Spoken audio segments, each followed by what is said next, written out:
Hello, everybody! Yay!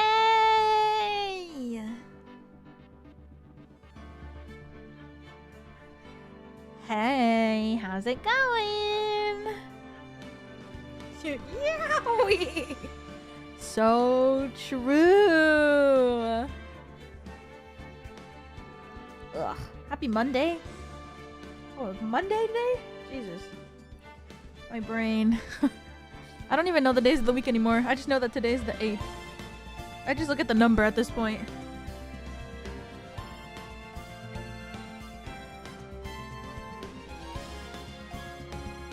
Ugh.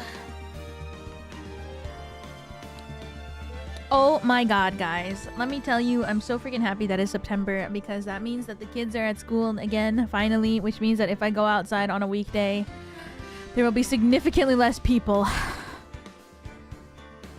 Thank God.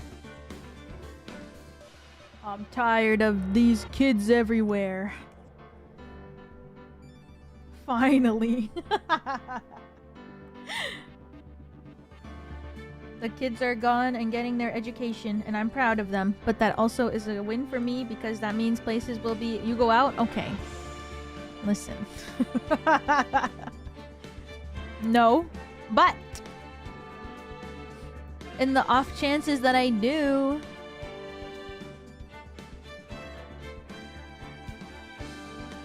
you know, in the summer, it was like... there was just so many more people. I don't hate kids, but it's like... you know what I mean? Now that they're school, there's like a significantly less amount of people. When you go somewhere during the day, on a weekday. Which is nice. Yay! I don't hate kids. Well, it depends on the kid.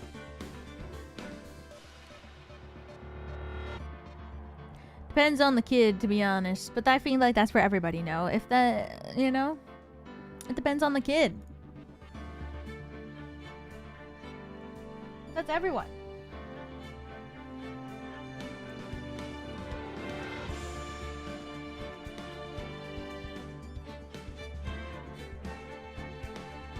Like, listen, if you have a sweet baby who sleeps and is kind all the time, I won't hate it. But if you have a kid who's kicking my seat, whether it be on a plane or at the cinema or anything, it's time to fight.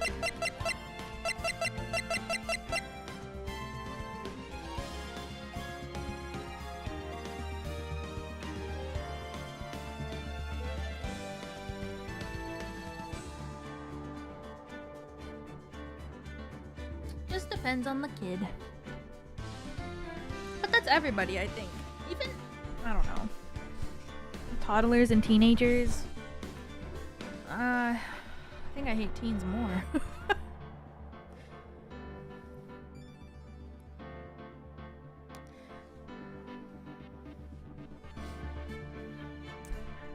Because, you know, toddlers are doing it, but like, they don't know better. Teens are doing it and they know better. Grow up!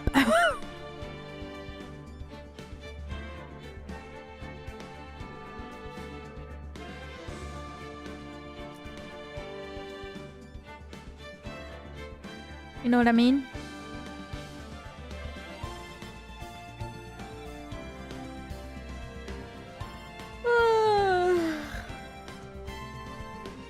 It's okay. Because I know that those teens will cringe. Like 10 years later, 10 years after they're cringe teens, they'll look back and they'll be like, God. Did I have good Uma runs? Not really. Well, I don't know. I can't, my Saiyan, I did like 4 Saiyan Sky runs, I think.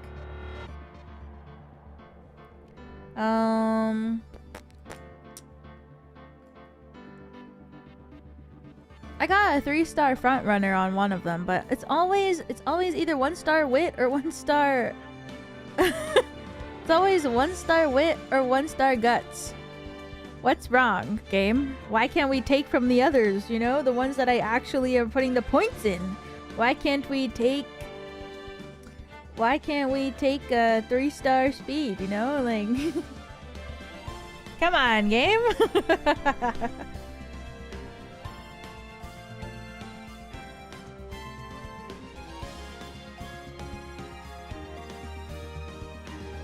It's time to wit max.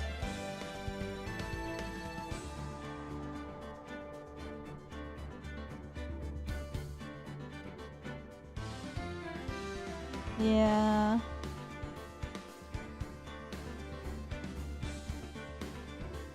Oh well. I just be playing. I just be having fun. I love Seiun Sky. Hopefully that doesn't carry over to the actual runs. Oh, you know it will. If I try King Halo run? No, not yet. I feel like I should try. I'm gonna try to get a 3-star. It's not gonna happen, but I want to try to get a 3-star Seiun Sky. Or, I don't know. I kind of want to keep going and try to get 3-star Seiun Sky so I can try and play Martisan 2. At least I want to get a 3-star Seiun Sky so I can bring it into Martisan run. I don't know. Just keep going. Uma maxing. Yeah. We'll see. I'll just keep going. But I'm here to play Ace Attorney today. No more Uma Musume for now. Maybe I'll watch Millie's stream. One of them. Maybe I'll watch one of Millie's streams so that I can see her strat to try and get a 9-star.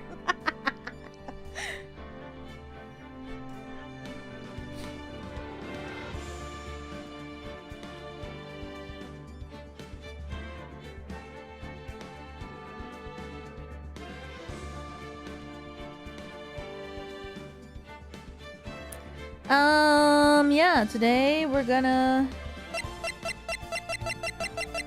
play Ace Attorney. We're on the 4th case of the 2nd game. Yeah, it's a little heavy. It's a little heavy of a case topic-wise, so if you're not so good with that, just be careful. But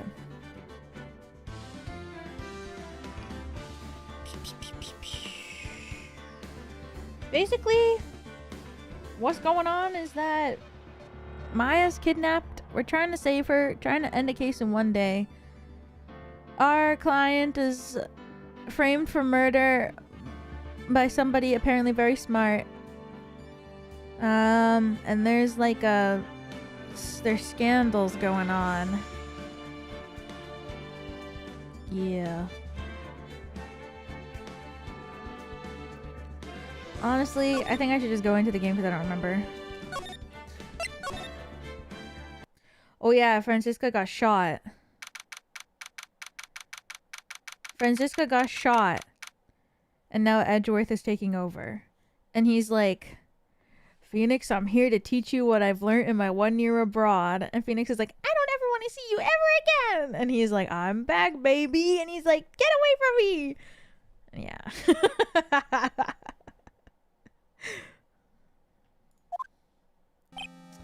Dude, I can't believe that Adrian... No, wait! Not cool and collected Adrian Andrews. She's your manager. It would have been very easy for her to pull this off. The only person who had easy access to the knife you used at dinner was, well, her. Oh yeah, so basically... the victim was murdered by strangling, but then they stabbed him with a knife that was used by the defendant. And then we figured out that he wasn't the person who did the murder because the costume was too big. It's literally just like the first game, except spicier. So after the ceremony, during the break, huh? I was sleeping like a log the entire time. See? She could have also easily planted that blood-covered button on your hakama. Because she was the one that came to wake me up? Then, dude, you're saying it really was her? Yes, she's the real killer. She was the one who murdered Juan Corrida. Oh right. There's also like there's so much stuff. A bunch of stuff that happened, like Juan's ex-manager who took her own life was the now in question witness / maybe real killer's mentor. A lot of stuff. But why? I thought she was buds with Juan. She has her own agenda. Her own agenda? What are you talking about?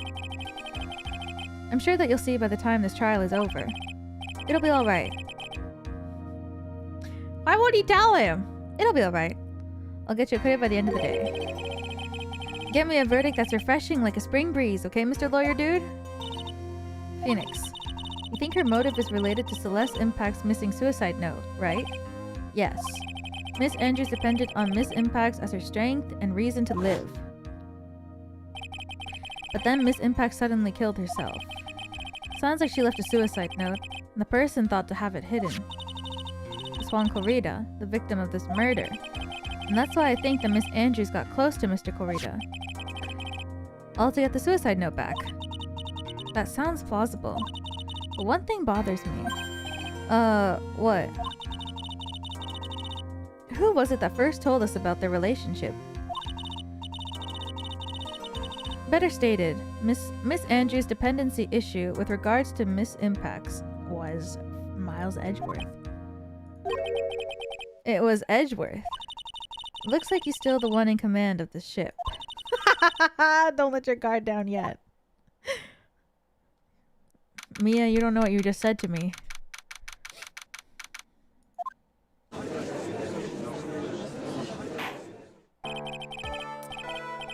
Court will now reconvene.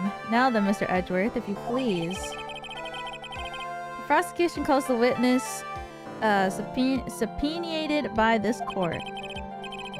Miss Adrian Andrews, the person who discovered the crime in Mr. Juan Corrida's room. So Edgeworth is the top? Guys, I don't know. I don't know what's more popular. What is your occupation? I'm the manager of the defendant in this case, Mr. Matt Engarde. I see. Now then. Before we begin, Your Honor, I have one request. Yes? Sure. What is it? I'm sure everyone in this room is wondering the same thing. And would love to find out more about my relationship with the victim. After all, it was the topic of a certain weekly magazine recently. No, I have no idea what you mean. I've never even heard of Gossip Land. If the judge was ever a prosecution witness, he'd do all my work for me. Anyway, I was wondering if you could please tell us about your relation with the victim. Yes, I was seeing Mr. Corrida? I was also aware of the rivalry that existed between Matt and Juan. But this was a private matter between Juan and myself. So it was a fry and bait matter. Or was that bait and fry? Reminds me of fishing. But I didn't kill him. No one is accusing you of that. I think there's someone who would beg to differ. Me! I think we all understand your relationship with the victim now, Miss Andrews. I feel like she's lying. Very well then, witness. Please testify to the court. But what happened when you discovered the murder that had taken place?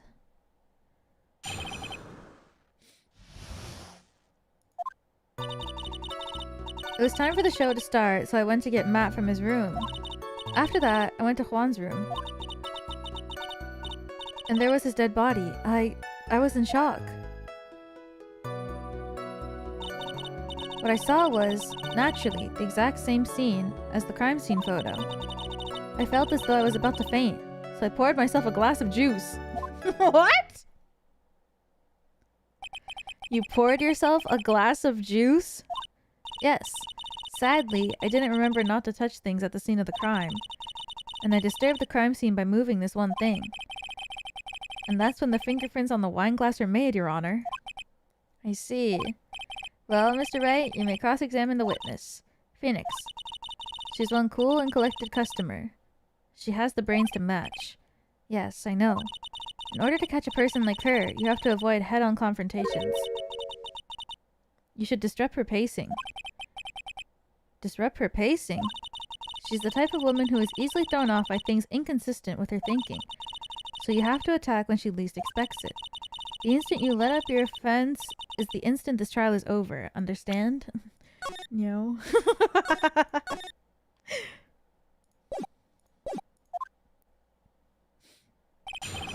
When I found the body.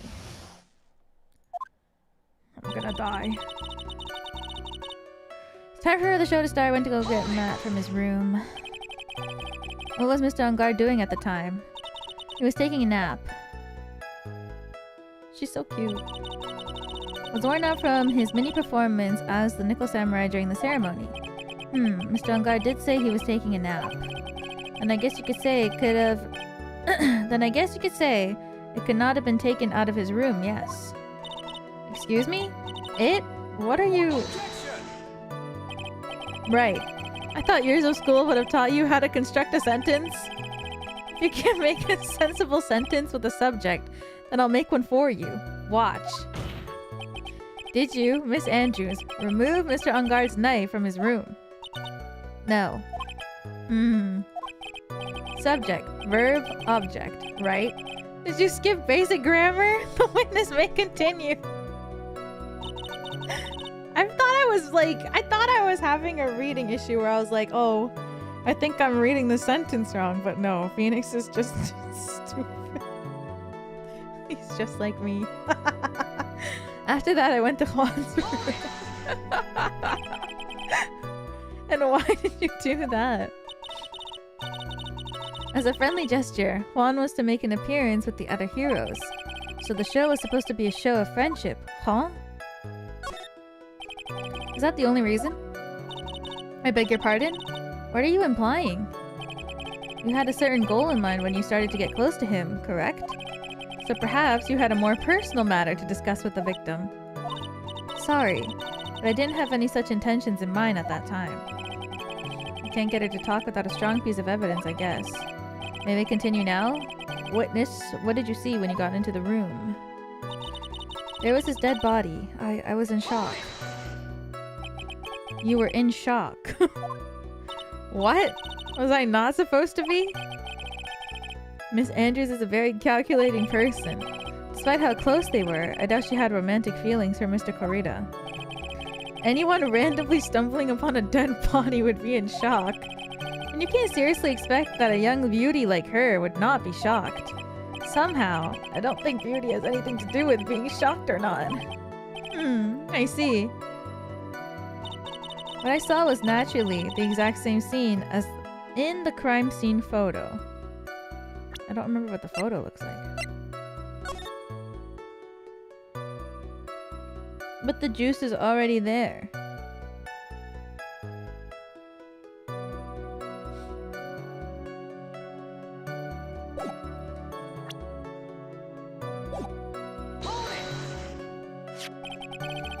This is the photo you're referring to, correct? Unless that's not... Yes, the one with the knife logged into his chest. And the guitar case was like this too. Yes, it was open and empty, of course. And then, what did you do next, witness? I felt as though I was about to faint, so I poured myself a glass of juice. Juice? Yes, there was a bottle of tomato juice on the table, so I helped myself. Wait, you didn't drink any of it, did you? Huh? There were no lip marks left on the wine glass to suggest that anyone drank from it. I wasn't feeling terribly great, so I set the glass down without drinking it. Miss Andrews, I would like to confirm with you one more time. When you discovered the dead body of Juan Corrida, you were in great shock. And that's when you poured yourself the glass of juice, correct? And what of it? My mind really was a complete blank at the time. Your mind was a complete blank? I didn't think that was possible for you. Aren't you rude today? I was so dazed that I made one careless mistake. That one thing. What one thing? Never mind. It's no big deal. What was she starting to say just now? Miss Andrews, I'm convinced, as you said, you made a mistake at the scene of the crime. What I really want to know is what this mistake was. Actually, so would I. I'm sorry. It's just... It's kind of embarrassing. When I set the glass down on the dresser, I accidentally knocked the flower vase over. Oh my god, look at her stance. Flower vase? Are you talking about the one on the floor in the crime photo?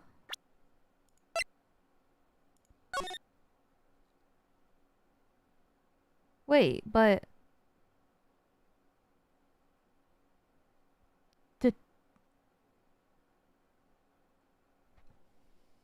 That doesn't make sense. Because... the guitar case top is wet, but not the inside.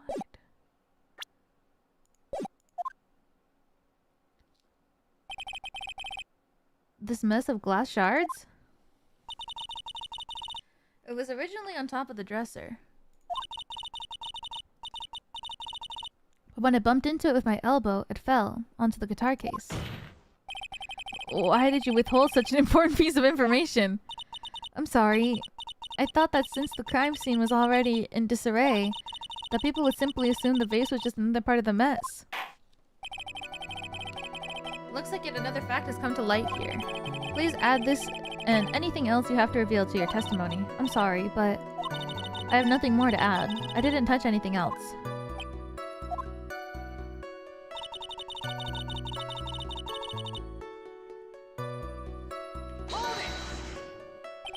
What kind of flower vase was it? It was a glass vase. Fairly big and heavy. I thought I would try to take Juan's pulse. Set the glass and I was holding down on the dresser. That's when my elbow accidentally hit the vase. That's odd. I thought she was always in total control of herself. That's what she wants people to think. Anyways, be mindful of the gap between your perception and reality. It doesn't sound like there's any glaring contradictions in her testimony just now. I warned you earlier that she would not crack so easily. The only way to make her is to keep on the offensive and not let up. Was the guitar case its own piece of evidence? Oh, it was. Ryoma, thank you for the redirect! Hello! Oh my god, I was watching your stream before my stream!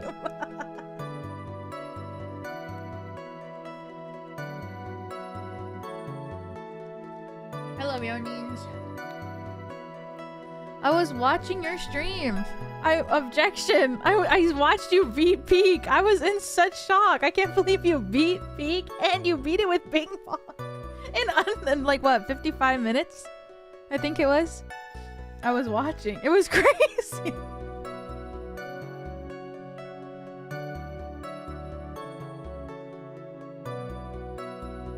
I was like stressing out though because like Ryoma be climbing shit in the kiln with like one stamina literally.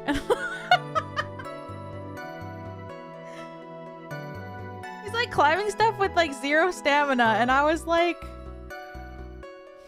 I was sweating. I have to find something. I just have to, for Maya's sake.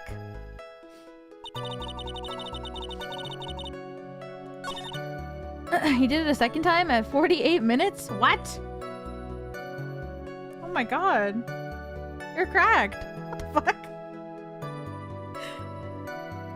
I saw like a Twitter post saying that like I don't know if it got fixed, but like there was like one of the like the parts of Peak today like got generated so that the campfire was like on top of a tree or something and people like were not able to get to one of them.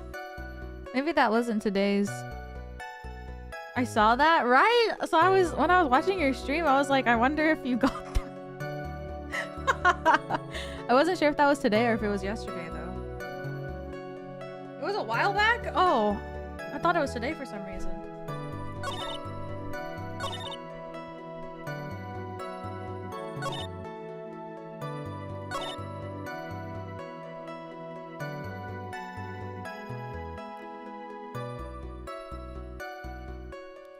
I think I present the guitar case here, right? Because...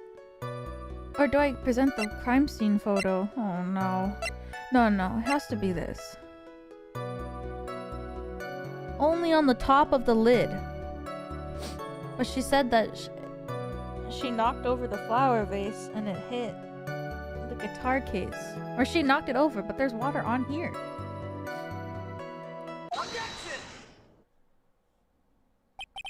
You testified that you knocked the flower vase over. Is this correct? Yes. Are you sure it fell onto the guitar case?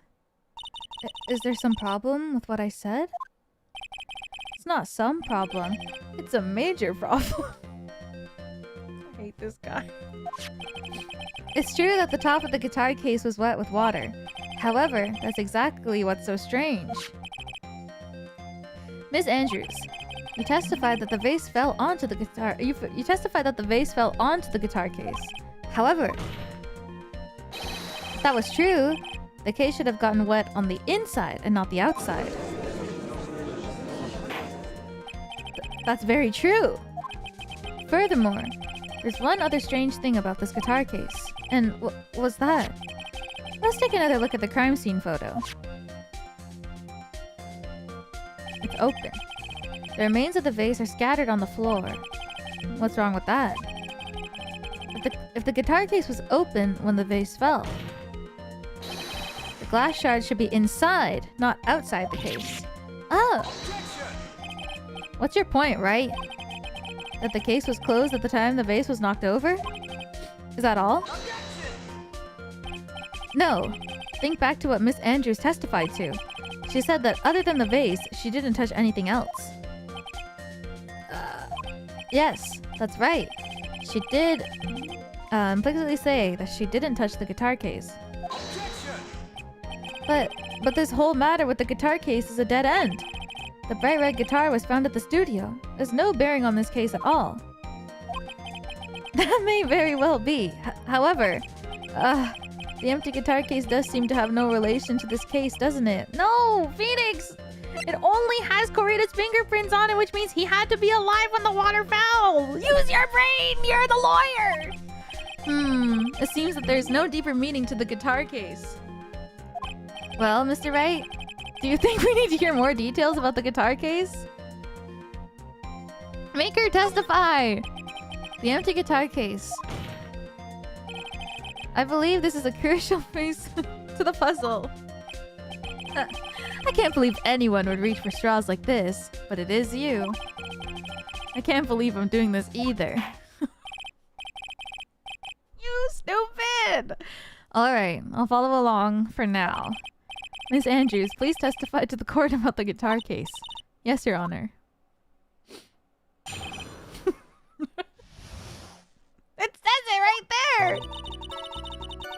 It's like worse because it's written here, which means it's something that's like in the court record for him too. This guy can't use his brain for more than 1 second when Edgeworth is standing in front of him. I don't remember too clearly because I was a bit dazed. I suppose I must have opened the guitar case after I knocked the vase over. We have to set this straight! No! It's not a big deal though, right? The case is empty after all. As for why I opened the case, even I don't know.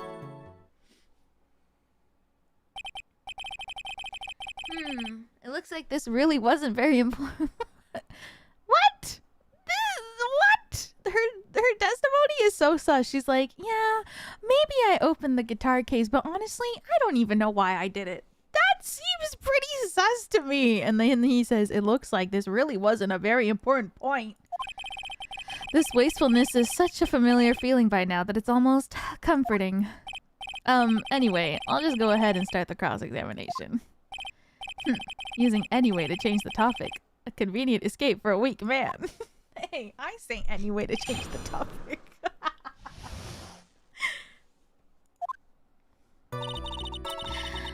I don't remember too clearly. I was a bit dazed. During your testimony just now, did you remember those events clearly in your mind? Well, you see... Are you sure you're the one who opened the guitar case? She's waiting for someone to tell her if she should answer or not. Sounds like her dependent side is taking over. Well, Miss Andrews? Yes, it was me. I suppose I must have opened the guitar case after I knocked the vase over. So, you opened the guitar case then? Yes, well, maybe. Why did you open the guitar case? Huh? Mr. Koreda's dead body was right there in front of you, wasn't it? I would think that the first thing you would do is call for help, not open a guitar case. As the witness has said multiple times, when she found the dead body, she was dazed. Maybe I was curious to know if the bright red guitar was alright or not. I thought maybe the criminal took it. Why would she care about the bright red guitar? But getting back on topic. It's not a big deal though, right? The case was empty after all. Was it really empty? I was just wondering if maybe, when you opened the case, the guitar was still inside. How long have you been a lawyer, Mr. Wright? Have a little professionalism. The bright red guitar was found at the studio. These trials would be over in half the time if you would just pay attention. Yes, pay more attention, Mr. Wright. Sorry. As for why I opened the case, even I don't know. Was that because you were shocked and dazed at discovering the victim's body? Yes, that's probably it. I'm not gonna get anywhere if I continue pressing like this. The only way to make her talk is with evidence. I guess I should give it a try. Can't afford to let up on her now. I wasn't planning on letting up, but she's at her weakest now, so this is our chance. We had a weapon to hit her with. What? Figure of speech, I guess, but still. I'm sure a weapon is hiding somewhere in the court record waiting to be found.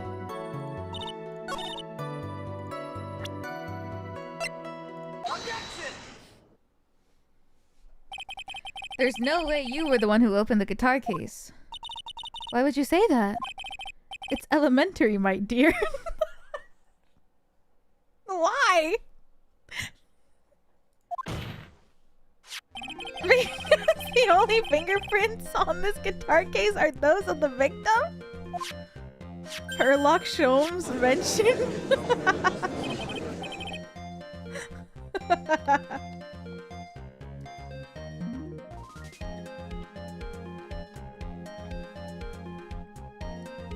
What is it, Miss Andrews? You shouldn't assume that I must have... You shouldn't assume that I must have left fingerprints just because I touched the case. What do you mean?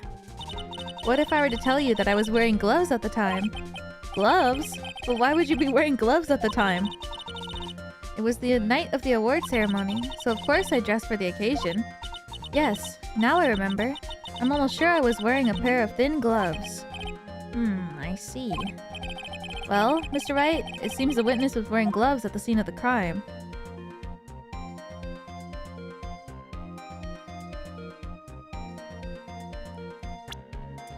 What? That's strange. You were wearing gloves? Isn't that a little strange? Why is that strange? Do you have something that would prove I was not wearing gloves at the time? Your freaking juice. I have proof right here. This wine glass. The wine glass. You left your fingerprints very clearly on this wine glass. Even if you took your gloves off when you poured yourself this glass of juice, wouldn't you think it was just a little strange? That you put your gloves back on just to open the guitar case? What?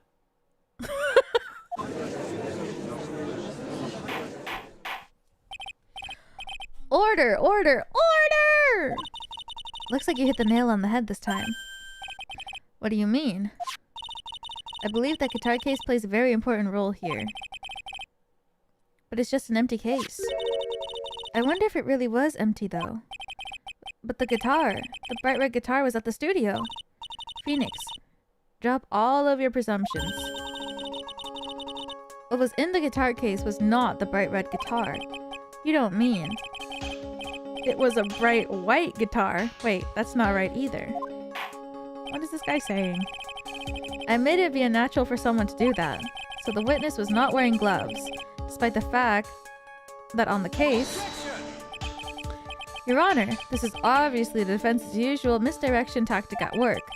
Steer the court towards an unrelated topic and lull us all into his misguided... No, Your Honor.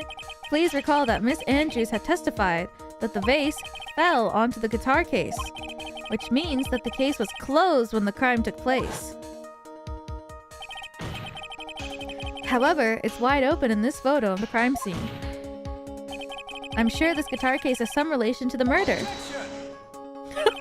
If you're so sure, Wright, then I'm sure you can somehow substantiate your outrageous claim, correct? Please, enlighten us as to why that guitar case has anything at all to do with this murder. Can you do that, Mr. Wright? I don't know. Can I?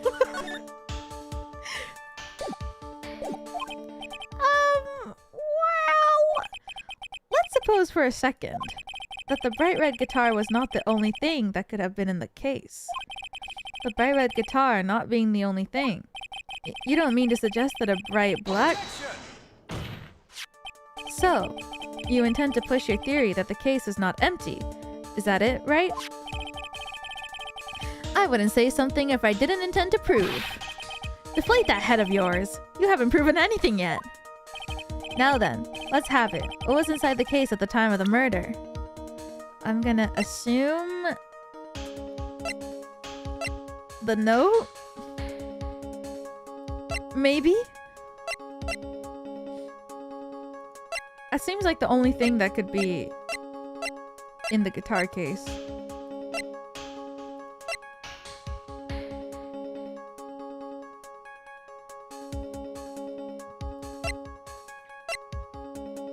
I don't think there's anything else that there could be.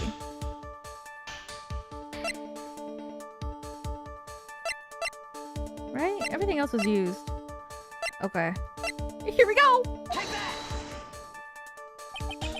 And why would something like that be inside a guitar case, let alone this one? Why, Mr. Wright? Why? Well, I just thought it might have been possible. I have a suggestion. Why don't you put that in the void where your brain is supposed to be? What? And never bring it out again? Can't the foolishly foolish fool get some love? Do you think you can still prove your theory? What? No, because we know that Oldbag had this. This is something that we got from Powers. Map, guitar case, wine glass, murder scene. What?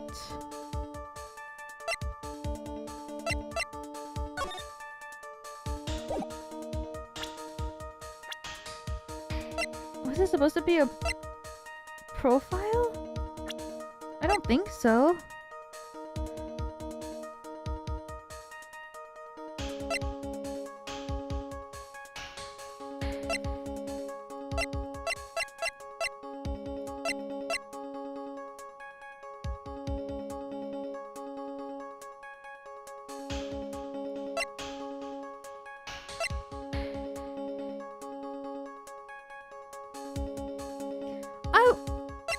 Am I supposed to present a profile instead? I feel like this should go one and the same, no? Because this one...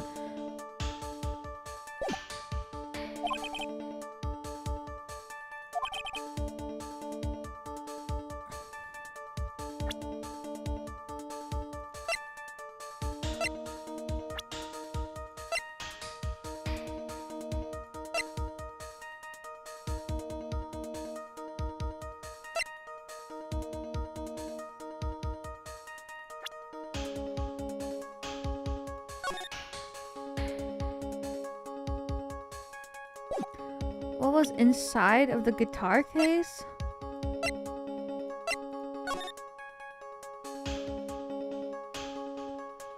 Oh.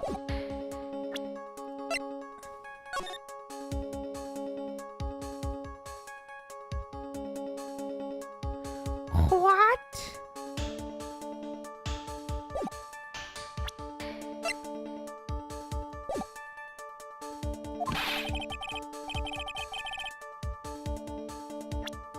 inside of the guitar case?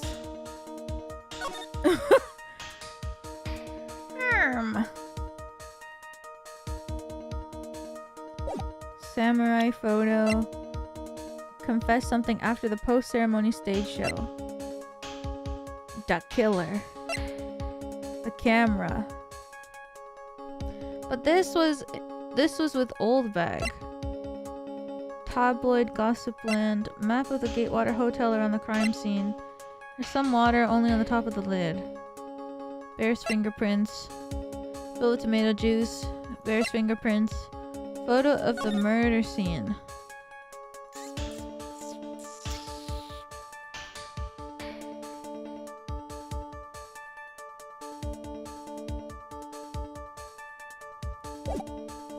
What is the question I'm answering? Now then, let's have it. What was inside the case at the time of the murder?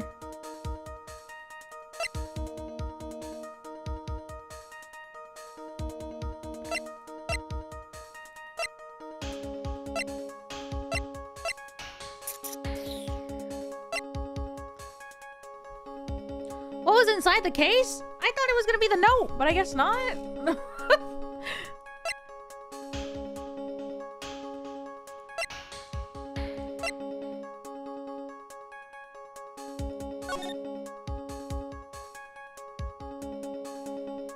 The song. Flower vase.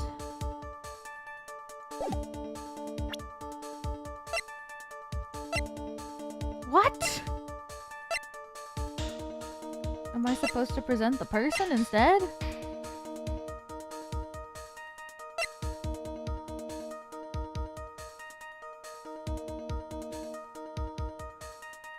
Press conference ticket.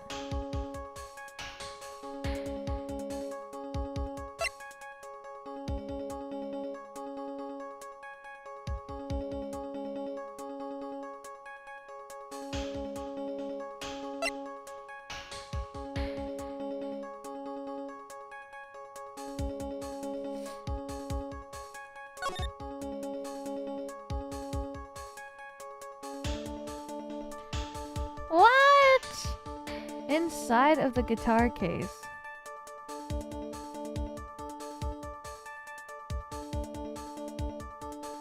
Juice. What?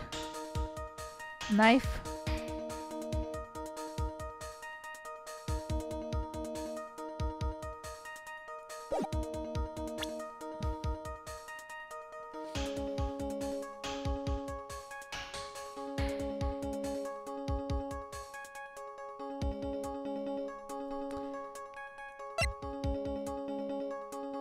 I don't know.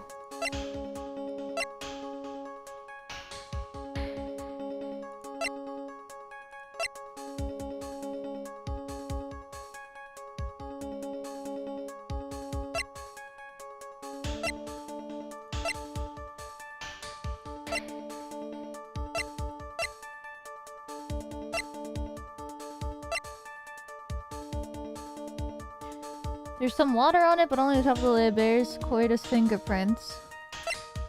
Next to the victim, tomato juice, map, article,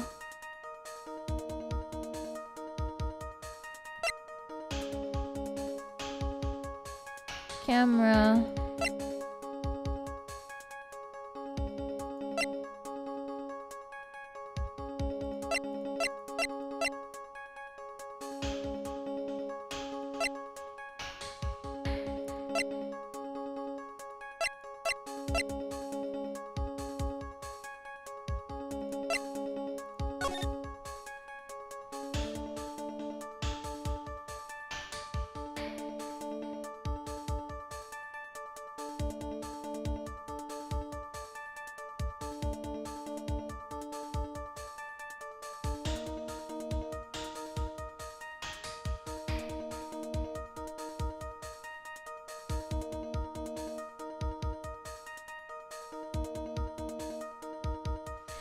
What? What did I present last time? I presented this because I thought that maybe it was like the note was inside of his guitar case, because if he hid it, in my mind it would make sense for him to put it in here because he carries it around with him all the time. But at the same time, why would he carry it around all the time? Like, if he keep it on his person, would be smart, you know? What the hell? I don't know. That's what I thought it was, but I guess not.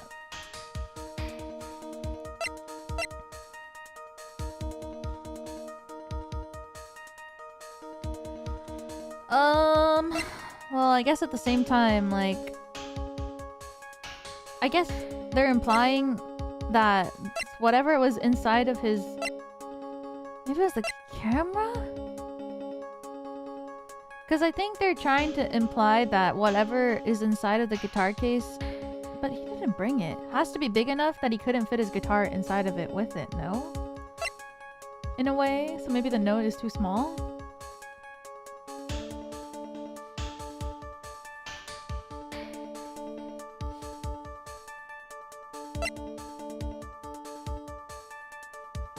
But I don't know if I'm just thinking too hard again.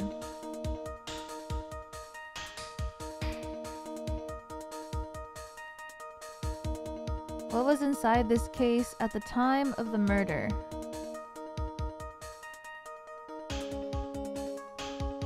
Am I on the right track?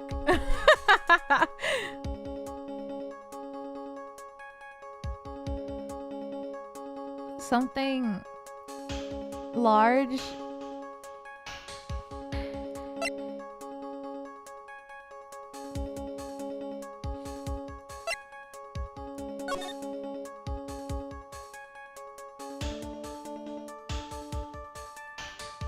My other question is, I thought I'm kind of confused now because I thought that I'm kind of confused because in Old Bag's testimony, she said that Matt was wearing like his normal clothes, but in the flashback that we keep seeing of him sleeping, he's wearing the samurai outfit. Is there two? Or like, is there two outfits? Or are they just showing me that to try to throw me off because it's her testimony and in her head she wants him to be wearing it and they're trying to make me confused? It might be his normal clothes. These? His outfit? The samurai outfit? This is his everyday wear?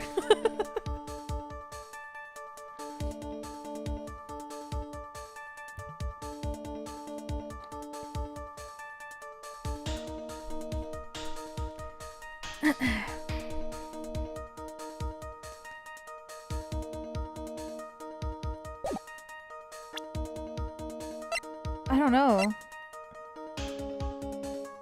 What was inside the case at the time of the murder? It could have been... Huh. What? But, okay. I'm trying to think now.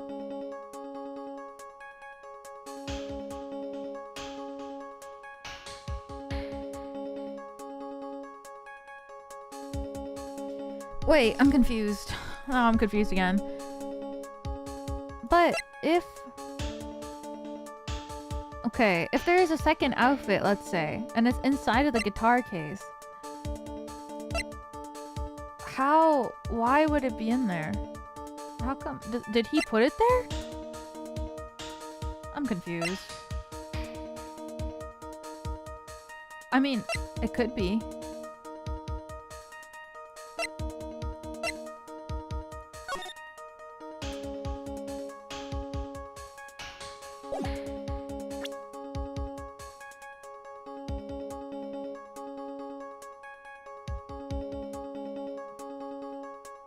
My brain! Ah!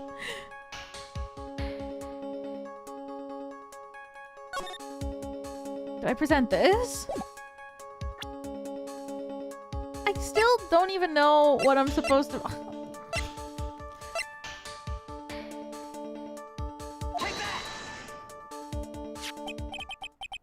Are you serious?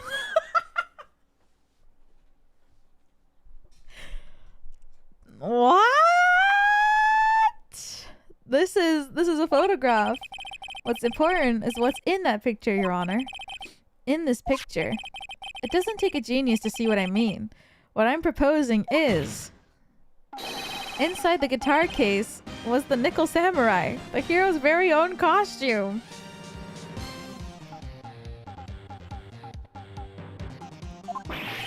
What? Mr. Wright, explain yourself. Right, are you saying that the witness opened the guitar case to take out a costume? What insane point would there be to doing something like that? Oh, oh, oh, oh, oh, oh, I see. Okay, I just remembered that when we were last time, the defendant said that he didn't know anything about the press conference. I forgot that there was gonna be a press conference afterwards, but Matt Engarde didn't know that it was gonna happen. So, oh, and there's a helmet. Oh. That insane point would be to wear the costume, of course. Miss Andrews put it on to hide her identity so that she can make her escape. After all, you couldn't let anyone see you leave, could you, Miss Andrews? Maybe there was something crazy going on. I refuse to accept your theory. Do you have anything to support such a preposterous idea? Just outside the door was an investigative photographer who was starving for a big scoop. And in the end, she managed to get the shoot. Oh, she managed to get the shot. Correct? You mean this photo? So maybe there was something else. Because he wouldn't have put it in the guitar case unless he knew that there was something that was gonna happen. Because she never opened it herself, right? So...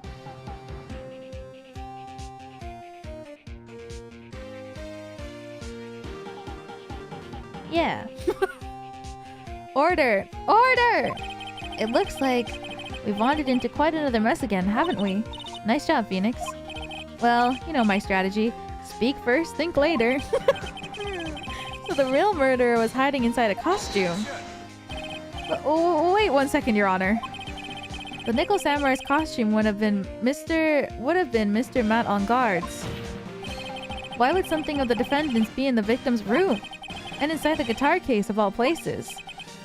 True. That is a little baffling. Mr. Wright, the court would like to hear your thoughts.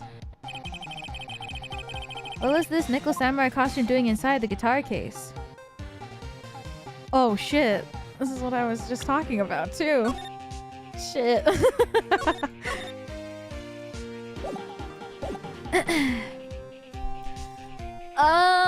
Okay. Yeah, this is where my brain is a little confused still, because I swear Old Bag said that he was wearing his like normal wear. It has to be a spare one though, because in his, like even in Matt's own recount, before the court started, he was wearing it in his sleep. So I'm gonna assume it's spare. He didn't take his costume off during the break period. In that case, the costume we're talking about was a spare one. What? Then, are you saying that on the night of the murder, there were 2 Nickel Samurai costumes at the Gatewater Hotel? Yes, that is what I'm saying. How do you explain the costume that was inside the guitar case? It would mean that the victim himself had brought the spare to the ceremony on purpose. Old Bag considers the costume as normal wear. Oh. But why? The victim, Mr. Korita, was the Jammin Ninja. Why would he secretly bring the Nickel Samurai spare costume with him? What could be a reason behind such a peculiar act? And therein lies the sticking point. What are you mumbling to yourself about now? Have you just been rambling all this time without any sense of inner monologue? Huh? No, I just... Mr. Wright, please explain yourself. Why do you think the victim had the Nickel Samurai spare costume? Phoenix, are you sure you can explain this one? No. Think carefully before you answer. And then answer with gusto. I believe in you. Okay, wait, one sec. I really have to pee. I'm getting nervous. Wait, I'll be right back.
She's peed.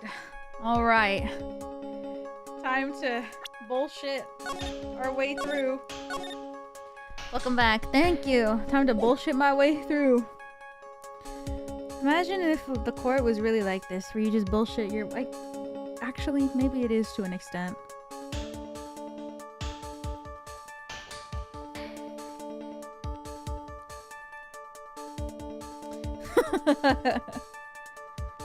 BS our way through?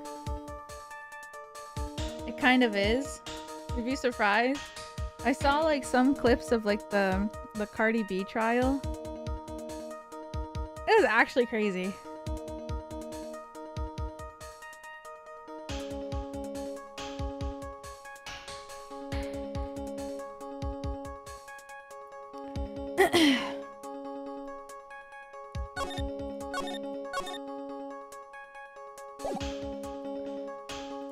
Did you call her fat? No, I called her a bitch. I can't believe she said that. It was so funny.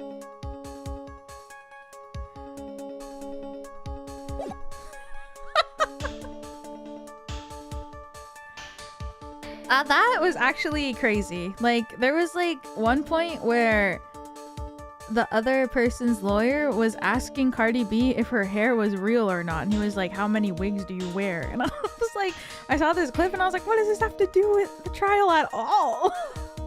This is Phoenix in court. Are you wearing a wig? How many wigs do you own? Is that your real hair?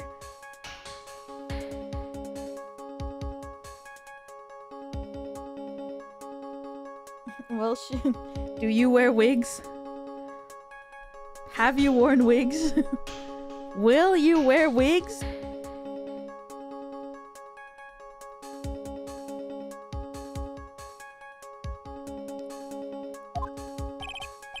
Alright, this is what I think. The reason the victim brought the spare costume to the hotel was... It has to be this, right? Hi. Today, I'm sorry. I'm still on my period, so it's almost over, guys. Yippee! So I'm wearing my granny panties. Actually, they have like the ones I'm wearing today are like the ones where there's like, I don't even know if these are good or not. I think it's kind of good. So there's like these underwear that you can buy where like on the crotch portion there's like a, it's like double layered so that you can fold your pad wings underneath it. I'm wearing that today. It's a little special today.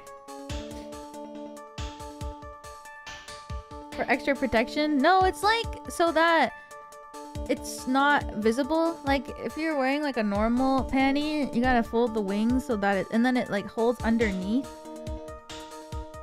But if you have these kind of panties, you fold the wings underneath it, and then there's like, so I guess it's like if you're changing with like someone else and you don't want them to know that you're wearing a pad or something, it's more discreet. I don't know. Probably. It's probably for people who like change in public spaces more often.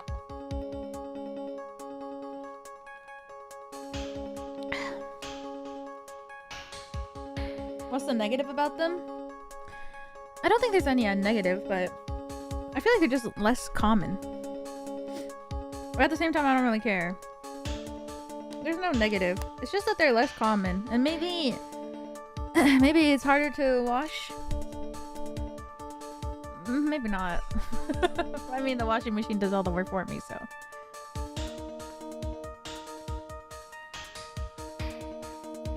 Friction from pants can also unstick. Oh, that's true. But yeah, I do like these kinds of undies. I didn't even know they made those. Yeah, I don't know what they're called though. Underwear with pad holder. Holder? Pocket. Pocket? Pad pocket. Why is it just bringing up like, no, okay. I searched up pad pocket, and these undies have a literal pocket in the front where people put their pads in. Wait. But then your coochie will look like extra plump, no? If you put a pad inside of a front pocket of your undies, your coochie's gonna look like plump as hell.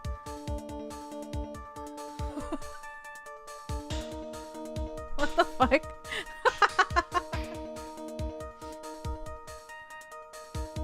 The fake fupa. No, I think fupa is above, no?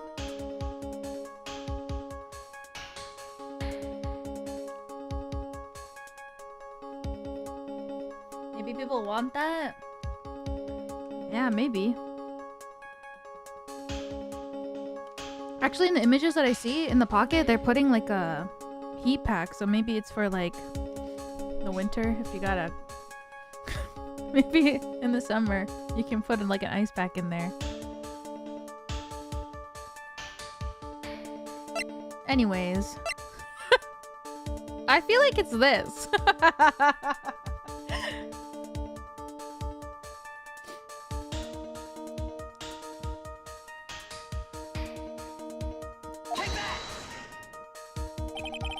What is this? On the night of the murder, after the stage show, the Nickel Samurai was going to hold a special press conference. A press conference? Yes. The Nickel Samurai was supposed to confess something at the conference. I heard about this as well. For once, you're not making something up. But what struck me as strange was that Mr. Engarde himself said he had no idea he was supposed to be holding a press conference that night. But how can that be? The way I see it, that can mean only one thing. The conference was set up by none other than the victim, Mr. Juan Corrida himself. The victim? Yes. The spare Nickel Samurai costume was prepared for that very conference. Mr. Corrida was going to hold the press conference as the Nickel Samurai. But wouldn't they know that his voice was different?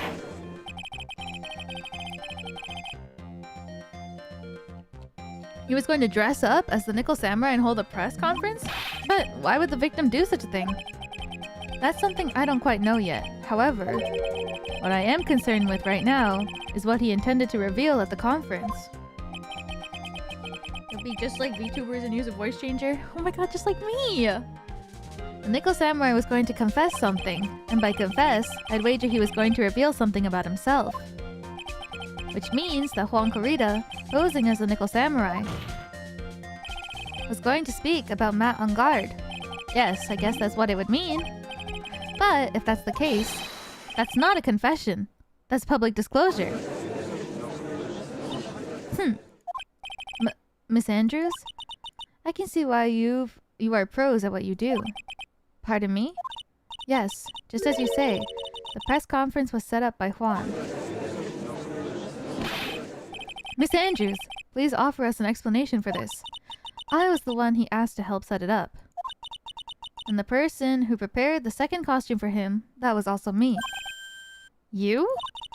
Juan bet everything on the Jammin' Ninja this year. And if he lost the Grand Prix, he was going to make sure that Matt was going down with him. That's what he thought anyway. He was going to ruin him? Huh? Looked like somehow Juan had his hands on a secret so powerful that it would destroy Matt's acting career had it been revealed. What? She does look like Zero Suit Samus. And do you know what the secret of Mr. Engarde is, Miss Andrews? That's something only Juan knew. I don't know what it is. Oh, I see. I've probably been coming off quite suspicious to everyone. But that's to be expected.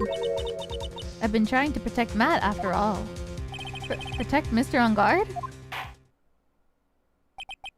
And yet again, another strange bit of truth comes to light, it seems. Miss Andrews, if you could, please tell us the truth about your behavior. Yes, Your Honor, I understand. Protecting Matt. From the moment I saw the crime scene, I had a feeling that Matt was the murderer. Matt had to kill Juan no matter what. And he didn't have an alibi for what he was doing at the time of the murder. My thoughts were confirmed by the evidence, but of course, the button and the knife. But I'm Matt's manager, so I felt I had to protect him. What?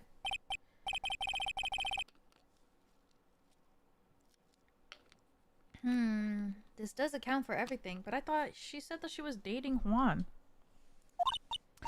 Well, I am the logical type. Finally seeing her true self. She's more nervous than a scared rabbit. If the defense can find no fault with this testimony, I'm ready to make a ruling. Please keep that in mind as you cross-examine, Mr. Wright. No!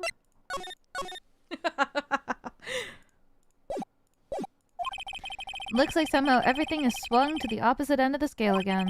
That just means I have to put my weight into this and turn her logic upside down.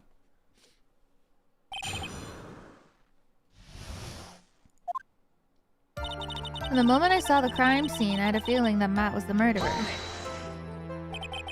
Would you say that was your intuition speaking to you?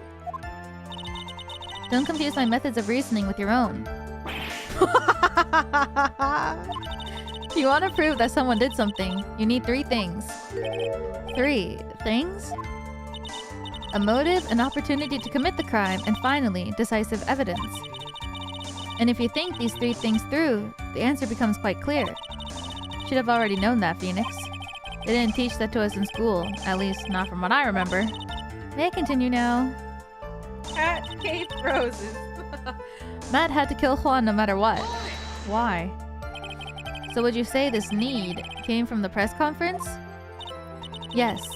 Do you know why Juan chose that event and the hotel for the conference? Because that was when he could cause the most damage to the public's beloved Matt Engarde.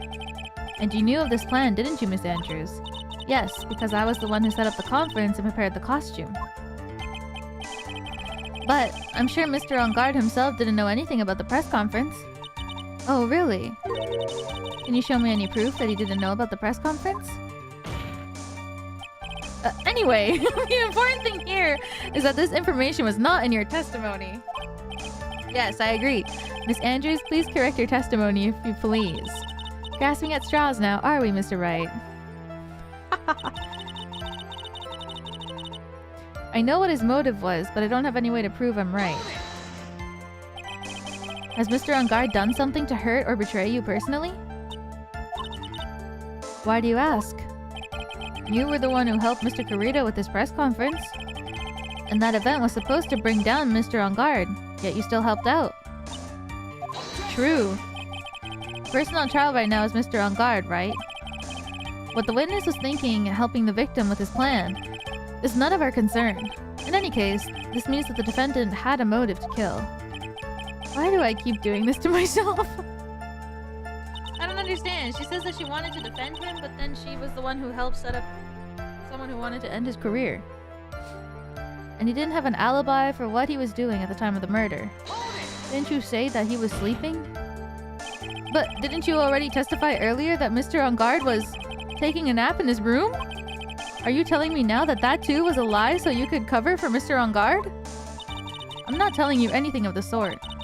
When I went to go get him for the show, he honestly was sleeping. However, as to whether he was sleeping the entire time, that I cannot say. I was too busy setting up for the stage at the time. I keep trying, but I can find no flaws in what Miss Andrews has said. I can't say the same for some people here in this courtroom, however. The judge is glaring straight at Mia. He's glaring at you, smart guy. My thoughts are confirmed by the evidence, of course, the button and the knife.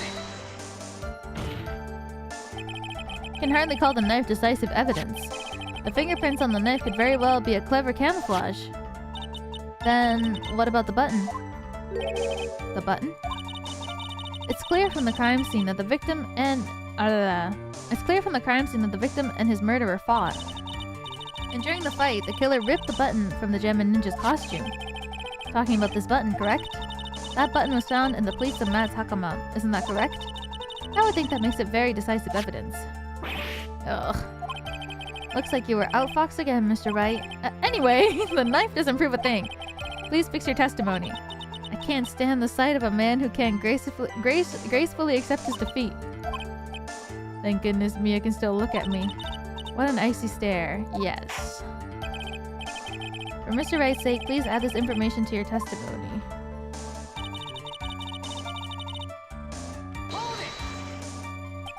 And how do you know that? When the ends of the threads on the button and the costume are matched up, they were found to fit together perfectly, or so heard. Heard that before too.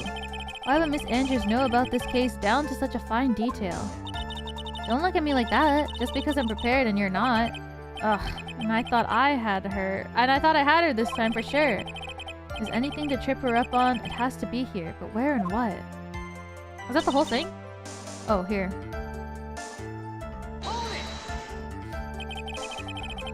What you really did was stab the guy in the back, didn't you? At the worst possible time. Who's to say she really stabbed the guy in the back, as you put it? This witness could have disclosed things about Matt Engarde at any time. Why then would she wait until there was a large audience before doing so? It's the same reason why Mr. Kurita planned such an elaborate conference. Miss Andrews wants to cause Mr. Engarde as much damage as she possibly could. This witness bears ill will towards the defendant. This isn't the Phoenix Wright wax philosophical power hour. And please, stop slandering the witness. As I expected, Miss Andrews' testimony seems pretty solid. Really? Because to me, it sounded a little wishy-washy. Wishy-washy? Well, I guess we'll see if I press a little more. You should know this by now. But you'll need strong, decisive evidence to make her talk. I'm gonna pin you down. I'm gonna pin you down this time. Strong, decisive evidence.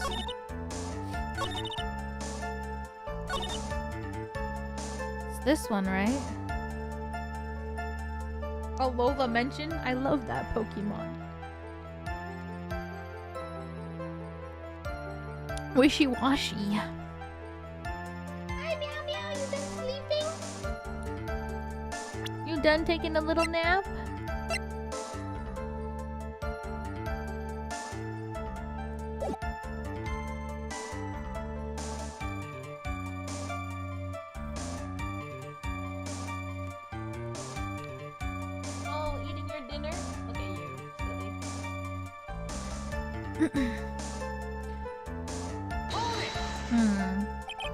How do you know that? Ends of the thread of the button and the costume are matched up, found to fit together perfectly, so I heard. Why would she know that? If there's anything to trip her up on, it has to be here. But where and what? I don't know if that means in general. Didn't have an alibi for what he was doing at the time of the murder. From the moment I saw the crime scene, I had a feeling that Matt was the murderer. I know what his motive was, but I don't have any way to prove I'm right. He didn't have an alibi for what he was doing at the time of the murder. That button was torn off of Juan during his fight with Matt. But I'm Matt's manager, so I felt that I had to protect him.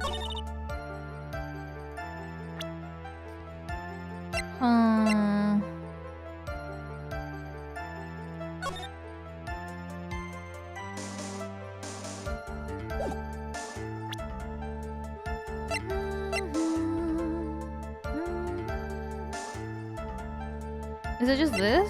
Like, the proof is that...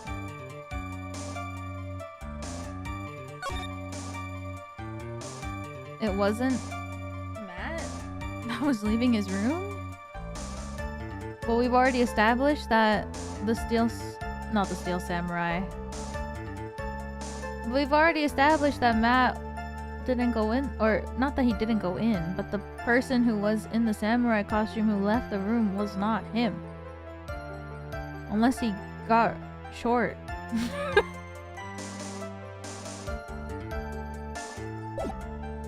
Unless he shrunk for like a little bit of time.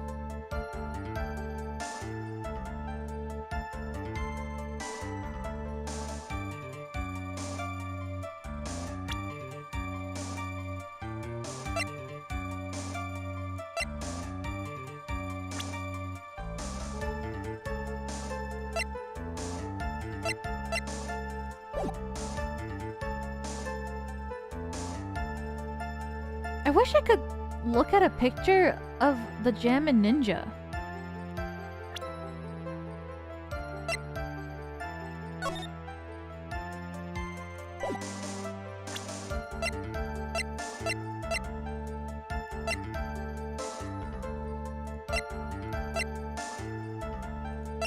Are you a big fan of the Jammin' Ninja?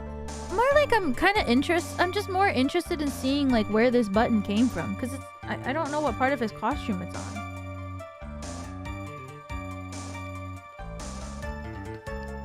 You know what I mean? Oh wait, I can look right here. It's this big?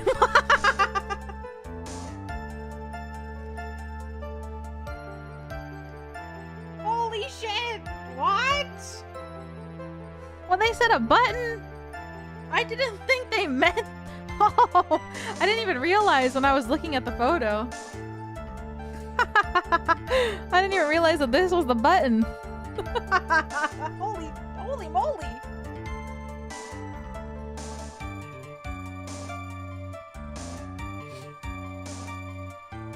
That's huge.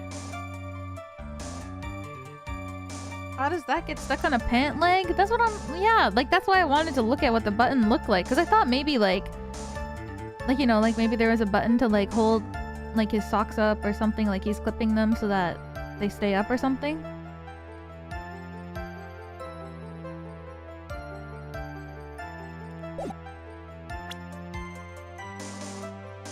Did he like kick him?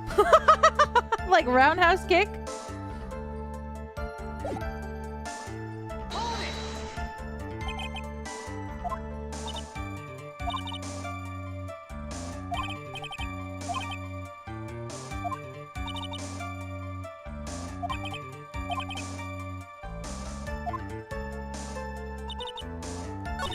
That button was torn off Juan during his fight with Matt. Maybe this is the part where I...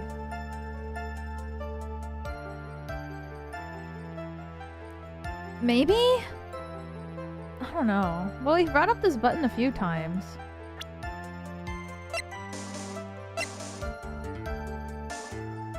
But, I don't know. It kind of feels like... I guess like you're fighting and then it could fall into your pants. Is there something wrong with the button? Well, like, how does it get into your pants? It's also huge.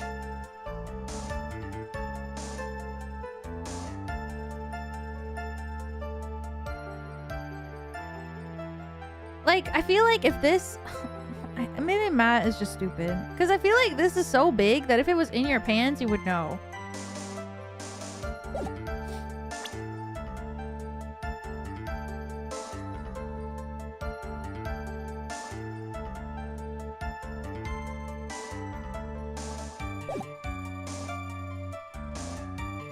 How does it get in your pants? It's huge. That's what I'm saying.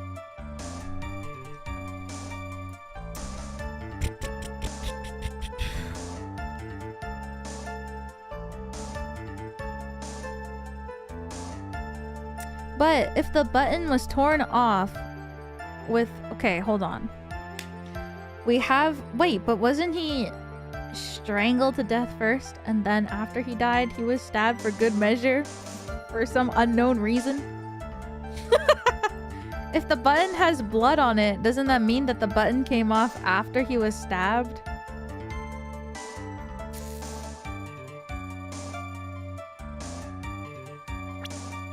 So do I present the autopsy report? Strangled with a scarf, then stabbed with a knife?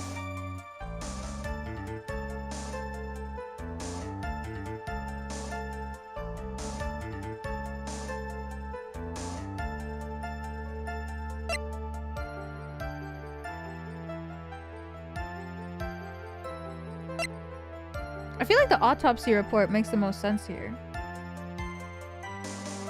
Because it mentions that he was strangled.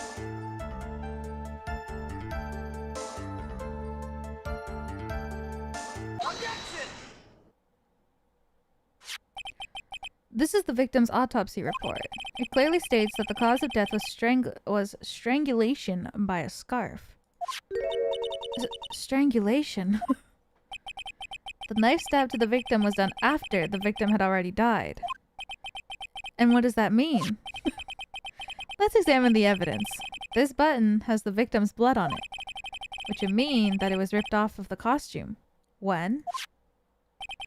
After the knife was stabbed into the victim. Exactly, which means it's impossible that this button was torn off during the victim's final struggle, because the victim was strangled to death in that fight.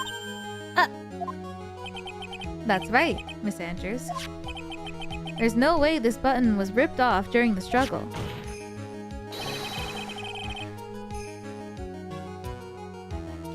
This button was consciously pulled off the victim's already dead body.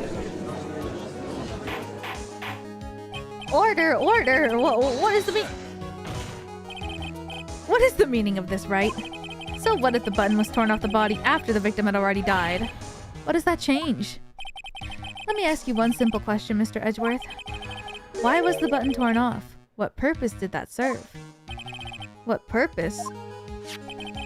We now know that this button was not torn off during the fight, so the murderer took the time and effort to purposely rip this from the victim's body. That would mean that the murderer had something in mind, wouldn't it? Like planting evidence. Mr. Wright, does this mean you know what the murderer wanted to do with this button? What was it?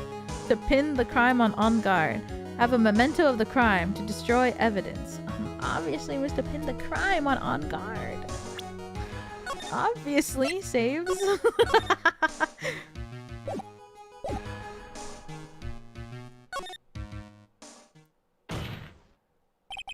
There's only one logical reason for doing something like that. It was to pin the crime on Mr. Engarde. There's no way anyone would put a bloody button on their own pants. That's right. Mr. Engarde was set up. By the real killer, of course. And the real murderer is? Well, Mr. Wright, who in the world is the real killer then? Finally. I can't believe I managed to bring this trial all the way up to this point. Phoenix, you can't let your guard down yet. Not until the very end. The real killer, the person who planned to frame Mr. Engarde, is...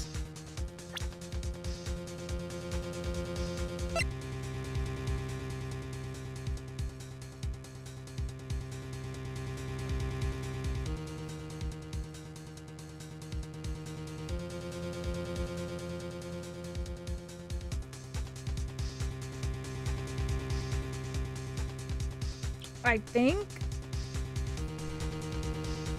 But it could have been...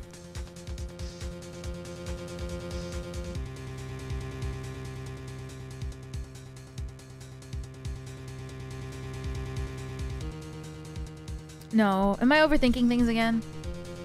Ow.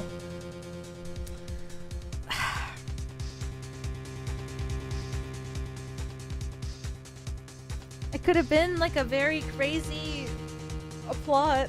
The person who planned to frame. It could have been.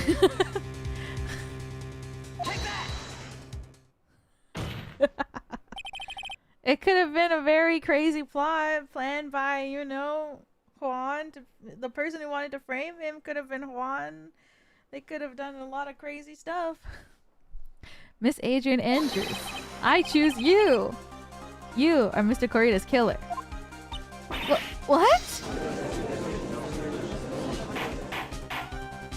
Order, order, order! Mr. Wright, this is a very grave matter. Do you have any evidence that supports your charge? Any evidence? All of the evidence points to Miss Andrews. Well, how preposterous! You can't stick any of that on me. I can't, can I? Would you care to test me? Then, what about this knife? The knife was used to stab the victim after he had already been strangled to death. It was used to throw suspicion onto Mr. Engarde, naturally. The knife covered in the defendant's fingerprints could only be taken from his room. And the only one who had dinner with him and knew which knife to take was you!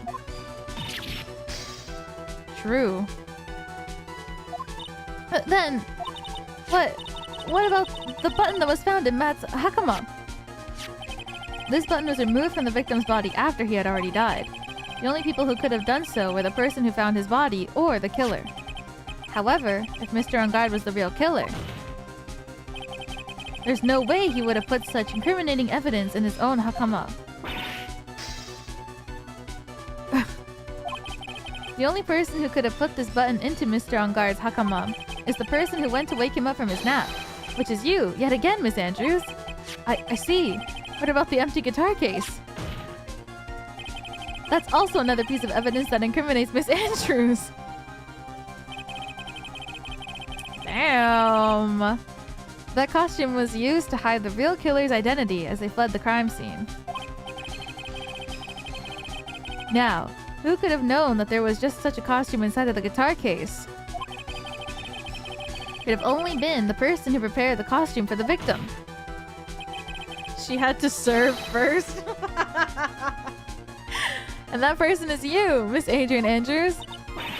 No, But Miss Andrews' fingerprints were nowhere to be found on the guitar case. And it was you who proved that she was not wearing gloves at the time. That's right. That's because she didn't intend on leaving any prints. If anyone had found out that she had touched the case, they would have asked her why. So to avoid leaving any prints, she used a towel or something else to open it. But the glass of tomato juice is a different story. Miss Andrews purposely left her fingerprints on the glass to show that yes, indeed. She was the classic dazed discoverer of a dead body. Ow! And to top it all off, there's this photo. Damn, Phoenix is going in! A photo of the killer as they exited the scene of the crime. No reasonable person on Earth can believe that this Nickel Samurai is Mr. Engarde. He would be much too short for his own costume if it was him. Speaking of how tall people are, Miss Andrews, you're also kind of short in stature, are you not? Please, stop! Phoenix is pulling the when you have a really good hand in a card game moment. Well, how about it, Miss Andrews? I've got her this time. Miss Andrews? I refuse to testify. What was that? There's a law. It says I can't be forced to testify about something if it can incriminate me.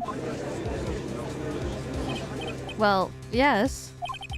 You're absolutely correct, Miss Andrews. The law does provide us with a way to avoid self-incrimination by allowing a witness to not testify if a testimony can cause damage to themselves. What? Pleading the fifth is not something most people would think to do on the spot.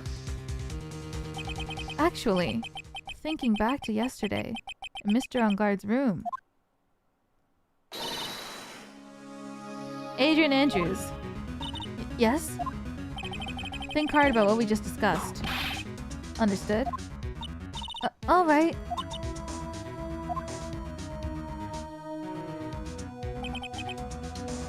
it. That San Francisco planted this idea into her head. She must have told Miss Andrews to not testify if things look bad.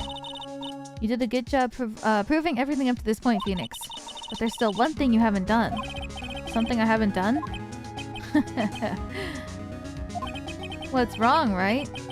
Are you finished already? Run out of evidence?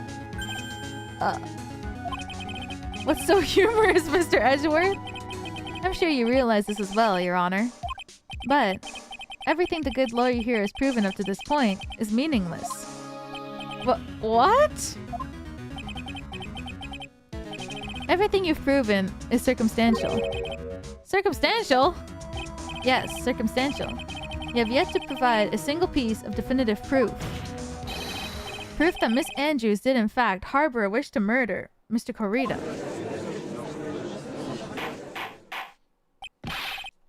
Miss Andrews, did you want to kill Mr. Corrida?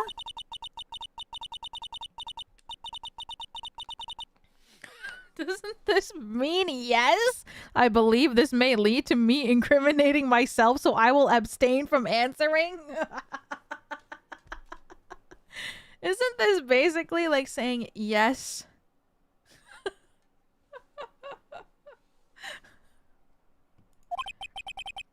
But Miss Andrews, if you do that, it'd be the same as admitting your guilt, don't you think? Maybe so. Or maybe not. There's nothing to prove it either way. Besides, you don't even know what crime I would be guilty of due to my silence. No! She's taking that defiant attitude again. Mia, what should we do? Somehow we've landed in the worst possible situation. The law says you can't assume it's a yes? Damn. Well, I would.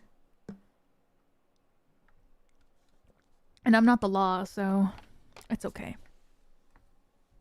I think we've reached a certain conclusion at this point in time. Miss Adrian Andrews has refused to testify, and the defense's theory that she is the actual murderer has not been fully substantiated with solid definitive proof. But that's not true! In this situation, there's only one thing this court can do. And that's to declare a recess. Recess? I request that both the prosecution and the defense look further into this matter. At tomorrow's trial... Tomorrow? We don't have a tomorrow. If we don't get a not guilty verdict today, then... Please wait, Your Honor. That's not necessary. The trial. Please continue the trial. What are you sweating for? Your client is getting one more day to live, isn't he? That's not it. This isn't about that. Edgeworth, I know you know who the real killer is. Please, let the trial continue. If I don't get the verdict, then Maya. But it's impossible to continue as long as the witness refuses to testify. Now then, this court is... No way! It is not impossible for this trial to continue.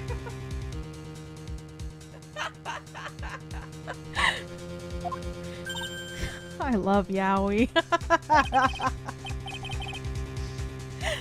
Mr. Edgeworth, what are you? It's true Miss Andrews holds the right against self-incrimination. However, if the topic of conversation were something unrelated to whatever she may be guilty of, then she has no right to withhold testimony. Yes, that is very true, but... Actually, there is one little thing that I'm curious about. Miss Andrews? When you found the victim's dead body, you poured yourself a glass of juice. Yes. And? I can't help but think how unnatural that is. Usually when one finds a body, they're shaken up, not stirring a glass of juice. So my actions were unusual, but I've already... Before you speak, I want to state that if you have a reason behind your actions, I'd like you to testify to that effect. Testify?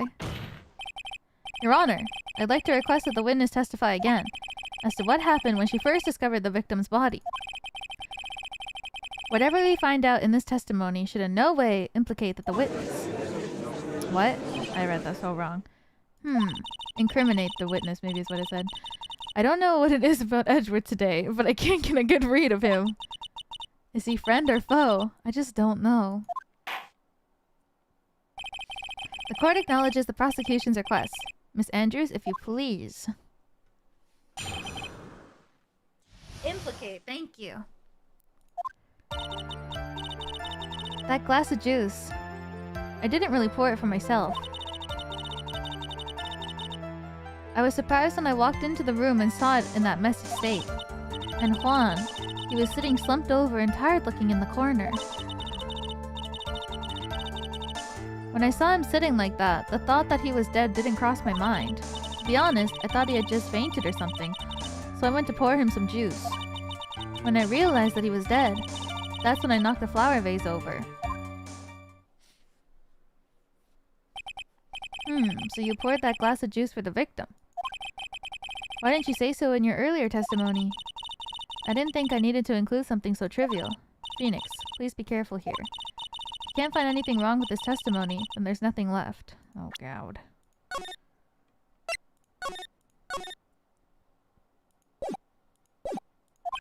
I know. Edgeworth, what the heck is going on in that brain of yours?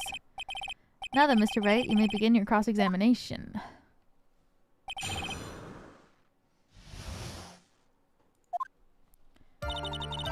That glass of juice, I didn't really pour it for myself.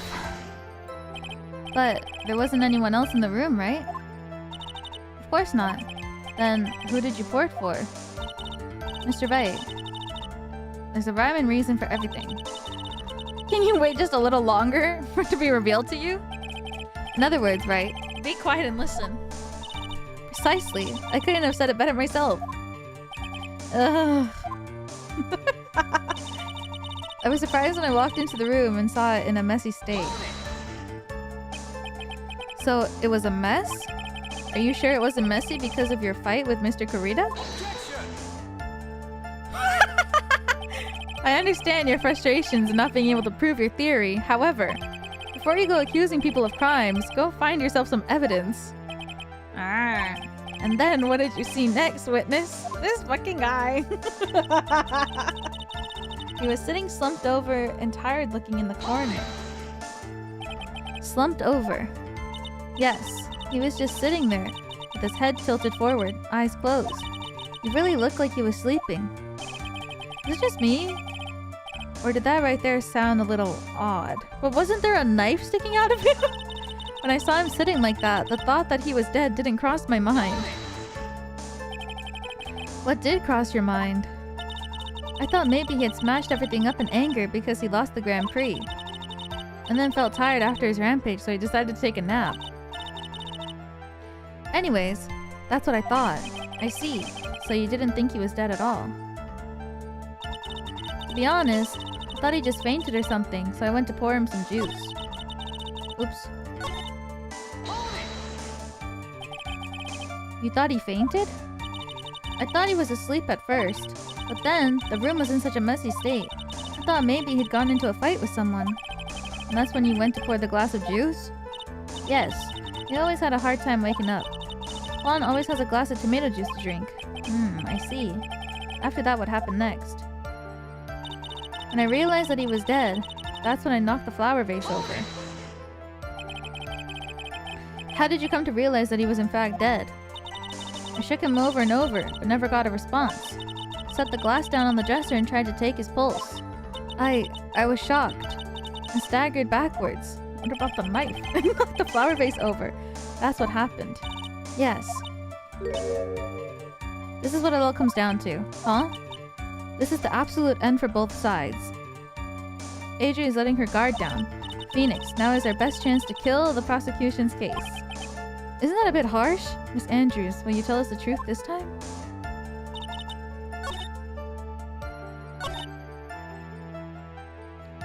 This one? Maybe this one? When I saw him sitting like that, the thought that he was dead didn't cross my mind. But he had a knife sticking out of him. In the heart! Right? No, wait, it's not even...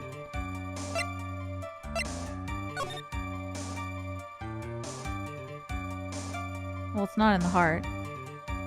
It's just in there.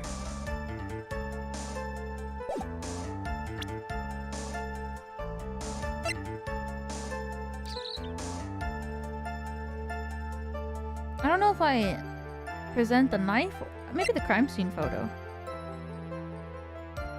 Yeah, probably the photo. Look at him.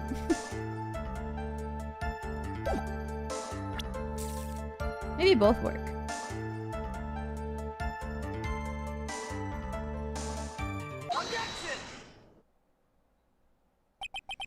So you honestly didn't think that he was dead when you found him? No, not at all. Even though this is what you saw when you discovered the body? Ah! Well, what's the meaning of this? Isn't it obvious, Your Honor? There's a knife sticking straight out of his chest. Anyone who saw this scene would immediately thought that there was a dead man. Well, you see, I doubt a single person in the world would mistake this for someone who fainted. And then so nonchalantly to go pour something to drink. Your point is, Miss Andrews, your testimony just now, it was all one giant lie. And your lie has proven one thing very clearly. That you are the real killer. No!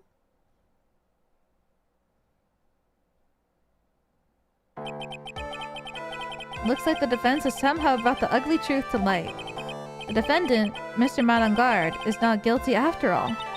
But that's impossible! You're wrong! Miss Andrews, try to have some composure. It wasn't me. It wasn't me, I tell you. It was Matt. I swear it. He's the one who killed Juan. But you were the one who refused to testify. And your reason for not doing so was that you might end up incriminating yourself. That's because... Miss Andrews, I'll give you one last chance.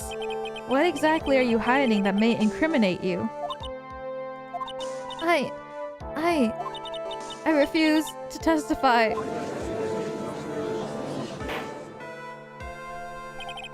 Then there's no need for this court to continue any further. Mr. Matt Engarde's innocence has been clearly demonstrated.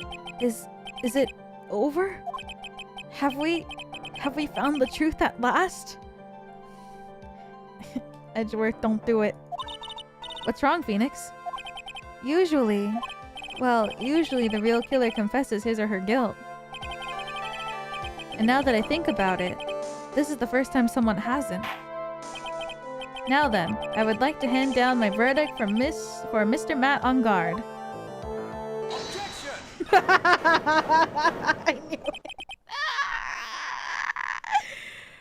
Your Honor, the prosecution feels that it would be premature to pass down a verdict at this point.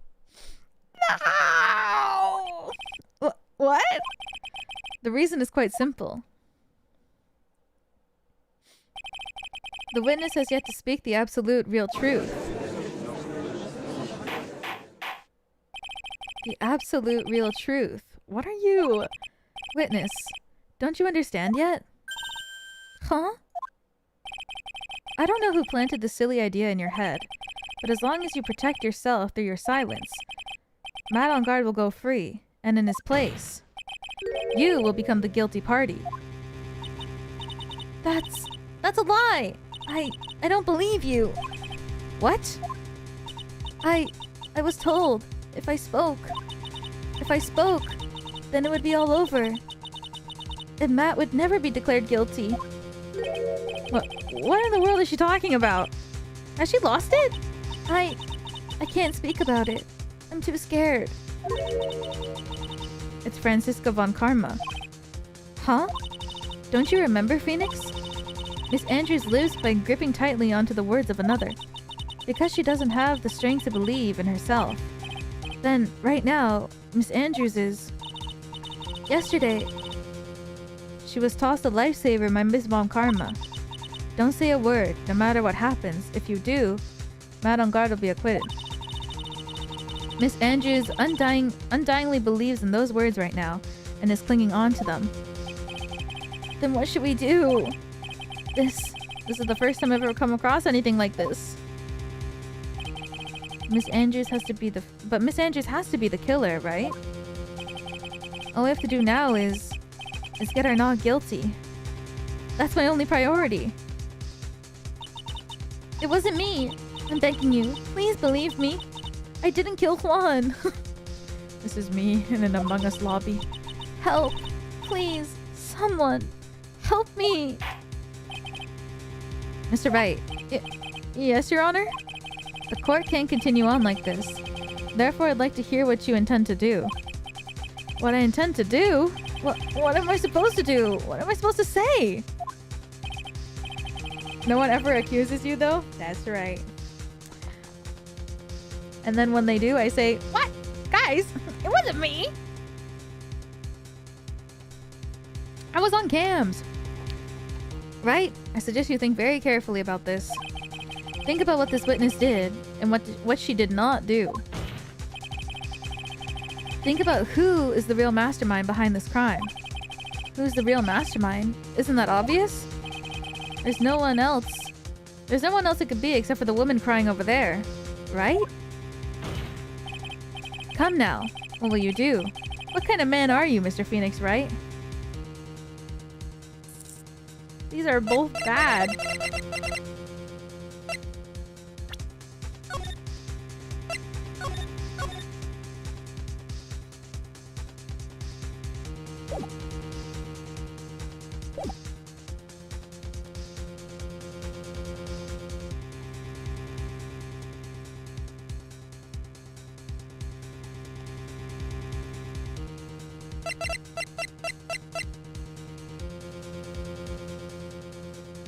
You have to be a man?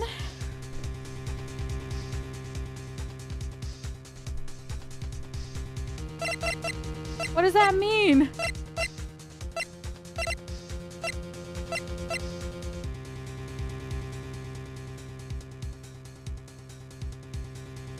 A real man.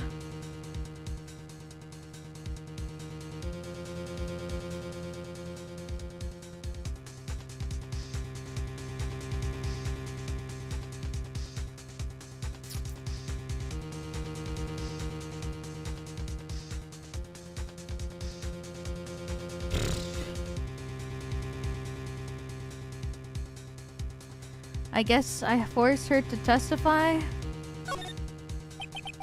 I have to win complete acquittal today. There's no way around this. But I can't bring myself to do it like this. Not when she's making a face like that. Miss Andrews, I'd like to know what you're really hiding. Mr. Wright, are you sure you know what you're doing? Sure, Mr. Engarde would get an... Sure, Mr. Engarde would get an acquittal, but in his place, you would be found guilty. Is this how you really want this trial to end? Be quiet. How dare you? You're trying to trick me. That's enough. I commend you for trying, Mr. Edgeworth. However, it's clear that the defense's theory is the truth. You're wrong.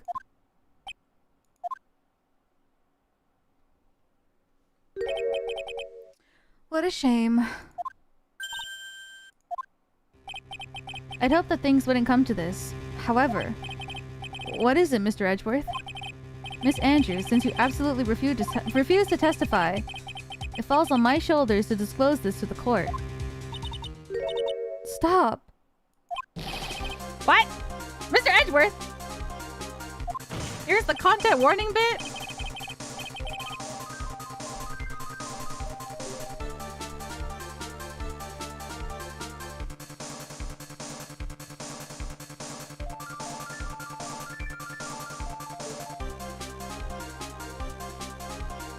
This witness, how should I put this? She has an illness. What? And because of this illness... Okay. Stop! Please stop! No matter how much you want to hide it, it's no use. I have the evidence right here. What the fuck?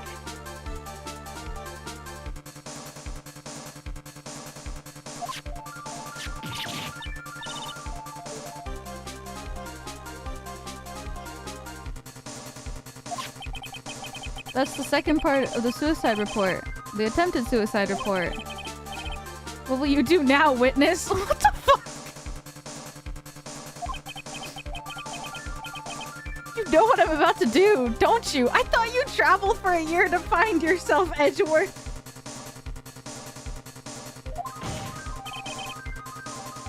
I will now reveal to the court the true nature of the pitiful woman known as Adrian Andrews.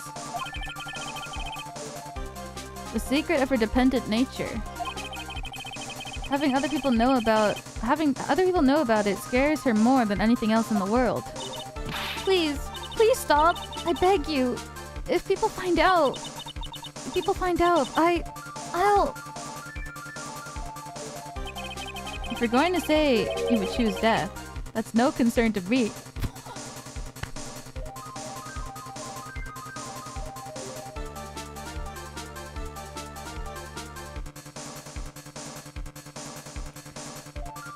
Why? What? Edgeworth, how can you be so cold? However, before...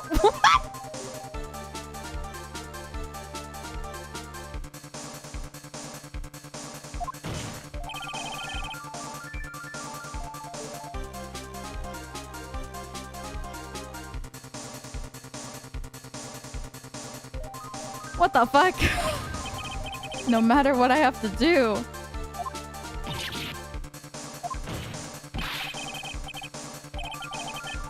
Will you tell the court yourself, or will I? Either is fine with me.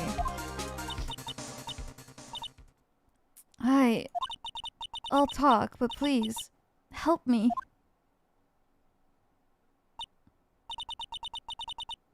Nothing matters anymore.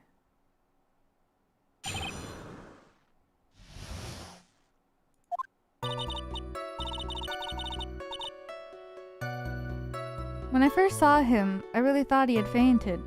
Honest. When I realized he was dead, that was when I formulated my plan. Once I made sure there was no one in the hallway, I made a dash back to Matt's room. And then, I stabbed Juan's dead body with the knife and ripped off the button.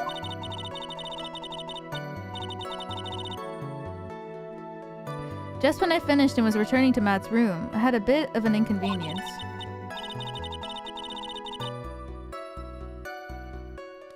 And that's why I ended up using the Nickel Samurai costume. Stab the body? With the knife? Well, why would you do that? Isn't it obvious? To pin the blame on a certain person. A certain cowardly man. What do you mean by all of this? It might take this court a little while to understand, but... this is the truth. The real killer is Matt. That scumbag of a man. I'll never forgive him. He's trying to escape his guilt again, just like last time. Last time? So, Miss Andrews stabbed the victim, Juan Corrida, in the chest with a knife. However, she didn't do it with murder in mind. She did it with the intent of framing Matt Engarde for the murder. And this is her crime. What? How is this possible? I mean, wasn't Miss Andrews supposed to be the real murderer? Mr. Wright, please get over your shock and commence the cross-examination. What? I need a second to breathe. Dude, Edgeworth?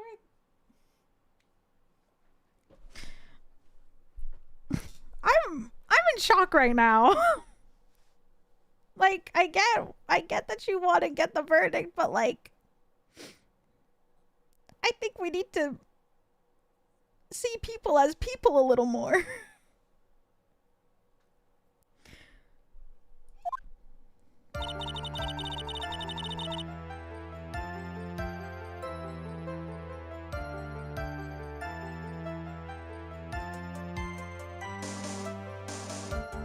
Edgeworth saw no other option, I guess. Yeah, but the wording was very strong, let's say. He didn't have to, like, say the other stuff.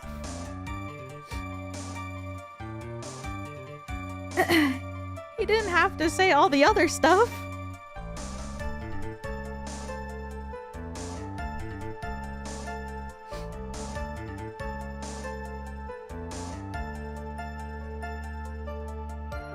That's how he is. Yeah, thank you for the warning in chat too. The person who sent one, because I was not expecting that. Oh my god.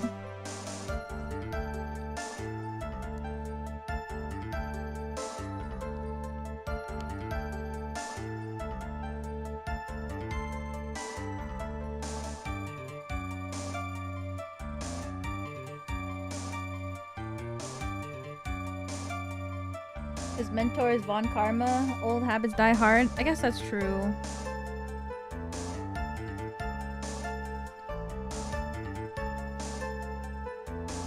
When I first saw him, I really thought he had fainted. Honest. But you could tell from the state of the room that was... But you could tell from the state of the room that was in. There must have been a fight. Are you telling the truth when you say that you didn't know that he was dead? He had a scarf tied around his neck. That scarf is a part of the gem and ninja's costume, so I didn't think anything about it was strange. His head was also tilted down a bit, so I couldn't see his face that well. That's why I thought I'd wake him up. I went to pour the juice. When I realized he was dead, that was when I formulated my plan. What is this plan you had? I knew right away that the murderer was Matt. I knew because Juan, he was going to expose Matt's weakest point to the world. So Matt did this to stop Juan and silence him for good. That's when I thought I should forge some evidence to pin the crime on Matt.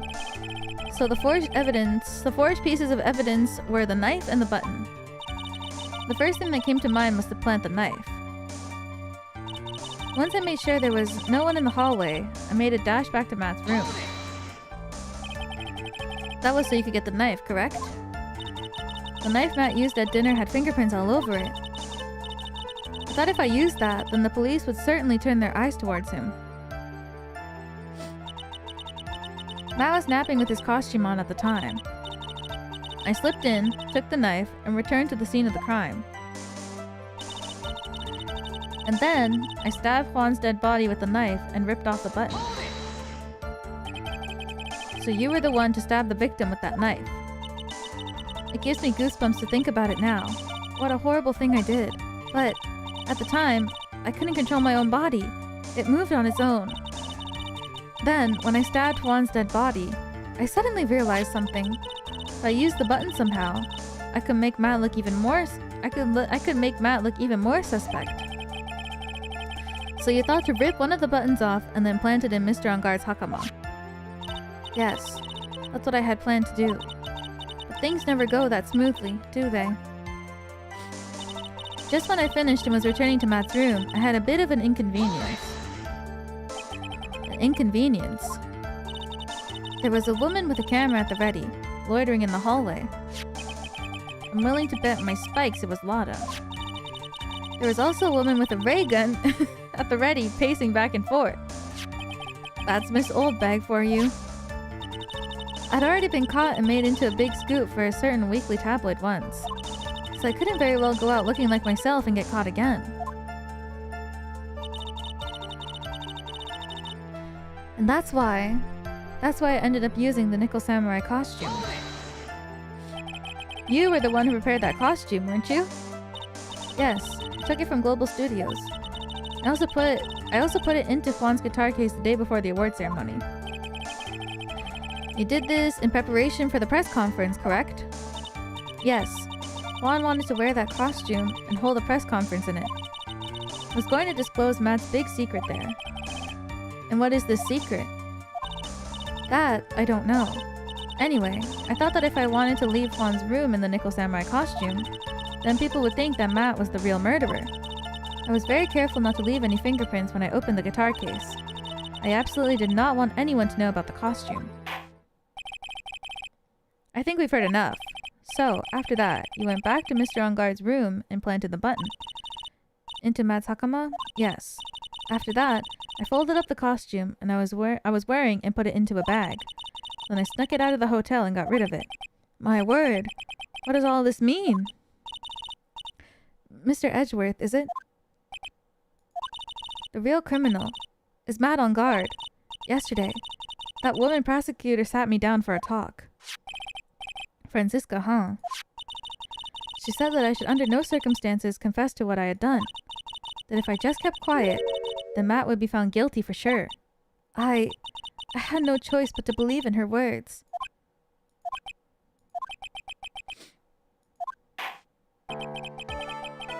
What the witness has done is clearly unlawful. However, as long as her testimony stands, we can be certain she's not the real killer. Wait, Your Honor. The defense still... Right. It's pointless. At this point in time, it's not possible to indict Miss Andrews on anything. Yes, exactly. There isn't a single piece of evidence that points her to the murderer. Cross-examination of the witness is over, and so is today's trial. We couldn't establish that the witness was the culprit. Please let it go, Mr. Wright. But... Mr. Edgeworth, please place Miss Andrews under arrest for further questioning. Understood, Your Honor. The prosecution will arrange for her detention immediately. That is all. Court is adjourned for today. Oh no!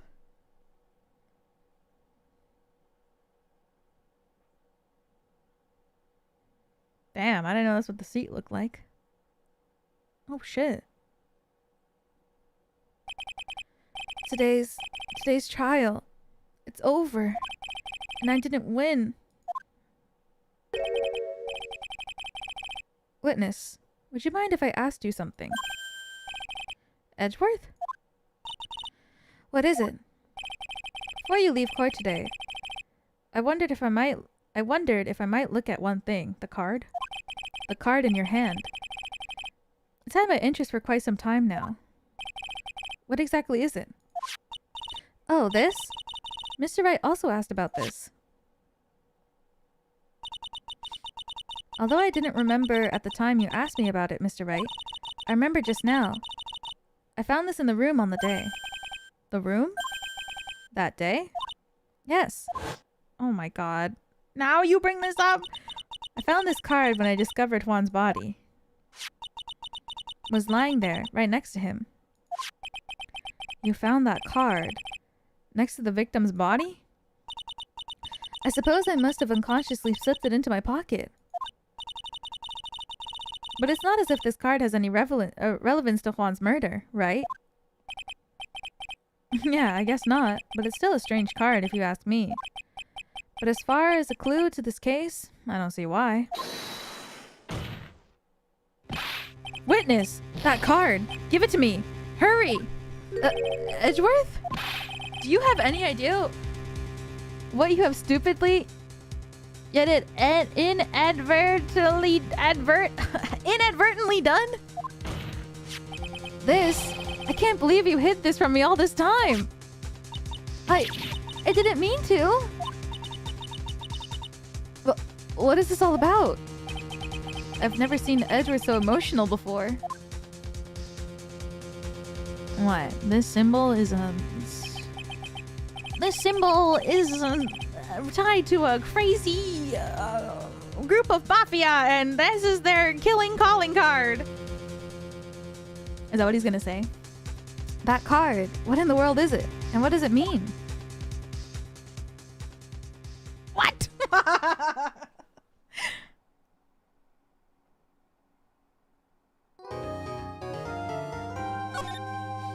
Phantom Troop. I don't know what it's called. You know, like part 3 investigation. We are so back.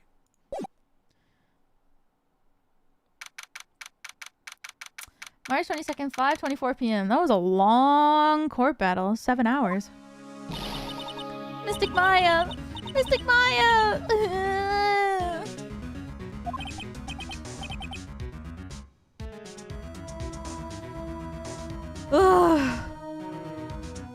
Why do I have to pee so much today? I don't know. I'll be right back. Maybe it's because I'm drinking so much tea. The caffeine! Ah!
Ugh.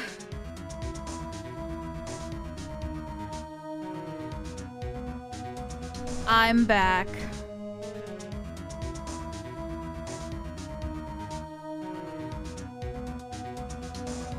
Welcome back. Thank you.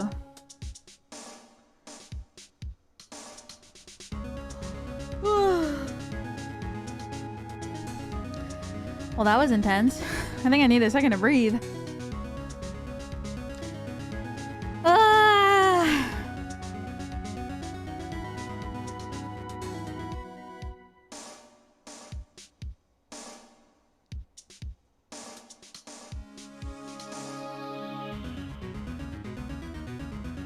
What are your thoughts so far?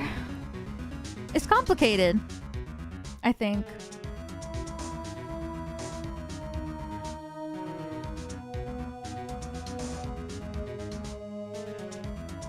This is definitely the most complex emotionally case yet, I would say.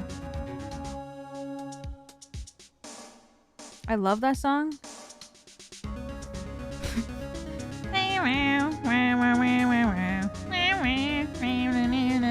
That one?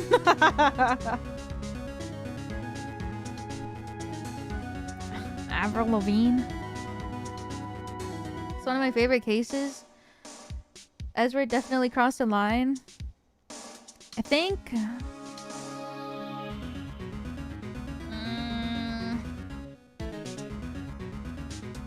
yeah. I feel like he doesn't understand. It's complicated. Like, I think he knew that he had to say it because if not, she would have been accused for murder, even though he probably, I don't know, it's difficult. You know, like, the way that he said it is insensitive. For sure.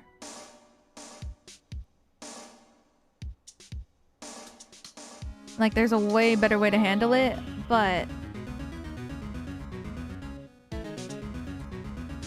I think, yeah, if he didn't, then the killer would have gotten away. I think he knows that she's not guilty, but because she was holding on to everything that Francesca was saying,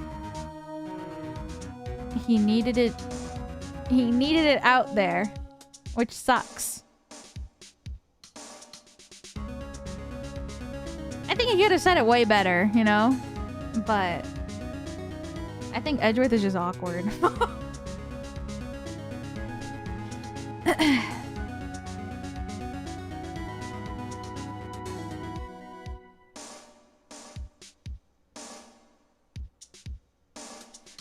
I think he's just awkward And he doesn't really think. I think he's good at thinking about work, but not about people as people.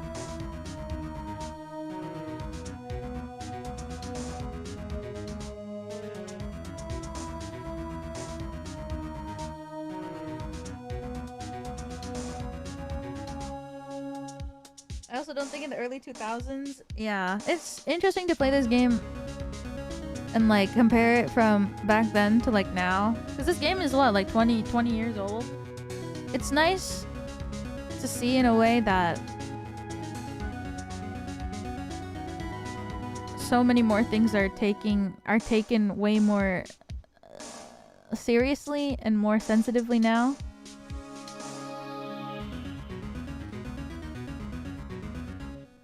It's pretty awful even then.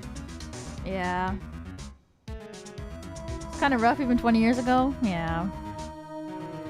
It's difficult. I think, but yeah, I think he's just trying in his own way, but he's all, I think, I don't know. I'm like trying to like sugarcoat it, but I think he actually is just not that great of a guy.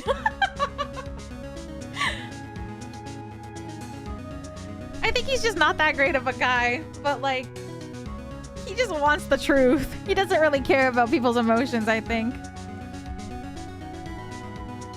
I think I'm trying to make excuses for him because I like him as a character, but I think he just doesn't care. I think he only cares about the truth, and he doesn't care how to get there. Facts over feeling kind of guy. Yeah.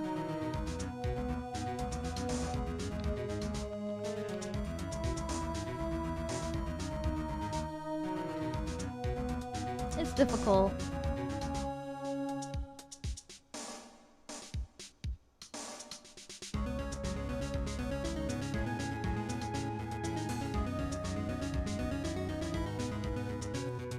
I think he wasn't gonna get through it or otherwise. I don't know. My brain, it was just so shocking still.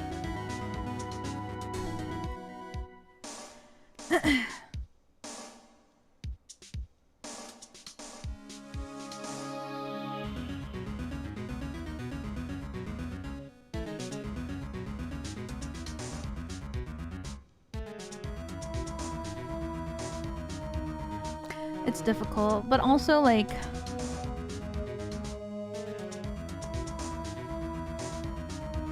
I don't know.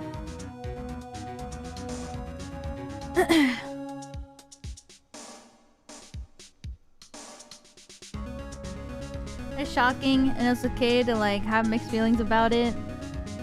Yeah.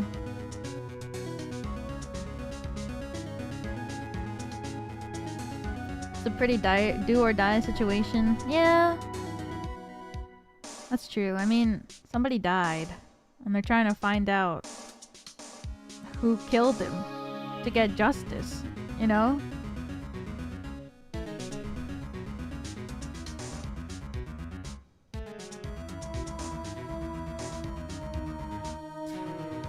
Oh!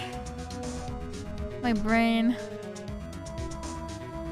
Justice for all?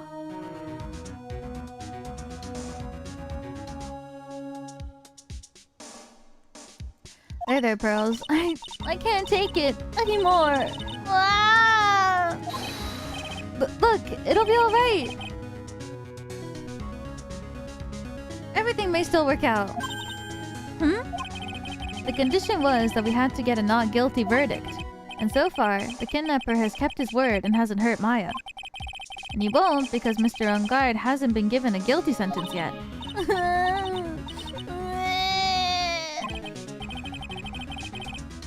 Cheer up! We don't have any time to stand around crying.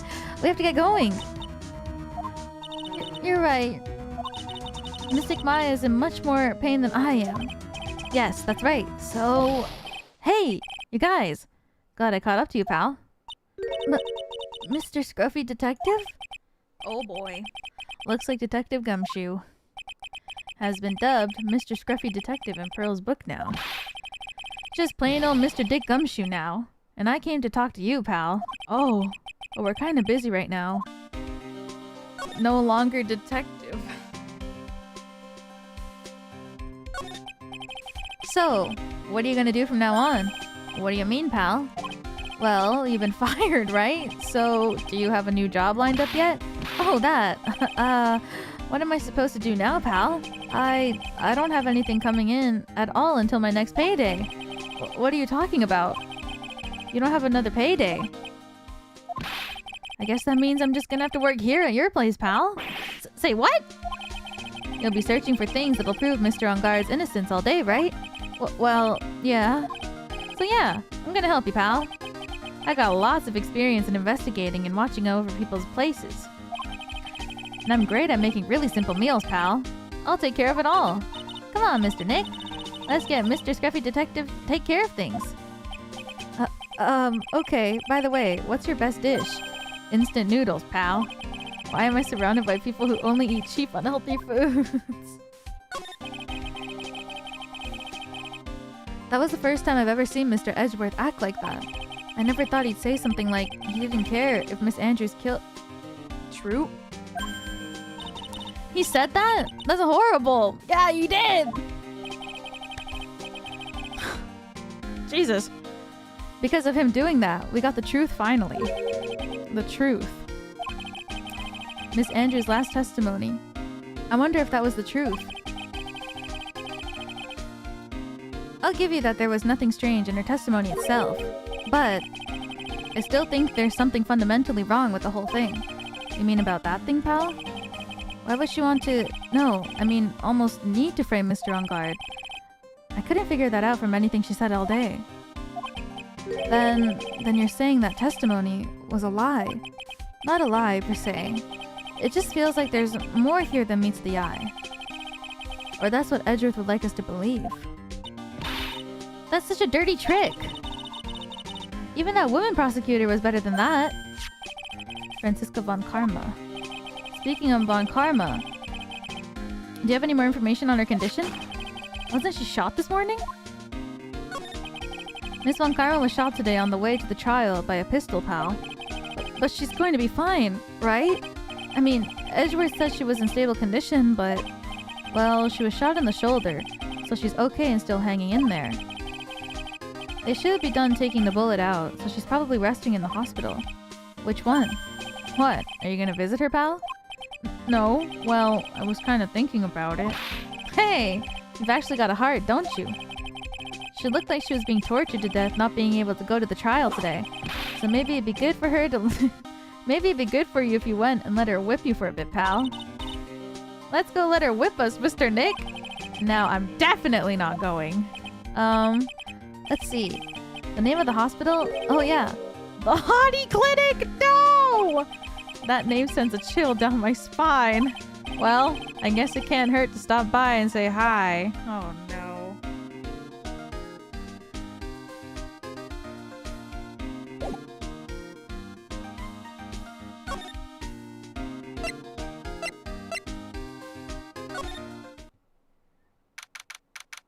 Well, surely he won't be there. Never thought I'd ever come back to this place. Yes. Are you here to visit a patient? Hi. Wait a second. You're... yes. I'm Director Hottie. Why are you still here? Yes. What is it? Can I help you? You can tell me. Yes. Director Hottie. Edgeworth. Yes. I'm Director Hottie. Ho ho. Oh, you're the man from this morning. Yes. What is it?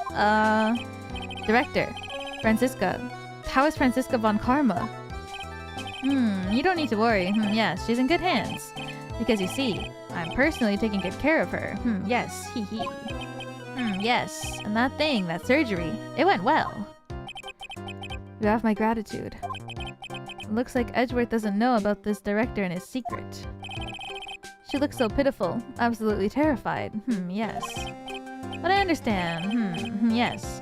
Her opponent was a gun after all, And when I snuck up on her real secret-like, she would scream really loud. Yes. I see. But she's really cute too. When I do that, she whipped me with her whip, Boy, did I cry like a baby. Yes, but I think I could get used to it. Get I'm out of here!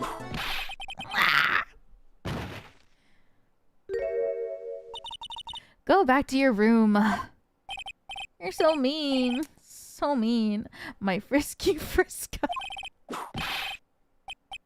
Okay. Is that where my IV drops?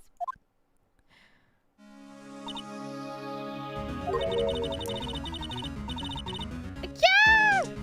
What are those tulips doing in your hands, Mr. Phoenix Wright? I knew I shouldn't have come here. He brought her flowers? Oh, Phoenix. I was shot in front of the courthouse in my right shoulder. But it's no big deal. This sort of thing happens all the time. What? I even had full intentions of returning to the trial this morning. But that would have been too much for you. There's no need to act tough in front of us, you know. Regardless, I was dragged here by that man over there. He was so unyielding. One has to wonder if he was simply interested in stealing my case. It was the only logical course of action given the bullet was still lodged in your shoulder. But by taking over the case, I found myself having to clean up after you and that irresponsible deal you made. I think I know what deal he's referring to. Miss Von Karma, you made a deal with Miss Andrews yesterday, didn't you? I don't know what you mean. In order to make sure that you got your guilty verdict on Mr. Engarde, you told Miss Andrews not to testify in court today. I don't know what you're talking about. Do you have proof that I made such a deal? You're denying it? It looks like you were lucky, Mr. Phoenix Wright. If I had been in court today, this trial would already be over. All while hiding Miss Andrews' own crime? That isn't my problem, whether she had tampered with the evidence or not. I have only one objective, to find Engarde guilty of murder. The end justifies the means, Mr. Phoenix Wright. The end justifies the means. Miss Von Karma. Adrian Andrews believed you when you said, if you don't tell the truth of what really happened, then Engarde will be found guilty. And what does that have to do with me? Because of that, she's now in danger of being found guilty herself. All because she believed in your words until the very end. That still has nothing to do with me. She's just a weak person, that's all. But you had to know how she was. Ow! I think visiting hours here are about over. So, if you'll excuse me. What's wrong? Why did she suddenly cut you off? Probably because she thinks I had an advantage in that argument. Edgeworth.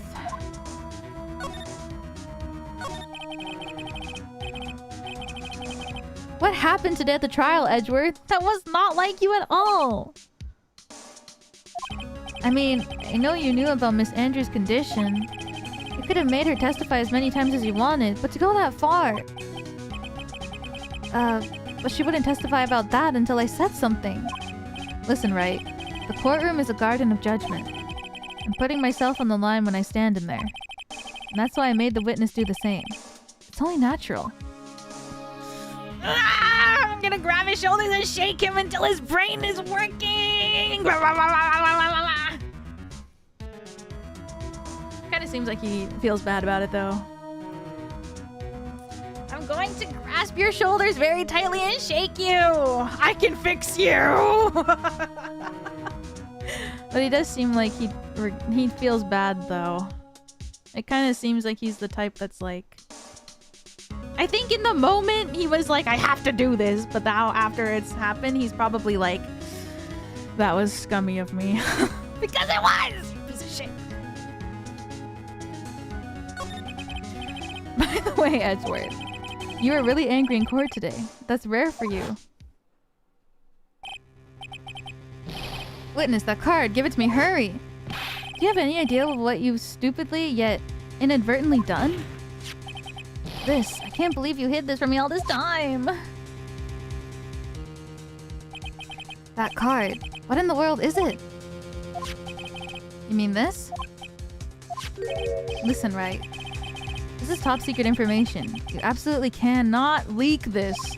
A special investigation team has existed for a number of years, but few know of it. What is happening? I understand. Their task is to find the owner of this card.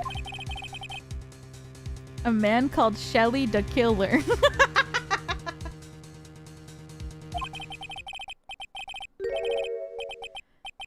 And just as his name states, he's a killer, an assassin, the best at that. An assassin? Picture card added to the court record. Was placed next to the victim at the time of the murder. Who is this Shelly the Killer? The Killer is the name of a long-standing line of assassins. Long-standing? The name first appeared about 100 years ago, I hear. Shelly is the professional name of the third heir to the Killer name. So because his professional name is Shelly, he leaves cards with a shell on them? He has a habit of making sure to leave his cards by the body of his victims. Why would he do something like that? I think it's a part of his duty to his clients. His duty? If he leaves a card, then his client can be assured that he was who killed the victim. Also serves as an insurance against any charges being pushed onto his clients. I see. The killer values the trust between his clients and himself above all else. It seems that this is one honorable assassin with a moral conscience. I guess that even honorable assassins can exist. So, you think this assassin, you think he's the one who did the killing in this case? It would appear that way. The discovery of the card basically confirms it. Wouldn't you agree? Shelly the Killer. Huh. I noticed something at the trial today. You were behaving in a very strange manner. Is something the matter? I guess I should just tell him. Maya, she's been kidnapped. Kidnapped? What does the kidnapper want? An Aquadol. I see. I had no idea. I'll prepare a rescue team as soon as possible and resolve this by tomorrow. Really? Did you hear that, Mr. Nick? Mr. Edgeworth is going to... Stop trying to console me, Edgeworth. I don't need your pity. But, Mr. Nick? There's no way you can find her. We don't even have a single lead to go on. What about the killer? Phoenix? Why are you both stupid? There's only one way to save her. I have to get an Aquadol somehow. It's the only way. Right. Listen. You need to know something. Juan Corrida was killed by Shelly the Killer. And the client who ordered the job is Matt Engarde, your own client. Please, stop. I can't listen to you. I can't believe that. I see. Well, if you want to continue your investigation, you'll need this. What is it? The hotel right now is restricted to police personnel only, as we're looking for any clues that might lead us to Shelly the Killer. But if you take this with you to the hotel, I'm sure they'll let you enter. Damn! In any case, I must attend the preparations for Maya's rescue team. We'll meet again, if anything should happen. Now if you'll excuse me. Mr. Nick? Do you think Mr. Engarde hired an assassin? No way! I mean, he doesn't have a psyche-lock. Yeah, I guess not. Maya. Please. All I ask is that you make it home safe and sound. Question mark time.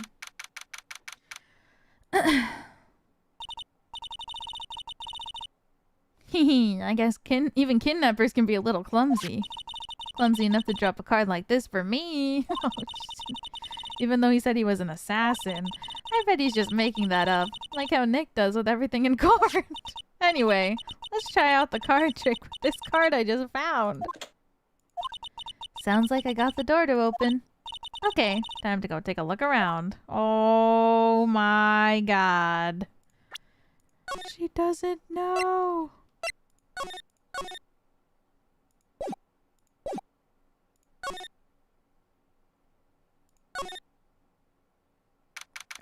It's really dark. Oh. Oh? What is this place? I've got a feeling I'm not in the hotel anymore. Are those videos over there? Well, I'll worry about that later. For now, I should be looking for clues. That way, I can show them to Sis and maybe get out of here. That's weird. What's a figurine doing on the sofa in a place like this? It's a figure? I think it's a bear. Oh, how cute. But it's got a lot of cuts and slits on it. Oh, I wonder if it's some kind of puzzle or something. There's a framed picture sitting on this coffee table. Oh shit, it's a picture of a woman. She's kinda pretty.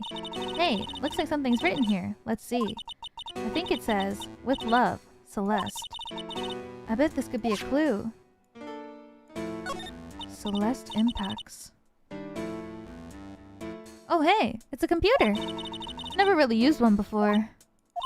I have no idea where the power switch on this thing is. Drat, there goes my plan to use it to somehow get out of here.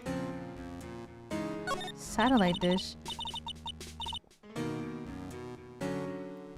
What is this thing? An antenna, I guess? And this is a VCR? Sure, a lot of electronic gadgets here. What's an antenna doing here? Is that a TV? Never seen a TV this big before. Now where is the power button? Oh. Hooey, it's busted.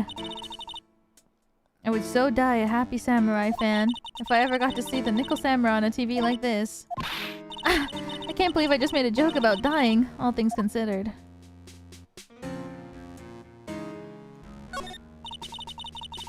It's so dark in here, but I can barely see, but I kind of feel like videotapes. All of them. So what kind of room is this? It's like a cat door. Locked, of course. It doesn't look like I can use the card to open this door. Little hole at the bottom of the door. If only I was a little skinnier, then maybe I'd be able to crawl through here. Oh, this simply will not do. I cannot have you wandering around at will. Yeah! It seems that your Mr. Wright is truly concerned about you. He is? For now, I would suggest you remain cooperative. If you cannot, there are ways in which I can help you.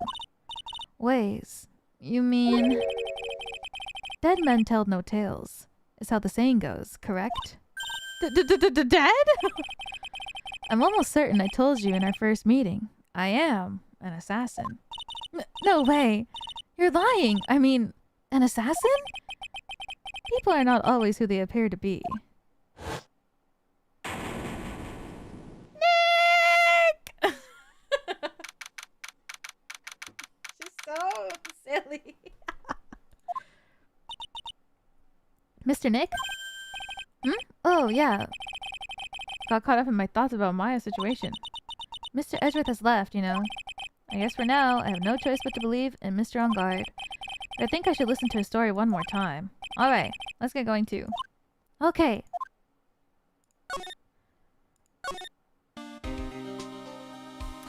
La la la la.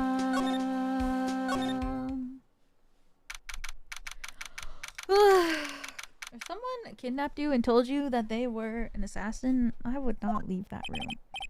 Visiting hours are over for today. Aww. Ugh. I have too many questions I need to ask. I'm sorry, but I'm Phoenix Wright, a lawyer from one of the... You're Mr. Wright, you say? Oh, yeah. There's a message here for you. A message? It's from Madame Engarde. Oh, here you are. What did he write? Is it something really important? I don't know. Well, let's see what it has to say. To Mr. Lawyer Dude, I got something really important to tell you. Why do I feel uneasy all of a sudden?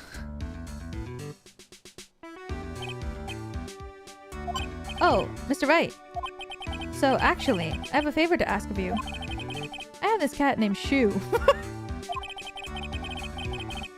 I didn't put out a lot of food when I left the house, so he's probably pretty hungry.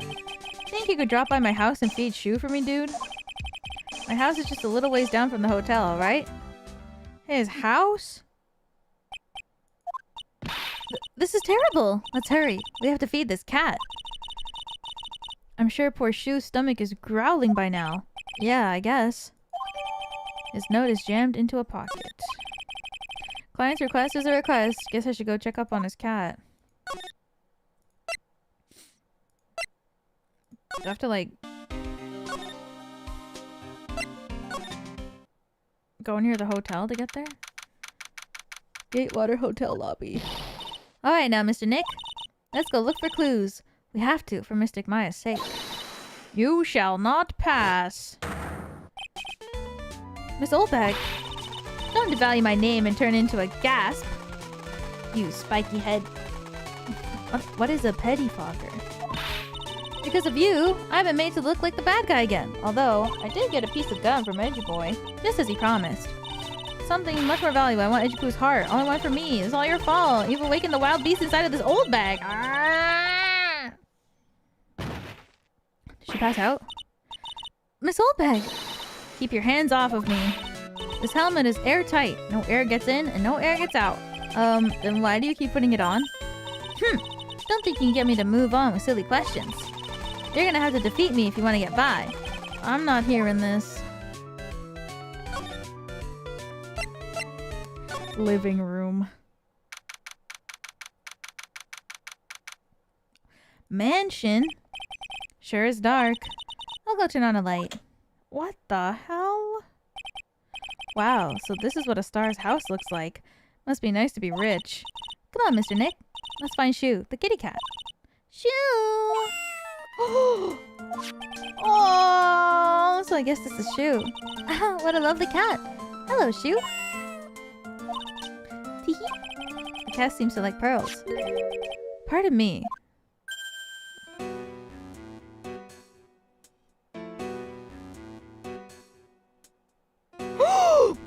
What? May I help you with something, mister? Oh, we're lawyers, actually. I'm Mr. Engarde's lawyer. The Masters. Then you must be Mr. Wright. Yes. It's a pleasure to meet your wonderful self. I'm the family butler, John Doe. I'm a really big fan of your cousin Jane Doe. Nice to meet you. Meow.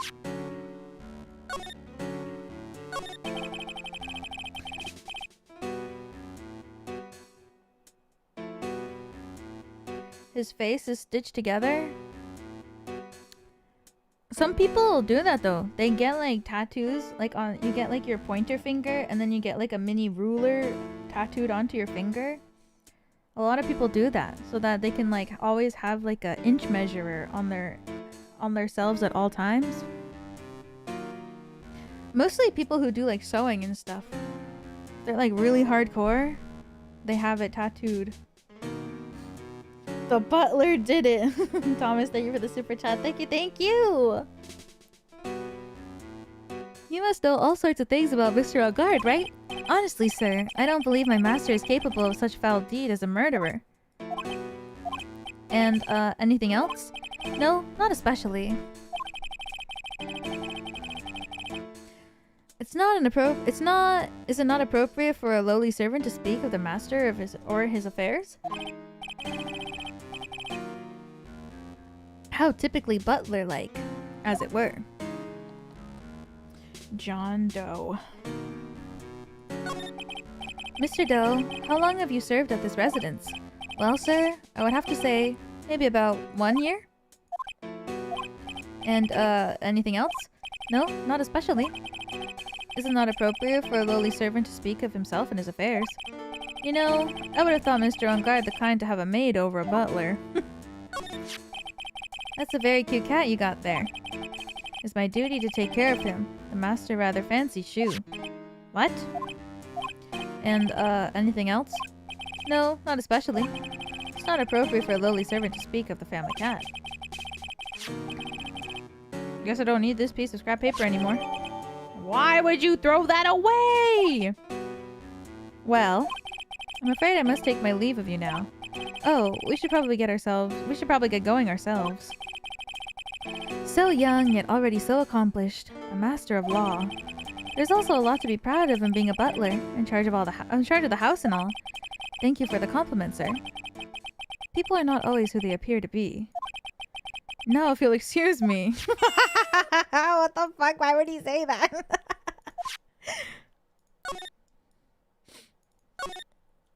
Oh, there's a giant cooking hearth here.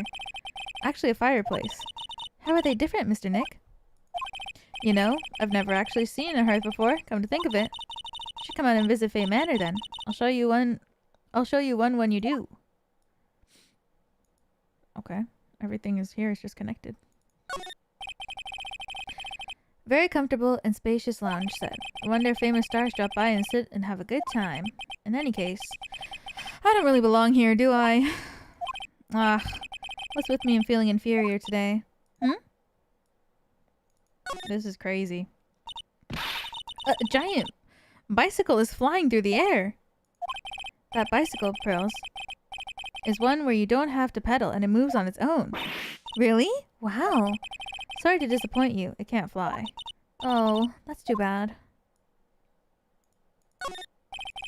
Another door over there. Shouldn't go wandering over there. Now I know how Maya feels when I tell her to stop playing around. What? What if we did? There are masks here. Yeah. That one in the middle is the Steel Samurai. The ones next to that are the Pink Princess and the Evil Magistrate. Fought many battles against the backdrop of Neo-O Tokyo. Wow, you really know a lot about the Steel Samurai, Mr. Nick. I don't know whether to laugh or cry that I know more about a show than a kid. There's a small door at the bottom of this bigger door. I bet it's for Mr. Engarde's cat to use. Oh, you mean shoot. The door. It's locked tight. Well, I guess that's to keep nosy people like me from entering it. That's the same one that I saw before.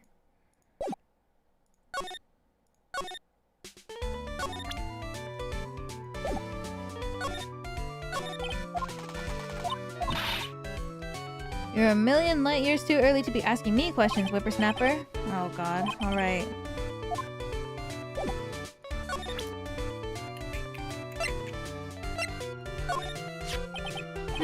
Maybe if I show her this letter I got from Edgeworth.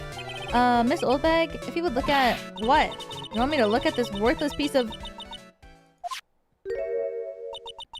Edgy poo! Ugh. Is that her perfume? Pheromone d'adore, I smell? Pheromones of love? Why does Phoenix know this?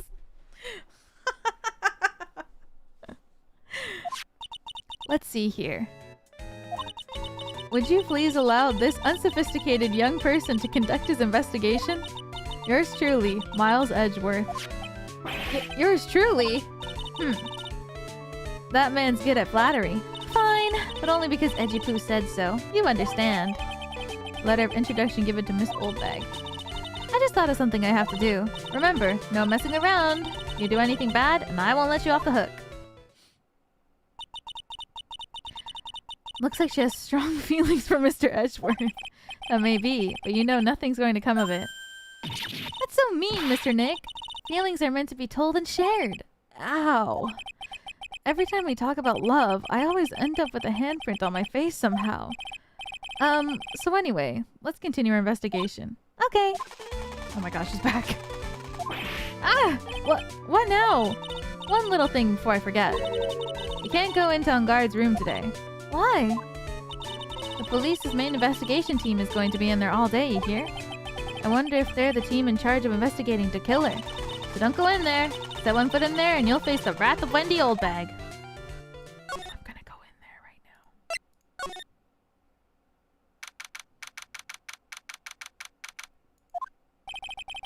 Looks like we're the only ones here. And yet, the hotel seems so busy somehow. Probably because the police team is scouring for clues about the killer. I'm going in.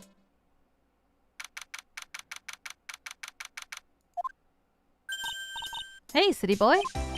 Lotta, you're still here. Reckon course. An investigative photographer eats or starves on her ability to snap up the scoop, yeah? And this hotel has just that aura of mystery. You know, like something's always about to happen. But... do you have a camera? Rec given. Photographer's gotta have a camera out of the ear like corn to a real... The photographer's gotta have a camera out the ear like corn to be a real pro, you know? So I'm hanging around here. Speaking of cameras and feeding the mouth, do you have mine? Why can't you drop that thief thing already?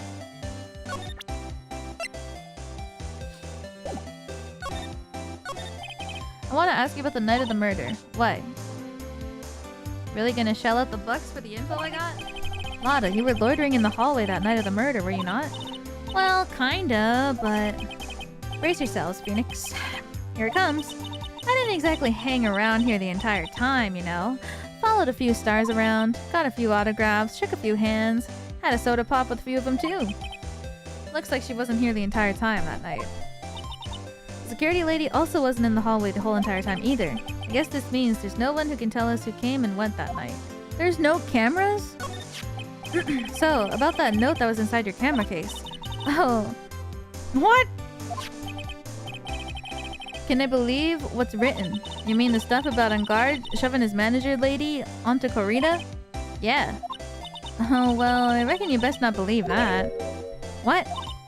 Look, I sort of wrote that on a whim, you know? Right in whatever came to mind. Dude. Whatever came to mind? Yeah. When you get down on it, it's just a lot of random bullshit. Hey, what's wrong with you? Why are you staring at me like my grandpa used to? Why do you look like you've suddenly gotten older too? Or am I just shrinking here? My baby. My $1,600 baby. What's with that red-coated prosecutor anyhow? The guy told me it was evidence and refused to give it back to me. Well, that's kind of how it is. Hey. You're that redcoat's friend, aren't you? Put in a few good words for me and get it back my camera. You want me to do what? Listen, nag the guy real good. About 5 hours and I'll guarantee he'll give it back. Why don't you do your own dirty work? Well, I reckon it's time for me to get going. Tabloid photographer without a camera is just a tabloid. Yeah, I guess. Keep yourself together out there, you hear? I'm coming to see you in court tomorrow. Okay, I'll see you then. And you too there, little one. Keep up the good work, okay? Okay. Don't be picky about your food now. Okay. And make sure you do all your homework, you hear? Okay. And if you happen to find yourself a camera, make sure you bring it right to me. Would you please just leave already? Oh, what the fuck? Dun, dun, dun, dun, dun, dun. Oh, I can't go in.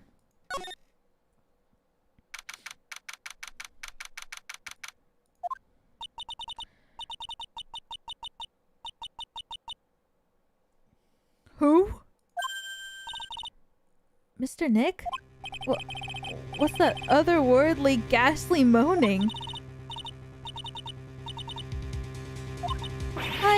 I hate evil ghosts.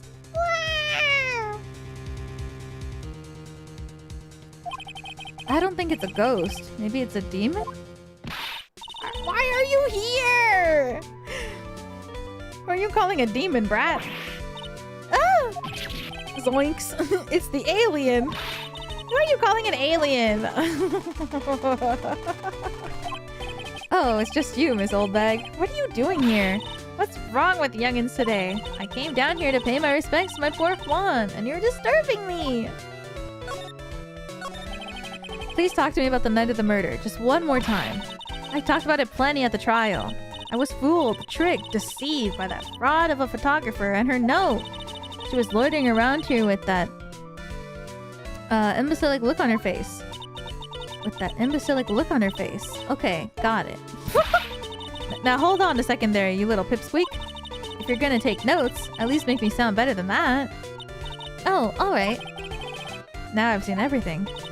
But you know, I was working that night too, doing my job, minding my own business. So it's not like I had time to waste standing around here the whole night. I was wondering if you could tell me a bit more about Mr. Corrida. He was the most popular star, you know, especially where it counts. In my book! But I heard that he was lagging behind in the polls against Mr. Engarde. Well, that's just a recent thing. Bad luck and all that, you know? But he was going to become an even bigger star than he used to be.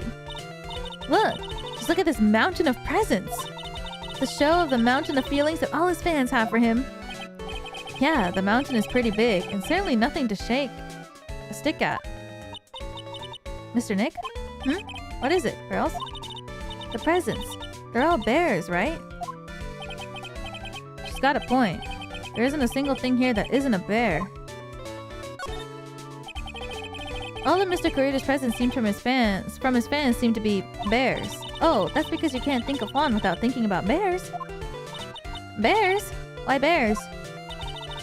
You don't know? When my dear Juan was training, he fought barehanded with a bear. He refused to give in and let the bear win. But after the fight, they became friends. Wow! What a heartwarming story! Look, it's just like in those young people's dramas. I can see those two tuckered out. Down by river going, heh, you sure can fight. You too, bub. You too. Did all that really happen? It's in his biography, bub. What a load of crock. Ever since then, fans have been giving him bears as presents. Yeah, nice. Bears. I'm Uncle Bear, and it's barely 8 o'clock. What is that infernal racket? It's one of the presents going off. Sounds like it's already 8 p.m. Way past your bedtime. Ugh, that startled me. I thought I was going to die for a second. 8 p.m. That's the time when the award ceremony ended that night, remember? Time sure flies. Hard to believe it's been 2 days since the ceremony. Oh, shit. The transceiver. Oh, shit, it's time. All right. Hello? Hello? This is not a phone. Maya! How's Maya? You haven't heard her, have you? It seems you were not able to fulfill your end of the bargain, Mr. Attorney. I have heard the news, so it would seem my present did you no good. No! Mystic Maya! Mystic Maya! One more day, please. All I ask is for one more day. I'll get a not guilty verdict for sure this time. Please. I suppose, if I must, I need that acquittal more than anything else after all. Please. Please let Maya say something. I want to hear she's alright. Alright, then a little. What is with this static all of a sudden? Hello? Hello? It seems bad. Connect. Damn it! Did the transceiver just suddenly break? Excuse me.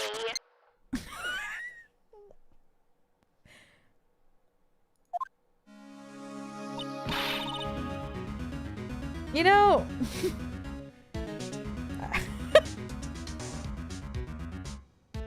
Imagine you're like a mastermind assassin kidnapper and you don't even have good enough signal to contact the person you're blackmailing.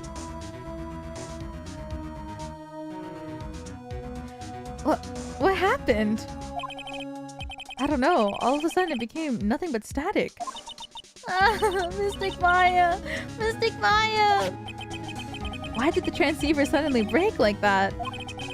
I should probably have an electronics expert look at it. Sooner the better. Does old bag just not care? Like she's standing here listening to all this go down and she's like, whatever.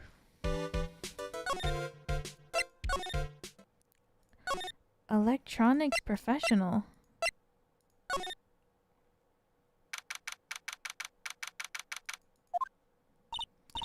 Wow, everybody looks really busy with something or another. They're probably strengthening the evidence for tomorrow's trial. Hey, hurry up with that, will you? Pass the victims list around. You gotta be kidding. There's over 100 people on here. Mr. Nick? Is Mr. Engarde really that big of a bad... Is Mr. Engarde really that big and bad of a criminal? Actually, Pearls, never mind.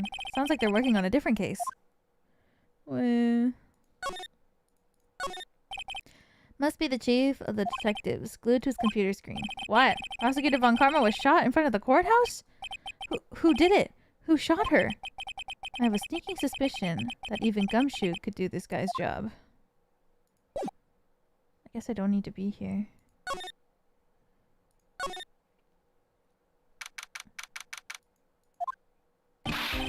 Hey, welcome back, pal. Thought I'd make you a little something for dinner. That's nice. Thanks. Rich man's luxurious full-course meal. Out of a can, that is. Sorry you went through all the trouble to cook, but I don't have the time to eat. Oops. Looks like you don't have a can opener, pal. You've gotta be kidding. And here I thought he had already whipped something up. Oh, I know. There is one way I know how to be helpful. Ask me about anything you want, pal. Go ahead. Well, since he's here and offering, I wonder what I should try asking him about. Maybe he knows about electronics. Transceiver. Oh, Mr. Nick. You should ask Mr. Scruffy Detective about that thing. What thing? Oh yeah, this thing just up and broke all of a sudden. It broke, pal? When I was talking to the kidnapper, it just suddenly broke into static. Look, it sounded like this. I don't hear any static, pal. Huh? Maybe it fixed itself? That's strange. I'm sure it was making a loud static noise. Maybe. Maybe what? Maybe it was electromagnetic interference, pal. Electromagnetic interference. So what is this electromagnetic interference? Something that happens when a radio wave gets mixed up with another signal, pal. When you put it that way, I don't understand what you're talking about. Like, for example, when a cell phone goes off next to a computer screen. The stuff on the screen gets kind of fuzzy and starts acting funny, right? Huh? Computer? It's like when you use the dryer next to the TV, and the screen starts looking weird. Oh, yes, the TV does do that. Oh, so that's what you're talking about. She seems amazingly happy at being able to understand. So the room you were in when the interference at the transceiver happened, there's gotta be something there that's sending out a very strong radio wave, pal. Something like, like a listening device or something. What? Hey, speaking of that, where were you when it happened? We were in Mr. Kurita's room, the scene of the murder. What? That's it. I'm gonna sneak into the precinct and get a bug sweeper. I'll meet you at the crime scene later, alright, pal? Wait, Gumshoe? Oh yeah, baby. It's investigating time. I'm on fire, pal. My fingers are itching to go. Yeah! We should be going too, Mr. Nick. Alright, let's go.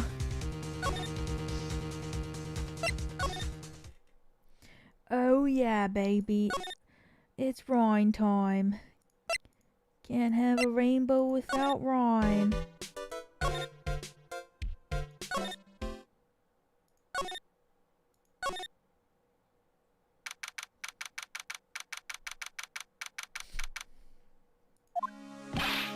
Hey, you're finally here, pal.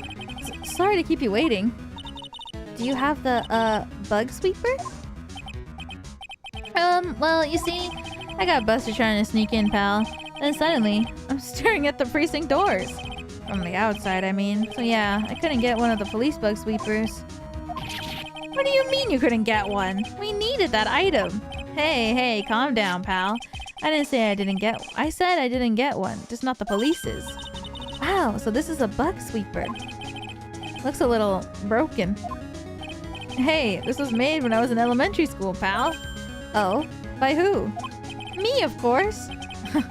Seeing the sure brings back memories. Hey, don't look down on it, pal. Sure, it looks a little beat up, but I put my heart and soul into building this puppy here. Your heart and soul? It'll work. Trust me, pal. It'll do the job. But you can't set the sensitivity, so it's gonna beep at anything that gives off electromagnetic waves. But isn't it better that way? Well, anyways, since I brought it all the way, might as well give it a whirl, right, pal? I'm getting that sinking feeling again. Okay, now I'll tell you how to use this baby. There's a listening device or some other sort of bug hidden in this room, pal. We're gonna find it, right? Right, now first, let's turn the sweeper on. Next, move the sweeper around to give the room a real thorough look-see. The sweeper will let you know how strong of a signal it's picking up, so keep an eye on it. Once you find something that gives off a lot of radio waves, press enter to lock onto it. Volume warning, it's super loud. I can't wait.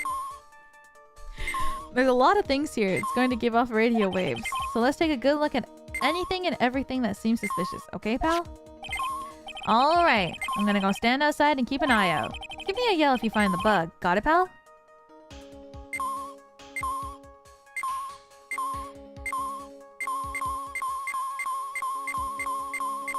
It's not too bad.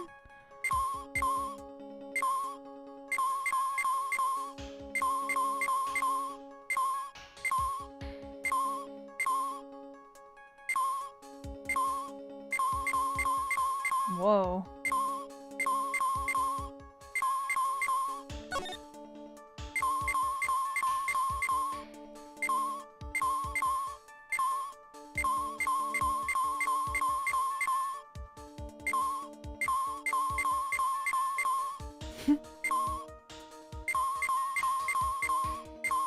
Even the light bulb? I know, right?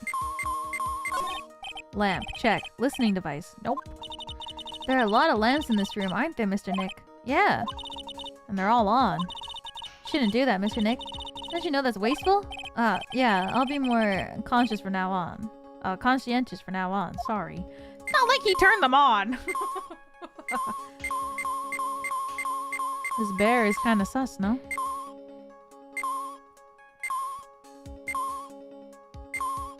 A listening device. What a lovely bear. Jesus. Ah! This must be one of those fancy bearship toy robots. It's a robot? It's a real robot? Yeah, it's a real one. Mr. Nick? Yes? How many horsepowers is it? How many horsies? Horsies? Well, look, it's a bear, so,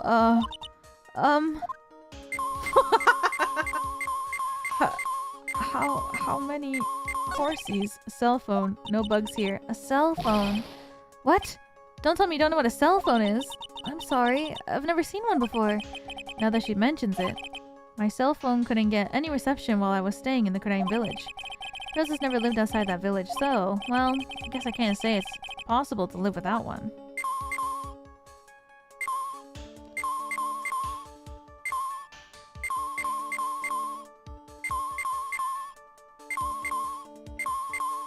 I would say it's impossible to live without one. But that's just me.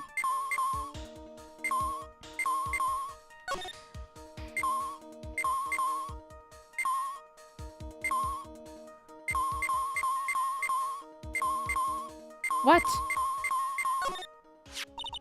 This is just a giant stuffed teddy bear, right? It's the biggest one I've ever seen. Hey, did you guys find it yet? The listening device? I mean, no, not yet. But this bear's eye is... Let's see. Perfectly normal stuffed bear with some really strong radio waves. Sounds like you found the device to me, pal. Let's dig this big fella's eye out and see what we've got. No, you can't! Such a violent act. Oomph. Rip. No! It's a webcam. It's a miniature camera. And it looks like there's more. Sorry. Wait, this is... Guys? This is exactly what happens in an episode of Zoe 101.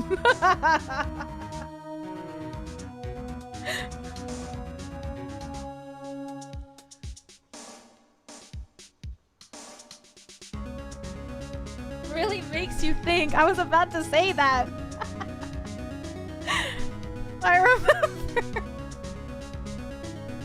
This happens. There's like an episode where Logan gives the girls a really big stuffed bear, but inside of the bear they put a webcam so they can watch and hear what the girls talk about.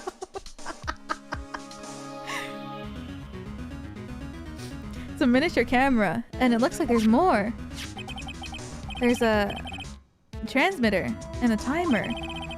What matter? A transmitter, pal? Oh, is this more of that high-tech stuff? I think that episode came out after this game. Probably. Does that mean that they love Zoe 101?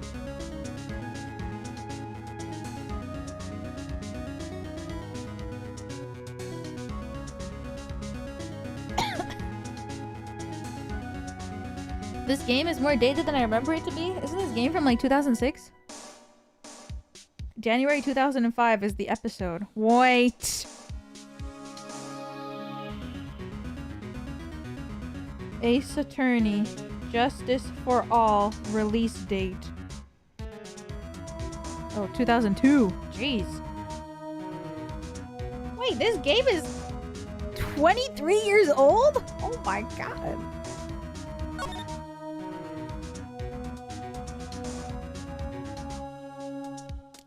I thought this game came out in like 2006 or something, not 2002. Oh my god. It's for the Game Boy Advance. Wait, really?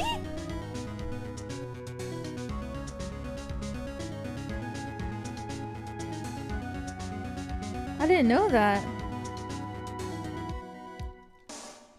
Or I should have. Because I knew that the DS wasn't the original. The DS? Oh, 2006 is the DS version. Oh! Okay. I knew that the DS wasn't first, but I see now. Damn.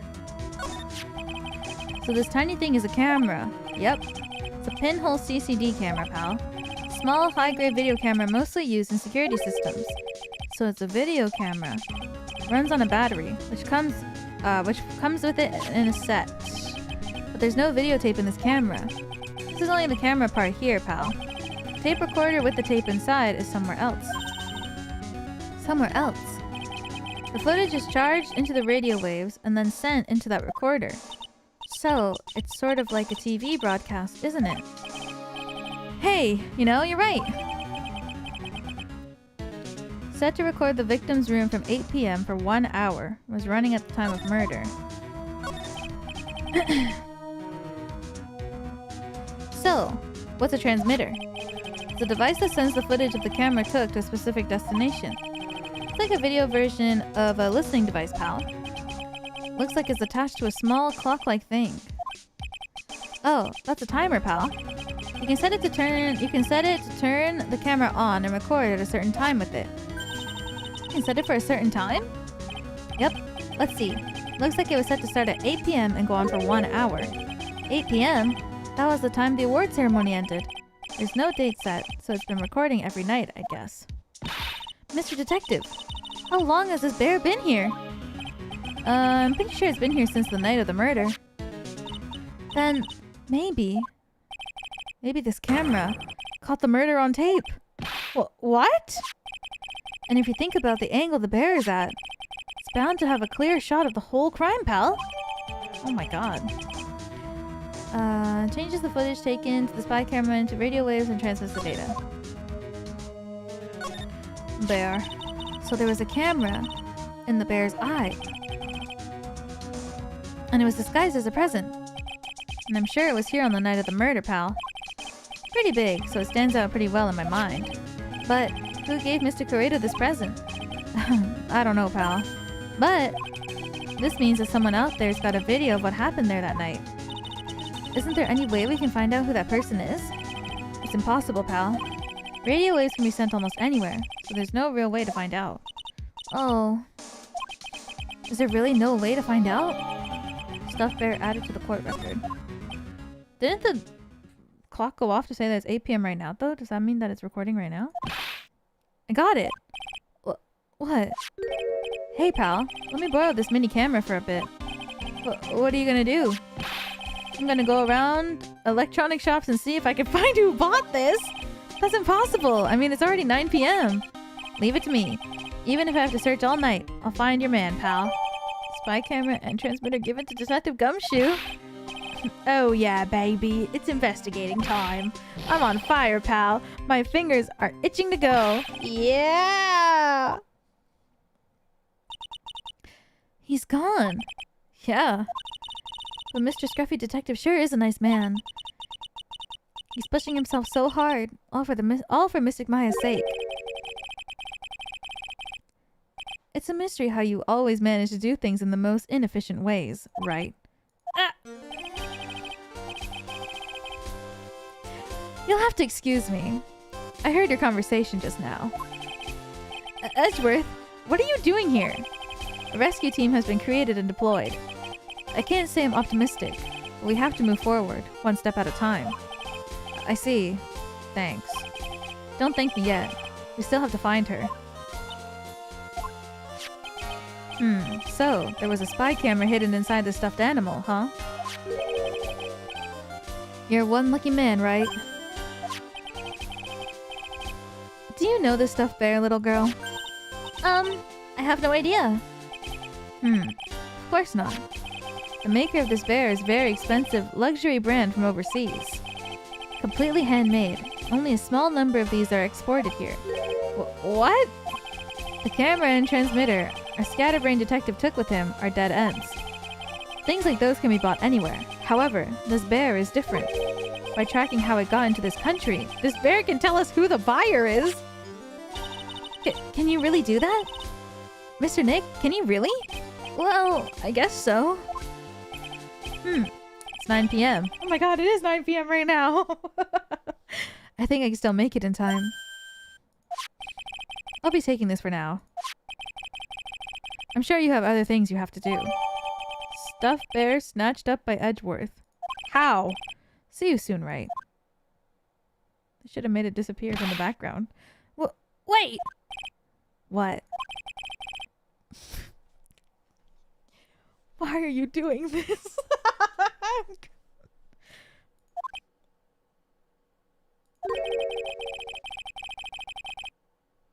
I have no interest in explaining myself to someone who cannot comprehend. But besides that, right. Until court reconvenes tomorrow, you should concern yourself with this question. Who was the person that murdered Juan Corrida? The real killer. Do you really still think it was Adrian Andrews? To be honest, I don't know anymore. Still have a little time left. Find the truth, right? Everything begins with the truth.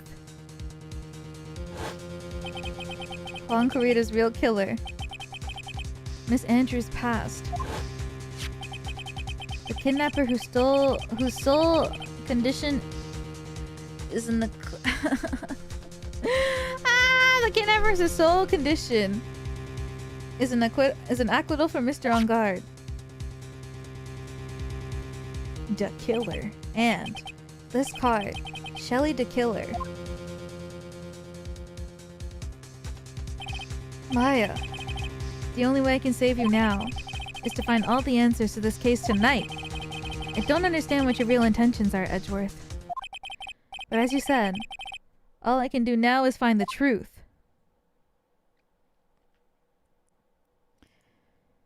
Ugh.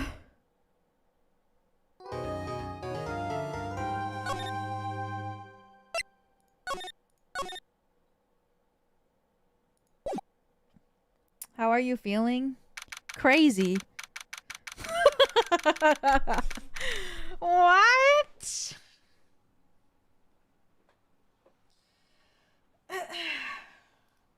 So much has happened.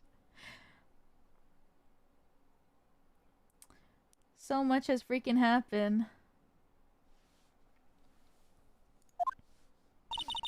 It's past 9 p.m. already, isn't it? I wonder if Mr. Edgeworth has already found Mystic Maya. These things take time. I'd say probably not. The police are professionals, Pearls. We'll find her, so don't you worry.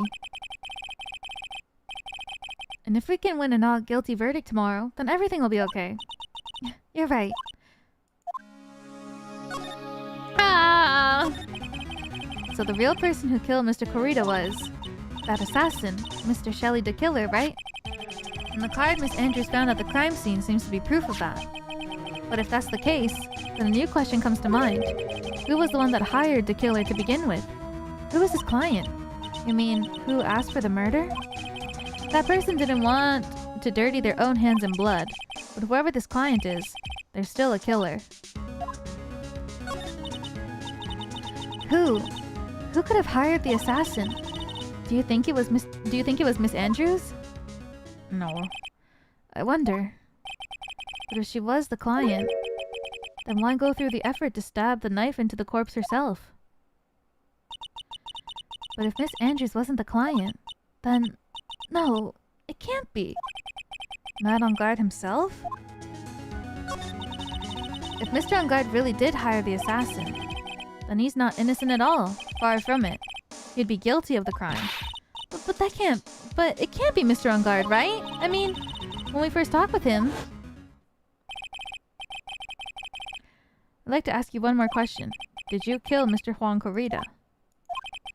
Alright, just so we're clear, dude. I didn't kill anyone, and that includes Juan Corrida, okay? But that doesn't mean that he didn't pay anybody to kill somebody. Actually, that reminds me. Did you remember something, Mr. Nick? Yeah, something Miss Andrews said at the trial today. She said something interesting. So what's this interesting thing? Oh, that's right. You didn't hear it, did you, Pearls? Juana bet everything on the Jammin' Ninja this year. And if he lost the Grand Prix, he was going to make sure Matt was going down with him. That's what he thought anyway. It looked like somehow Juan had his hands on a secret so powerful that it would destroy Matt's acting career had it been revealed. Mr. Engarde's secret. What is the secret? I don't know yet. But for now, let's think about it this way.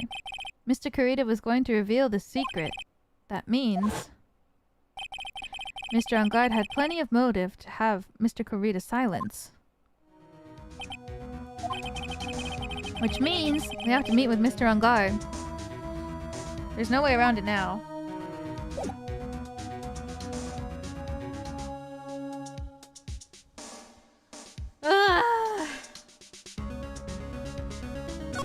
Assassin?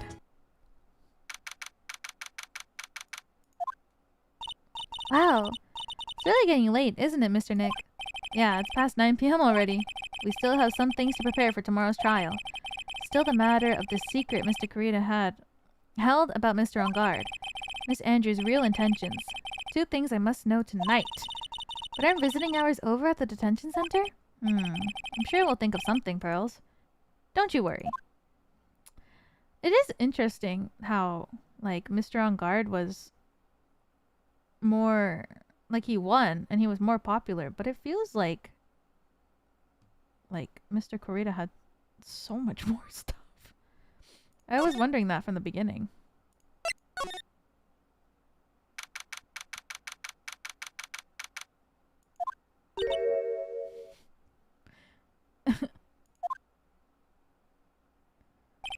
Hey, wait!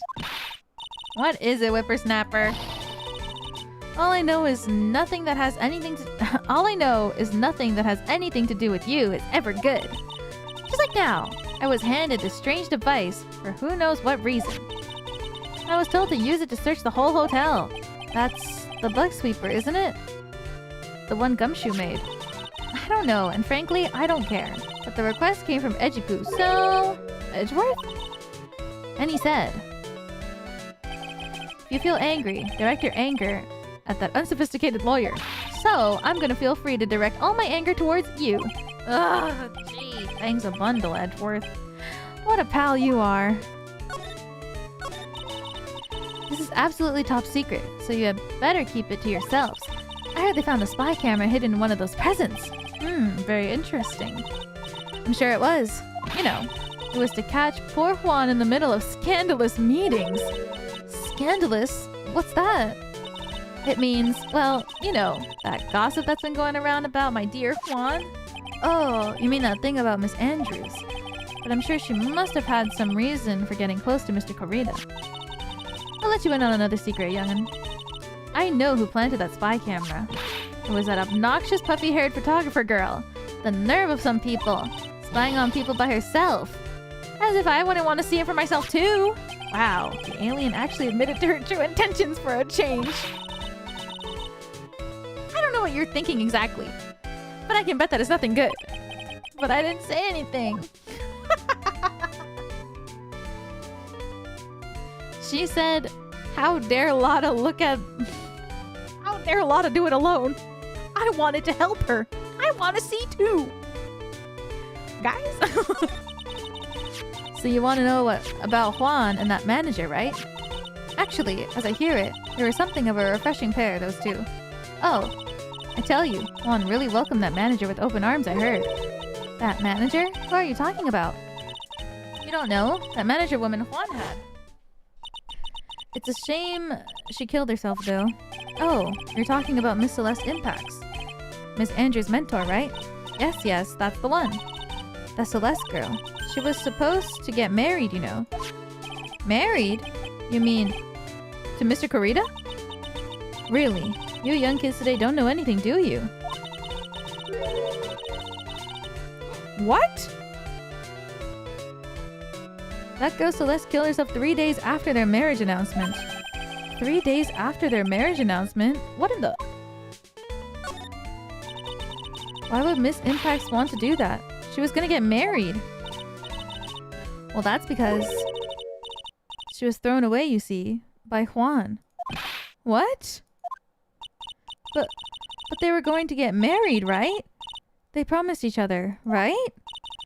They held a grand announcement session, but 3 days later, Juan suddenly canceled their marriage? Is that true? It was in the weekly magazines. But why? Why did he do that? That wasn't in the magazines, unfortunately. I see. That night, after Juan called off the wedding, that manager, Celeste. How terrible. I wonder what happened between those two. There's so much happening. What the hell?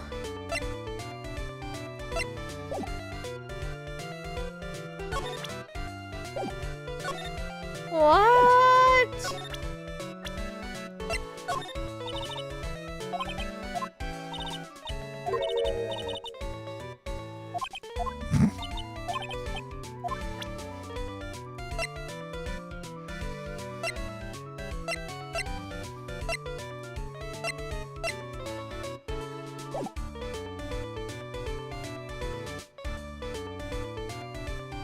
There's so much happening.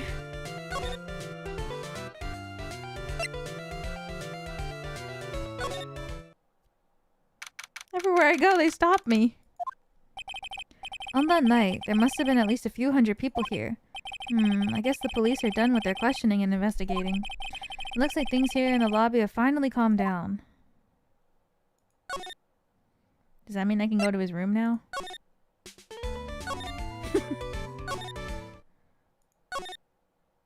Damn it.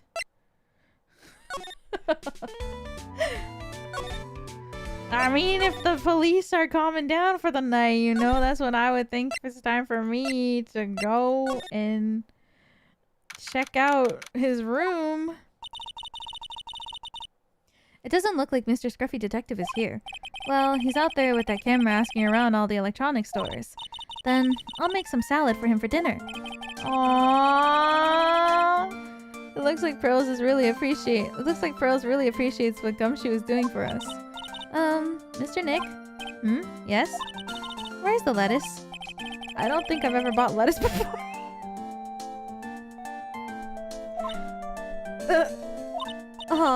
I guess I have to give up on making a salad then.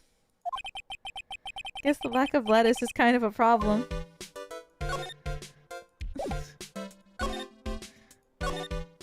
This guy. Visiting hours ended a few hours ago. Looks like we're not going to get a chance to talk with Mr. Engarde tonight. But isn't what we have to ask very important? Yeah, but I don't think that matters to the guard. You never know.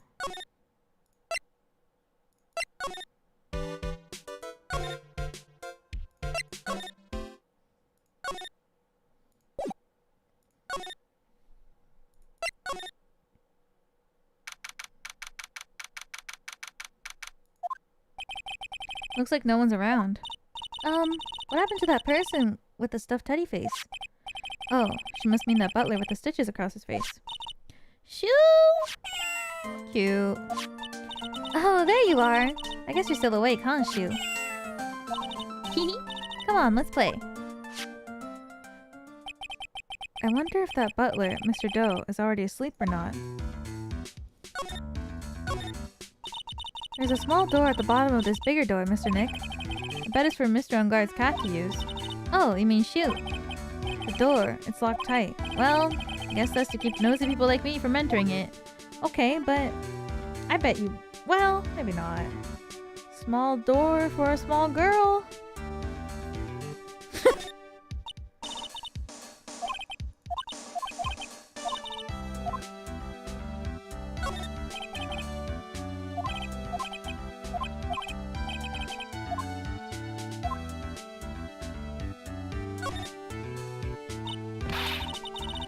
Elira? Well, she could fit. Maybe. But she's not that small? But Maya, when she saw it, she was like, if I was a little skinnier, I could fit through.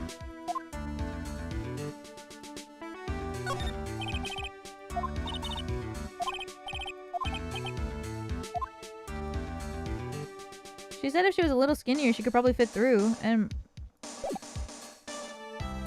Yeah, but she's dumb.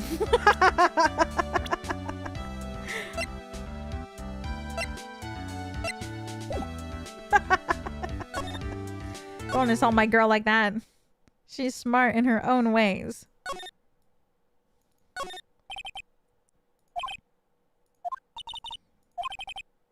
Really, the victim Juan Corrida trying to disclose something about Mr. Engarde. They're both heroes. Why would they do something so unheroic? They're only human. Damn.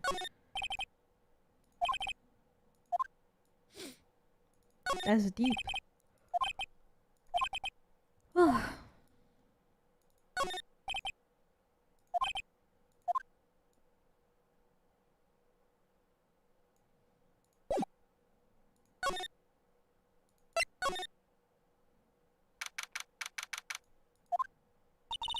Feels sort of tense in here, doesn't it? Yeah, it does. I wonder if something happened. You're Mr. Engarde's lawyer, right? Yes, sir. Well, we finally found just the person we've been looking for. A real decisive witness. A decisive witness? You mean for the Engarde case? Taking the witness statement right now. Gotta hand it to Mr. Edgeworth. What's Edgeworth up to now? Who is this witness? It's probably Mr. Doe. I think you know this person quite well, Mr. Lawyer. What? Mr. Nick? Between the kidnapper's demand and now this, I can't see any way to win here. Oh yeah. Mr. Edgeworth wanted me to tell you something. He did? Even though visiting hours are over at the detention center, he wanted me to grant you special permission, so there you go. What? Already called them, so they know. Go on, go talk to your heart's content. Thank you very much. This is just good news. Go talk to your heart's content. Sounds like the police are pretty sure they have tomorrow's trial in the bag. Oh god, it's time for the psyche-lock. I'm sure they must have transferred Mr. Andrews here by now. Or Mrs. Andrews here by now. So that means that both Mr. Engarde and Miss Andrews are in the detention center. Now then, whose story do I want to hear? Is there only one? I want to hear both.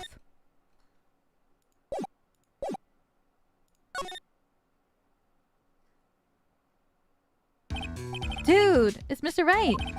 I hope you can get me off the hook tomorrow. I'm counting on you. I hope so too. Edgeworth just dropped a bombshell on me by saying that Juan Corrida was killed by an assassin. That the assassin's client is this man, not Engarde. What's wrong? Mr. Engarde, there's something I must know with 100% certainty. Seem kinda different. Totally not like your usual lawyer dude self. About the press conference.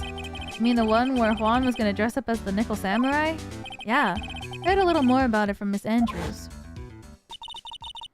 Looked like somehow Juan had in his hands a secret so powerful that it would destroy Matt's acting career. Could you please fill me in on what the secret is, please? Oh. 2? Oh no, a lot more than 2. Jesus. I knew this was coming. Mr. Nick, don't tell me. Psyche-locks. You said a secret, right? But I don't have any idea what it is. Do you, dude? Did you know about Mr. Kurita and Miss Andrews' relationship? Well, it's all over the tabloids, dude. Oh, but I don't know any of the details, if that's what you mean. Look, how many times do I have to tell you? I don't care what Juan did with his life. Miss Andrews, she had a purpose in mind when she started seeing Mr. Kurita. Her mentor was Mr. Kurita's manager. Miss Andrews is going to get Miss Celeste's impact suicide note from him. Celeste. Does that jog any memories? Dude, I suddenly just got totally hungry. You up for pizza? My treat. He's dodging the question. Mr. Nick, what's a pizza? Is it a kind of pea? Like a green pea? Let's go eat one later, okay? I got cut off by the pizza dude at the shop. That's too bad. Well, how about we get our minds off this topic and talk about something else, okay? Mr. Engarde. Are you connected to Miss Impact Suicide in some way?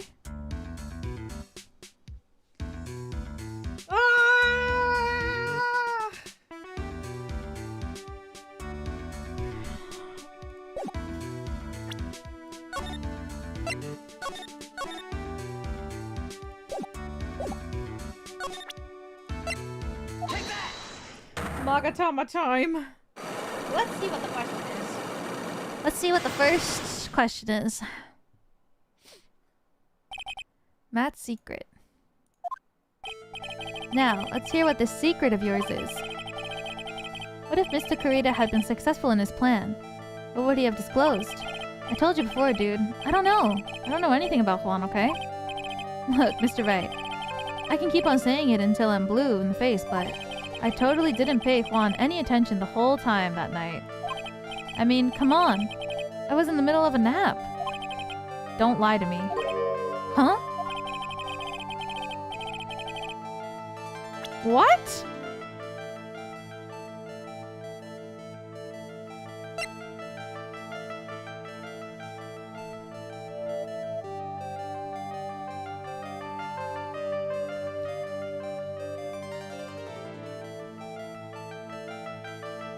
I know you paid close attention to Mr. Kurita, especially on that night?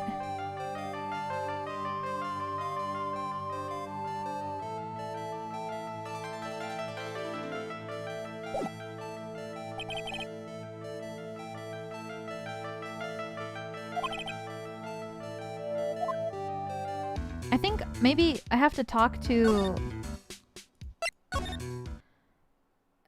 I have to talk to Miss Andrews first, maybe. He seems like the final boss. Oh, Mr. Wright, please, you have to help me. Uh-oh. Mr. Powers? What happened? Why are you here? You see, I got roped into this somehow. What? And now I'm gonna testify at tomorrow's trial. So the decisive witness is Mr. Powers? I was talking with the detective until a little while ago. I was on my way home, and all of a sudden, you're under arrest! I was brought back here! Oh! They said my face and whole self, in general, look suspicious or something. Well, I guess I can see how they thought you looked suspicious. I'm just a normal guy on an exercise show for kids. Is that a crime? Oh. So about this testimony you're giving, what are you going to talk about? I really don't know yet. But it sounds like I saw something pretty important from what they tell me. You saw something important? What was it? I thought we were together the whole time. Oh, well, the detective told me not to talk about it. You can't tell anyone, especially not that lawyer, he said. Who do you think is that lawyer the detective was talking about? I'm gonna take a wild guess and say it's me. Yeah, you got it. Mr. Nick, Mystic Maya and myself are your only two allies in the whole world, but it's alright. Ouch. I don't really have a lot of friends, do I? No. Gumshoe is on our side right now. This is gonna do a lot of damage to Matt, you know. Because he's got that refreshing like a spring breeze image going on. What is he really like? Well, let's see. Matt's always been kind of a player with women. Oh! He would never really turn a pretty face away, if you know what I mean. He'd always say, it's just a game to justify himself. What? How horrible! That's unforgivable! Ow, sorry. Didn't mean to offend you. But you know, he said once that there's only one person in the world who won't swoon over me. One person who wouldn't swoon over him. His manager, you know? Miss Adrian Andrews. Why is Mr. Power suddenly looking kind of energetic? Because he has a little crush on her. You see, I'm actually a sucker for gossip. I mean, celebrities and their worlds have this dazzling sort of image, right? A dazzling sort of image, but aren't you a part of that dazzle, Mr. Powers? No, I'm more of a hairy, sweaty, smelly, brutish kind of guy, you see. But it's okay, really. I get to hear plenty of gossip about a lot of the other stars around me as things happen. Well, that's true. Oh, hey, so did you hear about this yet? About Miss Andrews' mentor? You mean Miss Impacts? I heard something about how her wedding was cancelled. Yeah, that's what I'm talking about. I thought about it a little the other day. About that mysterious death. Hey, Mr. Wright, why don't you ask me about that? Go on, go ahead. He's so charged up his skin is practically glowing with electricity. Have you heard this? She left a suicide note. And they say that Juan went and hid it. I heard about that in the court today. But there wasn't any actual proof that she had left a note. Well, this is what I think. I think that something bad was written on that note. Something bad for Juan, that is. Something bad for Mr. Corrida? Why do you figure so? Well, before she died, Celeste talked with a few of her friends. And she said, it looks like I got caught up with a truly insidious man. A truly insidious man. Does she mean Mr. Corrida by that? Well, there's no one else that fits the bill, right? And that would be reason enough for him to hide the suicide note. I see. Well, that's some good info. Thank you. You're welcome. Mr. Engarde and Miss Andrews. They're both at the detention center right now. Still things I don't understand or know about, I'm sure. I have to get the two of them to tell me everything. Alright.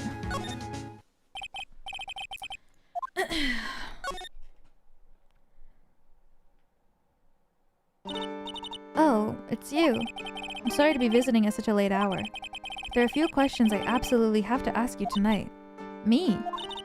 I thought your client was Matt. I'm sure Miss Andrew knows something. She can't be clueless about the secret Mr. Corrida had on Mr. Engarde. I'd like to ask you about Matt Engarde if you don't mind. Mr. Wright, you still don't know, do you? The real him, I mean. You seem to bear a lot of resentment towards— Whoa! Oh, it's just a Windows. Oh. Seem to bear a lot of resentment towards Mr. Engarde. Sorry, that was my Windows. If that's the case, why did you become his manager? Why would you become intimate with his rival? That has nothing to do with this case. Nothing. About Miss Celeste Impacts. Finally put her death behind me, and now, thanks to you, it's all come back to the surface. I'm sorry. Yes, I was shocked by her suicide. And it's true that when I heard the rumor that Juan was the one who had hidden her suicide note, I began to draw close to him. I wanted to get her note back and burn it. You wanted to burn it? But why? I didn't want it to spread just like another piece of gossip. But I never held any murderous intent towards Juan. I would never do something so stupid. I wonder what it said. Why did you try to frame Mr. Engarde? It's simple. Because he's the killer. That's why. Isn't it the duty of every good citizen to inform the police? But there had to be another way. The police are excellent at doing their job, so they'd figure it out, right? Yes, they're so good that they couldn't figure out the real truth behind Celeste's death. Miss Andrews. Well, I know you're not the type of person to do something without a reason. So please, tell me why you did what you did. Revenge. Huh? Did you say something just now? One? Huh. Don't you understand yet? You're not my lawyer. To be honest, you're more like my enemy. But I'm sure I just heard Miss Andrews say, revenge. Okay.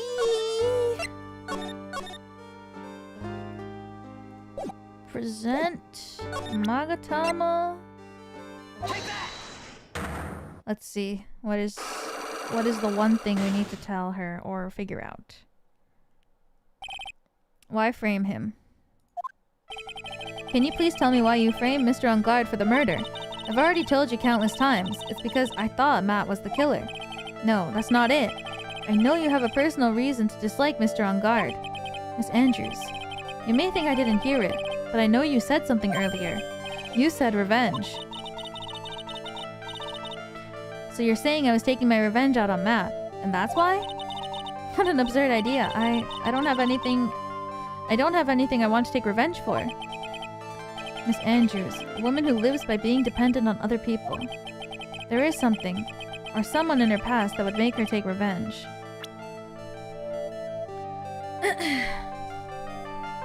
It's gotta be.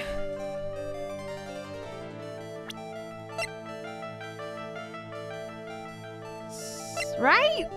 2? Please be right. Thank God. Celeste. There's only one catalyst that could cause such strong feelings, and even revenge. And that's Miss Impact's suicide. What are you trying to say?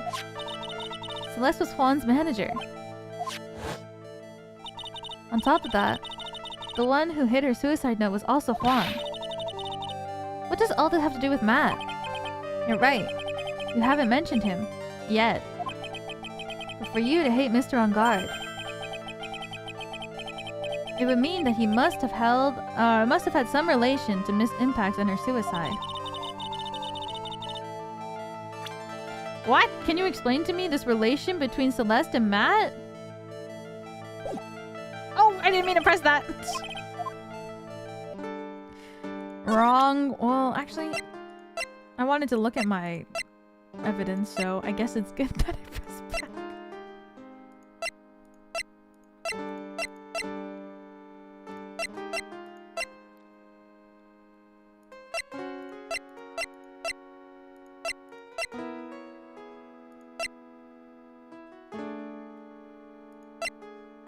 Do I have anything? Am I missing something? Maybe.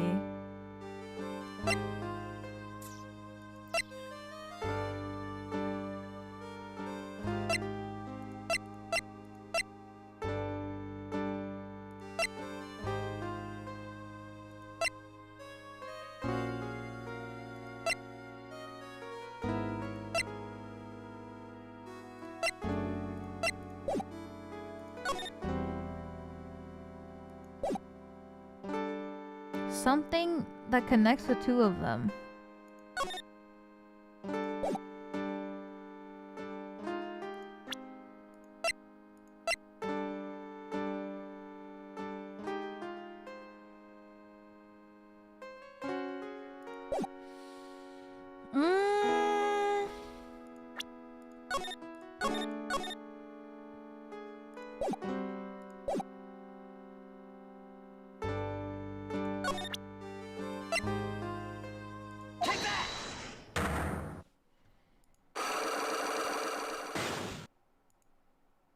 For one lock. It's a heavy lock.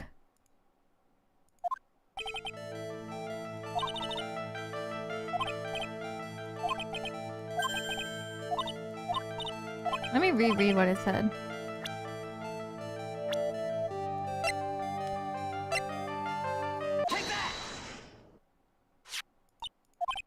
There's only one catalyst that could have cause such strong feelings and revenge. What are you trying to say? Celeste was Juan's manager. On top of that, the one who hid her note was Juan. What does all this have to do with Matt? You're right. You haven't mentioned him yet. For you to hate Mr. Engarde would mean that he must have some relation to her suicide. Can you explain to me this relation between Celeste and Matt?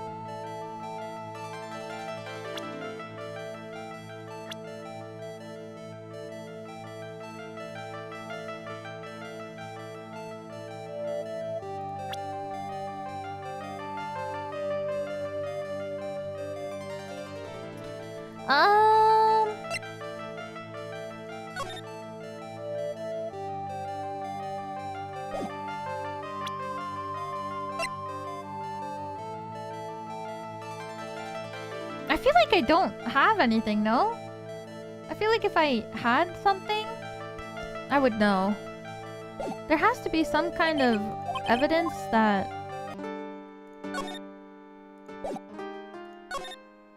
gives me like a piece of evidence that I can actually hold.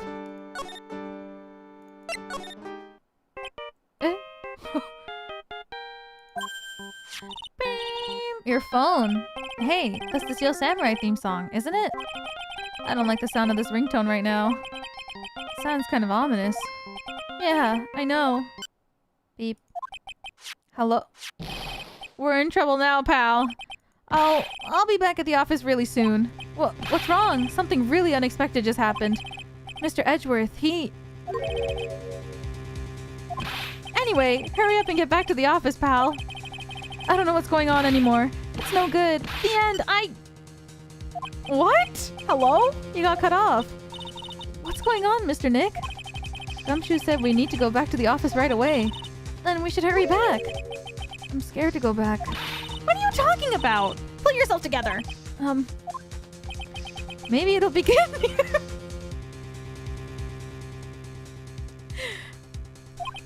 Somehow, I doubt that.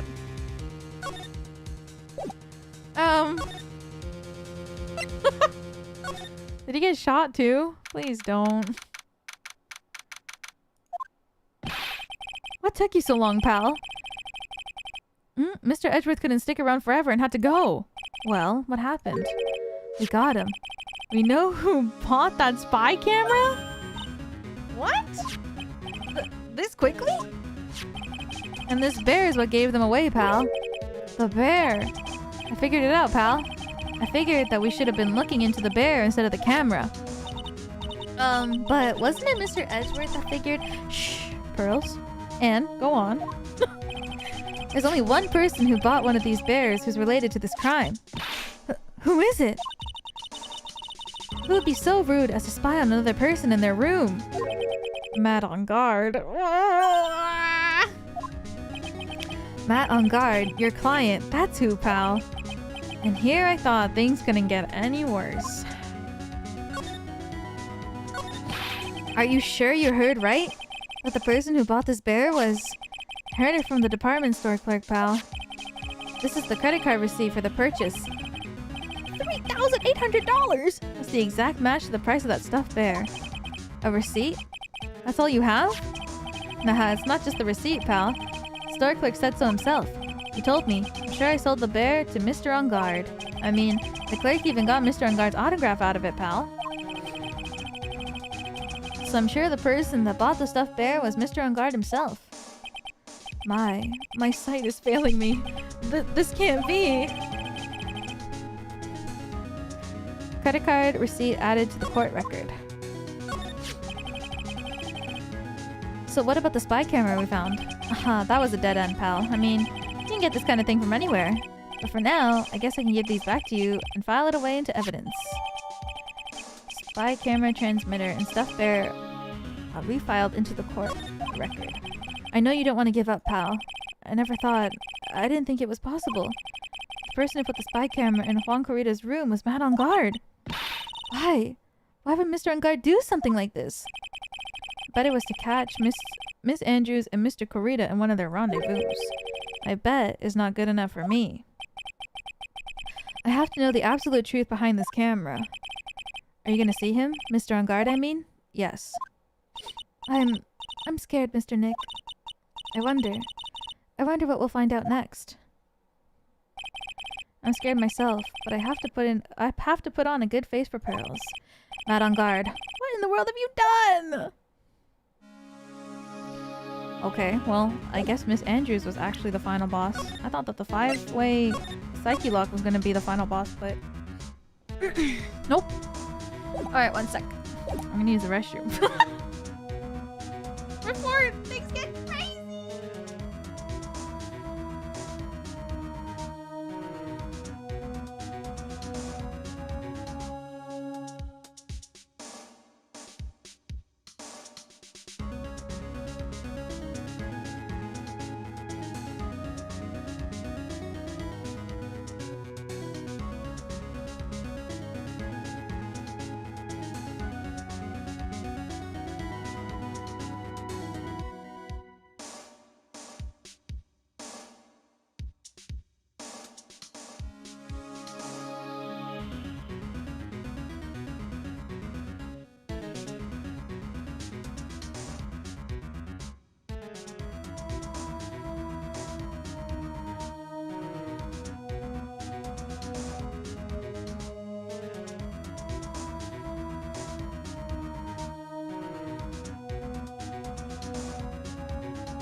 I'm back! No! I looked at my phone. Mistake. Sky messaged me and said, TP is full. Let's get back into things. No!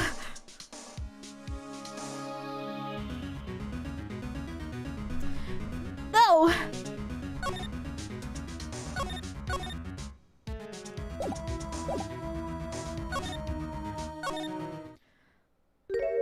Oh!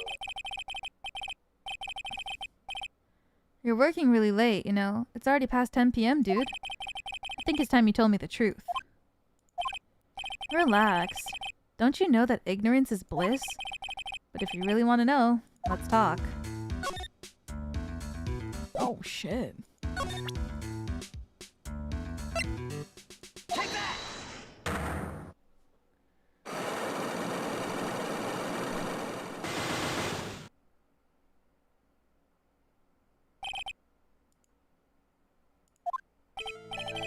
Let's hear what this secret of yours is. What if Mr. Kurita had been successful in his plan? What would he have disclosed? I told you before, dude. I don't know. I don't know anything about Awan, okay? Look, Mr. Wright, I can keep on saying it until I'm blue in the face, but I totally didn't pay Juan any attention the whole time that night. I mean, come on. I was in the middle of a nap. Don't lie to me. Huh? I know you paid close attention to Mr. Kurita, especially on that night. I guess this first? Camera? Someone used this camera to secretly film Mr. Kurita's room the night of the murder. Secretly film? What? And then sent the images the camera took with this transmitter. Wow, but dude, where was this camera you're talking about hidden? Da bear.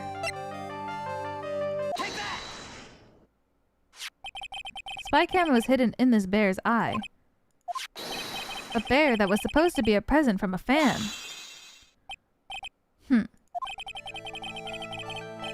I guess Juan had a few of those kinds of fans too, huh, dude?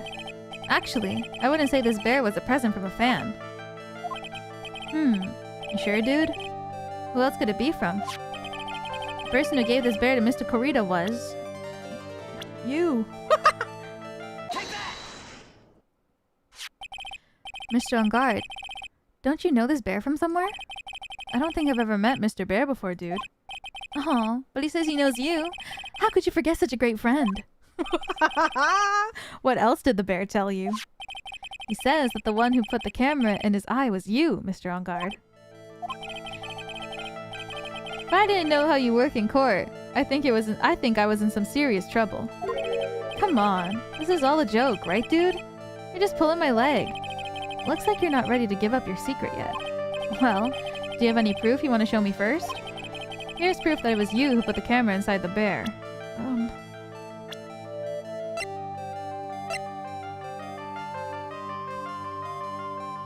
The receipt that he bought it? I have here one credit card receipt, Mr. Engarde. It's from when you bought that stuffed bear. Dude, all you can tell from this is that I spent $3,800. I go to that department store all the time, okay? This $3,800? This could be the toothbrush that I bought that one time. A $3,800 toothbrush? It's ivory. And it's got elephant hair for bristles. Ew. Elephant hair? Is that what rich people use nowadays? Anyway! The store clerk clearly remembers you and your purchase. After all, you even gave him an autograph, did you not? Dude, you should have said that earlier. So can I ask you one thing? Yes? You're my lawyer, right, dude? So, if you are, why are you looking into stuff like that? Because if I don't know the truth, I can't help you. Sounds more like stupid lawyer talk to me. Hey, let's stop talking about this, okay? No, not yet. I haven't asked why you set up the camera yet. And what your secret is. Of course, it would be strictly confidential. So, what are you gonna do now? I'm gonna find out what I want to know, because I must. The reason you hid the camera in Mr. Corita's room and filmed it in secret is...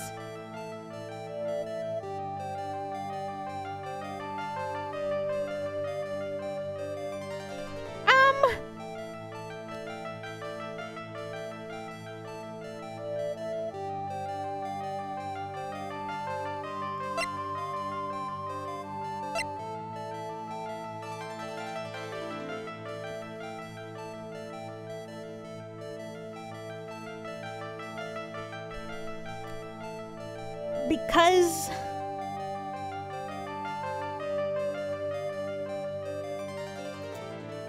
he... the killer?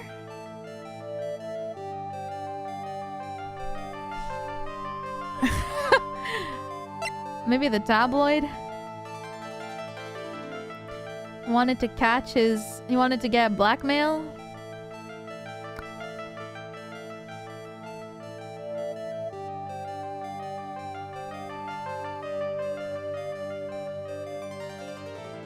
It's either because... well... he knew he was gonna die, no? And then if there was video proof that he wasn't the one who did the murder, then he... could get away with it?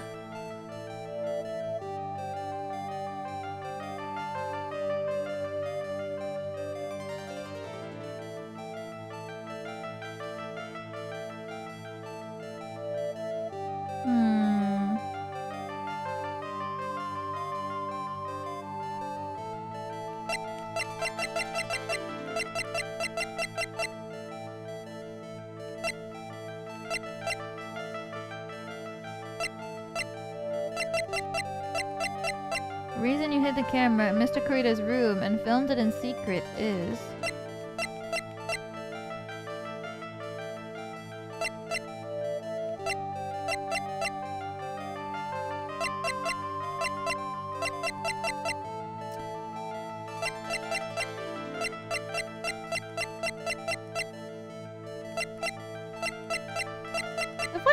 What?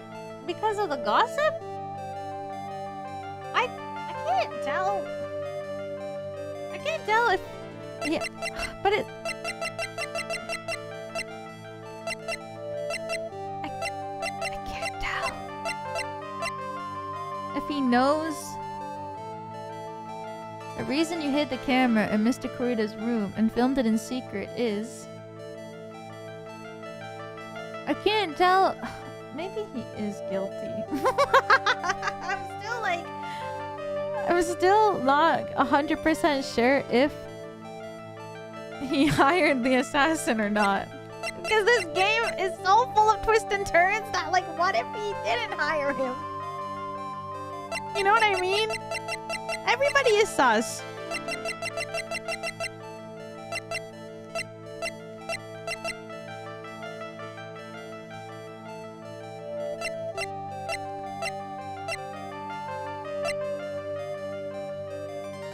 Was running at time of the murder. The reason you hid this camera in his room and filmed it in secret is...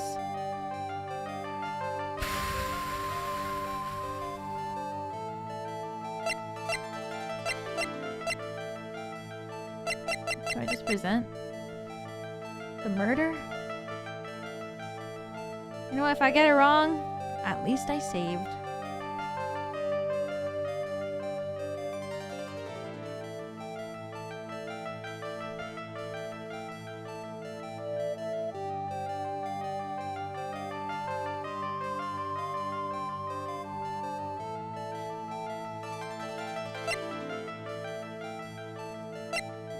I think. I can't tell if the... I really can't tell if it's because... Cook a little less? What?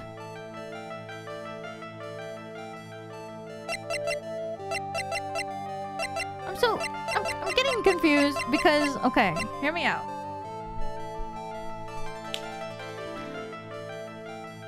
He didn't know that there was gonna be a press conference.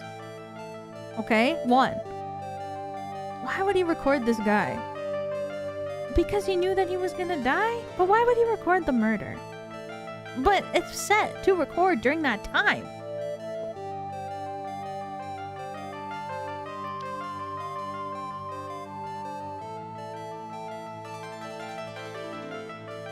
Don't overthink it.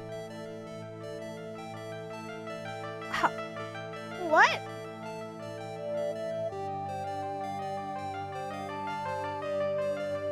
How am I overthinking it? This is like the most logical thought process to me.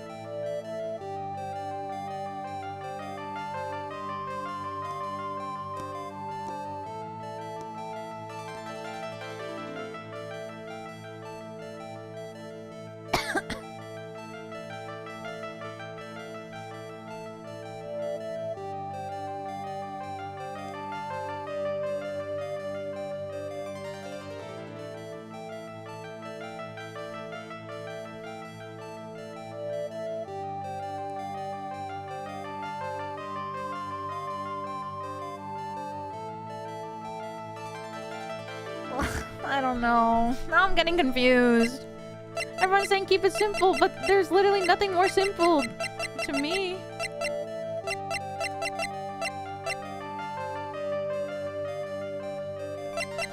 But now I don't know anymore. Now I feel like I'm overthinking everything and I don't know what I'm...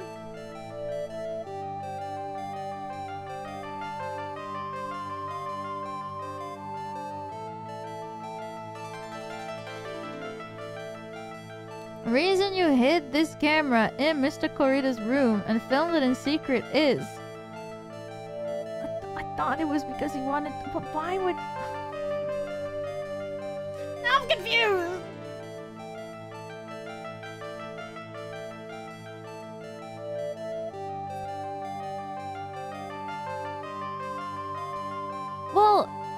if he...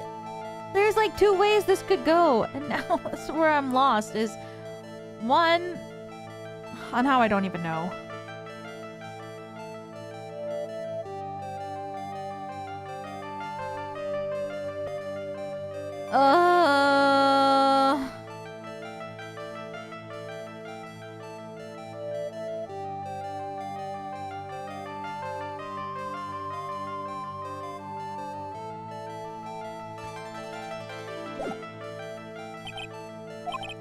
I need to re-talk now because I don't remember everything, but I don't even remember anything that they said before the thing that I was supposed to present just there.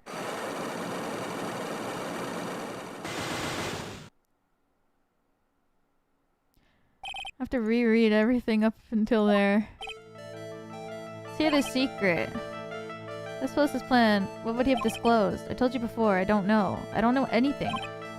Mr. Wright, I can keep on saying it until I'm blue in the face, but I totally didn't pay Juan any attention the whole time that night. I mean, come on. I was in the middle of a nap. Don't lie to me.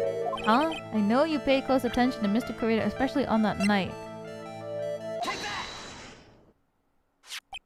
Someone used his camera to secretly film Mr. Kurita's room the night of the murder. Secretly film? What? Then sent the images this camera took with this transmitter. But dude, where was this camera you're talking about hidden? In the bear. The spy camera was hidden in this bear's eye. A bear that was supposed to be a present from a fan. I guess Juan had a few of those kinds of fans too. Huh, dude? Actually, I wouldn't say this bear was a present from a fan. You sure, dude? Who else could it be from? The person who gave this bear to Mr. Kurita was...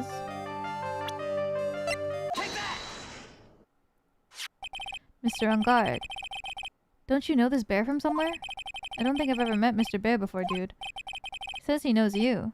How could you forget such a great friend? What else did the bear tell you? It says that the one who put the camera in his eye was you, Mr. Engarde. If I didn't know how you work in court, I think I was in some serious trouble.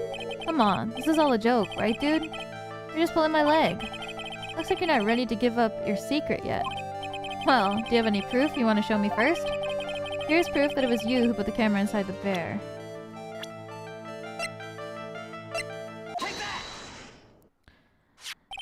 I have here 1 credit card receipt where you bought the stuffed bear. All you can tell from this is that I spent $3,800. Department store all the time. Toothbrush. Anyway, the store clerk clearly remembers you and your purchase. After all, you even gave him an autograph, did you not? Dude, should have said that earlier. Can I ask you one thing? Yes. You're my lawyer, right? If you are, why are you looking into stuff like that? Because if I don't know the truth, I can't help you. Sounds more like stupid lawyer talk to me. Hey, let's stop talking about this, okay? No, not yet. I haven't asked why you set up the camera yet. And what your secret is. Of course, it would be strictly confidential. So, what are you gonna do now? I'm gonna find out what I want to know, because I must. The reason you hid this camera in his room and filmed in secret is... I feel like it has to be murder.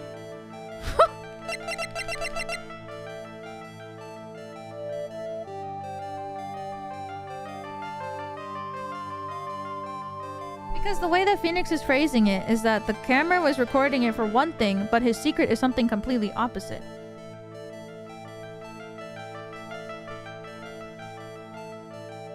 Right?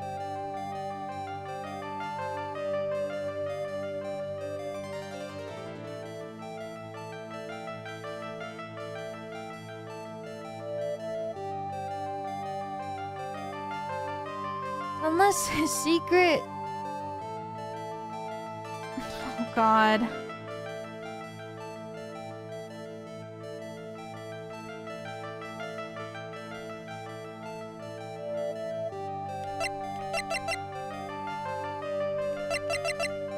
But why would I be framing my client for murder?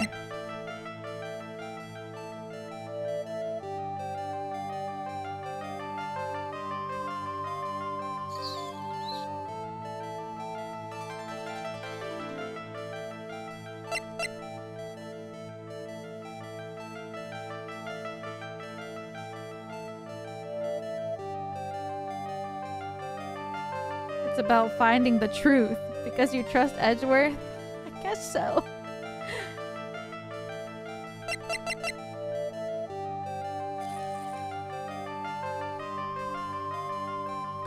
I mean, this is the only thing that makes sense because he was killed from... Because of this recording from 8 o'clock. Right? Which is when the show ended. So he knew that something was going to happen in that time. I feel like you would only record something if you knew it was going to happen for sure. If you wanted to record, like, interactions between... I don't know. I'm just gonna... It's wrong! I don't know! Who are you calling? Mr. Engarde? Dude, how about you take that bear home with you and talk to him? I'm sure Mr. Bear will talk with you about as much... Your soul will shatter? I made too many mistakes. Wait, what? What just happened?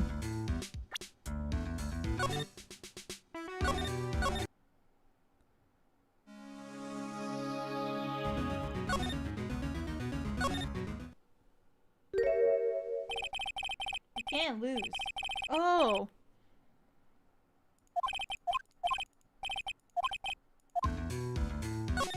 I have no idea. It doesn't. Nothing makes sense.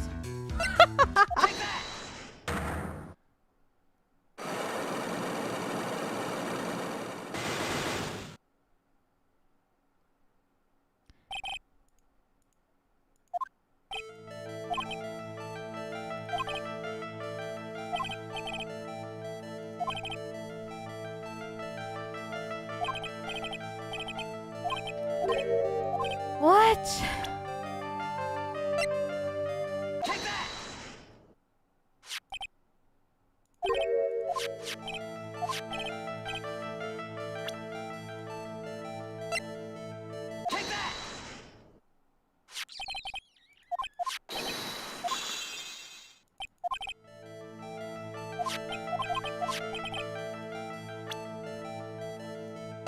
Oh.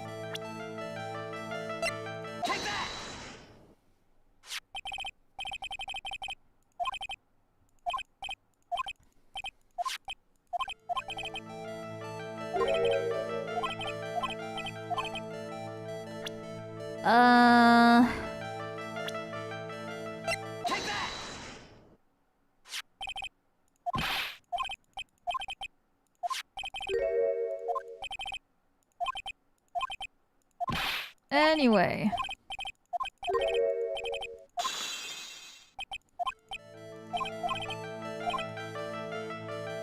Why are you looking into stuff?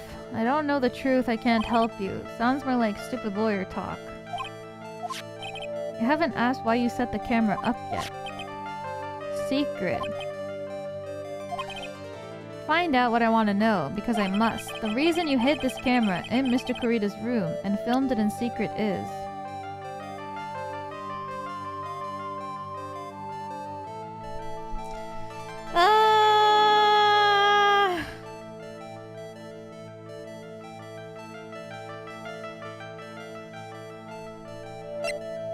Time to read everything.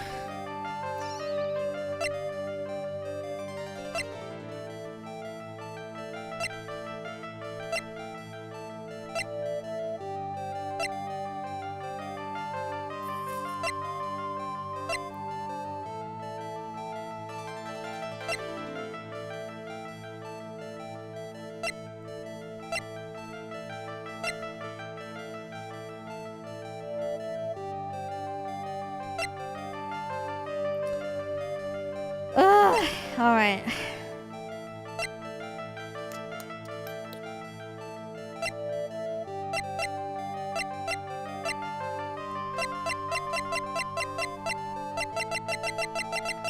Well, if it wasn't for murder, then it has to be this, I guess. But that doesn't make sense.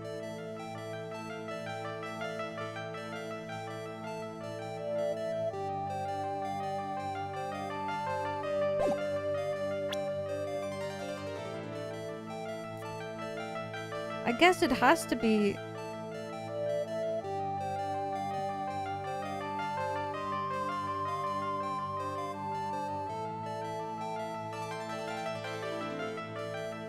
Why? He wanted blackmail? Against him? Blackmail? Maybe not. Maybe gossip?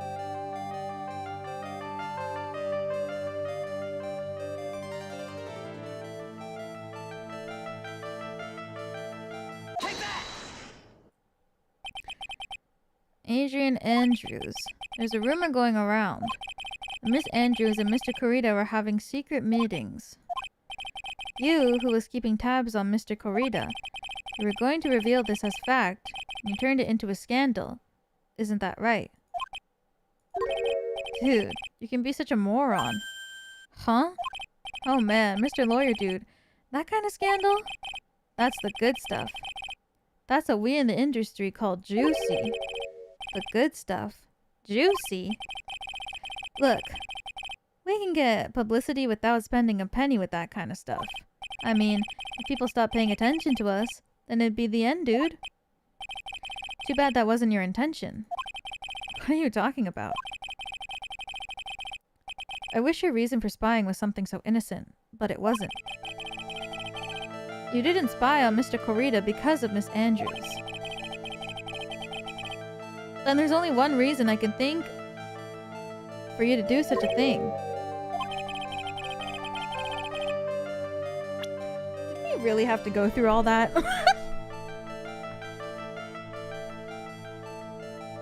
Did we really have to go through all of this? I feel like we could have skipped that whole step just to say that the real reason is because of murder.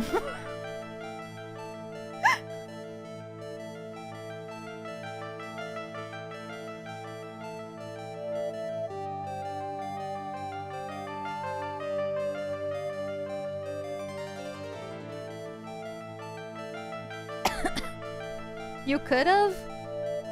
What?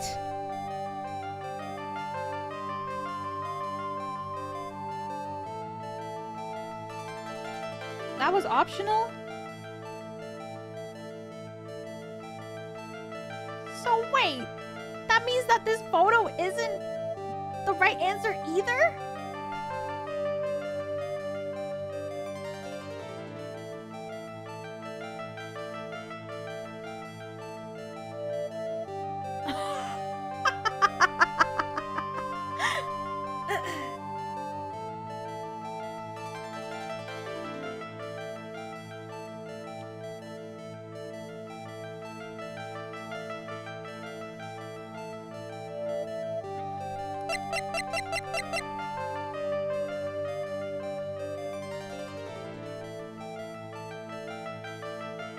Maybe the card?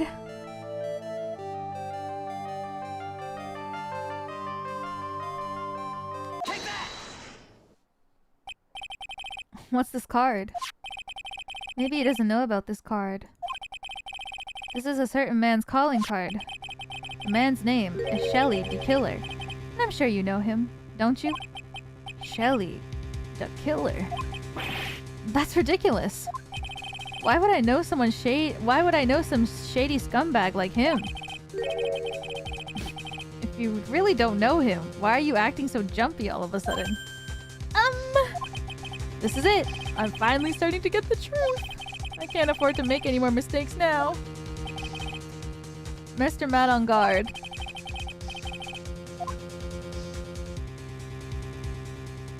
I know why you know Mr. the Killer. It's because you're a hero of justice, you're his client, you're a star. There's these two answers. Because you're famous.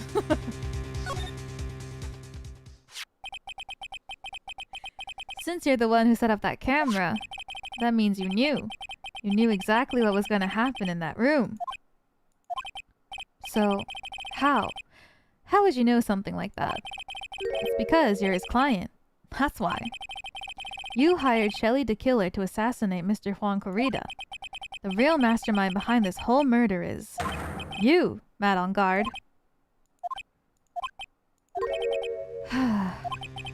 And here I was, trying to be a good boy for you. Dude. I thought if you didn't know, you'd be able to do your job without feeling bad. Well, that's what I thought. Anyway, Mr. Engarde, you really did hire... Hold on a sec. I'm gonna consult myself, okay? Consult myself? Well, I guess that's probably about time anyway. About time for what? I think it's time for you to meet him now, Mr. Lawyer Dude. What?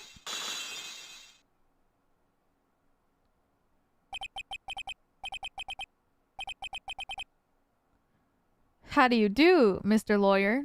I'm Matt Engarde.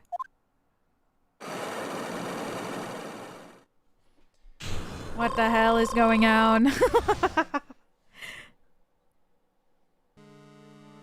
Where did this cup come from? Hold on.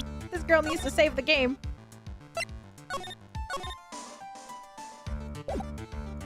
That's not wine. That's orange juice. Well done, Mr. Wright. I bet it wasn't easy to gather as much information as you have. You really... So you are Shelly the Killer's client? You didn't really think I would dirty my own hands in this, did you? What do you mean? It's evil orange juice. And that woman. Adrian was quite brave herself. Trying to stick the crime on me. I didn't think she had it in her. But all I care about is that Juan is dead. Isn't that right, Mr. Lawyer? That's... You're lying! What a terrible... It's way past your bedtime, little girl. Go on. Let us grown-ups talk about more adult things. But why? Why did you hide the video camera and... A weakling soon believes the words of others. Just like that pathetic Adrian. He knew about Miss Andrews' secret? But I'm no weakling. I don't believe anyone. Least of all assassins. What? Oh, come now, Mr. Wright. Assassins aren't above blackmail. They turn their clients into cash cows by holding the sinful deed over their heads. And a superstar like me, how much do you think I'm worth? Care to guess? And that's why? Yes. That's where the video comes in. It's got his face and the crime scene recorded on it. Preserved for all time. With that, I can keep him at bay. And even blackmail him if I want. That's right. That video is my insurance. Isn't that what they call it, Mr. Wright? Why would you do something so wrong? Because I'm a grown-up, and I can. Get enough answer for you, little girl? My lifelong headcanon was that it's chocolate milk. It's way too orange to be chocolate milk. Crazy Green, thank you for the super chat. Thank you, thank you. It's way too orange to be chocolate milk, though.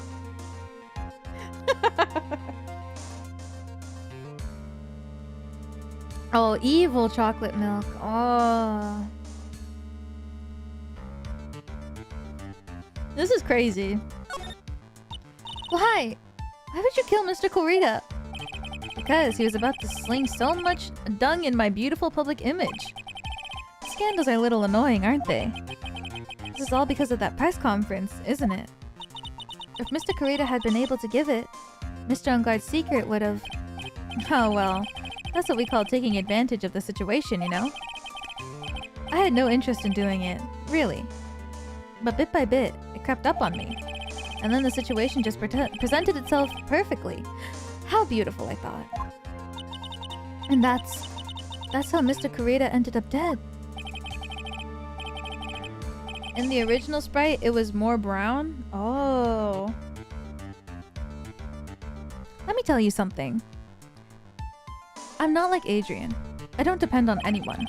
People are simply things to be used. Used and thrown away. Put on a sweet, innocent face, and people will swallow anything you feed them. Adrian fell for it. The assassin, too. Oh, and how can I forget? Even you fell for it, Mr. Lawyer. Everyone. All working their butts off for me, Matt Engarde. Oh, did that leave you speechless? What a shame. What's wrong, Mr. Lawyer? You've grown awfully quiet. How could I have been deceived by you all this time? When we first met, I asked if you had killed Juan Corita, and you answered very clearly that you hadn't killed anyone. Hey now, I never told you any lies. The person who did the killing was that the killer guy, right? All I'm guilty of is taking a cat nap in my room. You killed Mr. Corita. I dare you to say that in court tomorrow. Ah. Oh, but too bad. You can't. You're my lawyer after all, aren't you? You could always drop my case and refuse to represent me. How does that sound? Oh, but you can't, can you? That would be the one thing you absolutely can't do. Mystic Maya! You wouldn't want to test a killer. He's a man of his word, or so I hear. You could end up getting a certain friend of yours rubbed out if you lose. You scoundrel! So if I were you, Mr. Wright... Sorry, I can't get over... What? Out of all things you could call someone in this moment, you call him a scoundrel? So if I were you, Mr. Wright, Squire, I think I would give it my all tomorrow. Remember, everyone likes a happy win-win resolution. I'll get you for this. That's such a cliche phrase. Juan said something just like that if memory serves. Of course, well, we all know how well things turned out for him, don't we? Good night, Mr. Lawyer. Maya, what am I supposed to do? And now? Now you finally found it. No, why are you always here? The starting line of this case. Edgeworth. I don't care for the horrid atmosphere here. Let's return to the precinct.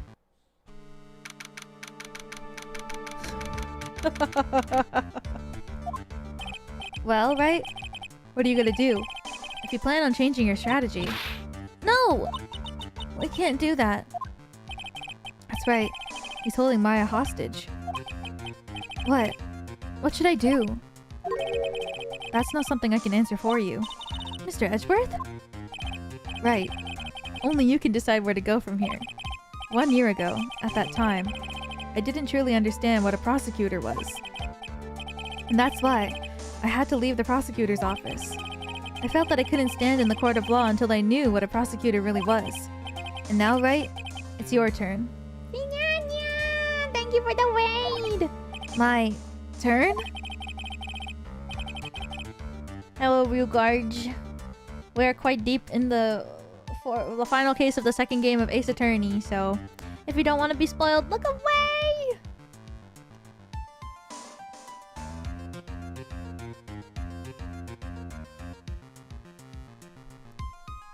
What is this thing called a lawyer? What can you do as one? You must find the answer, and you must find it on your own.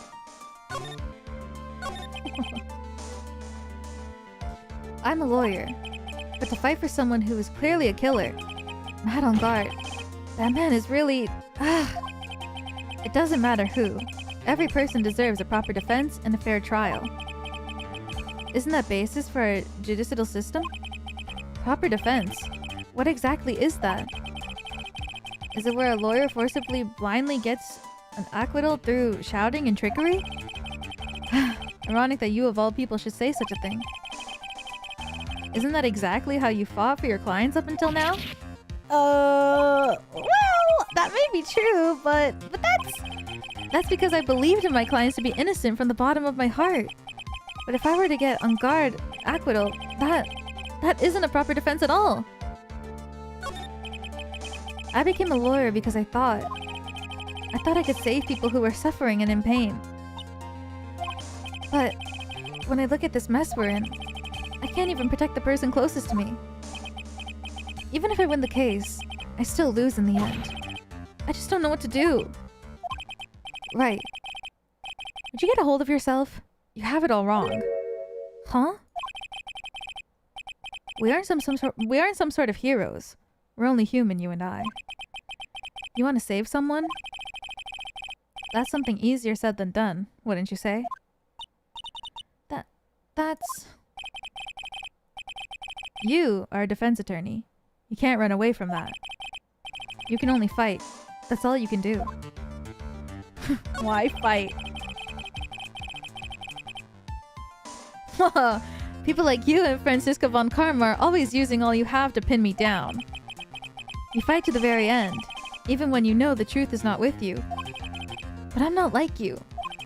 I can't fight for a false verdict, for a man I clearly know to be guilty. Francisca. She fights for herself. The only thing she fights for is her perfect win record. That's all. And? Isn't that the same as you? Isn't that why you ran away a year ago? Because your precious win record was destroyed? You are so petty. I see. Now I understand why you despise me so. However, you're mistaken. What do you... Thanks to you. When you sealed off my path to a perfect win record. I began to realize the error of my ways. I realized that things, such as a perfect record, were meaningless. What? I don't believe you. Are you saying that's why you left the prosecutor's office? But then, why?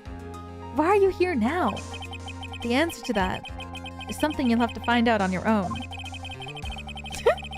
I have faith that you'll see it before the verdict is read tomorrow. But if you can't, then you will be powerless to change the ending of the story. Mr. Nick, the transceiver! Oh, shit. I'm sorry for what happened earlier. Now then, Mr. Attorney, do you wager you can obtain an acquittal tomorrow?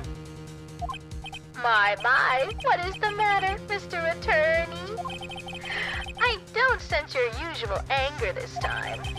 Tell me, please.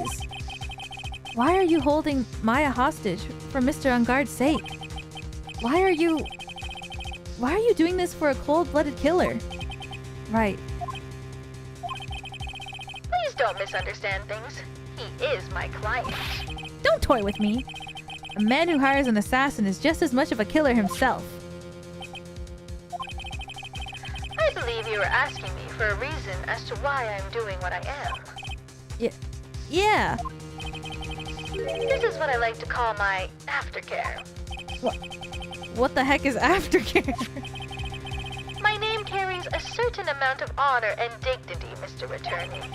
I take great care to ensure that no suspicion falls upon my clients for my hard work. That is what is called client relations, and it's a part of an assassin's duty. An assassin's duty? We were unlucky this time, and my client was arrested as a suspect. As a result, I did what I had to do to enlist your expert help, Mr. Attorney, and to ensure that you would do everything in your power to the very end.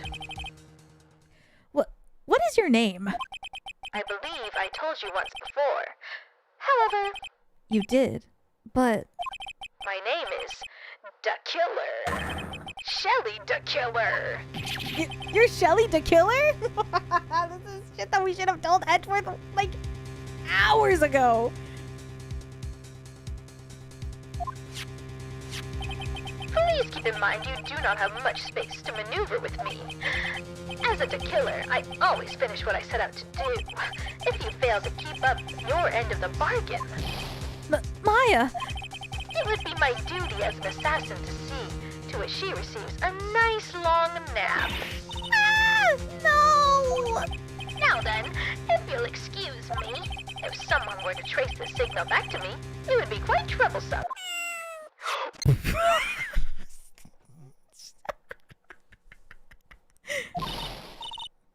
Mystic Maya! Mystic Maya! I don't know what to say. Edgeworth! Did you hear that? At the end of that transmission. Huh? Oh, that. Sounded like a cat. A cat?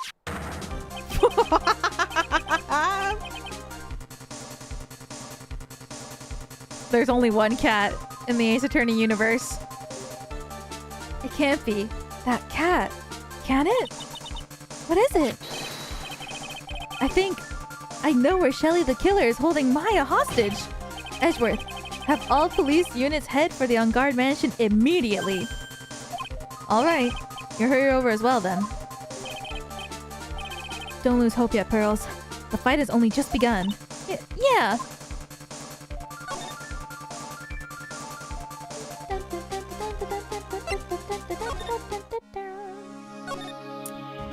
Gumshoe, you have no idea what the hell's about to go down.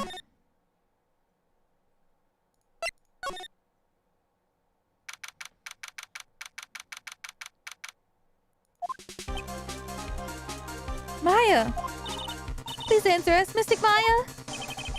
We have this area completely surrounded. There's no way for him to escape. Assuming he's still in the area. I can't believe it. That butler, all this time. He was the killer! He and Engarde were working together all this time. Sure, they had worked out a contingency plan ahead of time. The bear is in front of the door now. Oh, it's a figurine of a bear! But there are a lot of cuts in it for some reason.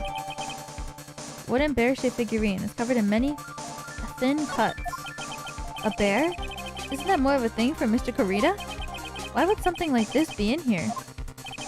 Right, look down. There's a little pet door installed here. Ah, I'm sure that's for Shu. Do you think that this came through that little door? This door, it's locked. Well, I'm pretty used to breaking doors down by now. Let's go, Edgeworth. Slow down. Jesus. There's no one here. From the looks of this room, I would say this is Engarde's private lounge. Look at this, Wright. An antenna for sending and receiving radio signals, and a VCR. Check inside the deck. If there's a tape, it would be an important piece of evidence. If we're lucky, it'll have the moment the crime was committed recorded on it. I'm sorry, but the tape deck is empty. There's no tape to be found. No! There's no mistaking that someone used this to record something. Looks like someone took the tape we're looking for and escaped with it. You know, you'd think that they would search his house if he was a suspect for murder. VCR and an antenna. The footage that the spy camera took at the scene of the crime. Beamed here and recorded on tape. If only we had the tape, it would have been really helpful. Engarde's computer. Maya. Why couldn't you have used this to get help? Mr. Nick, where's the power switch? Oh, I get it. So that's what happened. She couldn't find the power switch. Very small table. Barely squeezed 3 pearls on there. I wouldn't want to sit on the table to begin with. What a spacious sofa. I bet 10 pearls would fit on here. I don't think 10 of me would fit. What the fuck? He's using her as a unit of measurement? I can't read all the labels. Really large collection of videotapes. Looks like Engarde taped all of his own shows. There's a little door for Shu and this big door. I'm sure Maya used this door to shove this out there. I'm sure it was her. Every time you give me some piece of evidence, it's always the most crucial piece. This time too, I'm sure.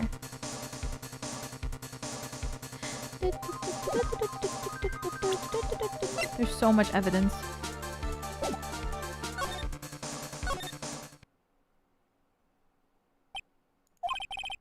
We searched all over, but it looks like he got away. I'm sorry. It looks like he slipped out of our grasp this time. And now, we've lost our only lead. Don't give up yet. That little girl is looking, that girl is looking to you to be her pillar. Yeah, you're right. We're close. I can tell. I've already set up a checkpoint along every route leading out of this district. Leave the rest to us. Maya. This looks like a picture of Miss Impax. With love, Celeste. Miss Impax? You mean... Yes. Mr. Kurita's former manager. Why would a picture of Miss Impax be here in Mr. Engarde's mansion? And why does it say, with love? This might be a clue. Ah! What's wrong, Pearls? Please let me see that picture frame. Huh? What's so special about the frame? On the back. There's something written on the back of the frame. Maya. It's Mystic Maya. She left us a message. What? Not this song. I thought you'd come. I knew you would. Now listen up. You better get Engarde a guilty sentence, okay? If you get that creepy slime bag and not guilty, I'll never forgive you. Ever! I'm fine, so you don't need to worry. There's so much I want to write, but I don't think I have a lot of time left. Hurley, you're there too, right? Make sure you help Nick, okay? Someone's gotta watch out for that helpless lunk. That's it for now. I guess I'll talk to you guys later. How did she write all of that on the back of a picture frame? My girl talented. No! Mystic Maya! Right. What's wrong? Why the blank stare? Oh, nothing. We've searched the house. This is the last room. It looks like he eluded us. Edgeworth. Yes? As far as clues goes, I think this is about all I'm going to get. But I'm still short one last thing. And what is that? Yeah. Miss Andrews' psyche-lock. If I could just find out what secret she's holding, then I think I stand a chance in court tomorrow to blow this case wide open and expose the truth. I think I know what you're thinking. I'll contact the detention center. Thanks, Edgeworth. Well, let's go, Pearls. It's time to open that last lock.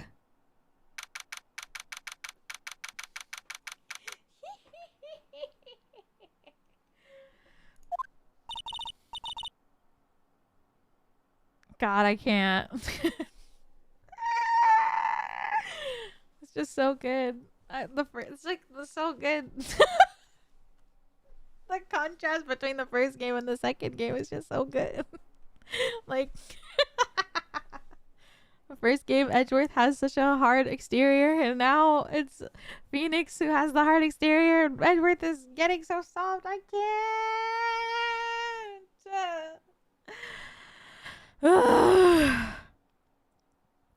Good evening, Mr. Wright. What's wrong? You look ill. Miss Andrews, I've come to remove your psyche-lock. Psyche-lock? I want to know, and you will tell me, your secret. Fine, go ahead. Try to break me if you can. Yeah!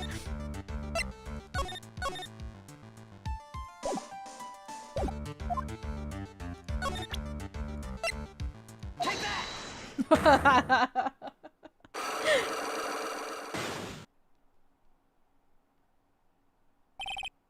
Why frame him? I don't know if she had other dialogue. Probably not.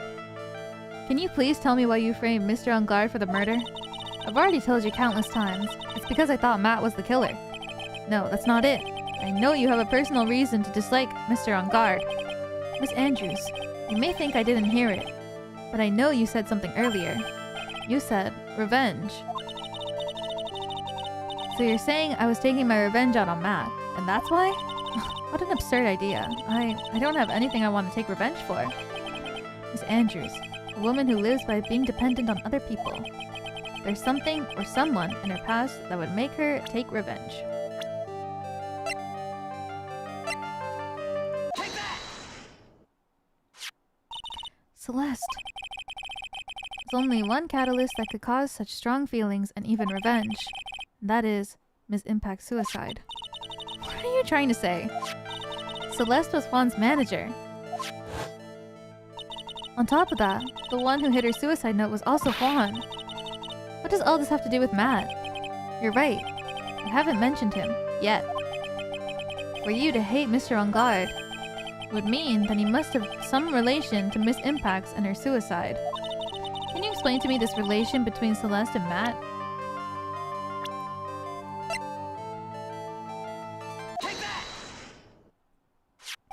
This is a photo of Miss Impact's, correct?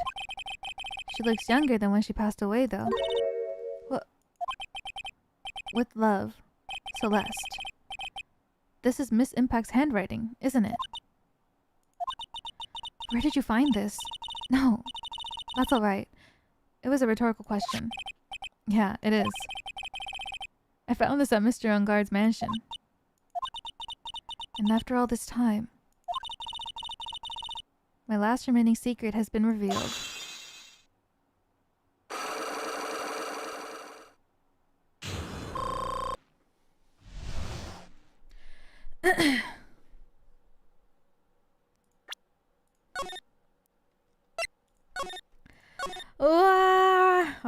let's see. Celeste. She was supposed to get married to Juan. Yes, but I heard that it didn't work out. Because Mr. Kurita didn't want to get married to her anymore, right? Yes. Because of Matt. Because of Mr. Engarde? What do you mean? I think I can see where this is going. Celeste? She was Matt's manager a long time ago. She was the happiest woman in the world at that time. I was working part-time back then, and I often saw the two of them together. So that's why. With love, Celeste is written on the frame of that picture. They were a couple, weren't they? Wasn't anything as splendid as that. Celeste was being used. Toyed with, until she was thrown away. That's so horrible. Matt's entire image is built around how nice and wonderful of a man he is. A scandal would have destroyed that. Which is why Celeste, in her kindness, moved over to Worldwide Studios. And that's where she met Juan. She seemed really happy with him, even happier than when she was with Matt. Celeste and Juan were such a good match that they were even planning on getting married. And then, it was suddenly cancelled. It was suddenly called off. On the night Juan called their marriage off, Celeste, she killed herself. And that's why I framed Matt. It was revenge for Celeste and for myself. I'm sure even you can guess why Juan called the wedding off, right? Matt confessed to Juan about his relationship with Celeste. I see. So that's what happened. But then why did Mr. Kurita have to call off the wedding? I don't understand at all. It's probably because of his worthless... What? It was probably because of his worthless male pride. Juan and Matt were always fierce rivals. Matt waited for the wedding announcement and then unleashed the truth on Juan. He was aiming for when it would hurt Juan the most. Poor Miss Impacts. That wasn't the end of it. That day, I'm almost certain that Celeste left a suicide note behind. And in that note, she left a detailed account of Matt's various misdeeds, and, so that she would never again be hurt by Matt, she chose to die. Then, when Juan discovered her body, he hid her note. Well, why would he do that? It's simple. Juan realized the note was a powerful weapon against Matt. And it would be exceptionally damaging to his refreshing like a spring breeze image. In any case, with his pride hurt, Juan sought revenge. Revenge. There's that word again. Juan wanted to publicly disclose the contents of that suicide note. At a time that would cause Matt the most damage, of course. And that was at the press conference after the stage show. I know all about it, because I heard it from Juan. It was so I could find out about all this that I drew close to Juan to begin with. They're quite a pair of hideous monsters, aren't they? Even Celeste's death was something for them to use in their game. That night, when I found Juan's body, it's only natural that I thought the murderer was Matt. Those two were always spying on one another after all. As for me, I was frantically searching for Celeste's suicide note. I wanted to destroy it before it ever went public. I was gonna burn it, and I even brought a lighter. But I couldn't find the note, and that's when revenge crossed my mind. Yes, I was going to bring to them my own kind of cruel revenge. Celeste was killed by those two monsters, so when I stabbed Juan's body with the knife, I didn't feel a single shred of guilt. Damn! And that's all I have to say. Well, Mr. Wright, even knowing all this, are you still going to help that man? I'm a lawyer. I see. What a foul profession. Thank you very much for your time and talking with me. It was no big deal. I couldn't sleep anyway. I can't sleep either. Not with Maya's situation, or with what I know now. What? Okay, hold on. What the fuck?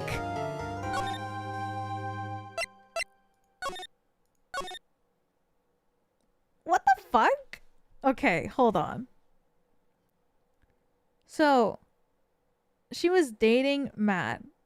Not even dating. They were just seeing each other a little bit, but he's a fuckboy.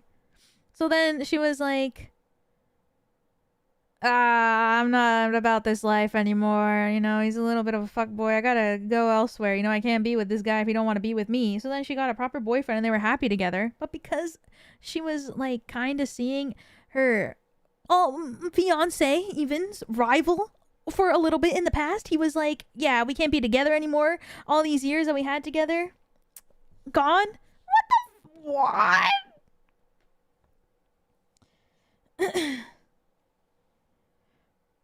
What the fuck? Dude, that's so stupid. I feel so bad for Celeste.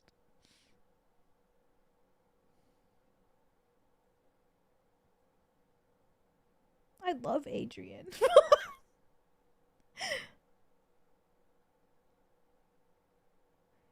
That's like the stupidest. This like sounds like a Reddit story I would see on TikTok.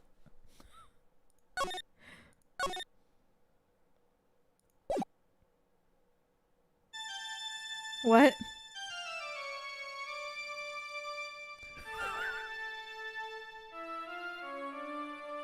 How did I get into this mess? That's far enough. You can't run forever. Mr. Phoenix, right?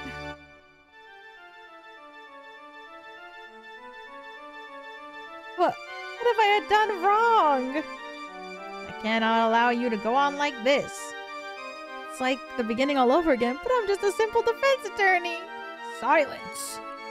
You are no longer worthy of your title.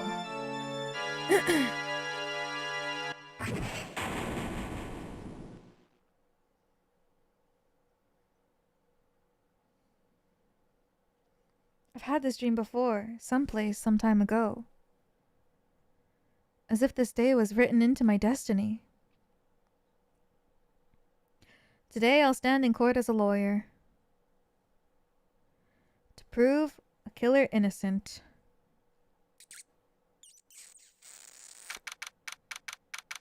This trial is very long if you want to stop now.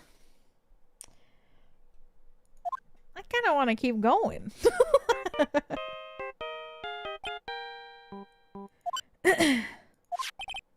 Hello, this is Phoenix Wright. You don't look so well, dude. Gonna prove me not guilty today, right?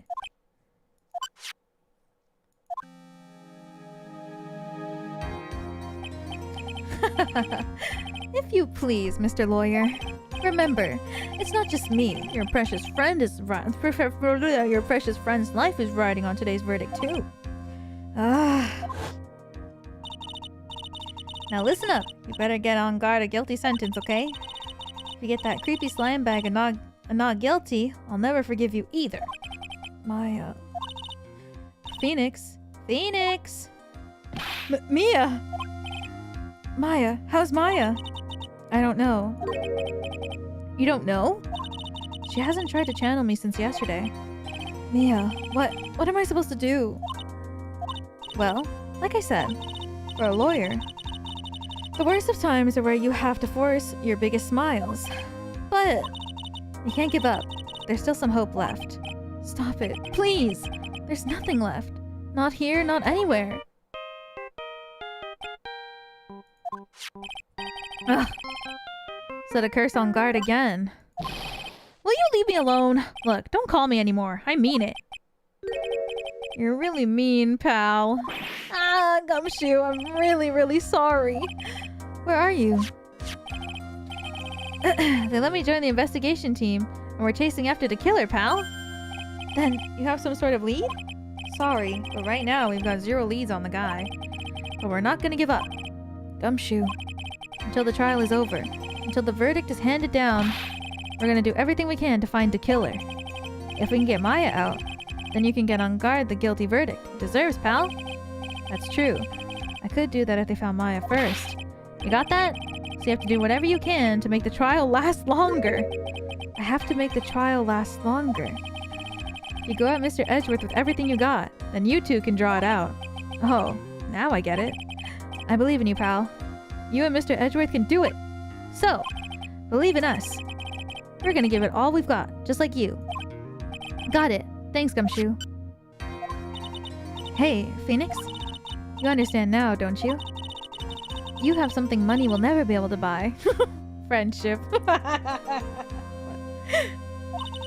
It's the strongest weapon in the world, and you have it in abundance. Yeah! Looks like you're coming to the end. I have to make the trial last as long as I can. Gumshoe will come through. I know it. Want to flight back home soon? Oh my god, best moving forward. Always keep in mind what you said to me. Love you lots. We will go. Have a safe flight! Oh, random lyrics, perfect noises. Thank you for the super chat. Thank you, thank you. I hope you have a safe flight home. Yes, always do your best and keep moving forward, and we'll always be here for you too. Have a safe flight. I hope you get home as fast as possible.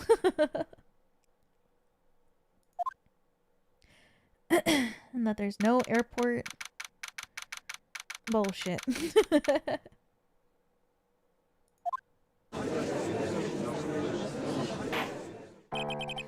Court is now in session for the trial of Matt Engarde. The defense is ready, Your Honor. The prosecution has been ready for a while, Your Honor. Now, as I recall, we concluded yesterday's session with a big mystery on our hands. The mystery being what exactly was Miss Adrian Andrews' role in the murder. That is to say, is she really connected to the crime itself? Mr. Edgeworth, if you would please inform the court of today's proceedings. Adrian Andrews. She forged evidence that threw suspicion onto Mr. Engarde, and then proceeded to escape the crime scene by wearing a nickel samurai costume. The guilt of these actions are those from which she cannot escape. Then you're saying that she is guilty after all. I'm not finished, Your Honor. Miss Andrews has nothing to do with committing the actual murder. I would like to direct the court's attention to this card. What is that? It looks like a shell. This is the calling card of a certain assassin. Assassin, you say? Yes, Juan Corrida was killed by a professional assassin. And the person who hired the assassin, his client, so to speak, is Matt Engarde. What a surprising turn of events! I think it's become commonplace by now, Your Honor. I know what's going on this time, so I know that everything Edgeworth has said is true. We still have to hold out as long as we can. At least, until Maya is safe and sound. I wonder how the trial will turn out today. Now then, please call your first witness, Mr. Edgeworth. The prosecution calls the defendant's mentor, Mr. Will Powers, to the stand.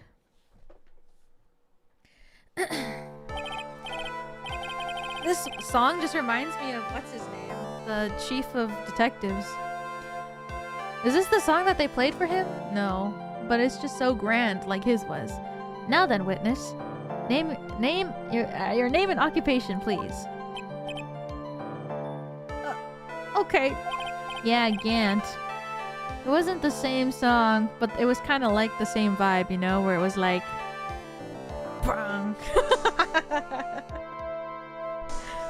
I'm, Will Powers. I'm a poor, underpaid action star.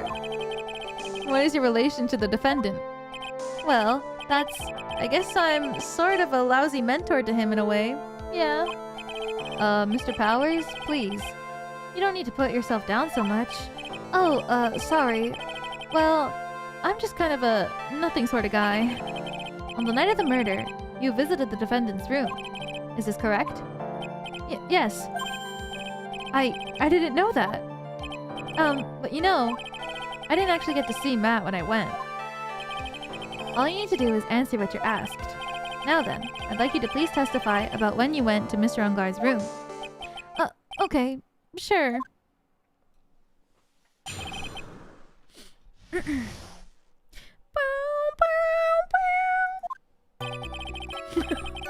After the award ceremony, I went by myself to Matt's room.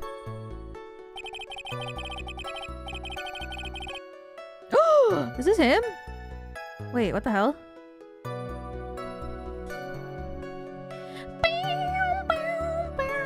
Matt was standing there in front of his room, still in the Nickel Samurai costume. He was talking with someone. At first, I thought it was the bellboy. I watched the two of them for a while. Then I gave up and went back. I had guests with me that night. I couldn't make them wait for me. Me, I'm the guest. Nothing sounds out of place in Mr. Power's testimony. Talking with the bellboy is no big deal. One assumes that the person Mr. Engarde was speaking with was an ordinary bellboy. What are you implying? Phoenix, you saw the bellboy, and you saw the butler. Well, Mr. Wright, let's have your cross-examination, shall we? Looks like we're in another sticky situation. Huh? A trap. Can't you smell it, Phoenix? But for us to find out more, we're just gonna have to charge in head first, right? The butler.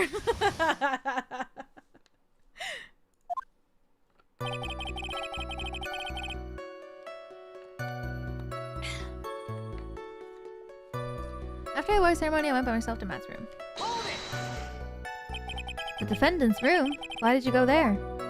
Well, I'm his mentor, like a big brother sort of, and I wanted to say congrats. What's wrong? Why did you stop? Mr. Wright? What is it? You're gonna try to trick me into a corner, aren't you? Huh? I know I'm just a poor underpaid action star, but I'm not the killer. No one said you were, Mr. Powers. No, please, don't trick me. Every time you do your lawyer things, the witness suddenly turns into the bad guy. Every time! Witness? I will personally talk to the defense at a later time. So for now, please kindly cooperate and continue with your testimony. Sorry. So you went to the defendant's room. And then... Hey, wait a minute. When and how did I suddenly turn into the bad guy here? Matt was standing there in front of the room in his costume. Are you sure that was Matt Engarde? Yeah, I'm sure. He wasn't wearing the samurai mask then. If that's the case, really can't be mistaken. And? What was the defendant doing, standing in front of his own room? He was talking with someone. At first I thought it was the bellboy. At first? What do you mean by that? Well, he was wearing a bellboyish uniform, and he had a bottle of juice on a tray. Sounds like an ordinary bellboy to me. Yeah, but I didn't think he was a normal bellboy. And why was that? Why did I think that, Mr. Wright? How am I supposed to know? Sorry, but I can't remember right now. Sorry. I guess I'm gonna have to wait patiently on this one. I watched the two of them for a while, but then I gave up and went back. You saw the two of them, the bellboy and the defendant, together, correct? Yeah, the bellboy just wanted to say congrats. Now, while you were watching the two of them, did you notice anything strange? You know, I did feel something was weird. I think it was because Matt, well, he gave the bellboy a tip. A tip? That's a perfectly normal thing to do. How long did you watch the two of them? Not more than a minute or two, I think. I had guests with me that night. Couldn't make them wait for me. Who are these guests you're talking about? You guys, of course. You and Maya and Little Pearl. I thought it'd be really rude since I invited you guys if I disappear on you. So I went back to my seat pretty soon after seeing Matt in the hallway. This is like squeezing water from a stone. Probably pointless to press further. Do you remember this incident? Did Mr. Powers leave his seat that night? I don't remember that happening at all. Maya was making such a racket in the hyper state. I ended up focusing on her. I see. In any case, from his story, he probably wasn't gone for very long. 1 second. I'm gonna get a snack. I'm so hungry. Give me 2 minutes.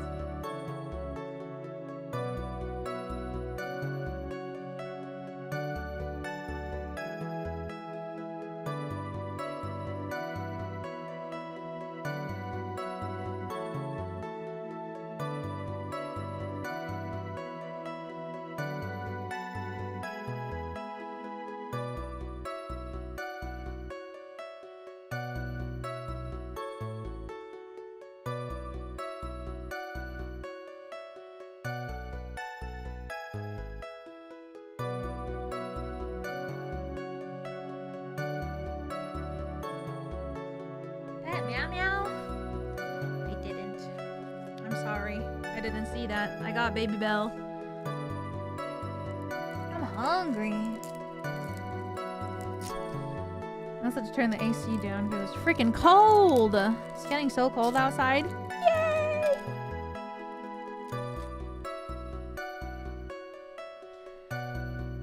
Don't eat the wax. And what if I did?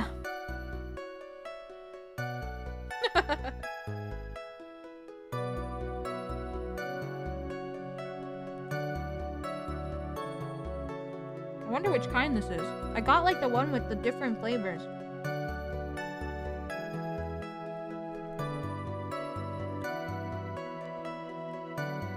It's in French! What?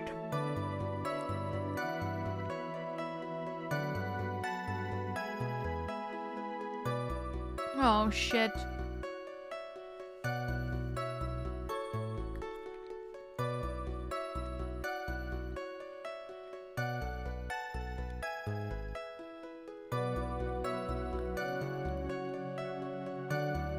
There's different flavors?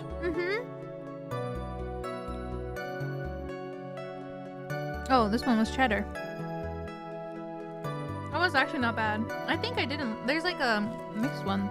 This one is Swiss cheese. You know, I think Swiss cheese is like very American. I don't know. I don't know if like other Canadian people feel this way, but when I think of Swiss cheese, I think about America. Because I feel like there's not a lot of Swiss cheese here in Canada. Like I never ever ever see it. But I feel like Americans have Swiss cheese on so many things. But it's Swiss cheese, but you never, I feel like I never see it, ever. In Canada. But whenever I go to America, I see it way more.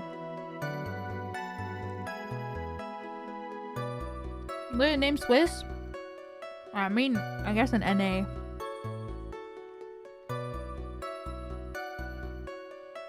Certainly do it as an option for sandwiches. I feel like I can never find Swiss cheese ever.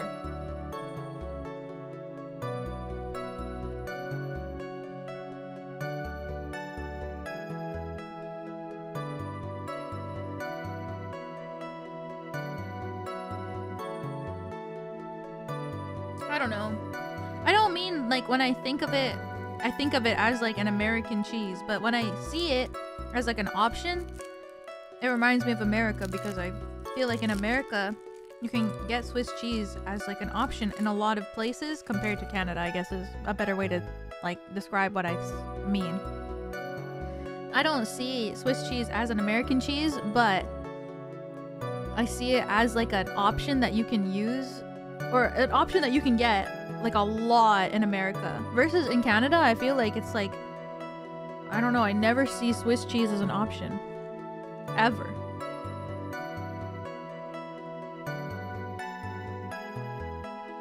If that makes sense. I don't know if that's just me though.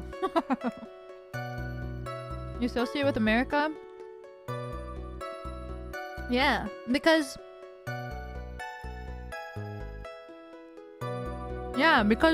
I remember the first time I ever went to America. I was really surprised that there's so much Swiss cheese.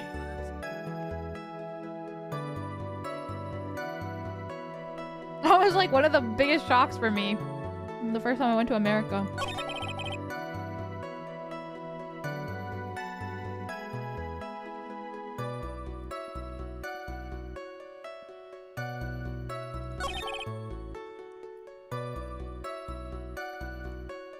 Alrighty. What's this girl gotta present?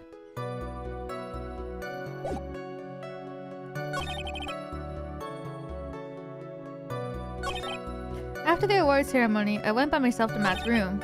He was standing there in front of his room, still in his costume.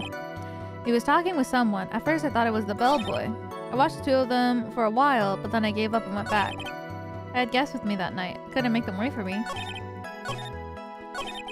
There's nothing, like, weird here, though. I want to think.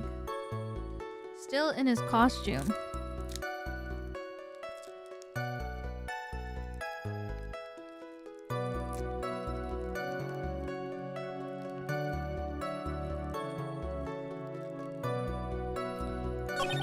Talking with someone. At first, I thought it was the bellboy. Well, why did you think... You know, the Swiss cheese was pretty good, actually. The real culture shock? My America culture shock. I wonder what my other America culture shocks are. I don't remember. The Swiss cheese was one of them that I was really surprised. And it was really popular there. I don't know.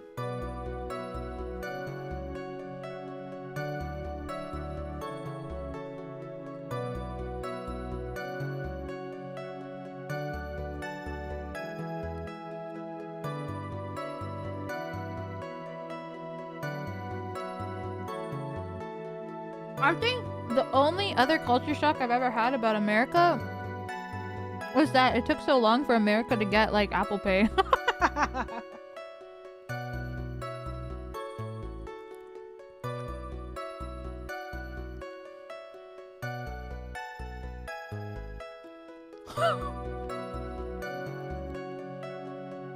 It took so long.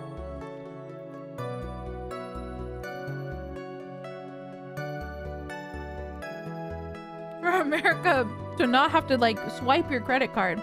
That was crazy to me.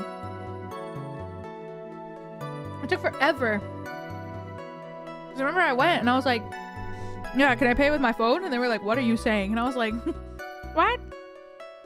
Or even like tap to pay. Because before Apple Pay, you know, you'd still pull out your card to tap to pay.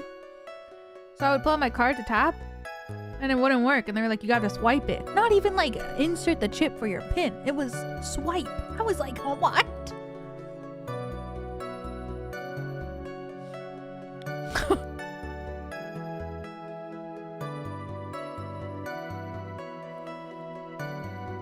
Well, this is like a long time ago. Like when I went to, I don't even remember how long ago. Maybe like 10 years ago.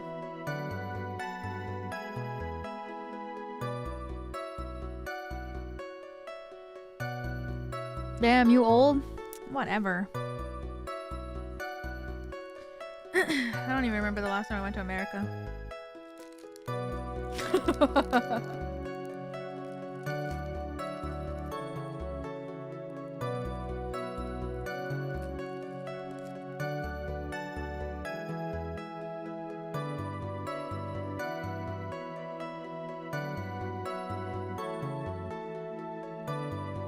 (2021) 2022 maybe? Shit, 3 years ago? Oh my god.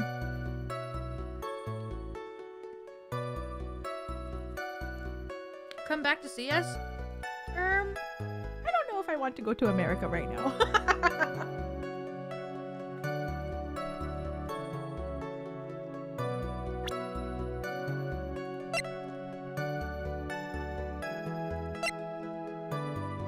Fair.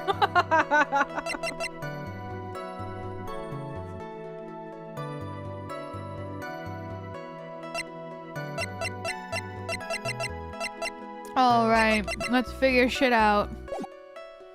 Do not come here. I do like visiting America though. The other thing about America though is that when I go there, I have to spend 2 times as much money, so it's painful.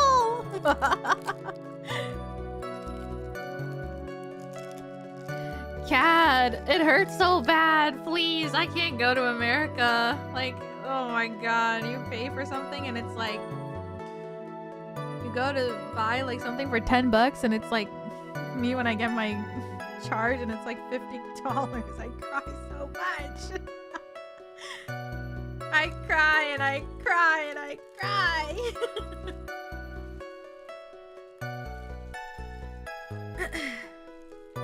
The exchange rate is so bad. It's so freaking bad, man. I felt that at AOC. Ugh.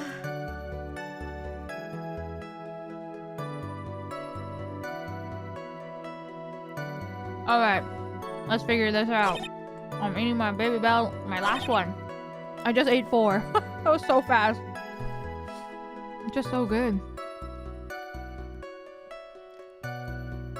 They have Hooters? Yeah, we have Hooters here. I've never been though. I've seen it. I think they're like closing down. I've seen it before though. You should go. I want to. All these beautiful women.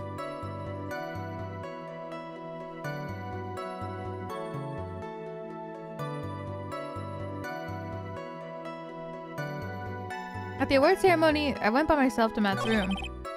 I was standing there in front of his room, still in the costume, talking with someone. Thought it was Bellboy. I watched the two of them for a while. I gave up. What does this one say? You saw the two of them, the bellboy and the defendant, together, correct? Yeah, the bellboy just wanted to say congrats. Now, while you were watching the two of them, did you notice anything strange? You know, I did feel something weird. I think it was because Matt, well, he gave the bellboy a tip. A tip? That's a perfectly normal thing to do. How long did you watch the two of them? Not more than a minute or two, I think. Oh. At first, what do you mean by that? I didn't think he was a normal bellboy. And why was that? Why did I think that, Mr. Wright? How am I supposed to know? Hey, wait a second. Actually, Mr. Powers, only a few minutes ago you stated. You know, I did feel something weird. I think it was because Matt, well, gave the bellboy a tip. Could it be that you felt something strange about the tip-giving incident itself? Ah! Yeah, that's it. You really know your job. Mr. Edgeworth? Yes, Your Honor? This bellboy, he wasn't an ordinary one, was he? Perhaps we should let the witness tell us. Very well. Mr. Powers, please amend your testimony. You mean about the bellboy, right? Matt gave the bellboy a tip. So he gave the bellboy a tip. What's so strange about that? Well, you see, Matt's not a poor penny pincher like me. I was trying to figure out how much it was because the tip really shocked me. How much it was? That's when something even more surprising happened. The bellboy was putting the tip that he got in his pocket. And that's when I got my first good look at the guy's face. I was really shocked. I'm afraid I don't follow at all. Sounds like Mr. Powers is surprised twice by this event. Wonder which of his shocking moments I should ask about. Obviously, the face. What was so shocking about the bellboy's face, Mr. Powers? Well, he wasn't exactly a boy, more like an old gramps. Ahem.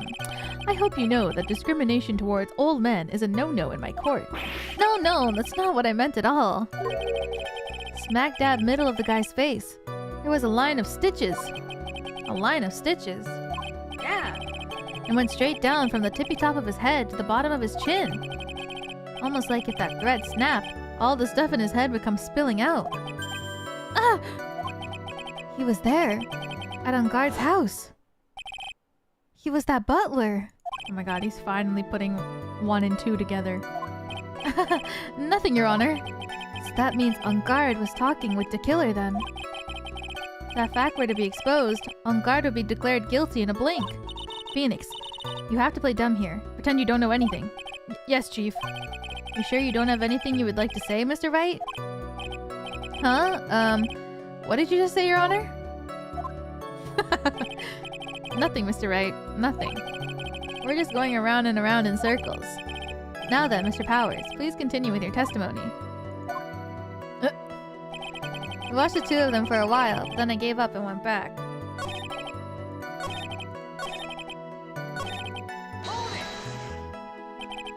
Saw the two of them, the bellboy and the defendant together, correct? Yeah, the bellboy just wanted to say congrats. Notice anything strange?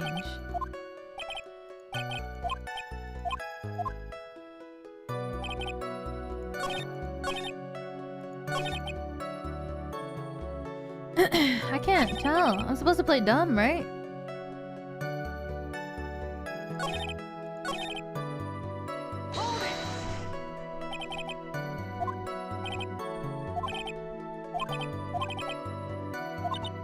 Do you remember this incident? No. Probably wasn't gone for very long. But I'm not supposed to present the butler, right?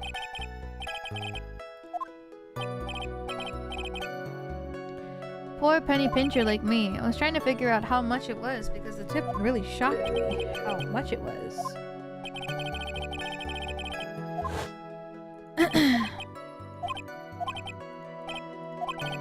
Sounds like Mr. Powers is surprised twice by this event. Maybe the tip.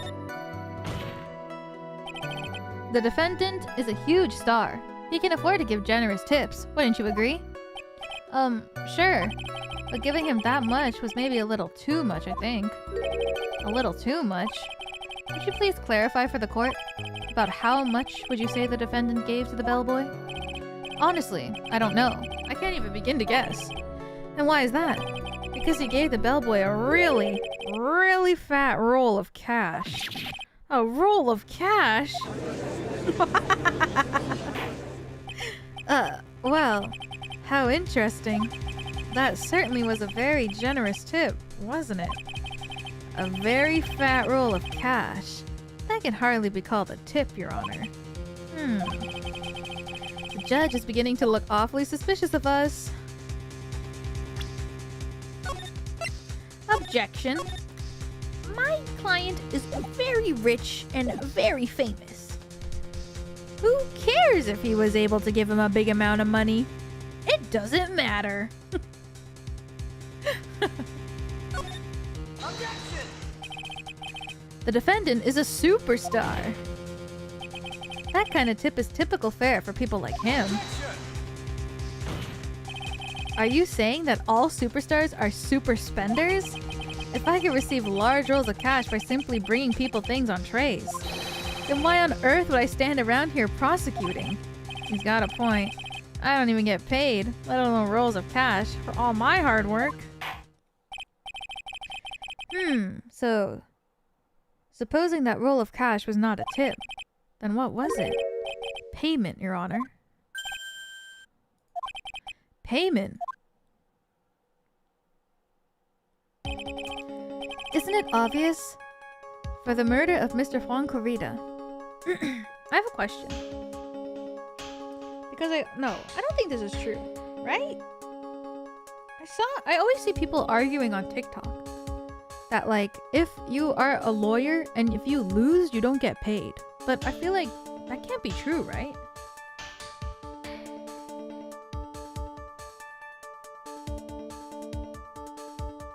Sometimes. Oh, I see.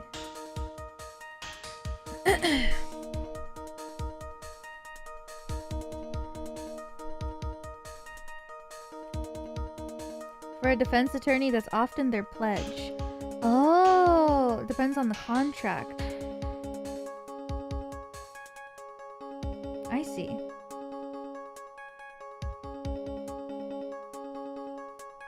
Interesting.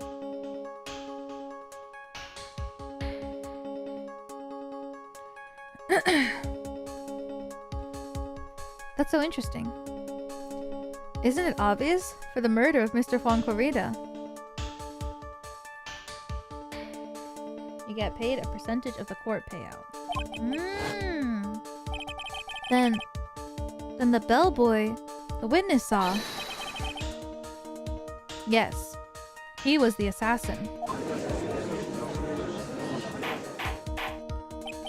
But hold your horses now, Mr. Edgeworth. You don't have any proof of this, do you? Have I ever been unprepared to support my claims, Your Honor? I have here the card Shelley the killer left at the scene of the crime. Shelley, the killer. He's the person the police special investigations team has been chasing for ages.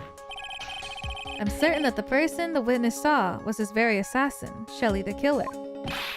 Really? What's wrong, Mr. Powers? No, nothing. Something just clicked in my head, and I think I just figured something out. Oh. Actually, I saw that bellboy again later on that night. What? Mr. Powers, please testify. Tell us what you saw. Yes, sir. Right away. When he saw Maya? The second time. This time, I was in that hallway because I had to go to the bathroom. And that's when that bellboy I saw earlier came out of the room. Of course, when I say room, I mean Juan Corrida's room. Now that I think about it, that bellboy did seem kind of out of place. Yeah, so he had to be the assassin. I'm sure of it. I mean... Thank you very much. This is all we need for now. Huh? But I'm not done. There's still more. Let us first establish that the bellboy was truly Mr. the Killer. Then we shall see. So the bellboy came out of the victim's room. Powers is like, I'm ready to bring this home. And Edgeworth is like, pause. We need to stretch this as thin as we can. If that bellboy really was the assassin, then I think the answer is fairly obvious. That would be correct, Your Honor. Well, Mr. Wright, I believe it's your turn to entertain and make us laugh. Ha ha ha ha. This is no laughing matter.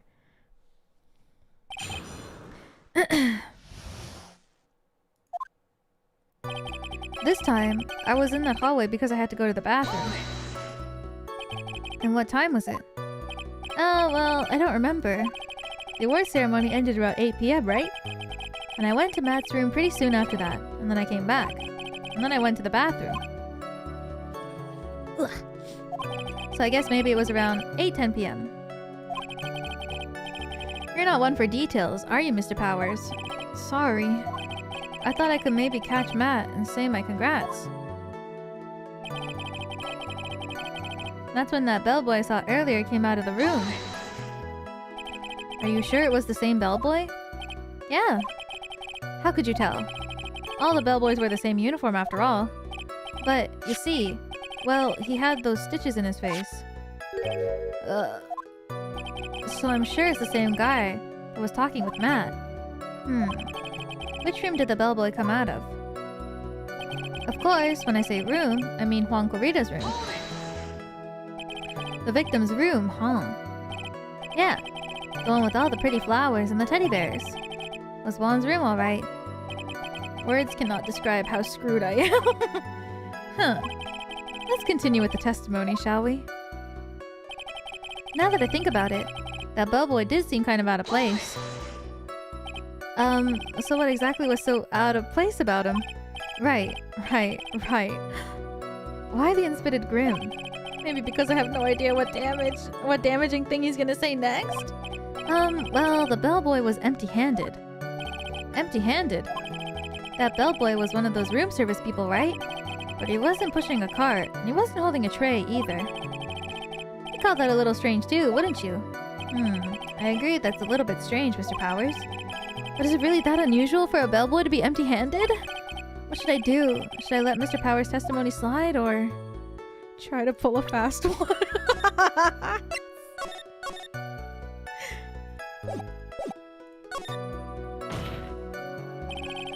There's nothing strange or unusual about an empty-handed bellboy.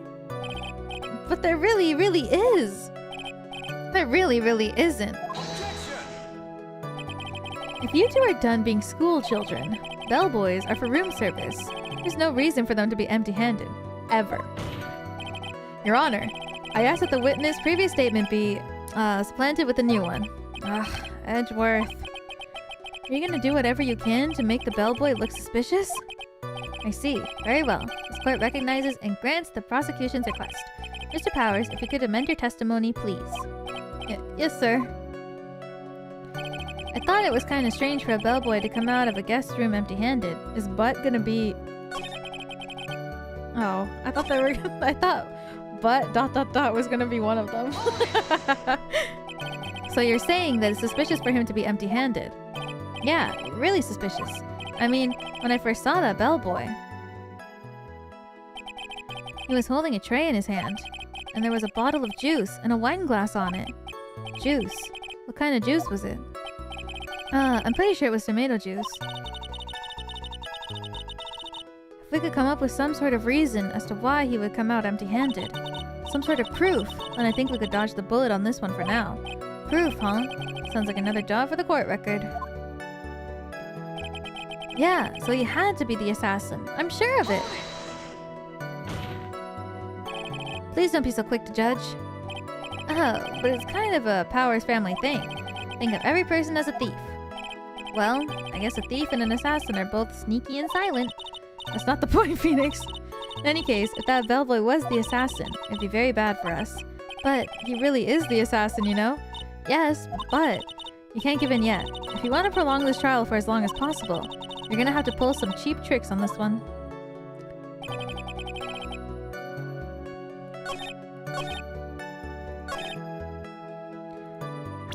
I guess maybe this? Or maybe this, because the bottle is in the picture? The tray is in the picture too! I didn't even realize. He was just there to present our man with his juice. They said that he loved to drink tomato juice, no? Even the tray is in the photo. The glass has juice, no wine though? Yeah. He didn't have wine on him, he had tomato juice. Power said wine? What?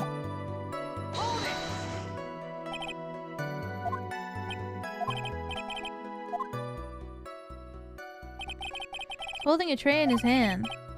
There was a bottle of juice and a wine glass on it. What kind of juice was it? I'm pretty sure it was tomato juice.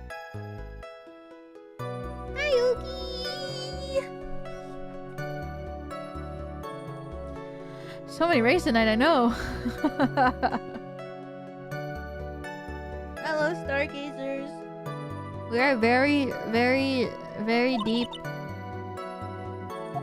in the last case of the second game right now, so if you don't want spoilers, turn away! Is it not? This is a wine glass.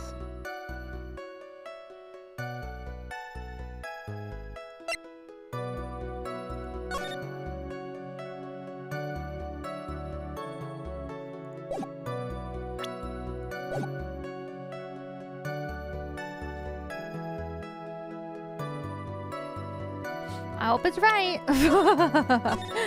I mean, the tray is in the picture too. I feel like it has to be. Shows the murder scene. As you can see,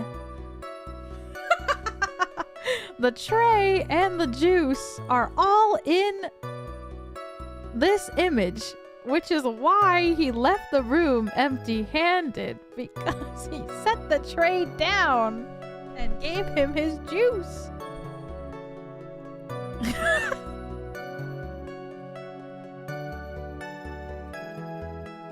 This is not it, like, right? Mr. Powers. Yes? You're easily influenced by other people's words, aren't you? As soon as you heard that the bellboy might have been the killer, you got caught up in believing it must be true. But, isn't he really suspicious? He's got all those stitches and... So, a baseball has stitches? Are you saying all baseballs are suspicious because they have stitches? Some pancakes and waffles type shit. Well, there's also... I mean, what about him being empty-handed? I would like to ask the court to please take a look here. This is the crime scene. There's a wine glass sitting next to Mr. Corrida's body. The liquid inside this glass is tomato juice. And now, if you would look at what is on top of the table in the lower right corner here. Anyone can clearly see that it was a tray with a bottle of tomato juice on it. The bellboy had just brought this to Mr. Corrida's room. He left the tray in the room. Which is why he was empty-handed when he left. Ah! But that would mean that the bellboy had seen and left a dead body in the room. But could you prove that Mr. Kurita was already dead at that time? Mr. Edgeworth? Yes. I blame you for leading me down this route. I'm terribly sorry. What's with him? Why is he laughing? Witness, is there one more thing you would like to share with us? Is there? The bellboy was empty-handed, or should I say, empty-handed. Why, I recall you had something interesting to say about his hands. Oh yeah, I almost forgot. Huh? What? That bellboy. He was wearing gloves. Gloves? Yeah. Pitch black leather ones. All the other bellboys don't wear gloves like that, right? Black leather gloves. Why didn't you mention them earlier? Sorry, it slipped my mind. Ugh, boy, does this make the bellboy look really suspicious. Alright, gotta focus. I can't get lax here. So what if he had gloves? A lot of bellboys wear gloves. Come on, Mr. Wright. That bellboy was wearing black leather ones. So? A football is made of leather? This guy needs to stop. Are you saying all footballs are suspicious because they're made of leather? Gulp. But that man, he received a large roll of cash from the defendant. And then he was seen leaving the crime scene wearing black leather gloves. I don't think that even someone like myself can believe he was just another bellboy. It seems that we have finally come to an understanding. Now then, witness, please continue with the rest of your testimony. The rest? Oh yes. Please tell us more. Okay. Their second meeting, part 2. What are you doing? Meow Meow is crawling around on the floor. Why? Get up! He's like army crawling. What the fuck? I just saw movement from the corner of my eye and he's like crawling around on the floor. What are you doing? What the fuck?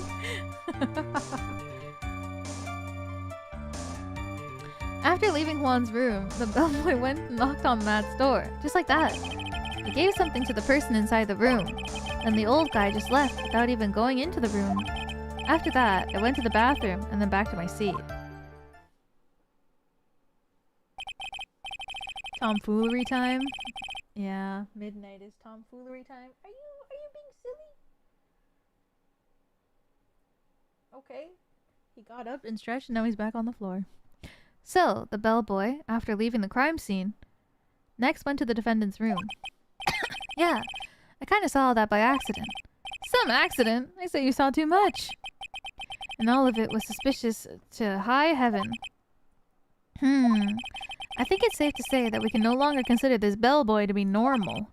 Now then, let's get started, shall we? Mr. Wright, your cross-examination, please. Yes, Your Honor.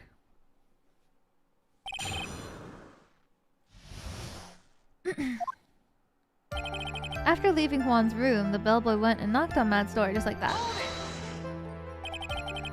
Is that what you saw while you were busy spying? Excuse me? I may be a poor, underpaid action star, but even I wouldn't stoop to spying. Well, I think the point is, where did you watch all this from, Mr. Powers? Oh, from the door of the bathroom with my left eye. Sort of a sneaky spy-like. I knew he was spying.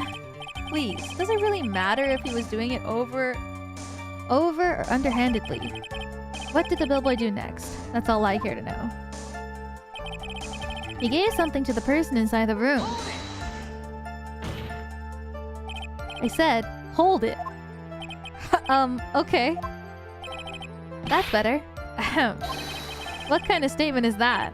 Please elaborate and give us a few more details. Oh, okay. I should probably ask him only one question at a time. Don't ask anything. You gave something to this person? Yeah. And what was this something? Hahaha. If I remember what it was, I wouldn't be calling it a something, would I? Well, this implies that something was removed from the scene of the crime. Are you sure you really can't remember, Mr. Powers? I think it was something kind of small. This is an incredibly crucial piece of information. Please, try to remember what it was. I'll try. In the meantime, let's talk of another point. Namely, what the bellboy did next. Oh, so after he gave the person inside the room the thing. Wait, I want to know what the other one was. I said hold it.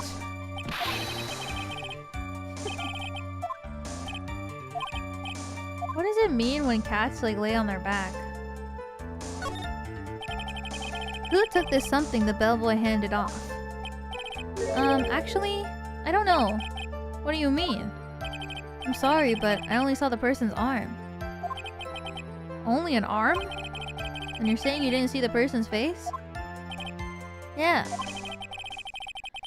I'd like to summarize the testimony up to this point, if you don't mind. Belly exposed, they feel safe. He's just laying over there on his back. It's not even close to me. He's so far away. He's just laying on his back. Chilling. When the bellboy left the crime scene, he immediately went to the defendant's room. There, he handed a small item of some sort to the person inside.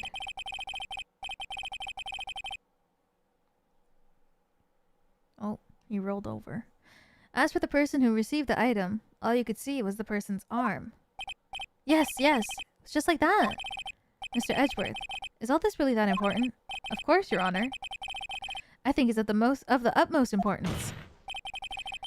This is when whatever was removed from the crime scene was handed over to the client. Mr. Powers, please try to remember what it was that the bellboy handed off. Well, let's see. I think it was... No... If you remember, please add it to your testimony. Yes, sir.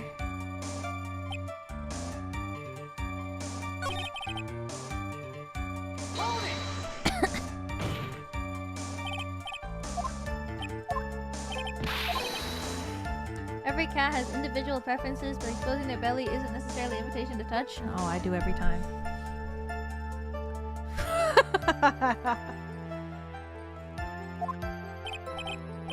If he's laying on his back and I'm around him, oh, I'm gonna rub his belly. But he doesn't get mad.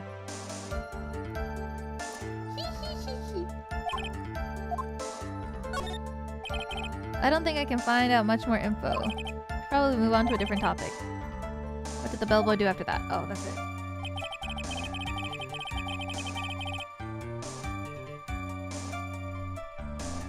Meow Meow is so chill. Yeah, Meow Meow is really chill.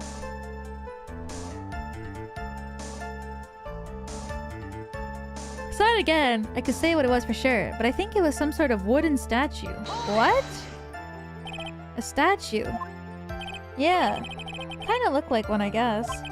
If I saw the actual thing again, I'd probably remember, you know?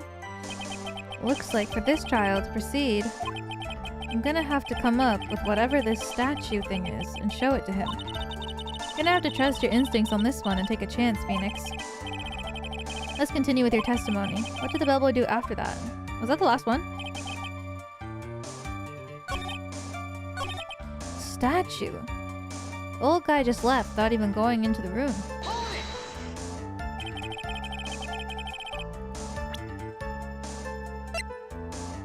Oh.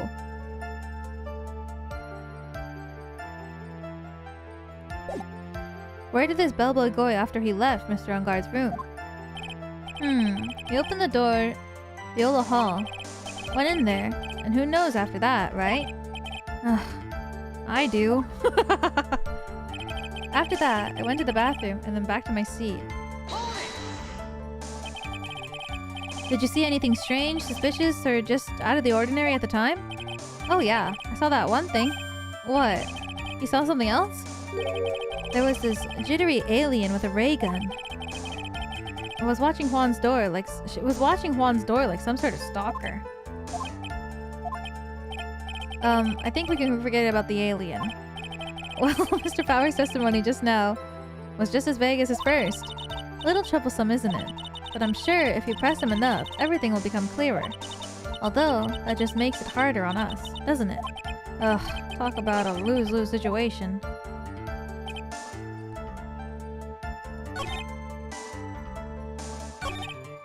I guess I'm supposed to present this bear, because they said that if we wanted to keep moving, we gotta present it.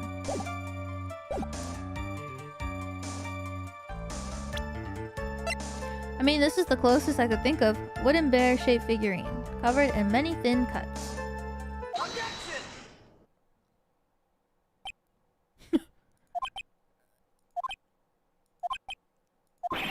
What was the point? Pregnant? Pause. Wow. Where did that objection come from? Well, speak up. It was me, Your Honor. What is it, Phoenix? I have a feeling that something bad is gonna happen once I show this. Mr. Wright, if you have something to say, please spit it out. Yes, Your Honor. Okay, Phoenix. Deep breath. Mr. Powers, the something you saw. Was it this item? Oh, hey! That's it! That's the something! Wow, Mr. Wright.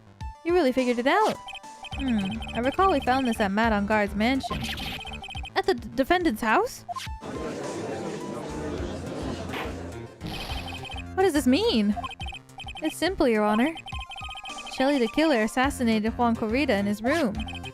And then he stole this wooden bear from the scene of the crime. Then, the bear being found at Mr. Engarde's mansion would mean... it goes without saying, Your Honor. Mr. Matt Engarde is the killer's client. Order, order, order! I said order! Mr. Wright, this is most unfortunate turn of events for you. Yeah... Sorry, Mia. No, it's alright. Your judgment was sound. Actually, I figured the bear would come up. If not now, then it would have later on. Even if you hadn't shown it to the court, I'm sure your friend Edgeworth would have. I almost forgot that he knew about it too. I think it's clear that there's no need for us to continue this trial. I can't let this happen. I have to do something. There has to be something we've overlooked. Your Honor, a minute, please. Yes, Mr. Wright? There are still a few points left that we have not fully explored. What are you trying to pull? Oh, well, we can't have that. Alright, Mr. Wright. What questionable point would you like to explore further?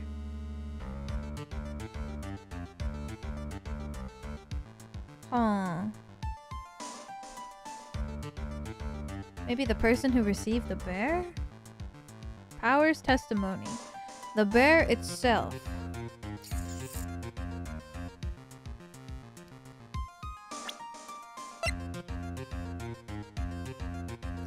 Why is there many thin cuts on it though?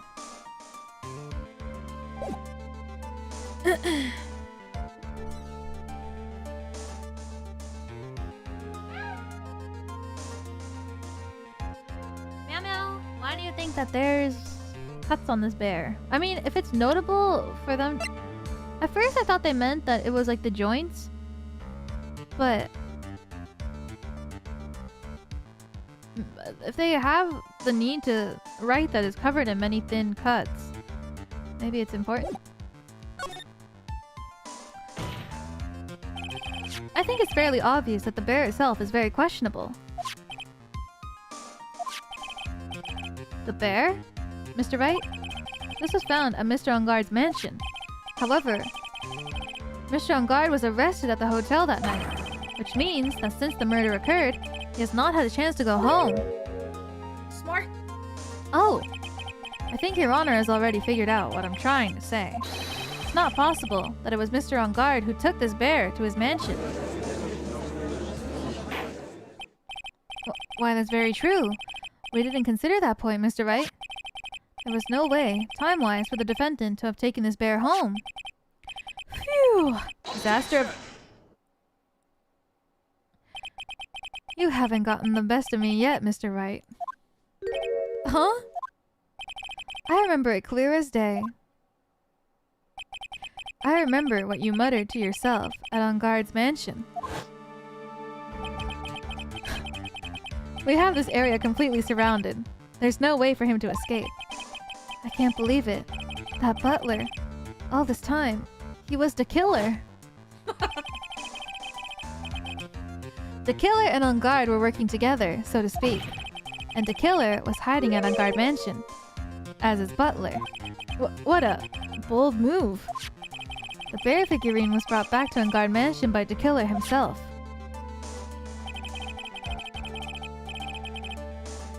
Dude, there's no way that Powers was watching this and was like, oh, I don't know who grabbed it. It was only his arm. And it's the fucking mechanical arm on the Nickel Samurai of all arms that could have been the arm that was stretched out of the room.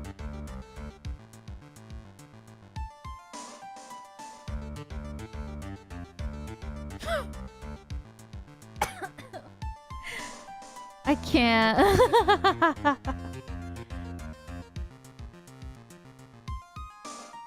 It could have been anyone.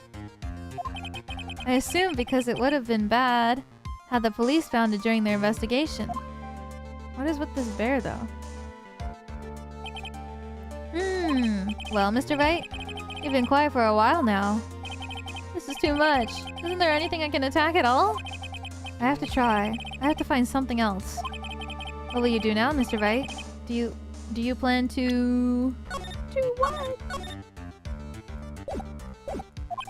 I plan to expose a clearly shaky place in Mr. Powers' testimony. What? There's still another one? There is indeed, Your Honor, and it's quite a questionable point. What are you trying to pull? Oh, well, we can't have that. Alright, Mr. Wright. What questionable point would you like to explore further? The person who received the bear? Maybe? There was one thing in Mr. Powers' testimony that was very unclear, and that's the identity of the person who received the bear. He gave something to the person inside the room. I'm sorry, but I only saw the person's arm. As long as we don't know who it was that took the bear. I can't be sure of... Ah! Huh? Huh? What is it, Mr. Powers? If you're gonna scream like that, then at least give us a good reason why. Oh, yeah. Sorry. Actually, so I remembered. I remembered who took the bear. What? Really?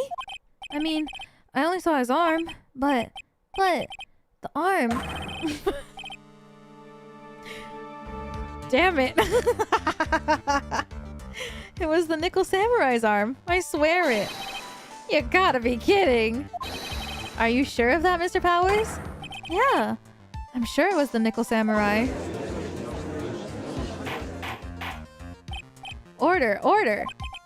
It looks like you've dug your own grave. Yet again. How many times is that today? I've lost count.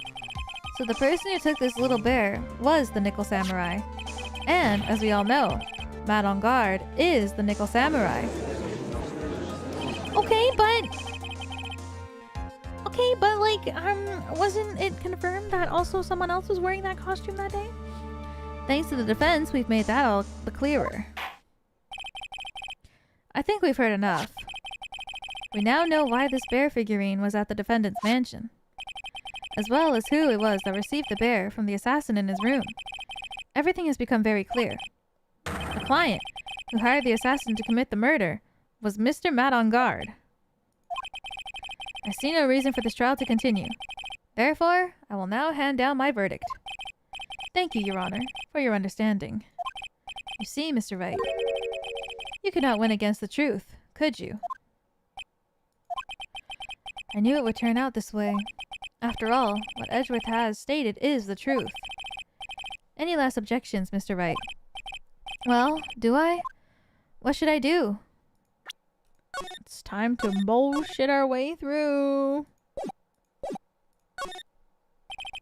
I will now announce... There's only one way for me to drag this trial out. One dirty trick. What?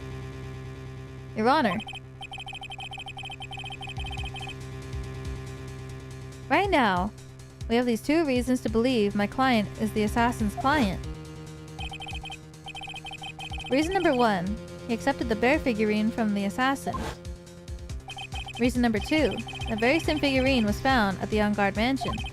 However, it's possible this is all the work of a certain other person. What are you saying? What I'm saying is, it's possible a different person is the killer's real client. The real client? Yes. Tisk tisk. Is this all you have? Now then, Mr. Wright, let us hear your theory. Who do you say is the killer's real client, and therefore the real murderer? No!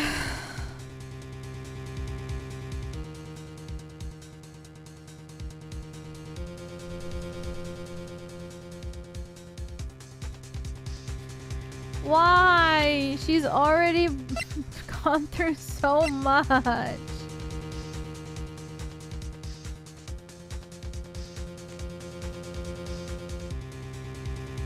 Why?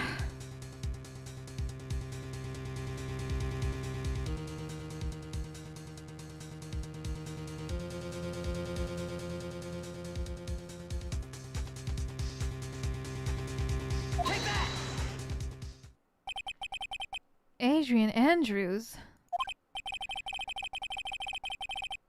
We already know that she tried to frame Matt Engarde for the crime by wearing a spare nickel samurai costume. Then the arm that I saw, it could have been Miss Andrews. What about Mr. Engarde? If you would please recall yesterday's testimony. The defendant was taking a nap during the break period. That's right. Then, finding this figure at Mr. Engarde's mansion? Well-laid trap set by Miss Andrews. Me too. Mr. Edgeworth, what is your opinion on this? I can't even begin to count the flaws in the defense's logic. Besides which, there's no evidence to support it. However, I can't fully discount its possibility either.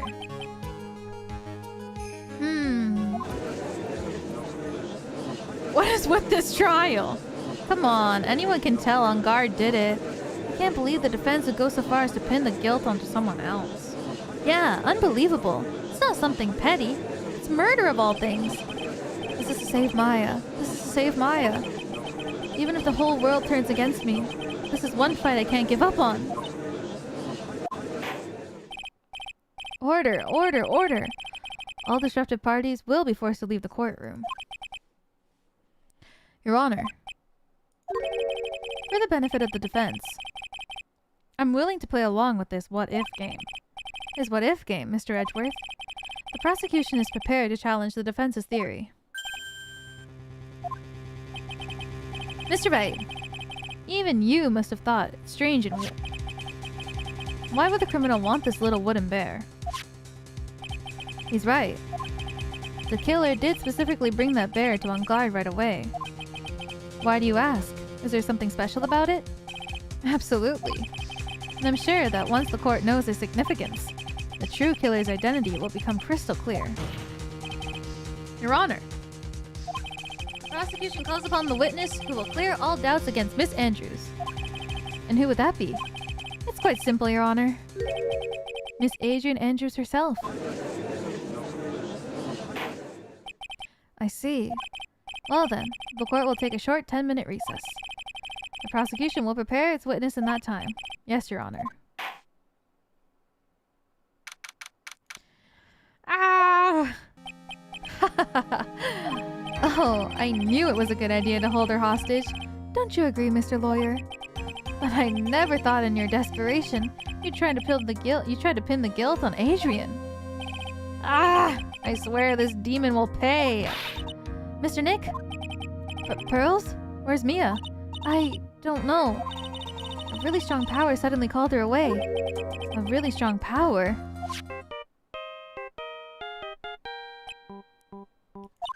Oh, Mr. Nick, your phone is from Gumshoe. How's it going? Have you been hanging in there, pal? Yeah, sort of. We just barely found something to latch onto. Phew, that's good, pal. What about you? Anything yet? Have you figured out where the killer and Maya are? We still don't have any leads, but... What? We don't have any more time! If we just had one, even a single clue would be really helpful.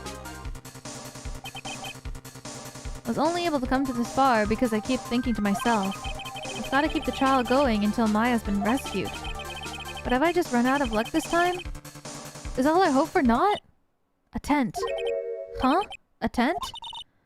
I could see a circus tent. Mia! It looks like Maya was unconscious until just a few minutes ago. As soon as she woke up, she called for me. So it was Maya that called you away. She's locked in a dusty little room right now. But I can see a circus tent outside the windows, about 300 feet away. Gumshoe! Is there a circus in town right now? There's only one, pal. A very big circus. Maya's somewhere within the 300-foot radius of that main tent. What? Okay, hold on a sec, pal. Hey, draw a circle on that map. About a 300-foot radius from the main tent. Hurry! And? I could see a mailbox under the window, just outside. Gumshoe, there's also a mailbox. Okay, what else? What else, Mia? I'm sorry, but it was a very small window. I couldn't see anything else. It felt like I was in an old office building. Maybe the 3rd floor or so? I heard her. Old office building. Good stuff, pal. Okay, just hang in there. Just a little longer, pal. Wish us luck. I hope Matt isn't listening to all this. Good luck. I'll call you later. So don't let your battery die, okay, pal? Mia, Maya's not hurt, right? She's in pretty bad state, Phoenix. She's being starved. Gumshoe, please hurry. Looks like we're out of time. Are you alright, Phoenix? It's only a matter of time before Maya's rescued. I can do this. I just have to make this trial last a little longer.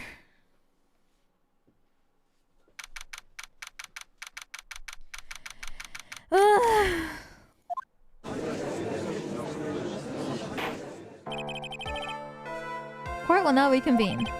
The killer, the man who murdered the victim, handed this to the client. From this, obvious question arises. Why this particular item? I believe the answer to that question will provide us with the name of the real culprit. Now then, the prosecution calls the defendant's manager, Adrian Andrews, to the stand.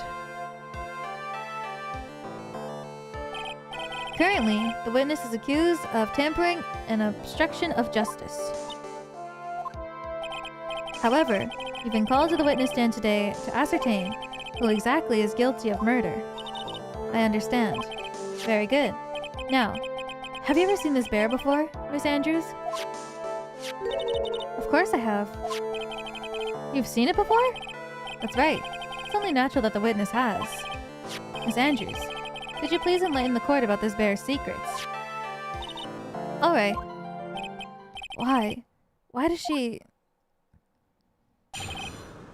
The bear figurine.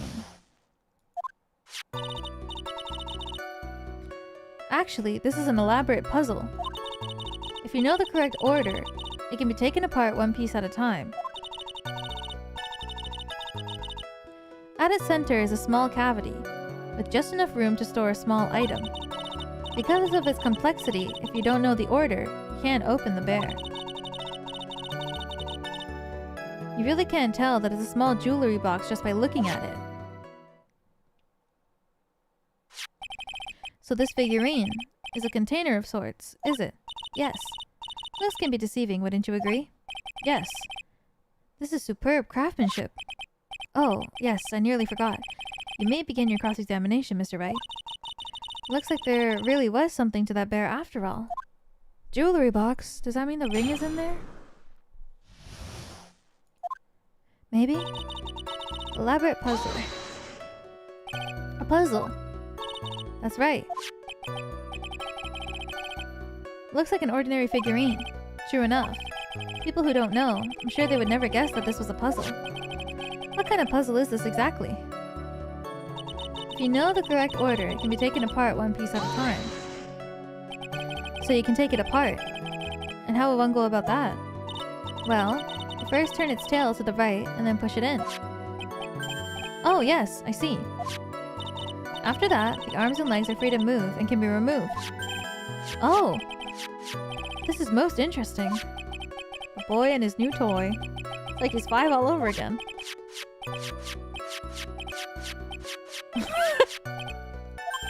Oh! Don't mind me. Go ahead and carry on. I think he's lost it. What'd you find after you take the puzzle apart? At its center is a small cavity. Just enough room to store a small item. And how do you know about this? I know because I was the one who bought it. Huh? It was a souvenir from when a friend and I went to Switzerland. Then this is a present from you? That's right.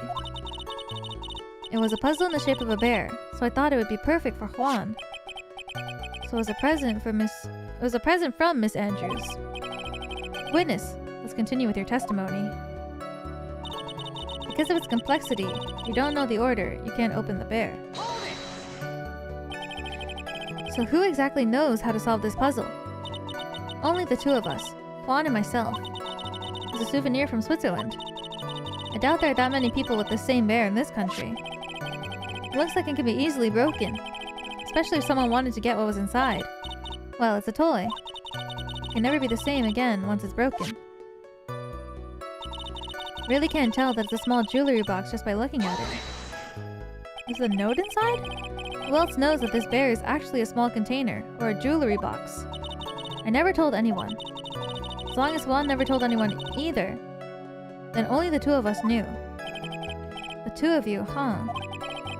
And of course that means Mr. Engarde didn't know, right? I think this is about all I'm gonna get for now. Wooden puzzle with a hollow inside. Only Corita and Andrews knew how to open it. No. Well, Mr. Wright, I think even you have to come to realize. Huh? But there is one very important fact we've uncovered, and that's this. This bear is actually a jewelry box. Now that we've agreed to this point, there's only one logical question that can come next, and that's this. What's inside this box? What's inside? That's right. That's what we're going to find out next. Witness. Yes? You are the only one who can open this. Please.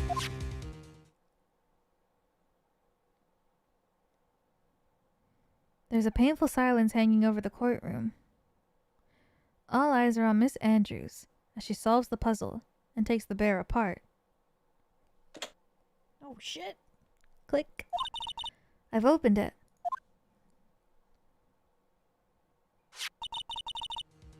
Oh! Is this what you wanted? What is that? It looks like a note. I don't think we need to guess at what that is, do we, Mr. Wright? Oh shit. It's the suicide note. The suicide note. Suicide note left by Juan Corrita's former manager, Celeste Impacts. Until now, no one knew of its whereabouts, but just as we suspected, it was hidden. Hidden by the victim, Juan Corrita himself. It seems Celeste Impact had very beautiful handwriting. Just as beautifully signed her own name on this document. This is most definitely the note that she left right before she committed suicide. What does it say? An order! Witness! Did you know about this? Yes, I did. I heard all about it from Juan. When I discovered his body, I looked for the bear. I wanted to destroy the note before it became public, but I couldn't find it anywhere, because it had already been taken by the killer. Everything is going at Mr. Edgeworth's pace. So now that the suicide note has been found, what's the next logical question? What's written on the note? That's right. At least, that's what I would think. Now then, I believe it's only appropriate that the contents of this note be made known. I can't stop you, can I? I went through so much, just to get my hands on it. And I was gonna burn it, for her sake. I'm deeply sorry, but I can't allow you to persuade me to stop. Your Honor, if you could please read the contents of the note out loud. Very well.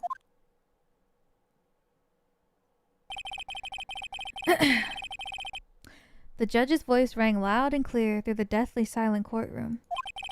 In her note, she left us a record of all that had happened to her, about being used and thrown away by Engarde, about being engaged to Corrida and Engarde's role in destroying that, and about how she decided, in despair, to end it all.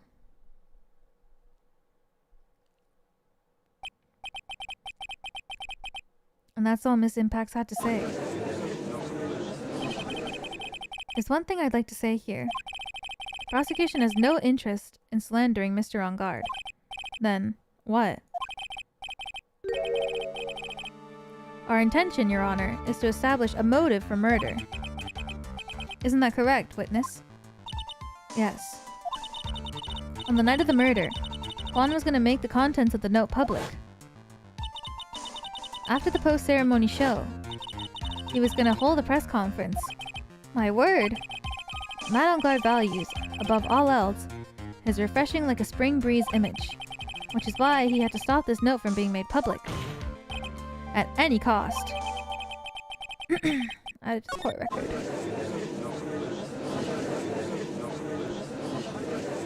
It's Engarde's fault that that woman killed herself, and this time he even went as far as to kill someone to stop him from revealing that.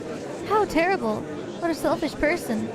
I guess there are slimeball lawyers out there who will defend these creeps too. There's no room for doubt now. Wait, I want to see it. Oh, I see. Mr. De Killer's client's goal was to obtain this suicide note, and the only person who needed this note that badly is the defendant. Let's not forget the bear with the note inside was found at the defendant's house. Seems that we've come to the truth at last. The defendant's motives were entirely selfish. He deserves no sympathy from anyone. Ugh. How am I supposed to escape from this one? Why the hesitation, Phoenix? Gumshoe hasn't called yet, so you know what you must do. Yeah! I don't want to! I know. I have to carry on and buy him some more time. Okay. There are two deadly pieces of evidence. The figurine and the note. Maybe somehow I can find a way out of this situation through one of those.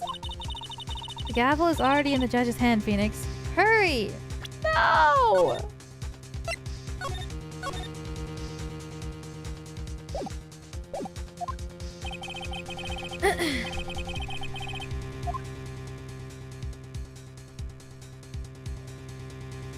The note or the figurine?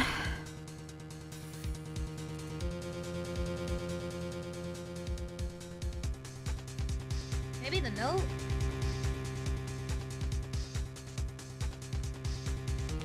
I'm trying to think. Like, well... Guys, how do we know this note is not fake? I'm trying to think of what Phoenix would say. Guys, what if the note is fake? What if this is all just a ploy to frame my, you know?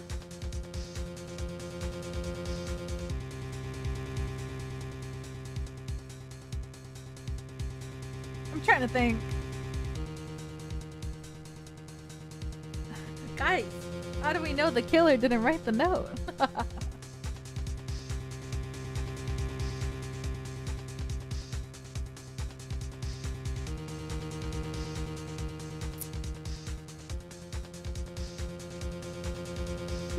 The note has letters? Are you saying all letters are fake?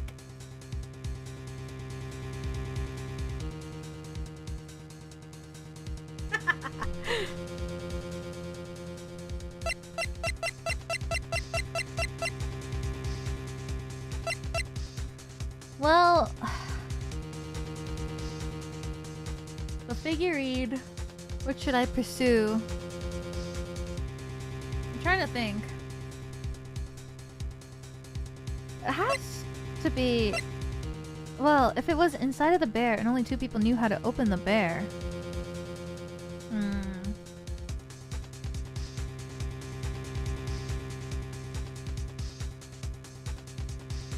Then there's only 2 people who could have put the note in there, you know?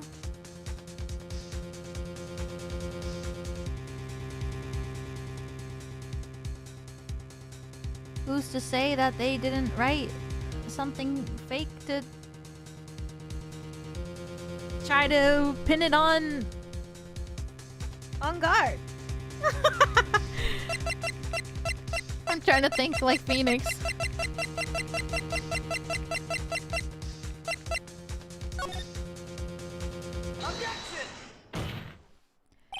Please wait, Your Honor.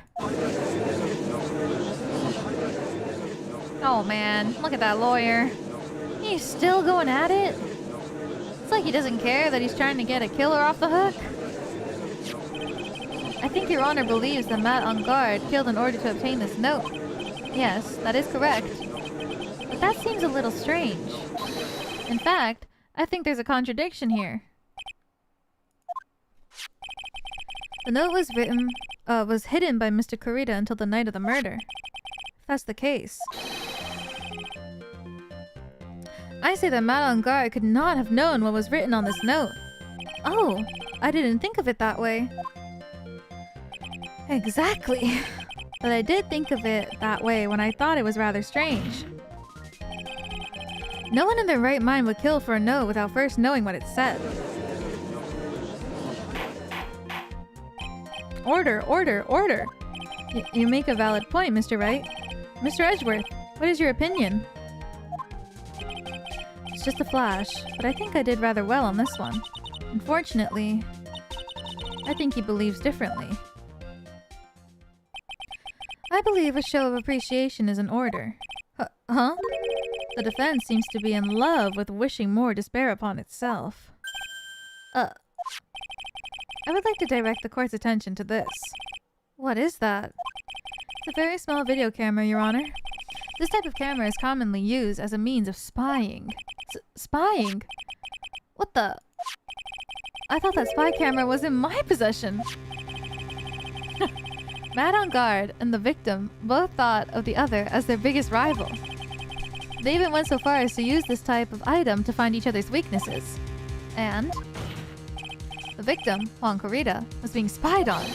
His personal life was being watched by none other than Matt Engarde. Damn. Order. Order! Mr. Wright? Yes, Your Honor? You... Don't tell me you knew about your client's spying activities. Well... Sort of. Sort of is not an acceptable answer, Mr. Wright. I see you are confused, Mr. Wright. You're probably thinking, but I have the camera that was in the stuffed bear's eye. But this camera that I have is not that same one. Last night, I searched the victim's house on a hunch. Using this. Gumshoe's bug sweeper. By the way, Mr. Wright, the defendant's fingerprints were found on this camera. Matt Engarde's fingerprints were on there? Well, Phoenix, looks like those cameras were hidden all over the place, huh? What am I supposed to say to that evidence? I think this is the end. Wait, so Edgeworth went to Juan's house and found the cameras inside of Juan's house that were covered in Matt's fingerprints? Oh my god!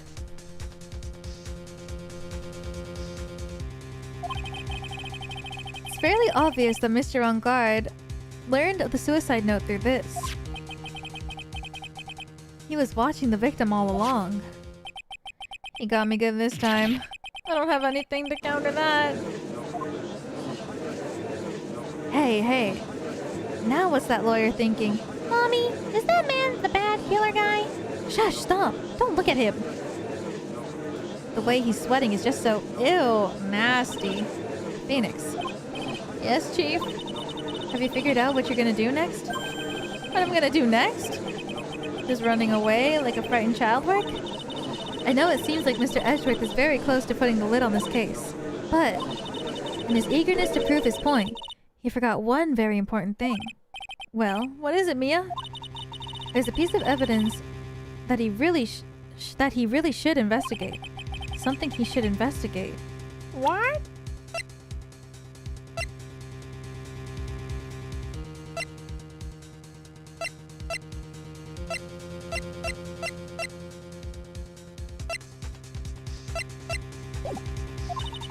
I'd really hate to see the good prosecutor get scolded for not remembering to look into the item when he had the chance.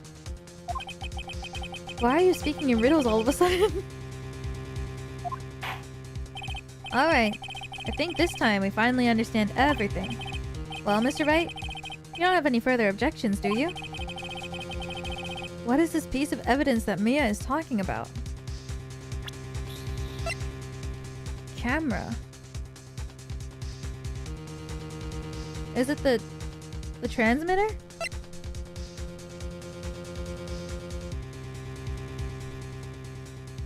You can't just put a camera inside of someone's house and like not have it transmit anything though.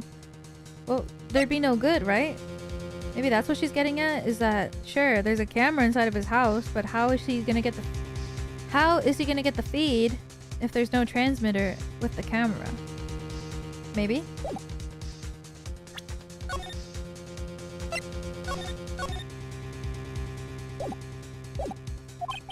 Can I figure out what it is that still needs to be looked at? Or should I let it go?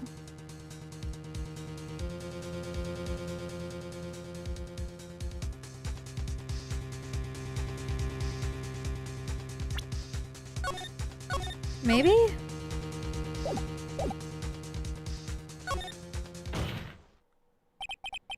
I have an objection, Your Honor.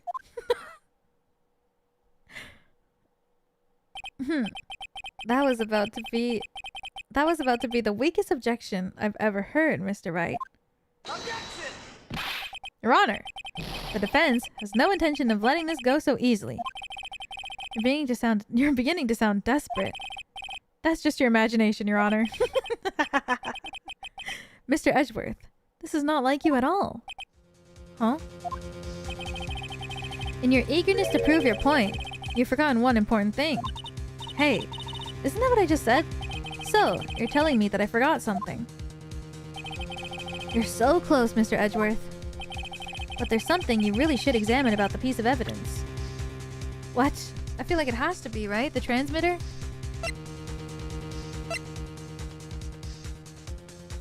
He only presented the camera.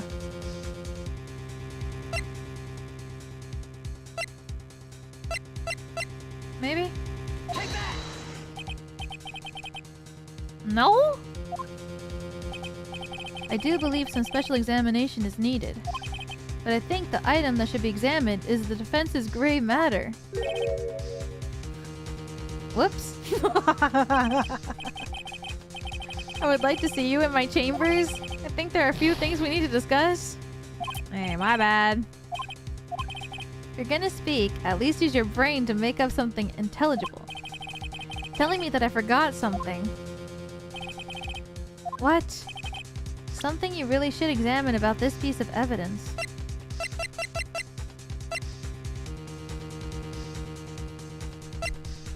What?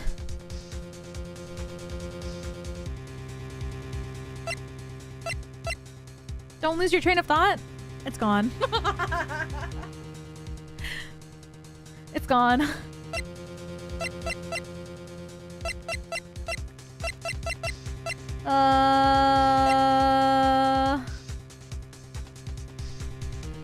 Wait, what? I'm so confused.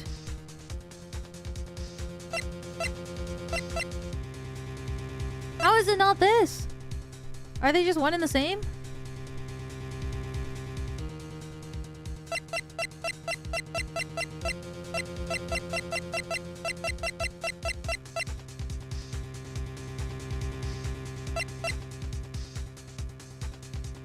The victim's room from 8 p.m. for 1 hour was running on the time for the murder. Dude, I don't know. Shit.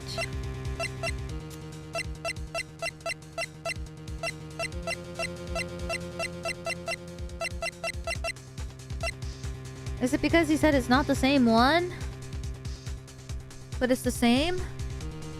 But it was in his home.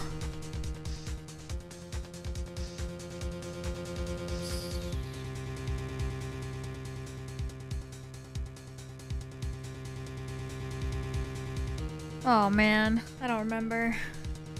One sec, I gotta use the restroom. My train of thought's gonna leave me even quicker now. 1 second.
Okay, I'm back. And I have a drink. Some tea, which is gonna make me pee even more, but who cares? Welcome back, thank you. What? I don't remember what they said anymore. There's something you really should examine about this piece of evidence. Maybe I just present the camera back?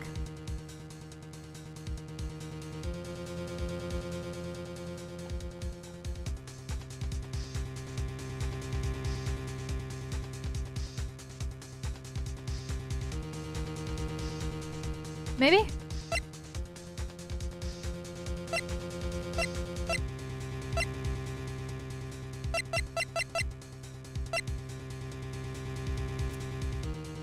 The camera inside of the house. Okay, so Edgeworth is claiming that the camera that was found inside of his house was how he believes that Engarde was able to learn about the existence of the note.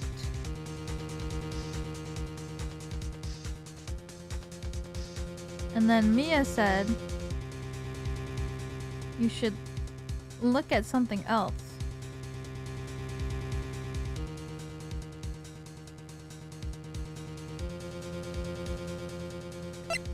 She said there was something else.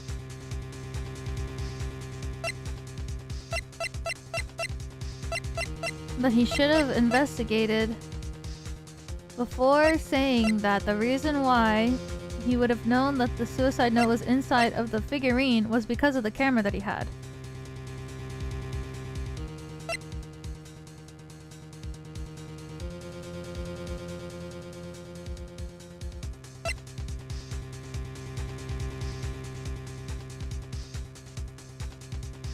Right?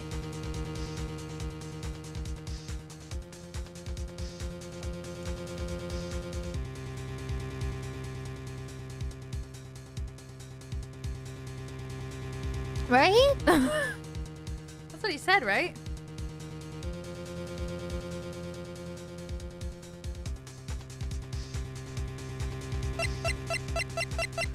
Hold on. Oh god. Let me think. I should have got like a snack or something. My brain needs sugar.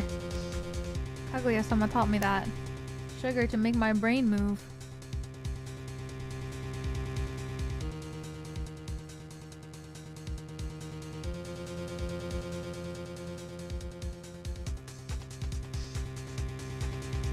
Okay. Edgeworth went to his house and found a camera in his house. And said this is the reason why he could know about the note. Then Mia said Edgeworth should have looked into this more. Because he's making a crucial error.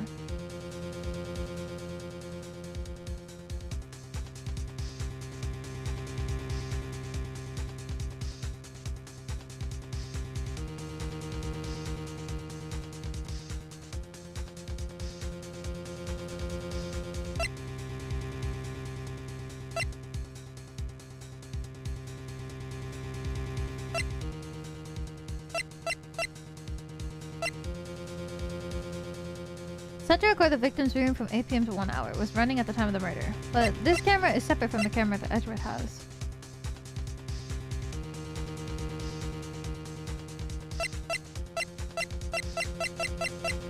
Well, does Edgeworth have proof that the camera was even recording him at home? Or that the camera was on if he doesn't have a transmitter? How do you know that?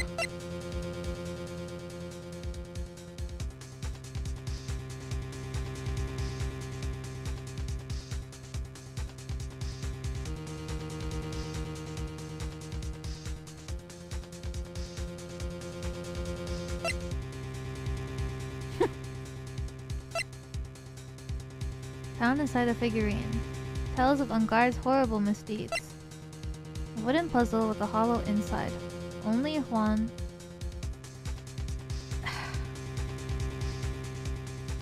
and Adrian know how to open it.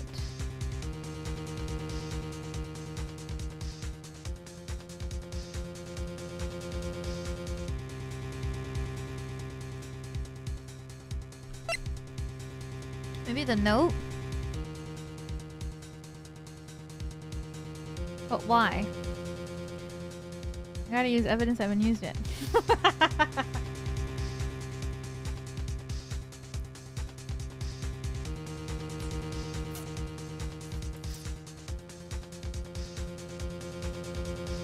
What does this have to do with the camera, though? Camera inside of his house. I guess... What? I'm confused, though. Wouldn't this just lead to more stuff? Like... Obviously on the camera...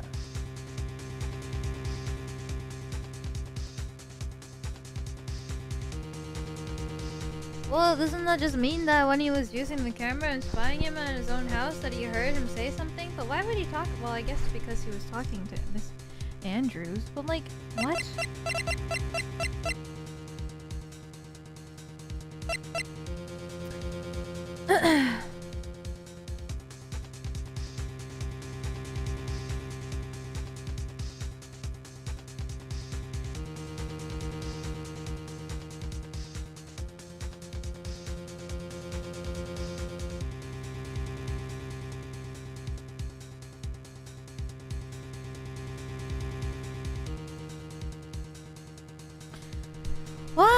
What does this have to do with the camera, though?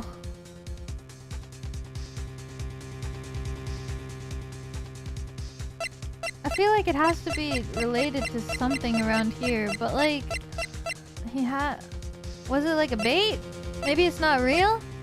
Maybe it's like a bait? Not the real note? But maybe it's...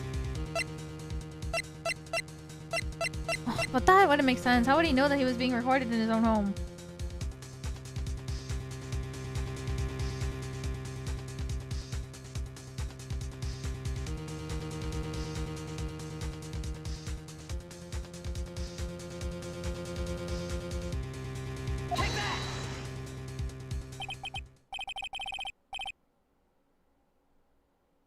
No way this is right.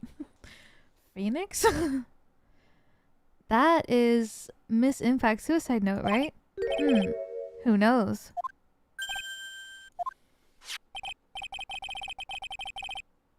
Wait, you're fucking joking. I mean, sure, the suicide note was found inside this bear. But this bear was in my possession only until a few moments ago. Which means... the handwriting on the suicide note has yet to be analyzed. What? Oh, so as to whether this pivotal piece of evidence was really written by Miss Impacts or not, has yet to be even remotely confirmed. What? Mr. Wright, you can't seriously be suggesting. Mr. Wright, are you saying the suicide note is fake? Miss Andrews, you were the one who tried to pin the murder on Mr. Engarde. Who's to say you didn't create a fake suicide note and put it into this bear? How dare you? For real? Your Honor, the defense is indiscriminately accusing the witness again. There's no evidence linking the witness to the suicide note whatsoever. But if this is a fake, then the witness is the only person who could have made it. What? Recall the witness's testimony concerning this figurine. The only person other than the victim who could have solved the puzzle is the witness herself. Miss Andrews, you wrote this note, didn't you? You wrote it so you could use it to frame Matt Engarde. I did no such thing. Right. If you're going to pronounce this suicide note a fake, then show this court some evidence to support your theory. No. Mr. Edgeworth, you were the one who presented this scrap of paper as evidence. That means the burden of proof lies within you, the prosecution. That's enough! Mr. Edgeworth, can you confirm the handwriting on the suicide note? It's as the defense has stated, the handwriting has yet to be analyzed. If that's the case, it seems that yet again we've reached a point where a verdict is impossible. That's impossible! This isn't good, Phoenix. The judge is gonna carry this trial over one more day. I don't think Maya will physically be able to make it another day. She needs a burger now! I didn't want to have to do this, but I don't have a choice. I request that both the prosecution and the defense further investigate. Phoenix is about to object. Handwriting analysis, my butt. That's just the lawyer trying to buy some time. Engarde is guilty. Any idiot can tell. I think we've reached the end of the line. Guilty! Guilty! Guilty! Guilty! Guilty! Guilty! Guilty! Guilty! Guilty! Gumshoe?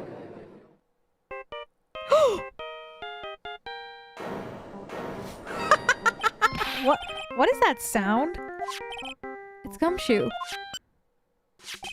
Hello? Gumshoe? He fucking picks up the phone in the middle of court! What's with him? What's with that sigh? Where's Maya? What happened to the killer? He got away. What? I'm sorry, pal. I really am. I don't know what to say besides I'm sorry. I wish there was some way to make it up to you. I really do. Anyway, what's going on? I found his hideout, pal. But 2 of them are already gone. This is terrible. I'm gonna keep looking for them, pal. Don't you worry. I just need a little more time. But don't tell me we don't have any more.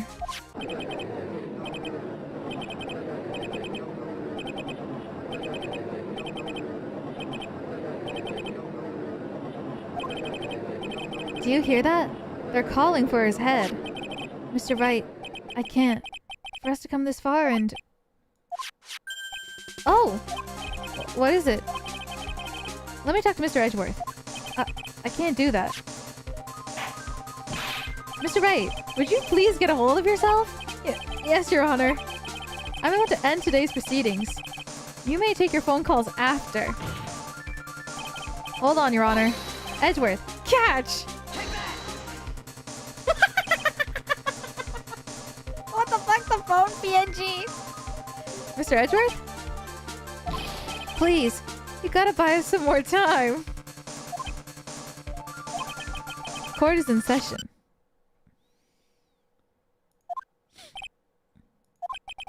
I'm sorry, Your Honor. You were saying? Mr. Wright, this is a court of law. I'm sorry, Your Honor, but... I'm reluctant to do this. However, it appears that I have no choice but to suspend proceedings until tomorrow. This time, I really can't do anything. Court is now adjourned for today. Objection.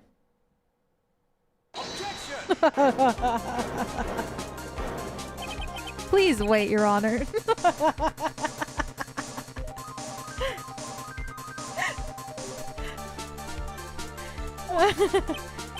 Edgeworth? What is it, Mr. Edgeworth? I humbly request another 30 minutes of Your Honor's time. For what purpose? We can perform the necessary tests on this piece of evidence in that time. But can you really obtain your results in 30 minutes? I believe we can, Your Honor. But wouldn't it be better if we adjourn for today and then reconvene tomorrow? 30 minutes. Please, Your Honor. That's all I'm asking for. Please, Your Honor. Very well. Damn. At the prosecution's request, this court will now take a 30-minute recess. Be advised that I will not allow another recess today. I'm not sure if this is helping or hurting us. The court will now take its final recess of the day. Oh shit. The killer. Right. Well, what's going on with Maya's situation? The killer. Looks like he got away again. 30 minutes? I can't find her in that time.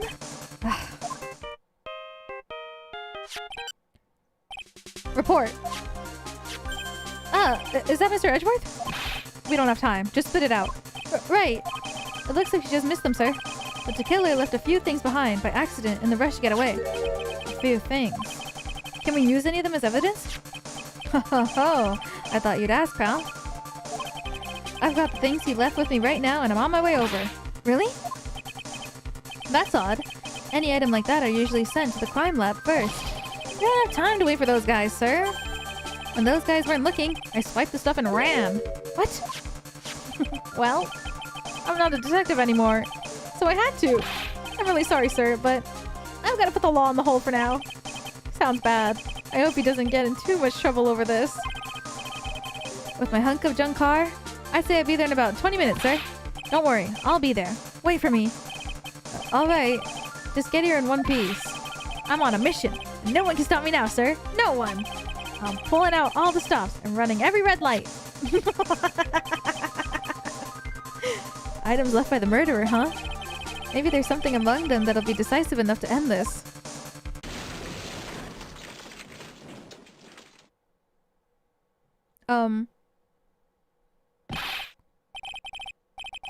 Hey, what's wrong? Detective Gumshoe, answer me. What?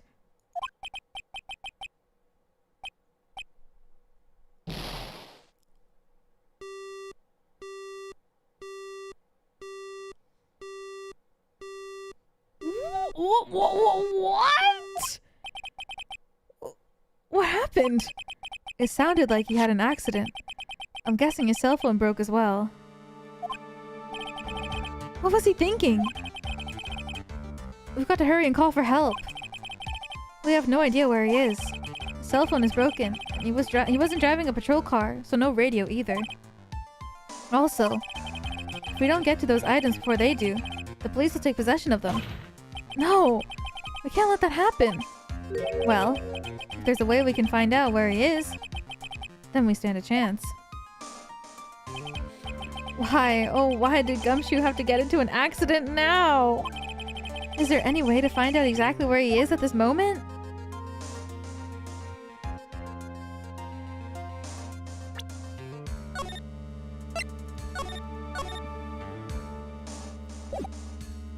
What?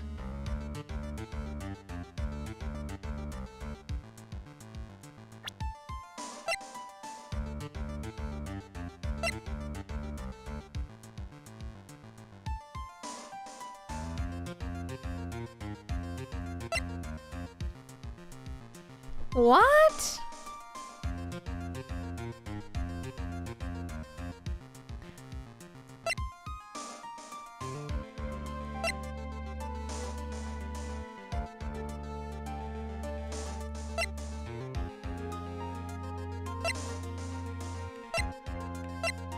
Oh!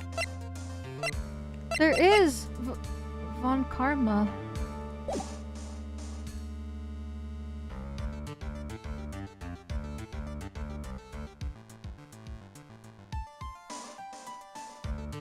Doesn't Von Karma have a pager on him? Is that what they mean?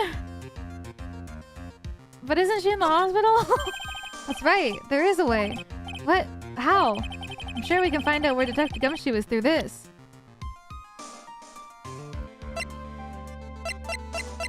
Wait, me?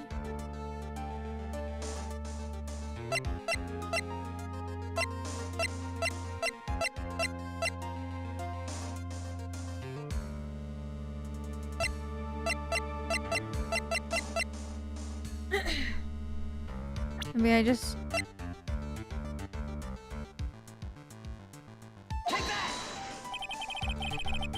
Why are you bringing up Francisca at a time like this? Oh, I see. I'll try to get in contact with her. The chances are slim, but she's all we have. Francisca. Will she even want to help us? Edgeworth. What is it? I don't have any right to judge anyone ever again. I know my client is guilty. But what I'm doing now... I'm pinning the guilt onto someone totally innocent, and using the evidence to do so. It might be my turn to say. Defense attorney Phoenix Wright chooses death. Right.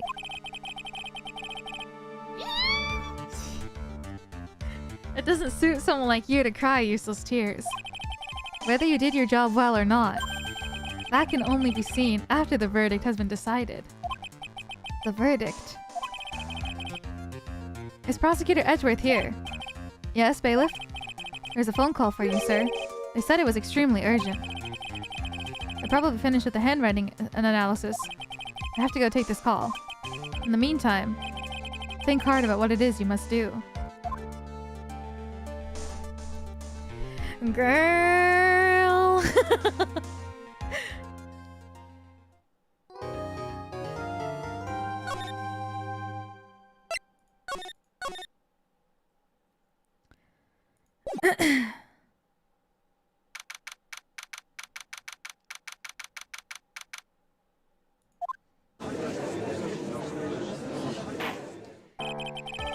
Court will now reconvene. I assume both sides are ready. Yes, Your Honor. Yes, Your Honor. They're dying. I can understand the defense acting like this. However, why do you also seem distraught, Mr. Edgeworth? It's nothing, Your Honor. What's wrong with Edgeworth? Looks like something unexpected just happened to him. Now then, Mr. Edgeworth, you could please tell the court the results of the handwriting analysis on Miss Impact's suicide note. Yes, Your Honor. Unfortunately... What? Wait, I'm actually shocked. We've discovered that this suicide note is forgery. What? What do you mean, Mr. Edgeworth? This note was not written by Miss Impacts herself. It's a fake.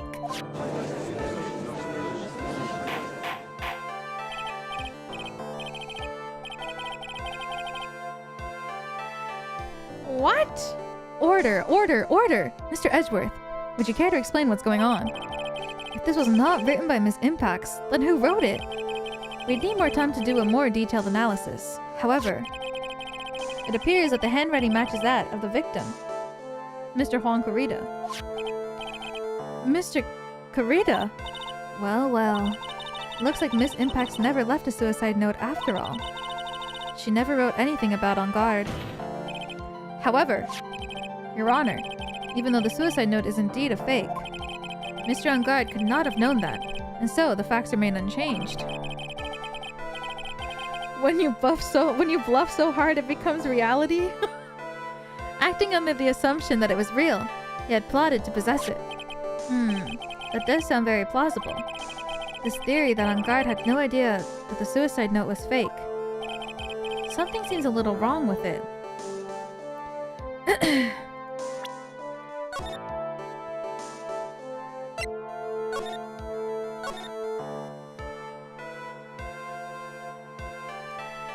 Well... Present evidence. Dude.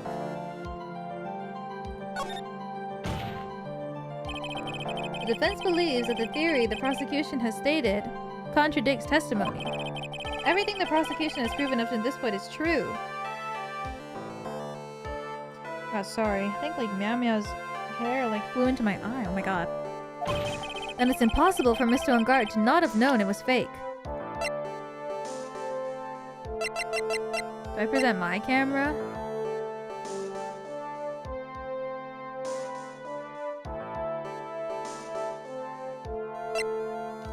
Does that work?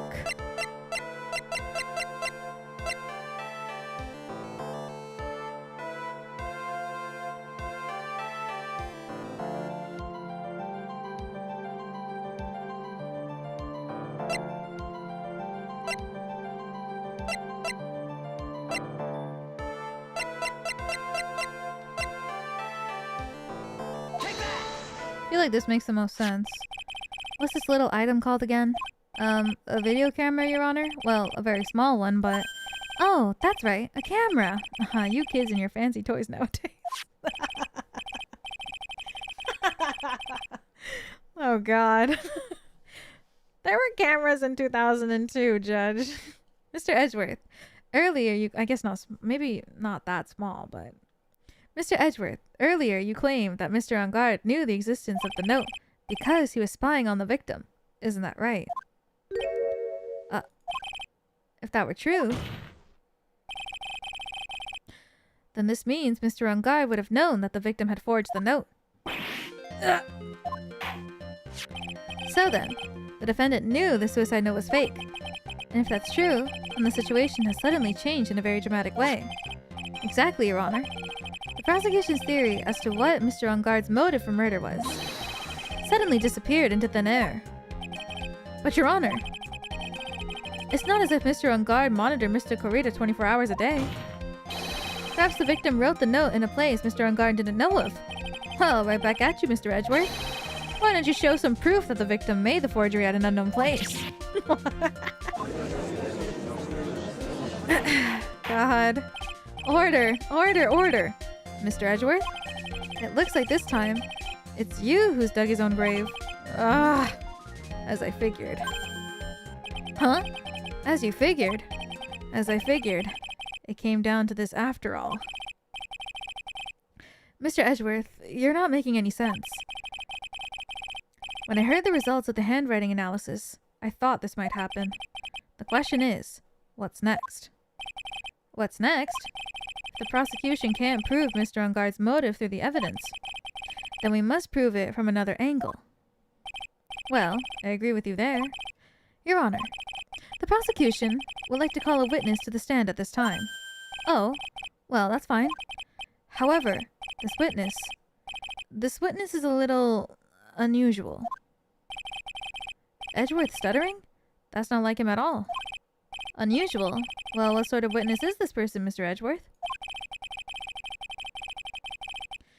This witness is one who is perfectly fit to answer once and for all the question of who was it that hired Shelly the killer to commit murder?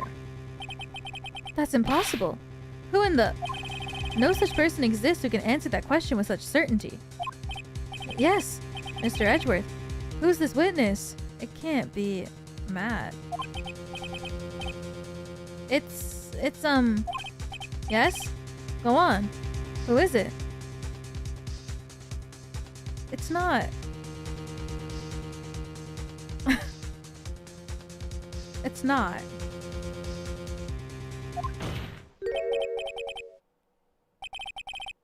What? The man himself. Mr. Shelly the Killer. Oh, Mr. the Killer. What? Wait, Shelly the Killer? You mean the killer? I mean the assassin? Yes, Your Honor. He's coming here? To the witness stand? Well, yes, in a manner of speaking. I recognize that this is a very unusual circumstance, so I ask for your permission. Well, Mr. Wright? Yes? Is this alright with you? Do I have a choice here? I can't really do much else to drag this trial out.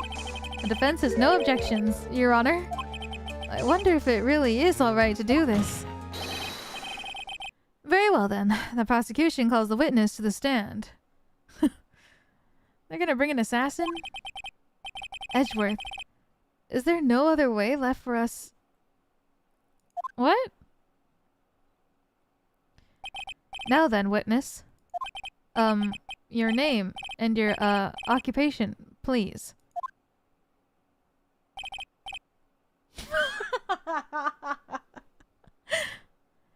Very good, sir.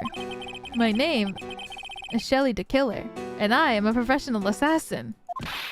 I say, what's going on here? Your Honor? How can you remain so calm?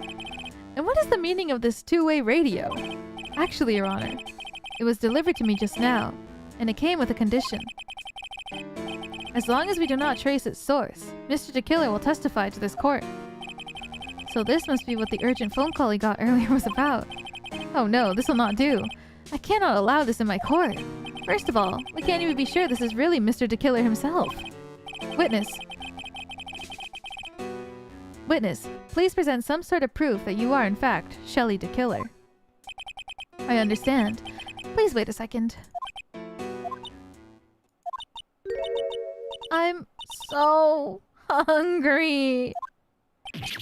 Maya! Maya! A voice. Mr. Wright, can you confirm anything from this? The defense has no objections to this person. We are satisfied that this man is indeed Shelly the Killer. Looks like we have run into yet another unexpected turn of events. Well, it doesn't seem like we have too many choices under these circumstances, so... Now then, witness. There's one thing I'd like to confirm before we speak of anything else. And what would that be? At the request of a client, you killed Mr. Juan Corrida. Is that correct? It is as you say. I did indeed kill Mr. Corrida. Gulp. Now that we've answered that, let's move on to the name of your client. Very well. This is all just a bad dream. Yes, that's it. A bad dream. Shelly the Killer. What is he gonna say? About my client. There's something I must first state. To an assassin, nothing is more important than the trust between a client and himself. That is the reason I'm here today on this witness stand. It is the wish that you grasp this concept before I give you the name of my client. Mr. the Killer seems to be a very clever man. I'd almost say he seems to be mocking us. While he may appear to be our enemy, Your Honor, Mr. the Killer is only stating the truth. He's no hypocrite. He's always stood by this one belief. Mean about this trust between his clients and himself thing? Seems to be a level of trust beyond what people like me can comprehend. Well, Mr. Wright, are you ready to cross-examine the witness? Yes, Your Honor. There's no way to know what's coming next, so stay cool and collected, Phoenix. What the hell? There is something I must first state. We can hear anything you have to say later. Can you please just tell us your client? I don't think you understand your place, Mr. Attorney. I said that this is something I must first state. Do you know what the word first means? Sorry. Go on. Well, it appears this is one witness you can't badger, Mr. Wright. It's only because you don't know about Maya's situation. To an assassin, nothing is more important than the trust between a client and himself. The trust between you and your client. I provide my services in a fast and efficient manner. In exchange, I trust that my clients are discreet about me and my identity. If too many people knew my face, it would be quite troublesome. And that's why you're testifying in this manner. This is the first time one of my clients has ever been accused of murder. I must preserve the killer name so my clients can trust me. But couldn't someone stab you in the back and break your trust? It's never happened before, but if it ever did, yes? That person wouldn't be my client for very long. They would certainly That's enough. Please, no more. Very well. It was only a hypothetical anyway. That's the reason I'm here today on this witness stand. Seems a little strange to me. I mean, you're about to tell us the name of your client. I would think that this would be very bad for them. It doesn't matter to me. This client has already broken the rules and acted outside of their prescribed role. Their role? This person tried to implicate another of the crime in order to save themselves. This is a trespass that cannot be forgiven. Who gave you the right to be so high and mighty? To the gentleman who spoke just now, excuse me, would you care to die? No, I didn't say anything. The judge had better watch himself.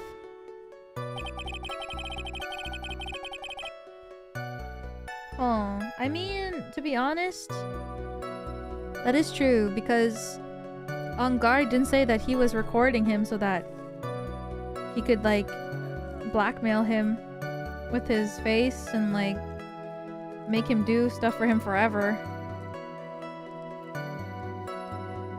So it makes sense. Isn't Engarde like 21 years old? This guy's so stupid.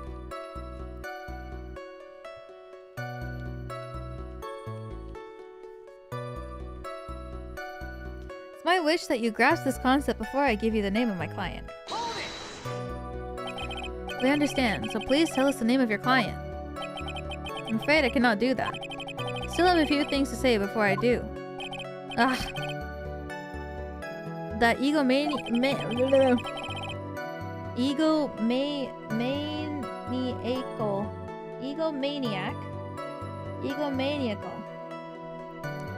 It's not good for your health to be so aggravated.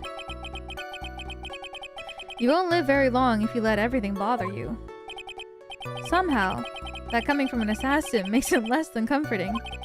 I don't really care about all the extra fluff. Just tell us the name already. Patience. Try to calm down a little. It's important to try to understand his mindset. Seems very steadfast and have closed, so you're gonna have to work to get him to talk. I'm not his therapist, you know.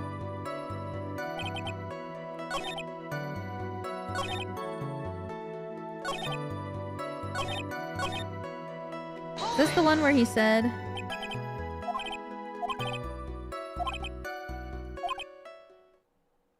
I'm sorry, but I was just wondering about something you just said. You said that your client had already broken the rules. A person who frames another is the worst kind of human. And that's why you feel you can betray this person. I have no trust relation with a client who can't understand their assigned role. Just my luck. An assassin with a conscience. Who would have figured? Now then, everyone. Do you think you can understand my logic? This case just keeps getting better and better. If you can't, then I'm afraid we can't proceed. Everyone understands your point, I think. Really. In that case, I believe I'm prepared to disclose the information you seek. You have made it crystal clear that you value trust over all else. I believe we're ready. Excellent. And that's the reason I'm here today on this witness stand. Seems a little strange to me. You're about to tell us the name of your client. Very bad for them. Doesn't matter to me. This client has already broken the rules and acted outside of their prescribed role. This person tried to implicate another of the crime, save themselves. Who gave you the right to be so high and mighty?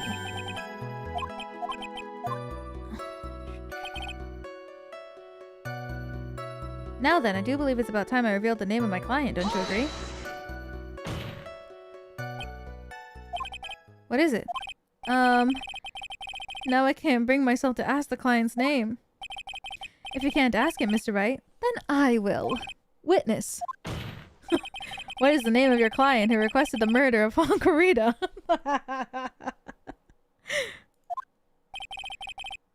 That person's name is... He's gonna say someone else.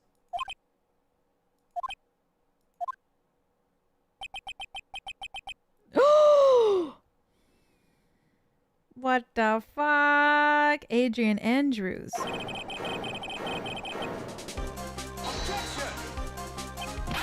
Witness. That's not who you told me it was earlier. Pray tell, what are you talking about, Mr. Prosecutor? I should think I know my own client. And it is Adrian Andrews. What? This can't be. On the phone earlier. What's going on here? My guess is that Mr. DeKiller just stabbed Mr. Edgeworth in the back. Stabbed Edgeworth in the back? I'm sure in order to get an audience with this court, Mr. DeKiller told him a different name. Mad on guard, perhaps. I knew it. This is outrageous. I was deceived. This witness is telling a very serious lie. But you were the one who summoned this witness. You, Shelley DeKiller. My testimony is the truth. The defendant at the moment is mad on guard. Am I correct? All I wish to do is help procure this acquittal. Wow. All of a sudden, it feels like we can actually win this. Yeah. The prosecution has failed to provide a motive and has instead provided this suicide note, which is a forgery created by the victim. Furthermore, there is a possibility the defendant himself knew it was fake. But most definitive of all, we've heard from the assassin himself the name of his client. Mr. DeKiller's client who requested the murder was not the defendant at all. No! With all this evidence, it's obvious to me that this means that Mr. Mad on Guard is innocent. Oh no!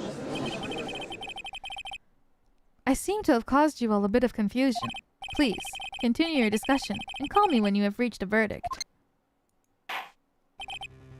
Bailiff. Please bring Miss Adrian Andrews in immediately. What now? With the way this is going, Engarde will be found innocent. This may be our last chance to save Maya. Yeah, but Edgeworth is right. The killer is lying. And Engarde, my client, I know he's guilty. Can I live with myself if I win this? Who would have believed that the prosecution's own witness would absolve the defendant? Your Honor, the prosecution requests permission to further question the witness. Shelley the killer is certainly lying under oath. It wasn't me. Listen, everyone, please. That testimony just now was all one big lie. Miss Andrews, suicide note may have been fake, but that man, Matt, he's the reason Celeste died. And Juan's death was all because he got pulled into Matt's twisted world. That testimony just now, you have to believe me. It was a horrible, horrible lie. But Mr. DeKiller himself has testified. He's named you as his client. No, that's not true. Also, there's quite a bit of evidence that points to you. The knife and the button, donning the nickel samurai costume. But that's... You even have a motive. I know that Miss Celeste Impax was a large part of your life. You wanted to follow her, and you wanted to revenge against the two that hurt her. I say that you have plenty of reason to want them both dead. No! Mr. Wright! You know the truth. Tell them! Tell them the real story. Who the real killer is. Tell them! Please, help me. Phoenix! Yes. I know the truth. Oh my god, this poor girl! Mr. Wright. Yes, Your Honor? I believe we've reached the end of this trial. No! Hey, get the killer on the phone. He probably doesn't know that he's being recorded while he does all the killing. Let me tell him. Let me tell him. Therefore, I ask the defense for any final words or opinions. I have to decide. Do I take the not guilty verdict and save Maya? Or do I throw this chance away and wait for Gumshoe's new evidence? What am I supposed to do? Request the trial continue.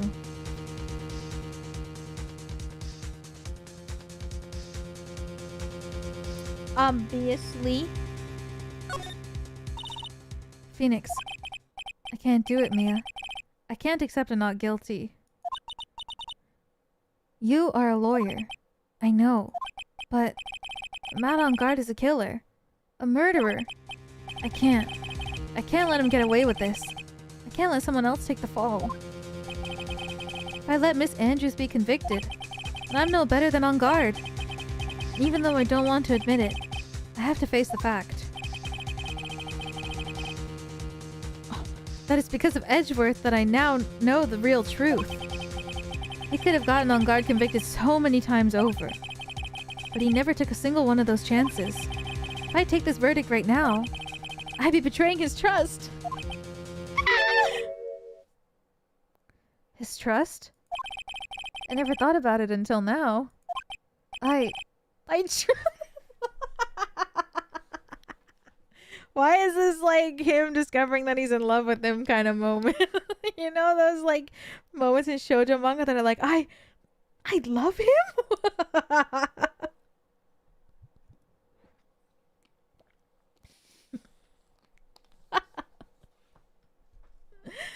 Well, because... Yes, you do. Mr. Wright, your opinion, please. The defense requests that we be allowed to do further questioning. The defense requests that we be allowed to further question Mr. the Killer. Am I hearing you correctly, Mr. Wright? Right.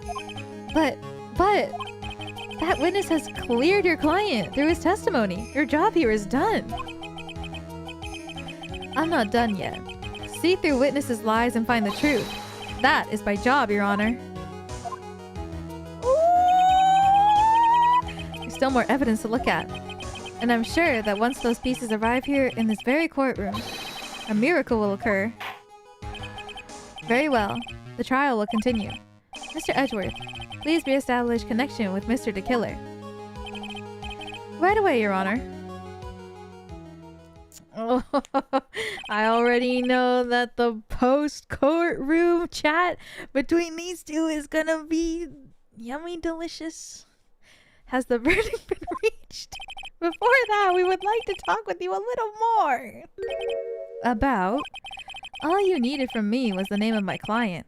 What else could you need me for? Well, actually, we'd like to hear everything you know about this case. That is, how things are. Usually done. What is he talking about? Usually done? But what shall we have him testify about now? Mr. the Killer, if you don't mind, please testify about your client in more detail. You legal people and your procedures. Is it any wonder no one likes going to court?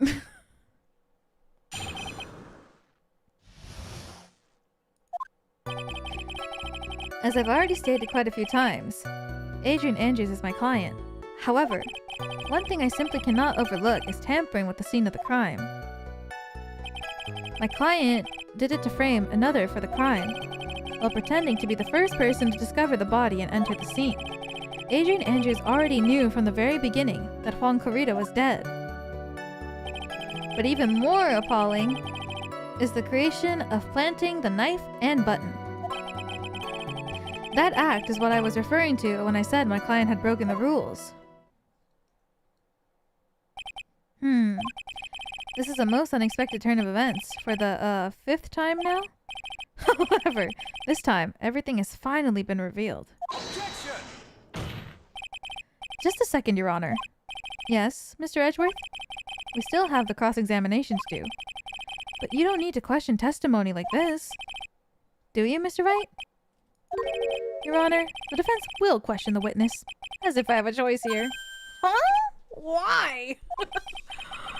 What this witness has said is nothing but beneficial to the defense's case.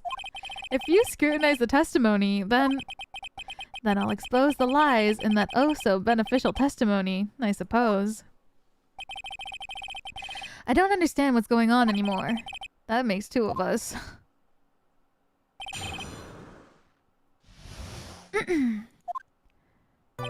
As I've already stated quite a few times, Adrian Andrews is my client. However... What is it, Mr. Wright? If I press him the wrong way, it might raise suspicion on his end. But I have to do something to waste more time.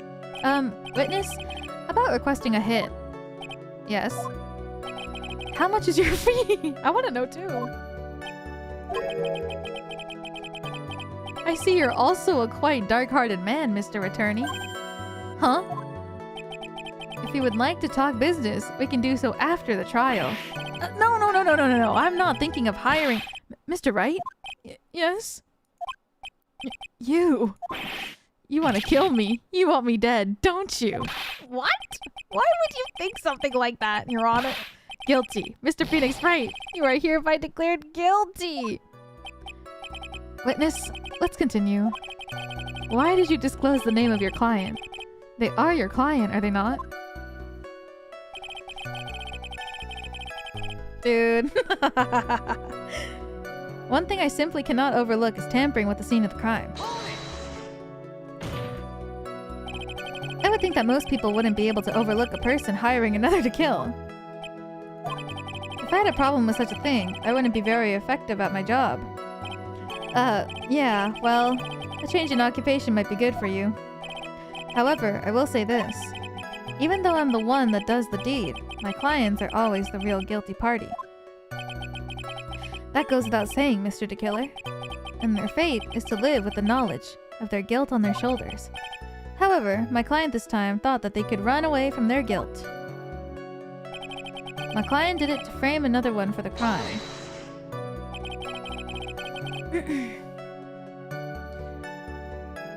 Why are we doing time? The detective crashed his car? It's because Francisca, has a GPS on him and she knows where he is. So we're trying to bank on the fact that she'll go there, get stuff for us, and come here. Are you talking about the button and the knife? Honestly, I think that Francisca's gonna pull through. Because my theory is that I think they're gonna get in contact with her and be like, if you do this for us, Phoenix Wright's gonna lose the case. He's gonna get a guilty verdict. And she's like, guys, bring me there. The second that she hears those words, she's gonna pull out the GPS and be like, all right, guys, I know where he is. Let's get over there. Say less. That's my theory, is that she's gonna pull up eventually. She's gonna be like, I would do anything to see that sad look on your face. And then Phoenix is gonna be like, yippee! And she's gonna be like, I was fooled. I hope.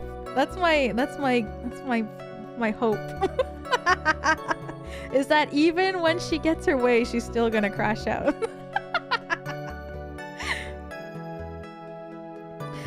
Yes. And my business card. Oh, this card. So that no one has to waste their time, including the police. I always make a point to make things as easy as possible. You try to make things easy? My business card makes it very easy to identify who carried out the service. He's pretty devoted to his work.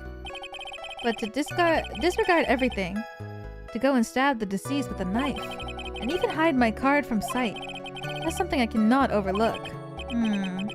It's really hard to tell if he's being truthful or not without him being here. Well, pretending to be the first person to discover the body and enter the scene. So you're saying most clients wouldn't do such a thing? That is correct. Usually, most people try to create an alibi for themselves. If you should use my services, Mr. Attorney, I would suggest you plan for your alibi too. No, I already told you. I have no intention of using your services ever. Why does he keep looking at me like I'm the one on trial here? Adrian Andrews already knew from the very beginning that Juan Corrida was dead. From the very beginning. That is correct. From before my client visited the room. All of my clients know precisely what the situation is at all times. I wonder if that's really true. That's odd. But even more appealing is the creation and planting of the knife and button. Why do you think your client did that? What do you mean by why? Well, fiddling around at the scene of the crime is pretty risky. Why would someone who has requested a murder go to the crime scene anyway? That is true. I assume it was probably done to frame Mr. Engarde. If that's the case, why didn't the person just request that you do it? Sadly, that's not possible. Huh? My job is to kill, that is all. Leave my business card behind, naturally. The business card is so my client may escape blame. To protect them is my duty. Even if they say it's for revenge, setting someone else up to take your fall. That act is what I was referring to when I said my client had broken the rules.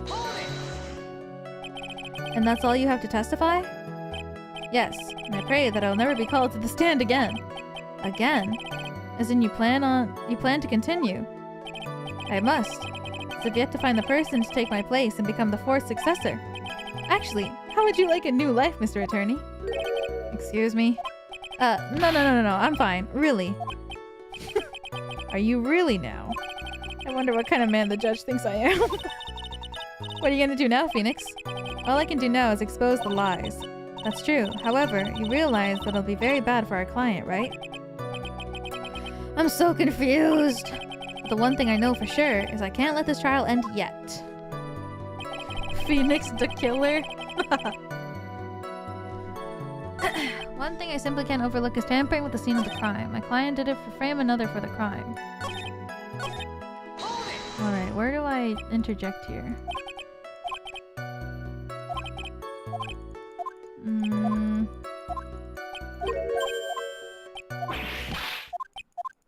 Not this again. There was one where Edgeworth said that's odd. I think it was... this one? Are you talking about the button on the knife? Yes, and my business card. Oh, this card. No one has to waste their time, including the police. I always make it a point to make things as easy as possible.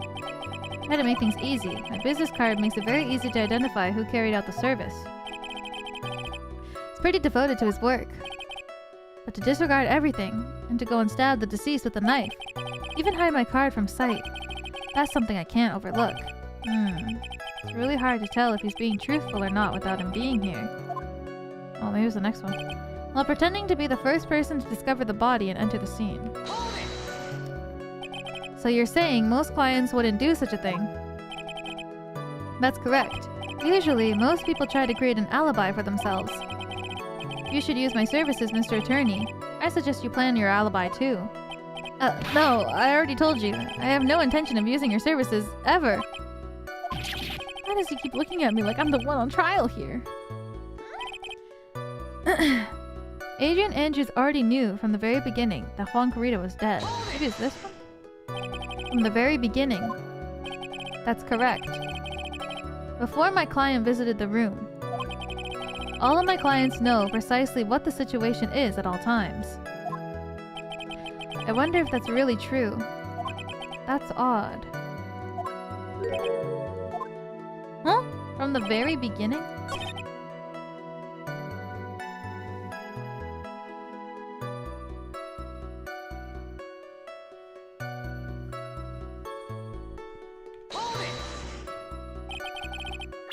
I just want to look at the court record without pressing anything by accident.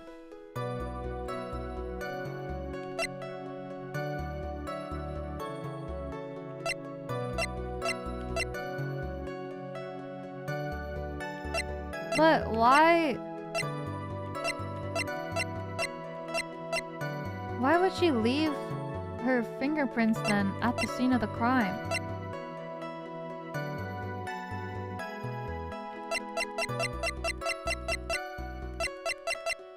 Why would she even go to begin with? Okay. Well, I guess it's because he's gonna say because she wanted to frame him, which is true.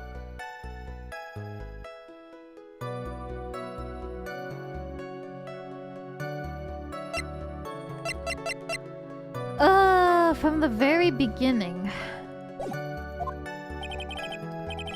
Before my client visited the room. Well, I guess if she knew from before, then she would have wore gloves. From the get-go.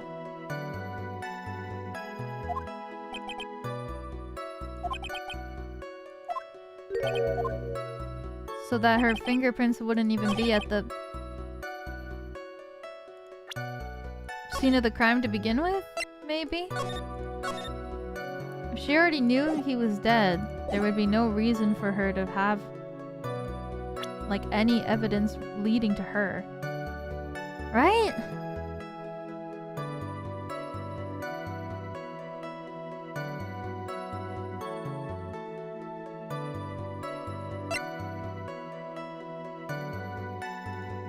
Does this make sense? I hope so.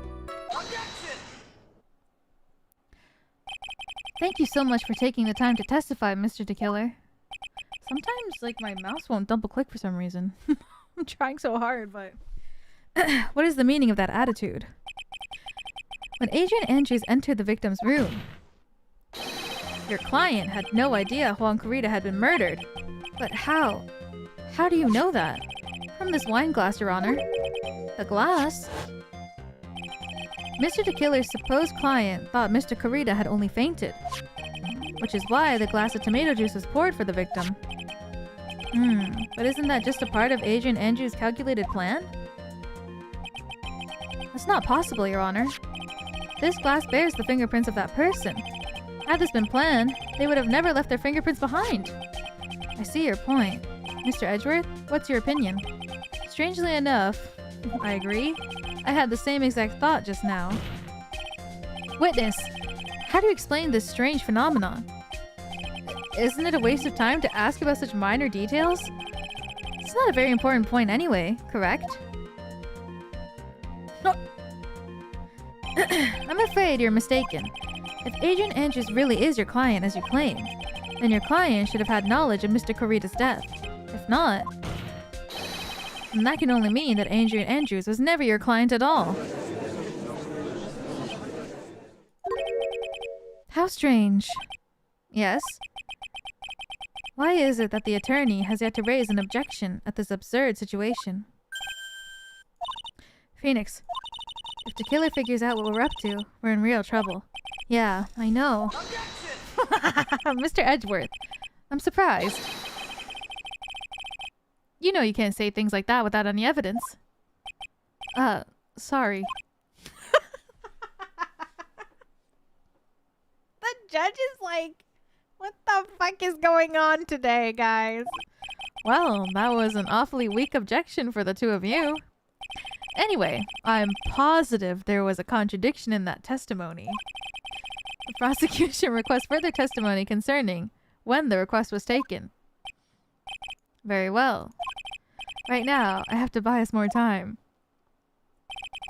While we wait for the items the killer left behind to get here, I just know that the very outcome of this trial lies within those items.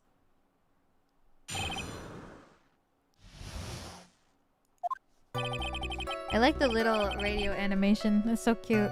The little bouncing. This request came to me about a week ago. It was a request for my services on the night of the award ceremony. We met at a certain bar to discuss and finalize a few matters. That is what occurred. I trust my memory, and I believe I have made no mistakes. So you physically met your client, huh? That's correct. Meeting one's client is the first step to building trust, in my opinion. I see. Well, Mr. Wright, your cross-examination, please. Oh my god. Maybe he's gonna say something like, her beautiful brown hair. This request came to me about a week ago. 1 week ago. Are you sure? Yes, I'm quite sure. I, of course, have my own preparations, and I was barely able to finish.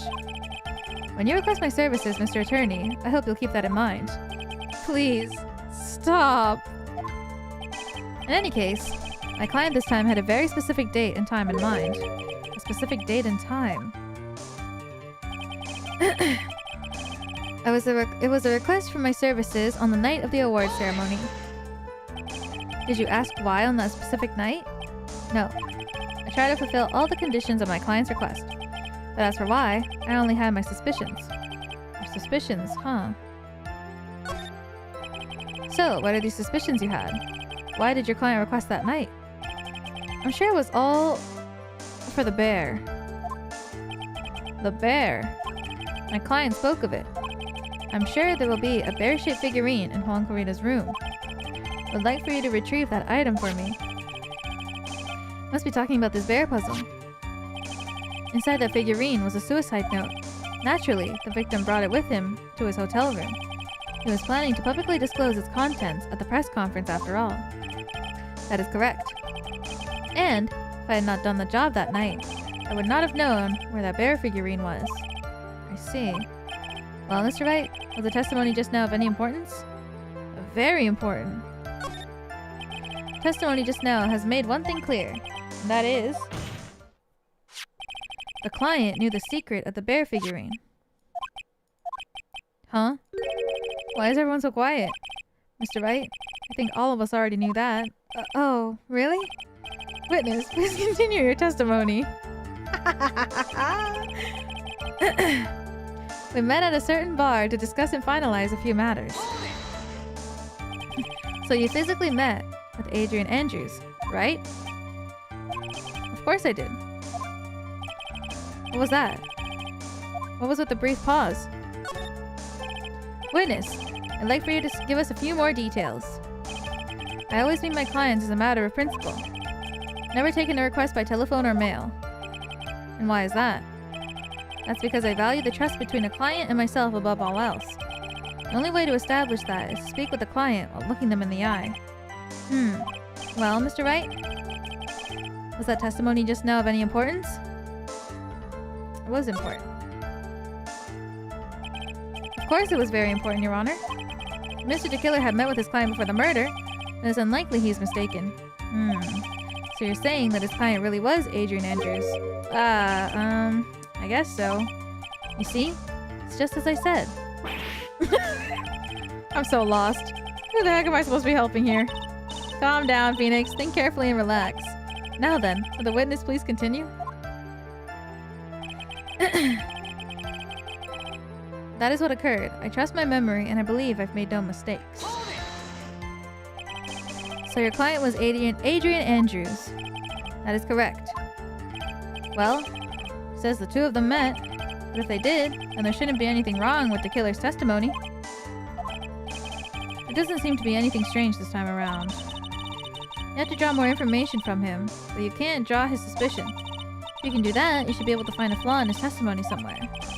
Talk about a delicate balance.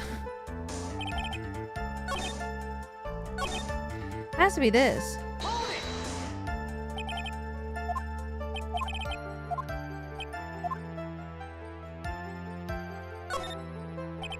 Probably just my imagination. I need to find something more definitive to catch this guy on. Can we believe that your testimony up until this point has been reliable? What? Maybe I press again?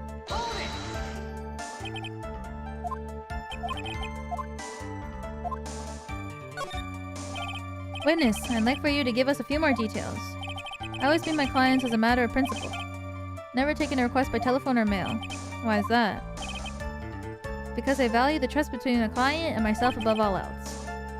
The only way to establish this is to speak to the client while looking them in the eye.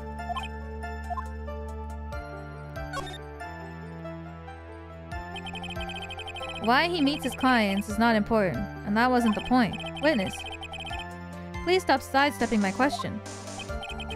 What do you mean by that? My question was, did you really meet Adrian Andrews in person? I've already told you, Mr. Wright. I did. It was only through talking with him face to face that I began to trust him. That's when I thought, I can trust this person as a client. It's true what they say about talking face to face. Well, Mr. Wright, was the testimony just now of any importance? It was very important. If I heard what I think I heard just now, then I think I've got him. Your Honor, I believe the testimony just now was of utmost importance. Huh? Really? If that's the case, witness, please include the statement just now in your testimony. Very well. From the moment I saw him, I thought, I can trust this person as a client.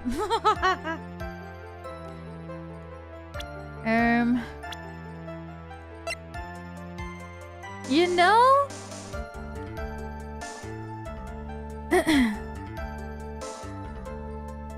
I was thinking... Wait, what the fuck?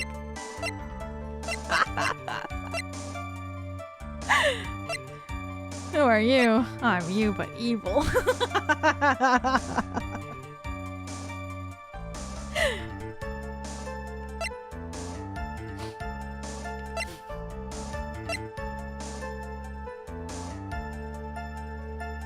Shelly the Butler and his evil brother, Shelly the Killer. I was actually thinking this earlier, but I was like, oh, I've never... Like, I've been thinking this since the character was introduced, but I was like, wow, this is the first time I've ever seen a female character named Adrian. I was like, huh, interesting. And then I never really thought much about it. But now it's actually coming back full circle. I was like, damn, this is such a cute name for a girl.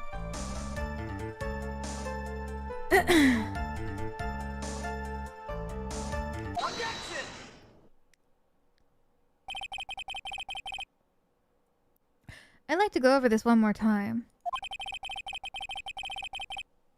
You met Adrian Andrews at a bar and took the request at that time. Yes, that is correct. And that's when you thought he was trustworthy. How many times must I repeat myself? Yes, that is correct. I'm sorry, but that's an impossible tale. What? Shelly the Killer? You have never met the real Adrian Andrews. Why would you say that? Because you made one very big slip-up. About her. So what's the issue? What did you say just now? About her? You never met Adrian Andrews in person. One look would have told you that she is a woman. Whoa!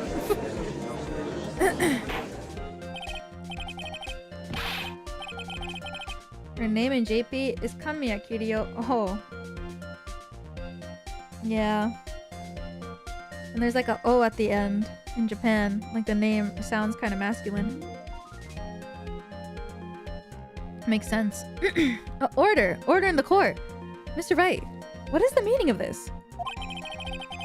This witness testified to the following.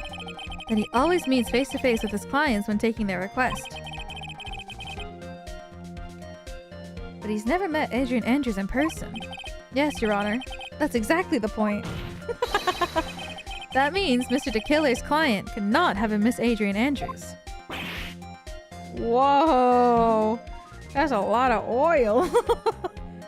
What this? Oh my god. This the combination of the oil and the... It's a little... Whoa.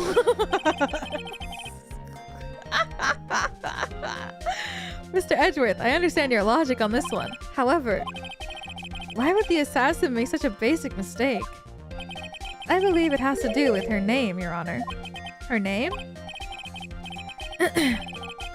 Yes, Adrian Andrews is, without a doubt, a very androgynous name.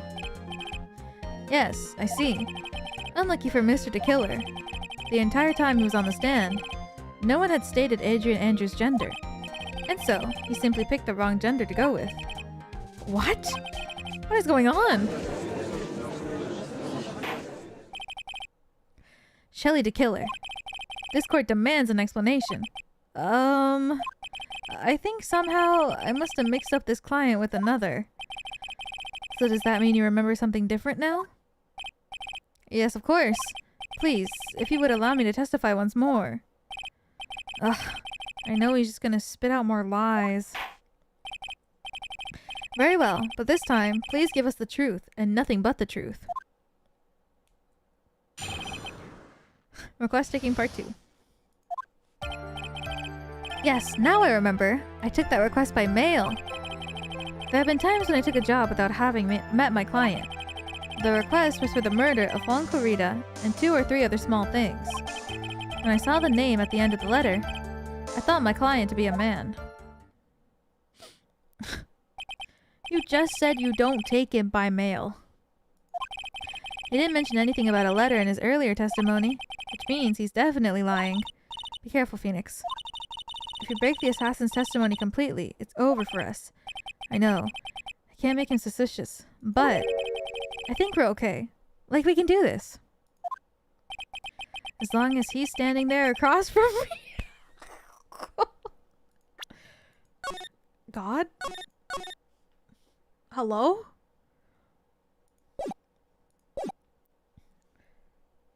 Who wrote this? Who wrote this dialogue? No matter how strong of a punch I throw, he'll counter it. You want to give them a handshake? Yeah. I thought you wrote this? God, I wish. Now then, let's begin the cross-examination. Quest taking part 2. What's the sports anime dialogue? It's true. It's kind of giving baseball. Now I remember. I took that request by mail. But didn't you just say that you always meet your clients? Yes, I suppose I did say that. However, there are some clients for whom a meeting is simply not possible. But didn't you meet your client this time? No, I did not. Oh, come now. Let's stop with this game of cat and mouse. Using your silkiest voice is not gonna work on me. Alright then, just cough it up and confess. Mr. Wright, you can't badger the witness with such harsh words. You're a lawyer, so behave like one and present evidence instead of mindlessly yelling. Now then, do you have any proof that Mr. De Killer met with his client? No. I'm sorry, Your Honor. Unfortunately, I don't have any proof. I see. Then your line of questioning is just another waste of time. Sadly for us, Your Honor, that is the nature of right and wrong! Hold up, his writing is fire. There have been times when I took jobs without having to meet my client. Why could you not meet certain clients? Recently, I've been receiving more requests. If I meet each and every client, I'd lose some nice business opportunities. Nice business opportunities? On top of which, the times have changed. It's now the age of information and computers, correct? Well, I've joined the times and now take requests via electronic mail. Electronic mail? Do you have to mail that in a special insulated envelope? Oh, I'm very sorry. I despise the shortening of words. What I mean by electronic mail is what is commonly referred to as an email. Email? In the contest of mimicry, the judge would be a parrot, hands down. Anyway, so you took this job without having to meet your client, and...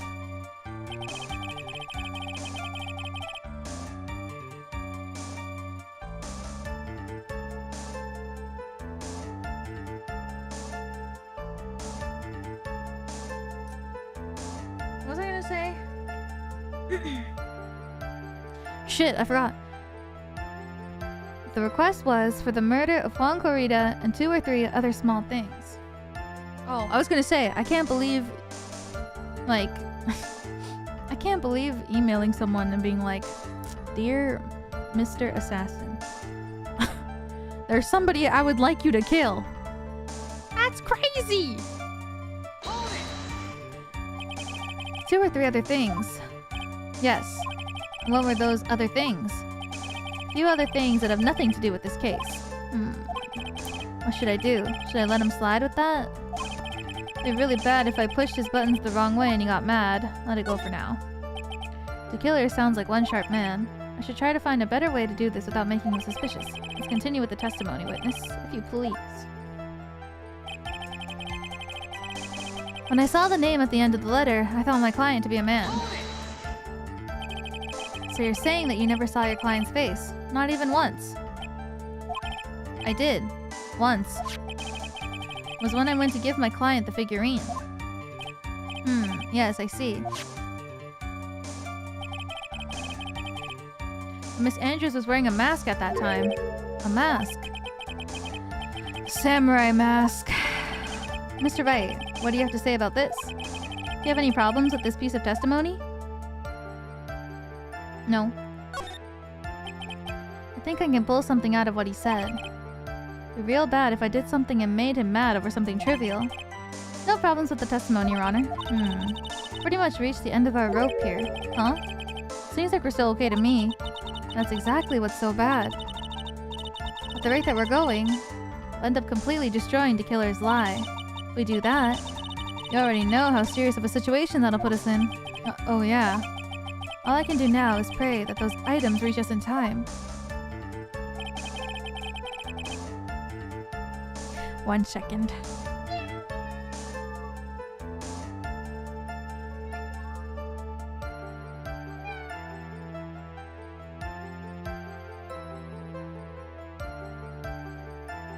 Okay. I pet him enough.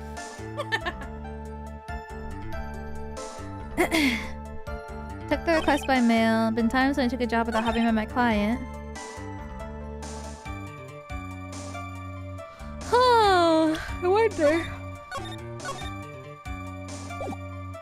I wonder which one to push. Maybe this one. Maybe this one. Oh wait, I think the other one was what Phoenix said I could pull something from.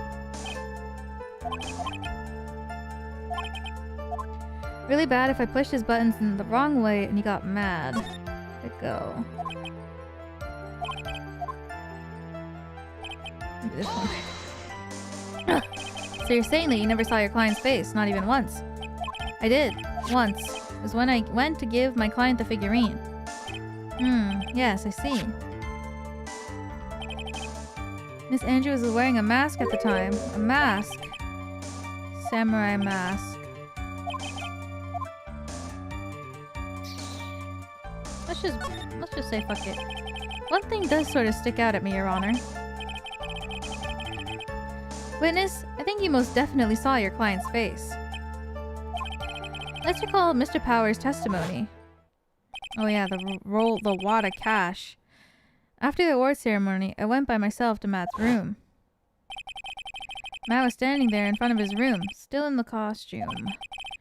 Gave the bellboy a tip. You received quite a large roll of cash from Mr. Engarde. At that time, he was not wearing the mask. Oh! Wait. Order, order! Yes, now that you mention it, I do remember that. Witness. Yes, that night I did wander the floor as a bellboy. I received plenty of tips that night for carrying juice to various rooms. Is that so wrong? Huh? The man who gave me that tip was not my client.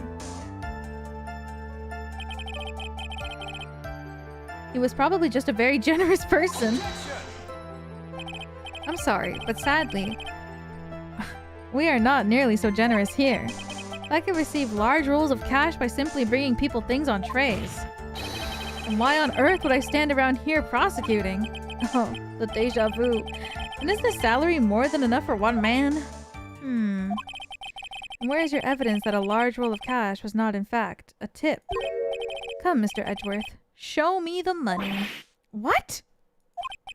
Mr. Attorney. Yes? You know, I think your line of questioning has been a little strange. In fact, I would say you don't seem to believe Miss Andrews is my client. Oh, no, it's not like that at all. I just think lies aren't a good thing, you know? Oh, I know and agree. Lies are not a good thing at all. I think we're on the same page now, aren't we, Mr. Attorney? Remember, if I feel threatened in any way, I'm free to cut contact at any time. I'm sorry. Please forgive my foolishness.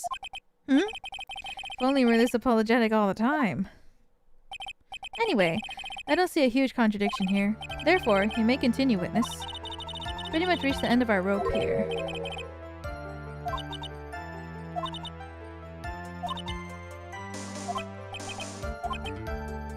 Well, I guess I gotta press.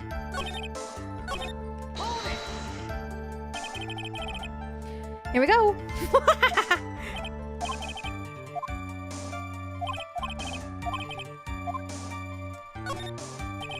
Whether or not they're related to this case is for the court to decide. Mr. Attorney? Yes? Everything I've said from the beginning has been nothing but beneficial to your client. Which is why I wonder, what is pushing you to continue with this cross-examination? Could it be that you're planning to betray your own client? That's... I smell the stench of a backstabber. And should you turn out to be one? But wait! Uh-oh. This is looking pretty bad. I should impress my luck. Alright, I have to think. Is this worth pursuing?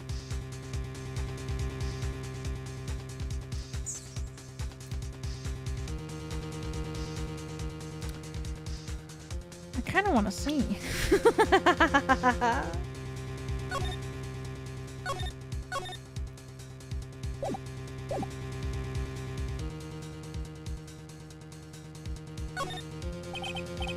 Witness, this is a very important matter. Please cooperate and tell us what these other jobs your client requested were. If it's truly that important, I suppose I don't have much of a choice. The bear figurine. The bear figurine. After the assassination of the target, I was to find that figurine. I was told that this job was just as important as the actual killing. And where was that figurine? It was inside of Mr. Kurita's suitcase. And then, what did you do next? I handed it over to my client right away. You gave it to your client. Interesting.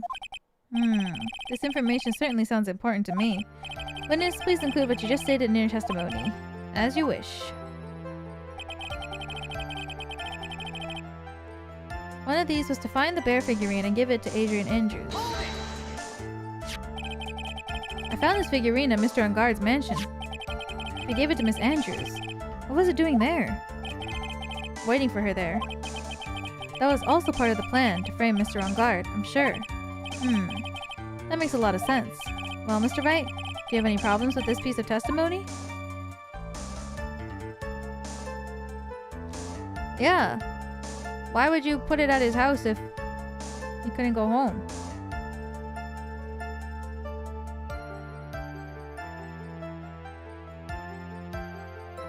Wait. What? So the killer says he gave the figurine to Miss Andrews, but I know somewhere in that statement there's a contradiction. And yet, I know that if I present something trivial here, he'll cut the connection on his end. If you want to make a strong point, Phoenix, you have to present strong evidence. She's right. So now what? Dr. Wright? Well... he's saying that they wanted to meet up. Okay, hold on. He said that they wanted to meet up to frame him, but didn't the killer say that she broke his trust by framing someone else for the murder? Present evidence. I don't even know what I would present.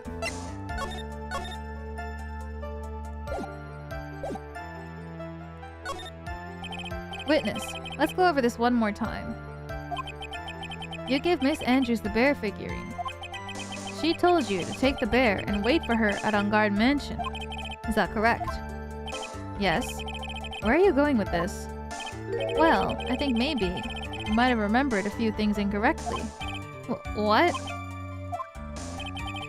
This is a battle of wits. I can't let up on him.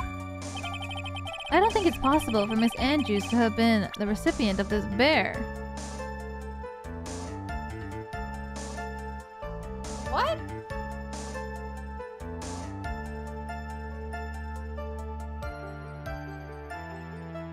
This is not the way that I thought it was gonna go.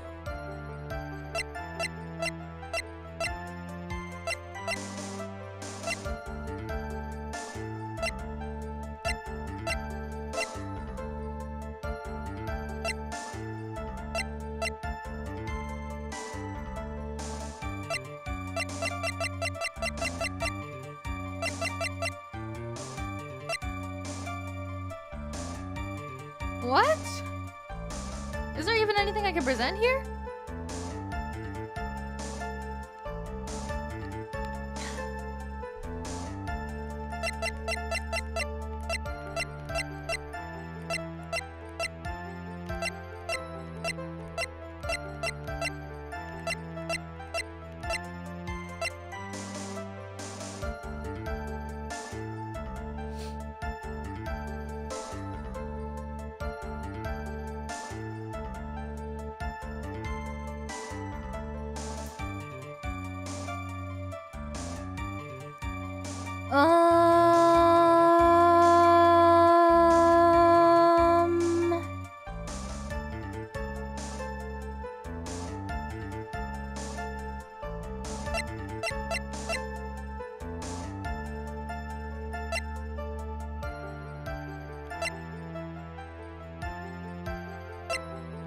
Is there even anything to present here?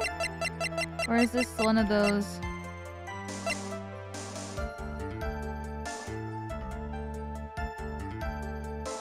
Oh, wait. I don't think it's possible for Miss Andrews to have been the recipient of this bear. Wait, they were gonna meet at his house? But I thought he said that he gave it to her. Already. I'm so confused. Everything is so inconsistent. But he said that he handed it to her when he saw her.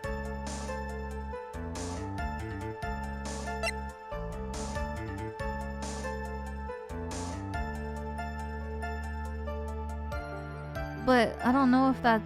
Wait, what?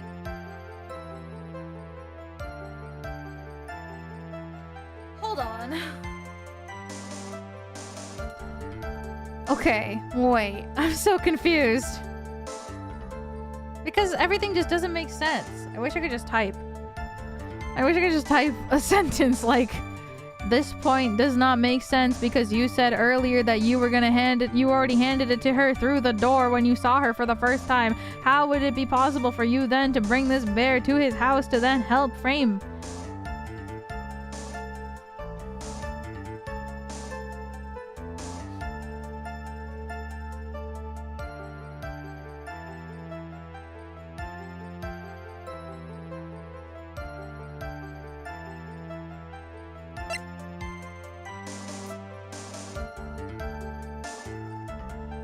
Huh.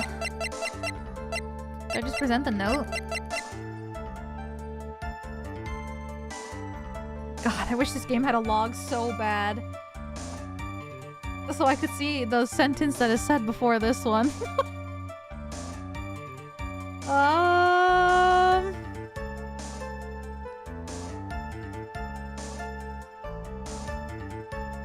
don't remember what they said leading up to this point. Because she wanted to find this so that she could burn it. And then she said that she brought a lighter to the hotel so she could do it there. So why would they bring it all the way gone?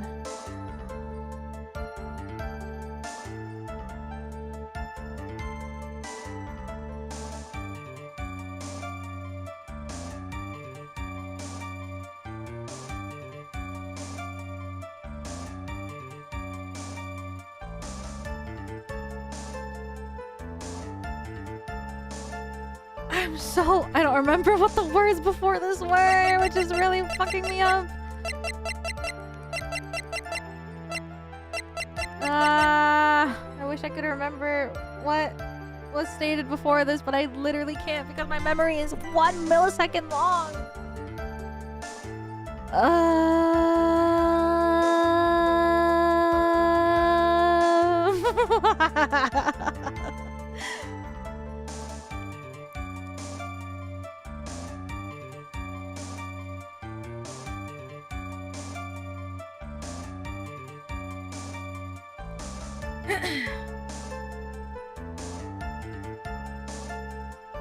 I can't remember. Did he say? I can't remember what led to this. Okay, hold on. I'm trying to remember. What did I press? The fact... I can't even remember what I pressed to get to this point. Oh god, I wish my brain was... Time to save? I can't save in this scene. It doesn't let me because it's a prompt from the game. It's not me presenting, it's the game asking me to present, so I can't save.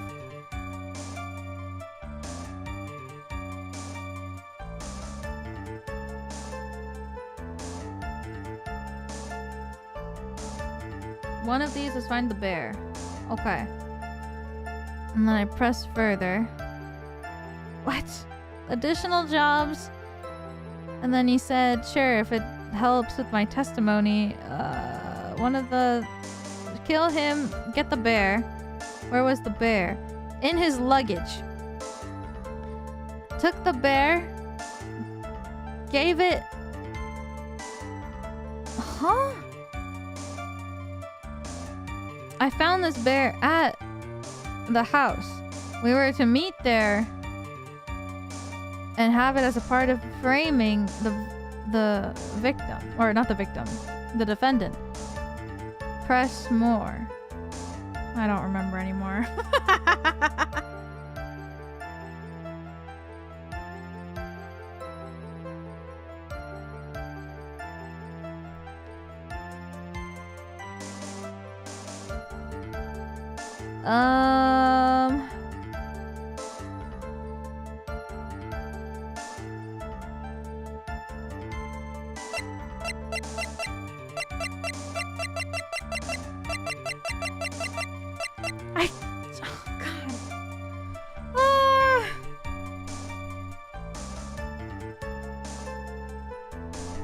I don't think it's possible for Miss Andrews to have been the recipient of this bear. But why? Because they already established that they had given it to her. He said that he gave it to her at the hotel. But now he's saying that they were gonna meet at the house to give it to her there. That's...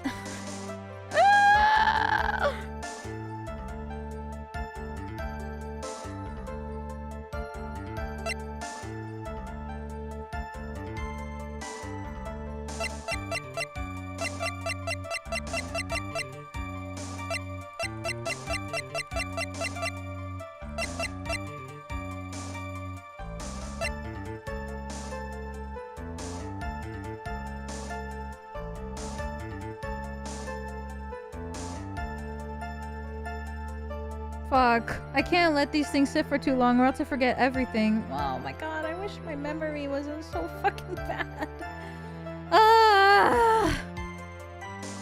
It's actually so aggravating that my memory can't remember things from literally 2 minutes ago. Oh my god, I'm pissing myself off with my own stupidity.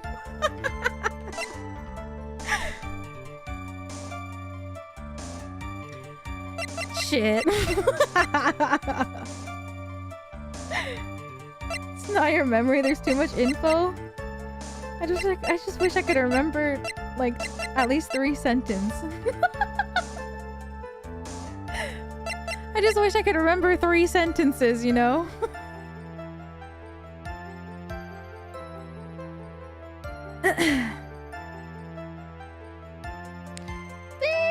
Welcome back for another month. Thank you, thank you. Good and bad news. I got a job. Let's fucking go. It's morning shift, so I have to go to bed early and miss most of your streams. I'm so sorry for streaming so late. Well, congratulations. Oh my god, I'm so happy for you. Good luck with your job. It's okay. I'm sorry for streaming so late. That's so exciting though. Meow meow, I need help. Mentally. Okay. Think. I don't think it's possible for Miss Andrews to have been the recipient of this bear. What makes it impossible for her to have been the recipient of this bear? Well, what makes it impossible is the fact that it wasn't her to begin with. Betty Cat, thank you for the 10 gifted memberships! Thank you, thank you! I appreciate it, thank you! If you're gifted a member, make sure to give them a big old thank you! Thank you so much. Okay. Why is it not possible for Miss Andrews to have been the recipient of this bear? The real reason is because it wasn't her.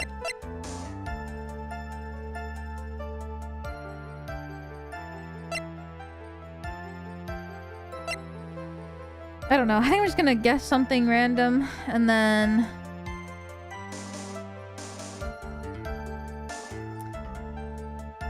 just keep going. Let it reset so that I can read everything over and again. What? If you had really given the bear to Miss Andrews, then this item should not have been inside it.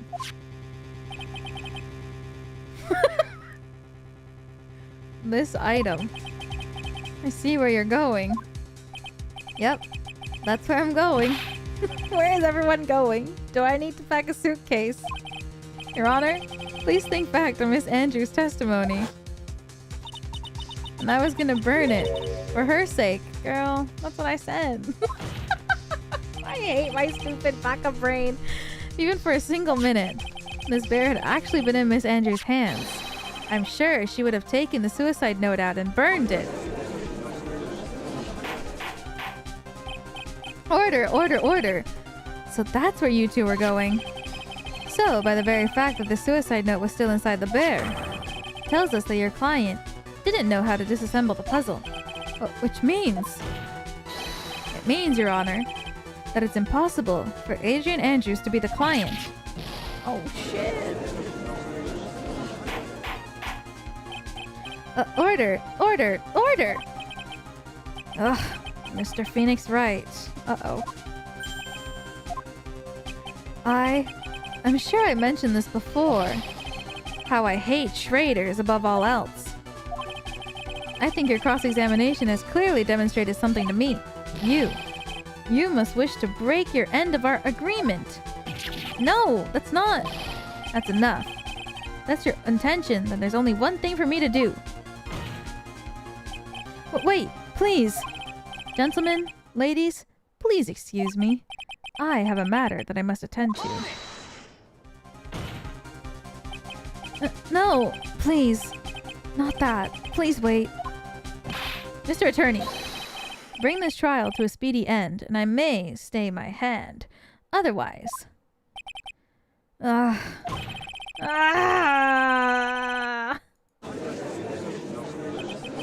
in the... Mr. Wright? Are you... Mr. Edgeworth? Yes, Your Honor? I didn't understand this witness's outburst just now. Do you think there's a need to hear more testimony? Or is this enough? Well, we should... Edgeworth, we can't do this. If we keep this up, she'll... The prosecution... What's come over everyone? Even you. The prosecution... rests. What's going on around here? The prosecution has no further questions, Your Honor. What?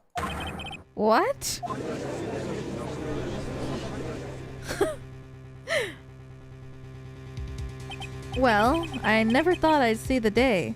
This is a most unusual situation.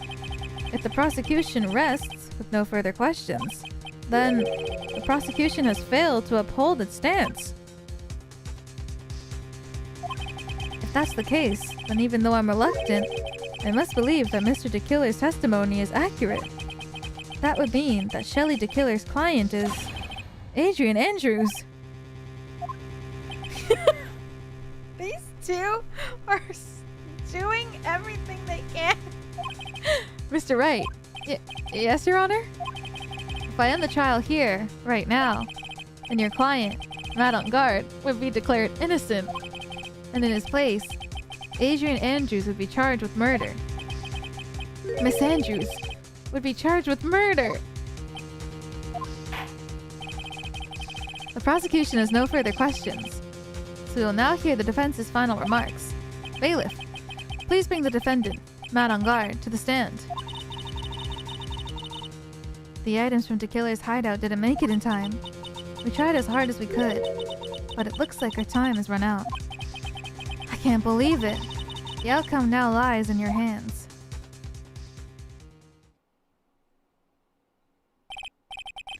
Dude, did the old guy finally decide? To be honest, I can't think of you as a truly innocent and good person. You've done enough evil to drive a woman to suicide. But, at least on the charge of murder, it would appear you are innocent. Ha! So, I guess even the old fuddy-duddy figured me out. Mr. Engarde? What an atrocious lawyer I have, giving up his own client like that. And that refreshing like a spring breeze crap? It's just as atrocious. Don't you agree? Why? Anyway, go on with it. Get on with it and pronounce me innocent already. Right, Mr. Lawyer? Should I side with justice? Or should I save Maya's life? You better get Engarde a guilty sentence, okay? But if I did that, Maya will die. But if I say he's innocent, then Miss Andrews will be charged as the murderer. Do I say he's guilty or not guilty? Either choice I make, someone's life is going to end. It all hinges on what I choose. Fuck, dude.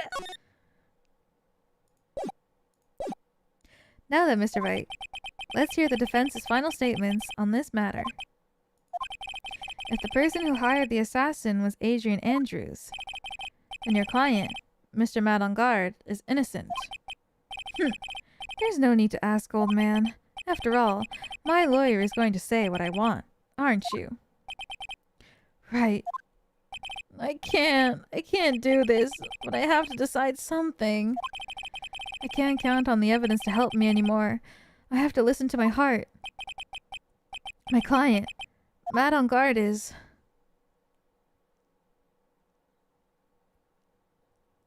Oh my god, I actually have to choose?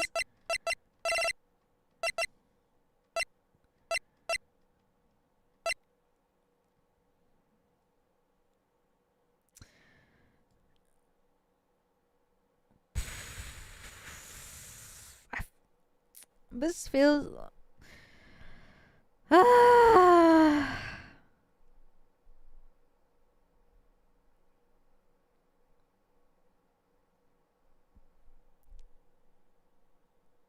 He's guilty. I think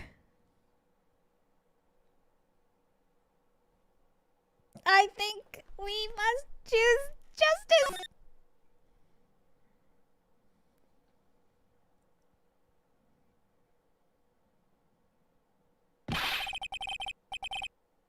We're waiting for your answer, Mr. Wright. Matt Engarde, your client deserves an answer. Maya, I'm sorry.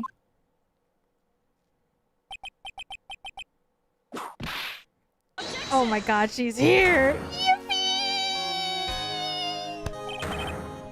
Franziska von Karma! What are you doing? Ow! You see now, don't you, Mr. Phoenix Wright? This is exactly why you should never take your eyes off that scruffy fool.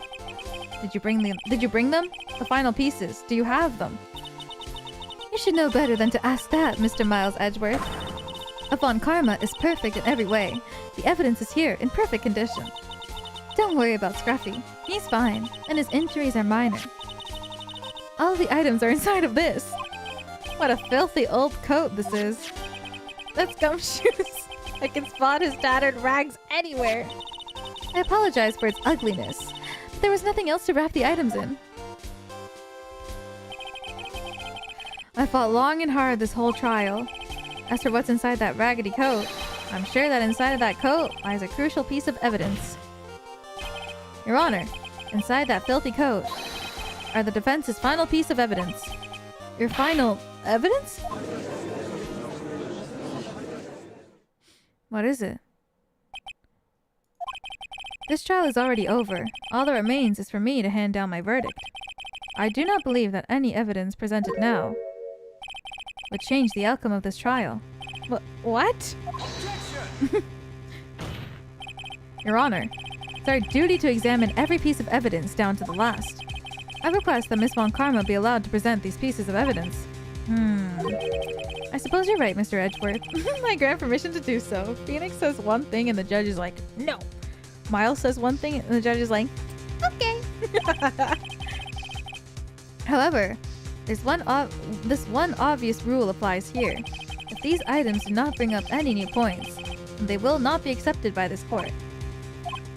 Now, Miss Von Karma, if you please. These pieces of evidence are items left by the killer during his escape from the police. He must have been in quite a rush. Yes, Your Honor. The killer left 3 pieces of evidence. Somewhere among the evidence we're about to see, there'll be something that'll turn this whole situation around. Like a miracle. I'm sure of it. It's all we can hope for. The first item is a pistol. Does the killer's pistol have anything to do with this case? Oh god. Can I press all of them? Hope so. Oh, meow meow. You wanna... Oh, no, you don't. You ran away the second I said meow meow. I don't think so, but might as well press everything. Does that pistol have any relation to the case? We have yet to perform a ballistics test, so I can't say anything for certain. However, I believe it has something to do with this case. At least with me. Oh, that's the pistol that he used to shoot you, isn't it? That's what I believe, yes. Oh. I kept the bullet they removed from my shoulder as a sort of memento. I'm sure it'll be an excellent sample for the test. Damn, so that's the pistol that was used to shoot Francisca. It's probably not much to help us it's probably not going to help us very much. Second piece of evidence is this videotape. I bet the killer took that from Engarde Mansion. Have you checked the contents of that tape? Unfortunately, there was no time to. Oh yeah. But I would speculate that the tape is very important. Why would you say that? Because he came back to his hideout for it. The killer went back for it? That's right. It looks like he was trying to recover it. He injured 3 of the officers at that site. But somehow, it looks like they managed to protect it from the killer. Shelly the killer is no ordinary man. Contents unknown. The last piece of evidence is his bellboy uniform.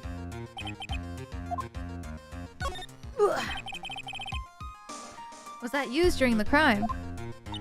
I'm almost certain it was. There's even a pair of black leather gloves in one of the pockets. There's no doubt about it. The killer was wearing this on the night of the murder. There's one thing I found interesting about this uniform. And what is that? There's a button missing on this uniform. A button. Very unique button. I'm sure if we were to recover it, it would provide us with an interesting clue. One special button is missing. That's all I have to present, Your Honor. It's just as I thought. And what is that, Your Honor? I'm sure. We were under normal circumstances. These items from Shelly the Killer's hideout would be very important clues. However, our question is not who did the killing. It is who is the client. Yes, that is correct. And these 3 items do not tell us anything about that. Thank you for your hard work, Miss Von Karma. You may step down now. What about the video? Wait, Your Honor. Please allow me to examine this new evidence. Overruled. This court already has all the evidence it needs to hand down a verdict. Wonderful. Absolutely splendid. This judge is such a brilliant man, isn't he? Is this the end? Phoenix. I knew it. There's no such thing as a miracle in this world, is there? I think you're wrong. I think they do exist. But you have to make that miracle happen. You've come this far. You can't give up now. But, no matter how you think about it, it's... Try for my sake. Just think about it for a second. There are 2 ways out of the situation for us. 2? The first. Make Engarde wish from the bottom of his soul for a guilty verdict. Huh? The killer will always place his client's wishes first. If Engarde himself wishes to be convicted, then he will let his hostage go. That may be true, but that's asking me to do the impossible. The second way. Force the killer to end his contract with Engarde. If the killer were to no longer think of Engarde as his client, then he would let Maya go. Mia, that's even more impossible. He's a man who values his duty towards his client above all else. I know both of these seem like impossible feats at first, but if you can make either one happen, it would truly be a miracle. The bigger problem is, the judge has already said that he doesn't need any more evidence. The pieces he was just shown, he's not accepting them. Phoenix, think things through from the other side. Isn't that what has always worked for us? The other side. Wait, does she mean? You mean to turn things around? Phoenix, the judge says he doesn't need the evidence. If that's the case, then who does need it? The person who needs the evidence. The defense, prosecution, and the judge. We've seen all of these pieces of evidence. And that's how we come to know the truth. But there's one person who has yet to see them all. And that person does not know the truth. That truth. It may be what'll bring out the miracle in the end. There are no objections this time, correct? Now then, I will pronounce my verdict. Why don't we all respectfully sit back and listen, kids?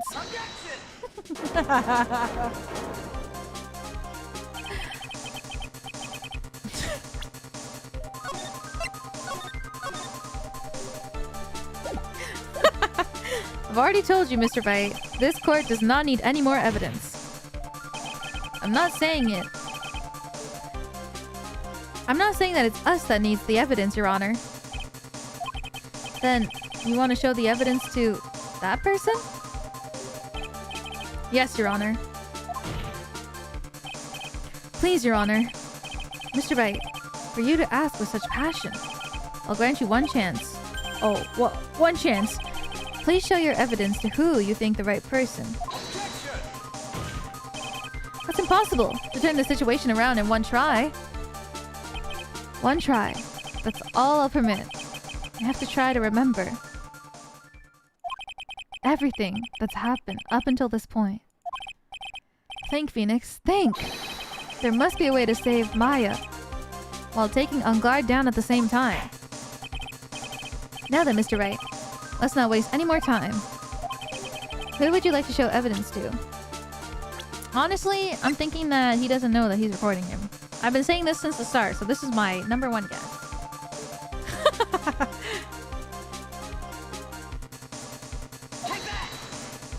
You see.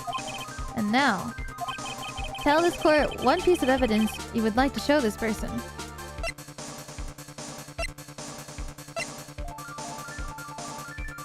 Maybe? Well, what do you think, Mr. Edgeworth? I don't have anything to say to this. Oh. How about you, Miss Von Karma? Well, I was just shot, so... I'm afraid I can't allow the defense to continue. What? I guess it's the videotape instead? No one understands what you're talking about anymore. Listen. It's a... How? No one understands what you're talking about anymore. Listen, I'm showing the killer a video camera that says specifically was planted in the eyeball of a bear inside of the room where the killing happened, was recording starting at 8 p.m. You think that is good. Because why... Think about it. Why are you using old evidence?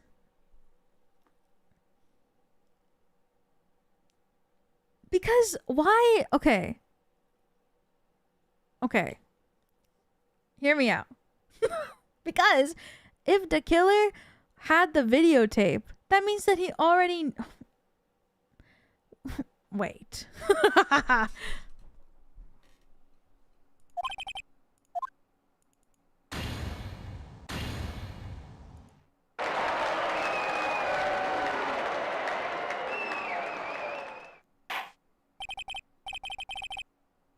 He went back for it. But...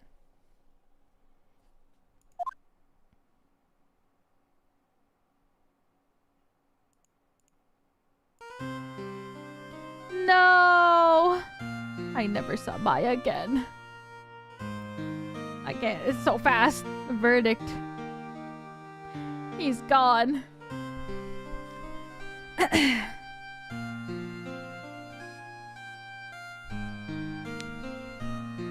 The miracle never happened. Maybe it was never meant to. Because a miracle is something that doesn't exist.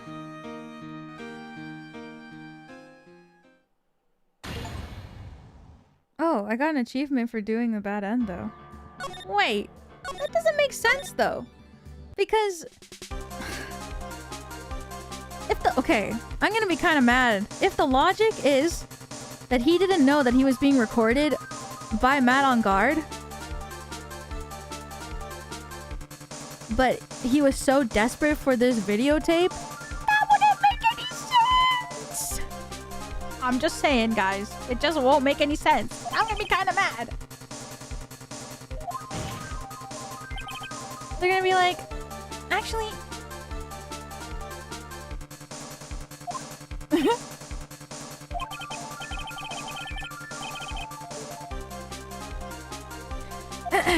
well, I'm gonna show it then. Because I think... Does the killer know what's on the tape? Well, what if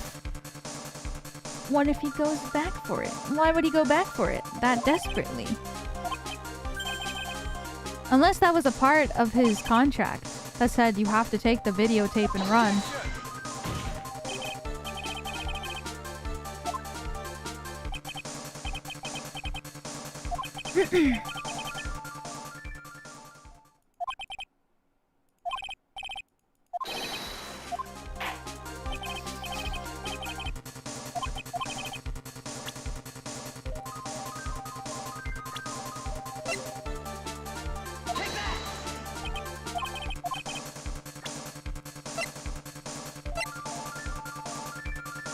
He violently tried to recover it. Contents unknown.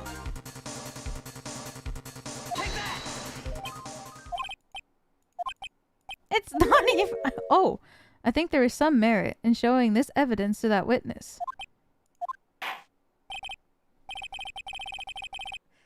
Bailiff, please bring the transceiver from earlier. Alright. Looks like I managed to convince him. Alright, let's see what's gonna happen. Maya, she's okay, right? Didn't I tell you to concern yourself with bringing about a speedy end to this trial?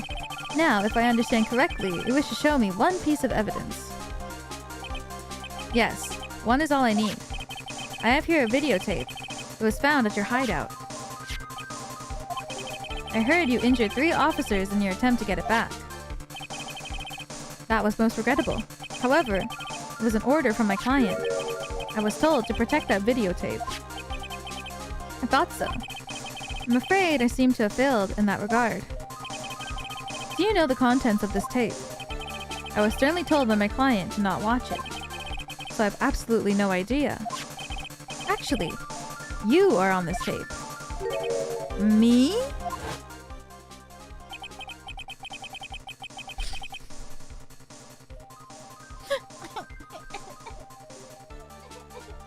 Look, he even brought it up. This is the piece of evidence that I just presented that they said this has nothing to do with it. He even said there was a video camera hidden in the crime scene. Yeah, the video camera that I presented that said it would record this room from 8 p.m. for 1 hour and was running at the time of the murder. It's the same thing.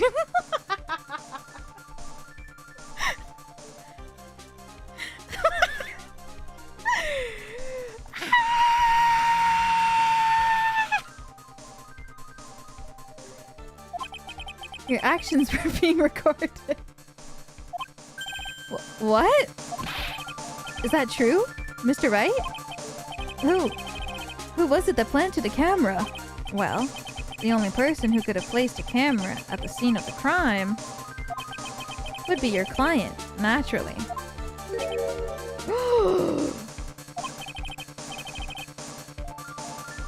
That was Adrian Andrews. Be quiet and listen, Your Honor. Yes, sir. Your client specified a place and time for you. Isn't that right? Yes. That was so they could film you. I had no idea. Mr. Wright, why would my client do such a thing? Because he's a scumbag. I would like to know why.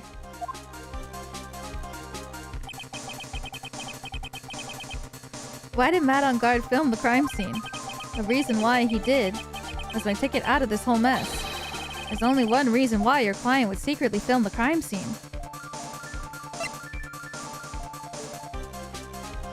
They wanted to blackmail you.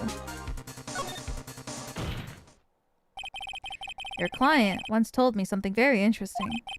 We were talking about you, and this is what they said.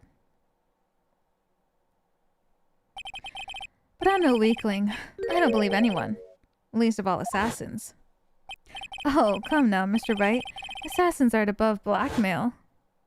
Yes, that's where the video comes in. With that, I can keep him at bay. And even blackmail him if I want. Your client didn't trust you at all.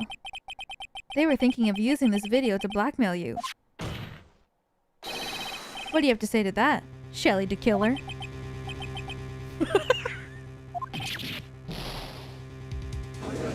Oh!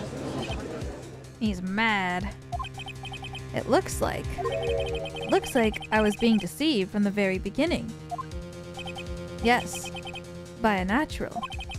That's the kind of person they are. Your client is a person who only thinks and plots of how to use the people around them to protect themselves from any and all dangers that may arise. That is the true nature of your client. I have one question for the witness. Yes?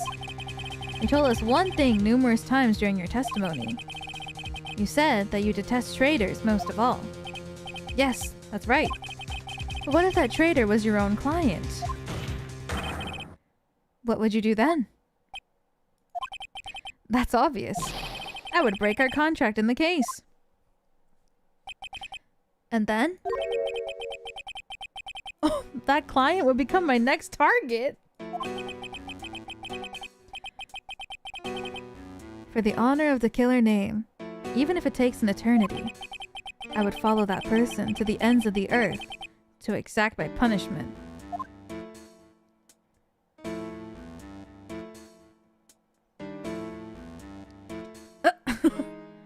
I see.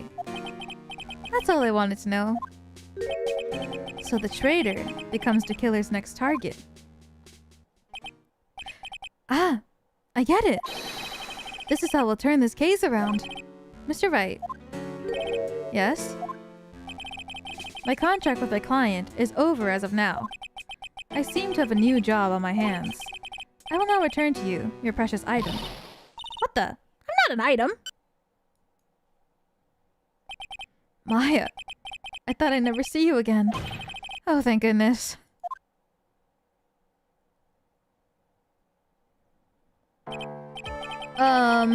This trial appears to have come to its conclusion. However, I'm sort of... I don't quite know what just happened there with the client and the witness and... Miss Von Karma, where did that... She always has you in her sights. Now, I do believe it's time to finally hand down the verdict.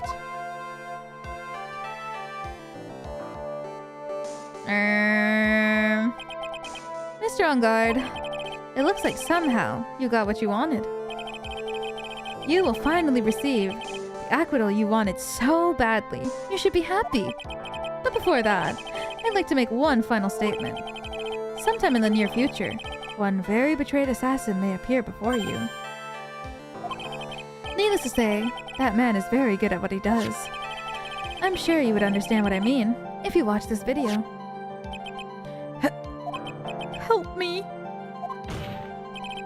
Now then, Your Honor, the verdict, if you please. Is this all right with you, Mr. Wright? I finally reached the end of a very long battle. Whether he's convicted or acquitted, there's no escape for him now. Go on, Phoenix. Plead whichever way your heart tells you. No way.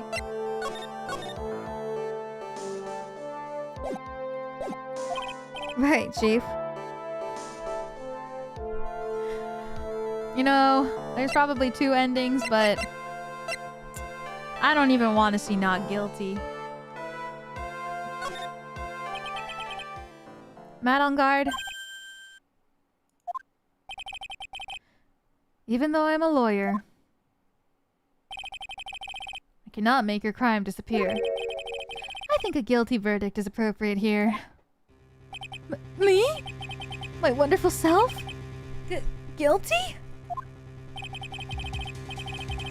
Even if you get an acquittal, the instant you set foot outside of the detention center, your life would be in danger. No matter which way you look at it. You can't run away from your crime anymore. No!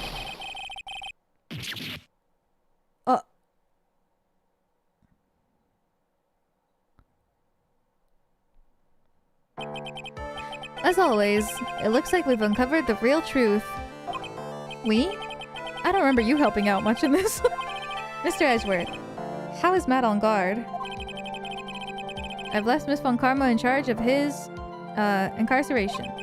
I'm sure he's getting a full-course meal of whipped leather right about now.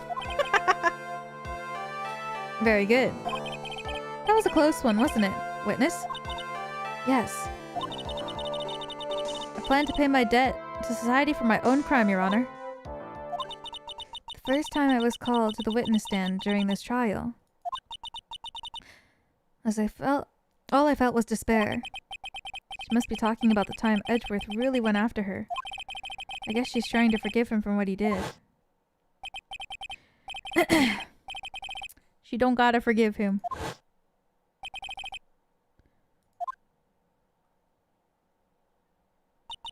But after that, when I was alone at the detention center, that's the first time I really saw myself for who I am. And today, when the two of you used your combined strength to convict Matt, I felt like I'd finally been saved. Wow, this is the first time I've ever seen her smile. I'm really happy that you two were in charge of this case. I really don't know how to express how I feel at this moment. This is the first time I felt comfortable with myself, with who I am. Thank you so much, everyone. This poor girl. She went through so much. It looks like we resolved everything at last. As for myself, there are still a few things I'm confused about. But everyone seems to be in good spirits. And that's good enough for me. That's all. This court is adjourned. March 23rd, 5:14 p.m. Oh my god, another 7-hour day in court. Oh my god, and this stream is 9 hours? Holy shit. You were great out there, Phoenix. What I did out there was right, wasn't it? This is the first time you've not gotten your client off. You got them a guilty verdict this time. But you have to look past all of that to what's really important. You now realize that there's something more than just getting a not guilty, right? Yes, I understand now. Phoenix, think back for a second. Think to the moments before Miss Von Karma arrived with the final piece of evidence. Think about the incredible decision you had to make. Now then, Mr. Wright. Let's hear the defense's final statements on this matter. I can't count on the evidence to help me anymore. I have to listen to my heart. Should I side with justice? Or should I save Maya's life? My client, Matt Engarde, is he guilty or is he not guilty? Those were your choices then, and your answer. Your answer spoke to what being a lawyer means to you. Right. Uh-oh. It's time. Alright, I'm sitting up. Might want to save here? Oh, okay.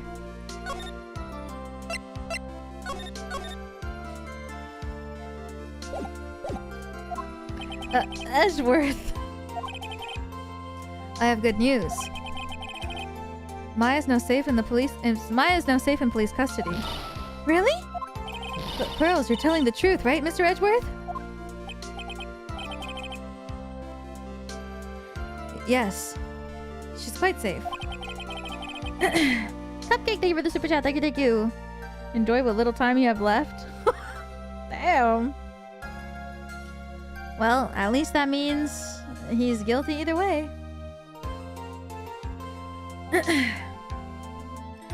She's on her way here as we speak in a patrol car. Ah! Mystic Maya! Mystic Maya's safe! You did it! You really did it, Mr. Nick! Ow, she punches deceptively hard for a kid. I believed in you. I kept saying to myself, Mr. Nick will save her. Mr. Nick will save her. Thanks. Oh. What's wrong? Miss Von Karma. About earlier. Thanks. Ow! Why are you still smiling, Mr. Phoenix Wright? You lost! Your perfect win record has now been crushed. And yet, you're still happy? I don't think you'll ever understand, Miss Von Karma. How dare you? Don't worry. She may in time. After all, I was like that myself until a year ago. Edgeworth. For my own personal victories. And for guilty verdicts. Oh my god, I knew that she would crash out. I used every dirty trick in the book. And so my win record remains spotless. But... A man appeared and stood fast against that selfish me. I fought him in my usual manner and tasted my first defeat. I felt like I'd lost everything because of that. And then... it was my turn to sit in the defendant's chair. And I was saved. By that person I called my enemy. I couldn't forgive myself for all that had happened. So I left the prosecutor's office. And I left that note. Prosecutor Miles Edgeworth chooses death. As well as you should have. A prosecutor who has shamed himself with defeat should crawl into a hole and die. But that was not what happened. After I left the prosecutor's office, I finally came to realize something. And it was in that moment of clarity that everything began to change. What foolish nonsense. We prosecutors use anything we can to attack the defendant. But every time we did so, no matter how desperate the situation, instead of giving up like most people, that man would hold strong with his undying faith. And then, before I knew it, I began to trust that man as well. What? You trusted your enemy? It doesn't matter how many underhanded tricks a person uses. The truth will always find a way to make itself known. The only thing we can do is to fight with the knowledge we have to hold in everything we have. Erasing the paradoxes one by one. It's never easy. We claw and scratch for every inch. We'll always eventually reach that one single truth. This, I promise you. The truth. Yes, that's the reason why prosecutors and defense attorneys exist. But I'm sure you knew that already, didn't you, Wright? That's why you couldn't forgive me. This man who went into hiding. Isn't that right? This man who only had his sights set on victory. Who ran away into the night. Ah! Is Mr. Edgeworth right, Mr. Nick? You really let me down. When you disappeared, I felt betrayed. The reason I decided to become a lawyer to begin with was because I believed in the things you said to me. All those years ago. And you betrayed your own words. That's why, 1 year ago, I made up my mind. I decided that the Miles Edgeworth I knew had died. At least, that's what I told myself. You pathetic fool. Miss Von Karma. I don't want to hear the wretched whimpering of a disgraced loser. Von Karma is someone who is destined to be perfect. Miles Edgeworth. You are no longer worthy. You are no longer worthy of being a Von Karma. And neither am I. It's over. It's all over. Francisca threw something on the ground just now. This is an electromagnetic receiver. Isn't that the thing she used to track Detective Gumshoe? I'll return this to the precinct later. There's something else. Isn't that Miss Von Karma's whip? I'll never set foot in another courtroom again. I'm sure that's what she's saying by this action. You should keep this, right? Okay. Yay! Nick! Yay! Maya! Mystic Maya! Mystic Maya! Oh, so cute.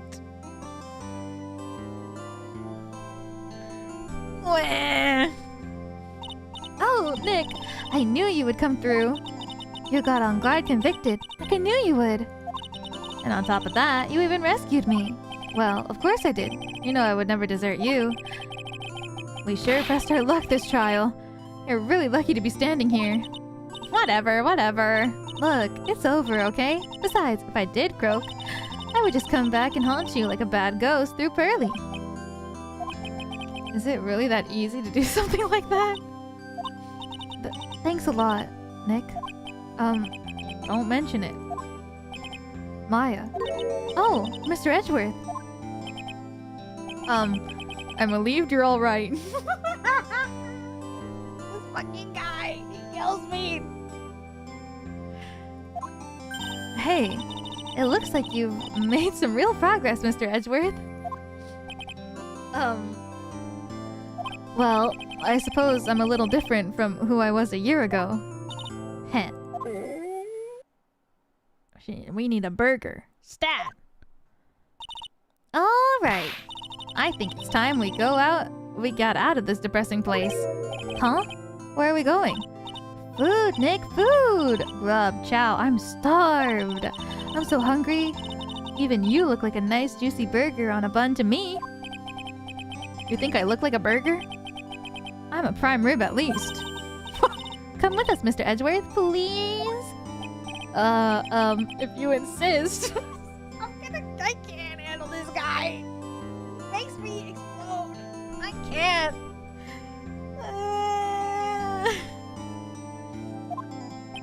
Alright, how about we hit up our usual burger joint? Don't be silly, Nick. Huh? This case messed up that awesome evening. You got in the way of my gourmet food. I've decided that we'll have to make it up by having another feast. Uh-oh. Another feast? Come on, Nick. Food! Well, what? I mean, if we bring Edgeworth, he can pay for it. Hey, pal. Sorry to keep you guys waiting. Gumshoe, are you alright? Yeah, but I'm really embarrassed. I didn't think I'd hit a telephone pole of all things. Telephone pole? Then it wasn't a red light that got him. He has no jacket on. Wow, that's such a good touch. Yeah, did it again, city boy. Feel like my dear old heart was gonna give in on me. I ain't joking. Yeah. It was more exciting than the very last episode of The Steel Samurai. Thanks. Now looky here, Mr. Snooty Prosecutor. Don't you reckon you bullied Mr. Wright too hard? You don't start being a lot nicer to him, he might just kick it. Tonight, even. I'll keep that in mind. Well, come on now. Everyone gather around. Y'all are gonna get your picture taken by a genuine professional photographer. Looks like Lotta bought herself a new camera. Well, pal, at least we can put this messy case behind us now. Come on. Tonight's all about eating, so let's go chow down, pal. Amen to that, pal. Amen. You know, when you think about it, you were the one who saved the day, Detective. Huh? Me? You really think so? He's right. If it wasn't for the 3 items you took, I think this trial would have been a very different ending. No, it wouldn't have. No, it wouldn't have. Sorry, Gumshoe. I don't mean it any way negative towards you. You did amazing. You did fantastic. You always do your best, and I appreciate that. Well, you know what? Yeah, you're right. We needed that videotape. Because it had the video... You know what? You know what's crazy? Is that they didn't even watch the video. You know? That's the crazy part. They didn't watch the videotape.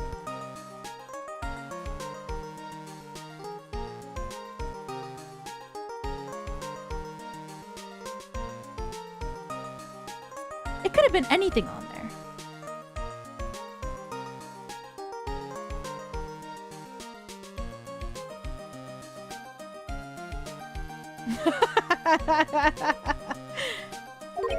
Huh? Wait. That's odd. When I ran off with the things from the killer's hideout. I was sure I took 4 things in total, sir. What? 4? Yeah, I'm sure I put one of the items in my coat pocket. There was a 4th item? Aw, come on, y'all. It's over. Oh boy, I tell ya. Really are something else. Between getting accused of murder and getting kidnapped, never a dull moment with you, huh? You think? Why does she look so happy about that? The being shut away for 2 whole days. Weren't you scared? Yeah, it was really scary. I felt so hopeless. So to keep my mind off of things, I drew a picture. Sounds like you had it rough, gal.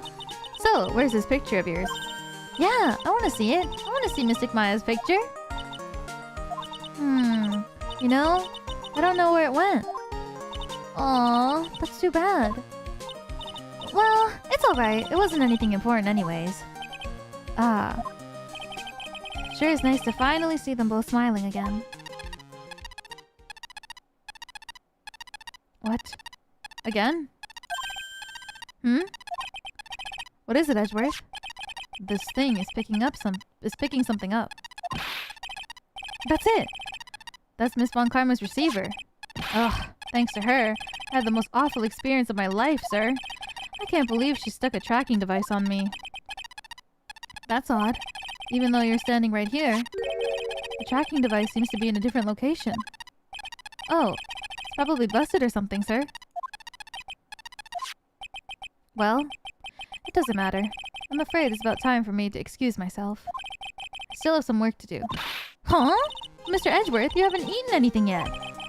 And you've eaten way too much, you glutton. I had fun tonight. Now if you'll excuse me. Yeah. Wait. What?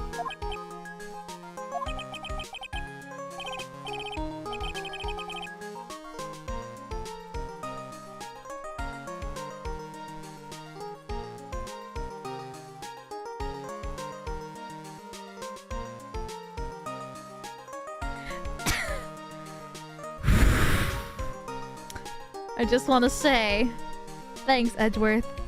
You really saved me out there.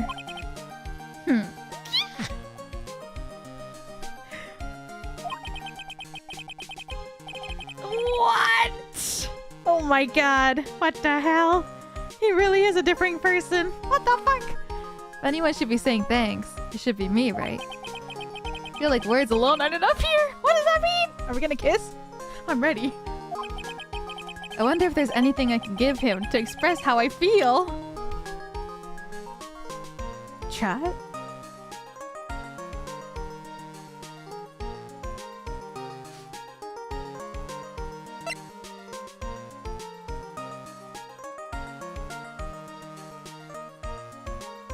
Give him a kiss. I wish. The whip? That's fucking crazy. What if I give him my badge? Whoa. Wait, what if I give him my badge and he gives me his badge?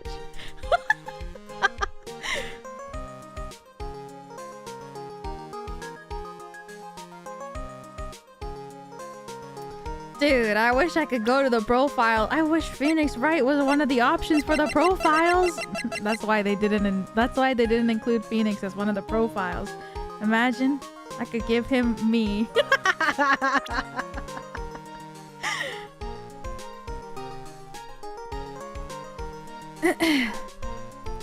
No, if I gave him my badge, I think he'd be mad at me.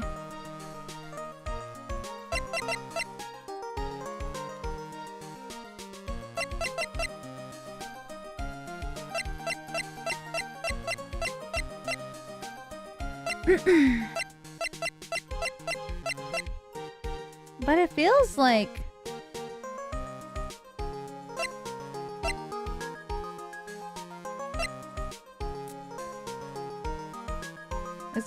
Is there like an actual good answer for this?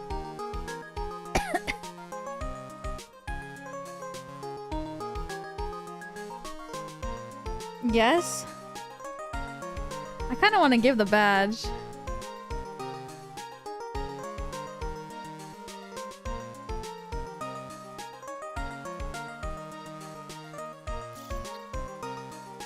Is that too crazy? What if he gets mad at me?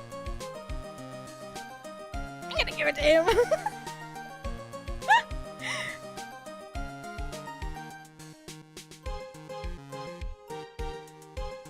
It'll unlock the secret scene if you get it right? Is this real or is this fake?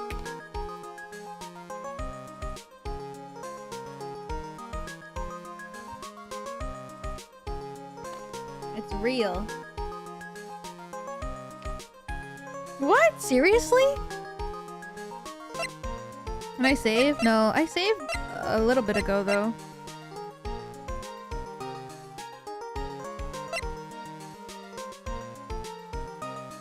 There's one correct answer. Seriously?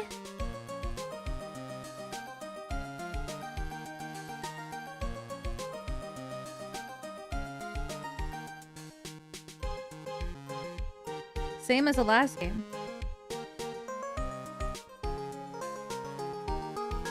Did I give the right item last game?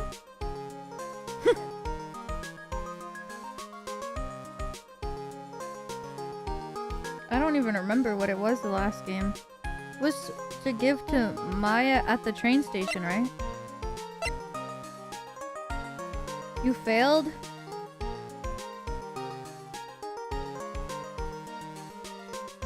Oh. Maybe I give him Von Karma's whip?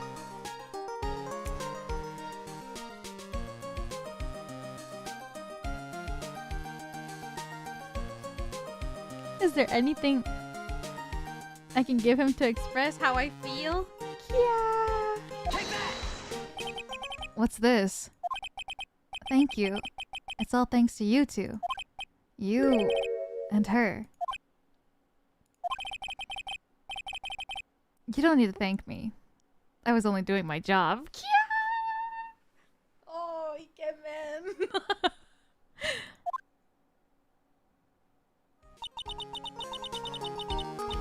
Looks like Mr. Edgeworth has left. Hey, Mystic Maya. Hmm? Yes, Burley? I guess you two can go back to being lovey-dovey, right? You and Mr. Nick, I mean. But Burley? Would you cut it out already? You're embarrassing me. Anyway. So, who's paying for this lovely dinner party? As if you need to ask. Everyone say, thank you to Nick. Huh? Ah, yeah. I'm kinda at the point where I can't even buy instant noodles, pal. So I kinda already put your name on the bill. Huh? Huh? Yeah, I got me a situation just like that myself. There's this camera shop in this hotel, see? And I just bought myself this good old beauty here. It better be anyhow for $3,000. Huh? Huh? Huh? Actually, I reckon you bought it for me since it's on your tab and all. Huh? Huh? Huh? Wait, she put the camera on his tab? Isn't this great, Mr. Nick? Yeah, Nick. Why do I suddenly feel like screaming? Aw, you don't need to hold back now, you hear? Yeah, pal. Time to let it all out. This is gonna be the first time I hear the real you. Go on. It's been a while since I heard you say it. I've been busy being a hostage and all. Alright then. If you say so.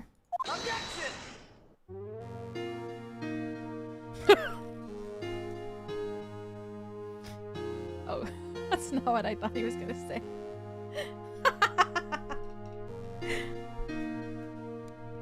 You really came through for me, Nick. I had to hide that letter, but I knew you'd find it.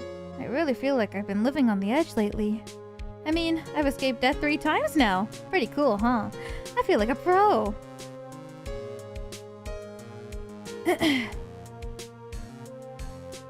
Oh god. What did you think he was gonna say? I thought he was just gonna start screaming. I'm so happy that you could save Mystic Maya. And I'm so happy that for the 2 of you. Speaking of which, I think this hotel is a popular place for honeymoons. So I sort of made a reservation for the 2 of you, just in case. What the fuck? Thank you! Thank you, Phosphatide for the super chat. Thank you. Well, pal, looks like I'm back on the force again. Mr. Edgeworth had a long talk with the chief, and he got me reinstated for my sake. I heard he said things like, letting that one go is bad for all of society. I knew it. Crashing headlong into everything is the only way to live, pal. Wild ride. Are we ready for Ace Attorney 3? Oh god. 3. I can't believe we finished the second one. Oh shit. Maggie Birdie, I'm retiring this uniform. I'm gonna be a waitress from now on. And bring smiles and joy to the people who come by the restaurant, sir. I hope you'll stop by sometime, Mr. Wright. 3 is so good. Oh god. Ow. That was a good case though. I think that was very fun. This last one. Yes, are you here to visit a patient? I'm Director Hottie. Recently? Yes. That girl, you know, I haven't seen her around. Yes. But I remember, if I even laid so much as an eye on her, it would go crack. It didn't matter if I got a whip though. Yes. Ho ho.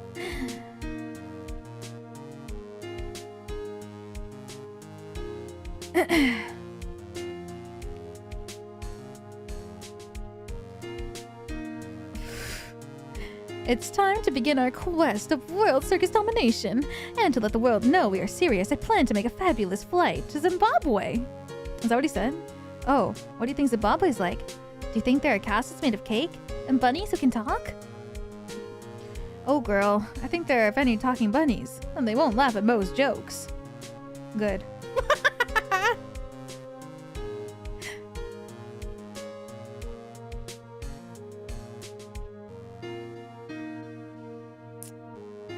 I'm ready. There's no way these jokes are gonna fall on deaf ears. I'm going to be more contemporary with my humor. We got our new act all worked out. Prepare for the Hallelujah chorus. Say something, will you? You're supposed to start this off. Get on with it. I hate this fucking clown.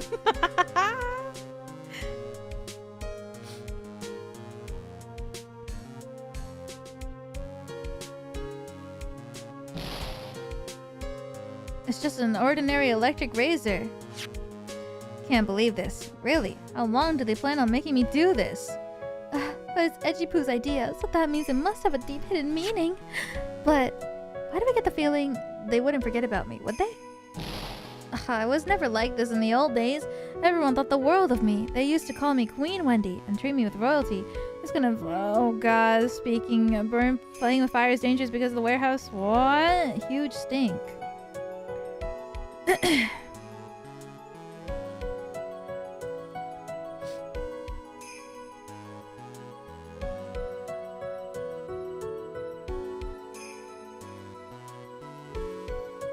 I appreciate everything you and Mr. Edgeworth did for me from the bottom of my heart. Oh, that's right. I received a letter from Miss Von Karma. She said after I get out, I should feel free to consult her about anything at all. I'm really thankful to have met everyone. This poor woman. It has become difficult for me in this country as of late. As such, I will take a short leave of absence. If you would like to request my services, please be sure to visit my homepage. May we both be blessed with longevity. Webpage?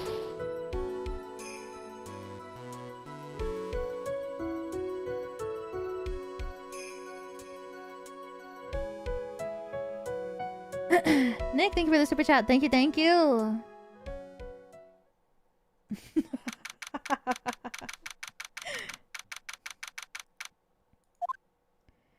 Who's leaving now? Where are you going, Francisca? How did you know I was here? With this. That's... Heard you were planting things on a certain person. Things like tracking devices in his coat, for example. That's just like you. I only planted it there because he was always wearing it. This filthy, drab coat of his. I don't know how it ended up in my luggage. But it's going in the trash, I promise you that. Oh, that's right. Speaking of that man. He told me something very interesting. When I ran off with the things from the killer's hideout, I was sure I took 4 things in total, sir. 4 things. Seems he put the last one in his coat pocket. He put it in here. It doesn't matter anymore. The case is already over. What are you gonna do now? That's none of your business. Are you running away? Shut up! You don't understand a thing. You can't possibly understand what it means to be Manfred von Karma's daughter. Francisca. So many expectations from everyone around me. Expectations I must fulfill. I'm expected to win no matter what. And failure? Such a thing is not an option for me. My father was a genius. There's no doubt about that. But me, I'm no genius. I've always known that. But I had to be the one. I had to. You may not be a genius like your father, but you are a prosecutor. You have been and always will be. No, I'm not. Not anymore. I've even thrown my whip away. Speaking of that, Wright gave this to me to hold on to. You knew something like this would happen, didn't you?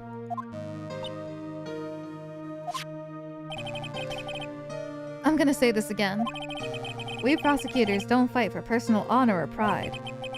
I hope you'll think deeply about what you should be striking down with that whip. You haven't changed a bit. You've always left me alone and walked on ahead without me. Miles Edgeworth, I've always hated you. And then, finally, my chance to take my revenge on you arrived. If I could win against that man, if I could make Phoenix Wright bow down in defeat, then this girl you left behind would have risen higher than you. That was supposed to be my revenge. I see. You know, I can't do it. I can't change who I am. I can't throw away everything I've been until today. I believe you can. Just like how Adrian Andrews did. Adrian Andrews. You were going to use her during the trial, right? But you were dependent on your father by using his tactics. Isn't that right? Today, you chased after me after I'd left you behind all these years. And that's why we're standing here now, side by side. But I have no intention of stopping. If you say you're going to quit your walk down the prosecutor's path, then this is where we part ways, Francisca von Karma.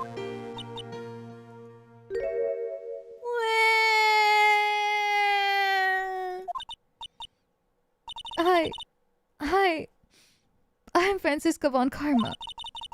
I don't think I'm going to walk in your shadow forever. Our battle begins now. So you better prepare yourself, Miles Edgeworth.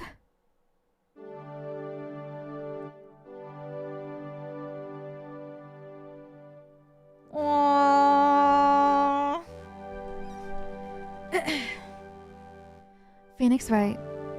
One day, someday, I'm sure we'll meet again in battle. Until then, this last piece of evidence that never made it to you, I'll take good care of this fourth piece so I can give it to you when at last we meet again. What? I want to know what it is. Please, Franziska.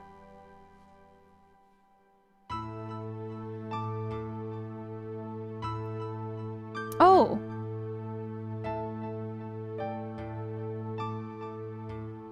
That's so cute. Her drawing.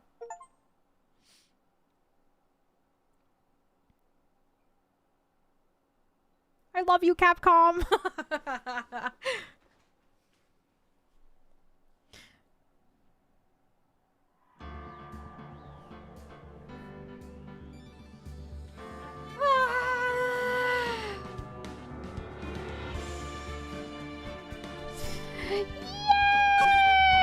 Yay!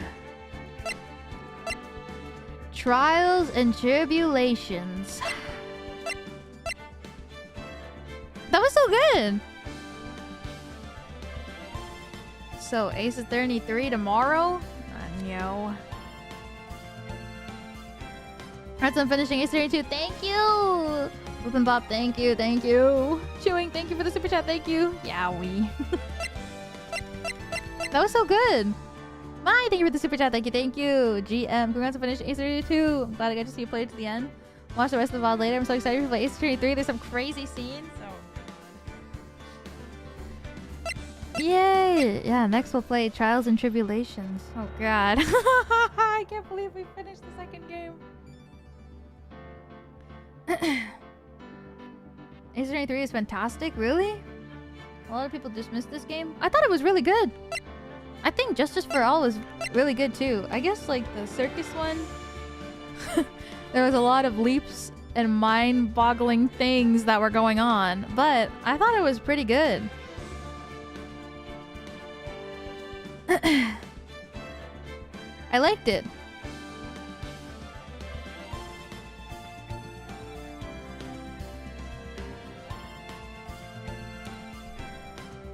Oh, that was good. I really enjoyed it a lot.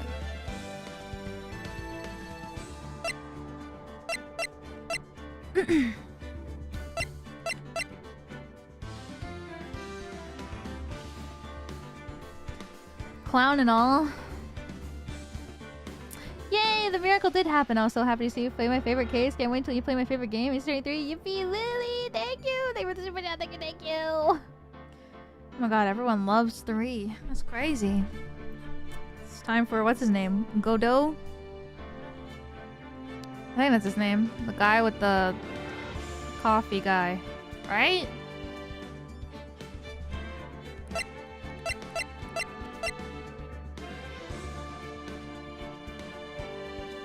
I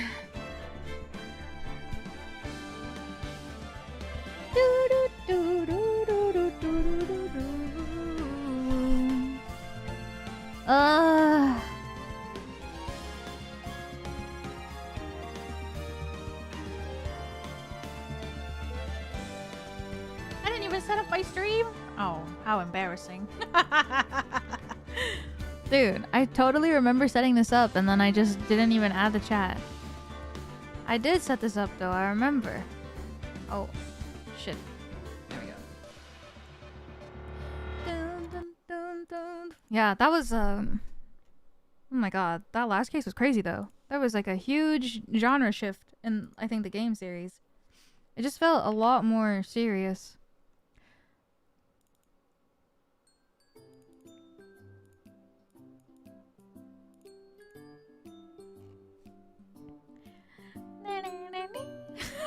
The whiplash.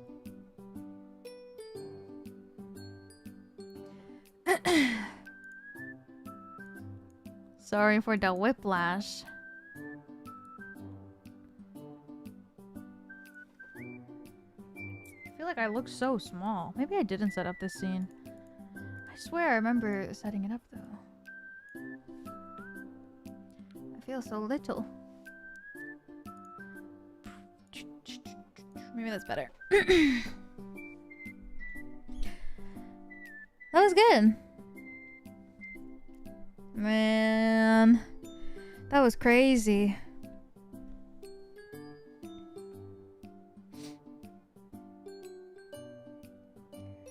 I think it was good though. The case. I liked it. I enjoyed playing it the whole way through. It was a lot of twists and turns. Oh my god. For sure. Edgeworth.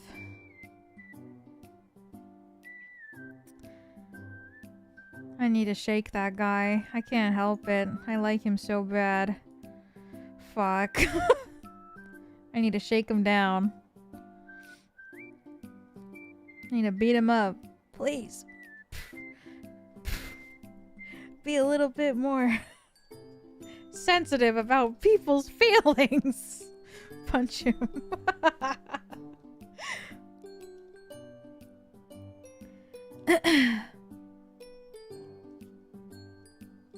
Get him with the whip. For real. But I guess he did what he had to do because he wanted to protect her. And it sucks. And it is terrible. And it sucks how he did it, but he did seem remorseful. Stupid guy.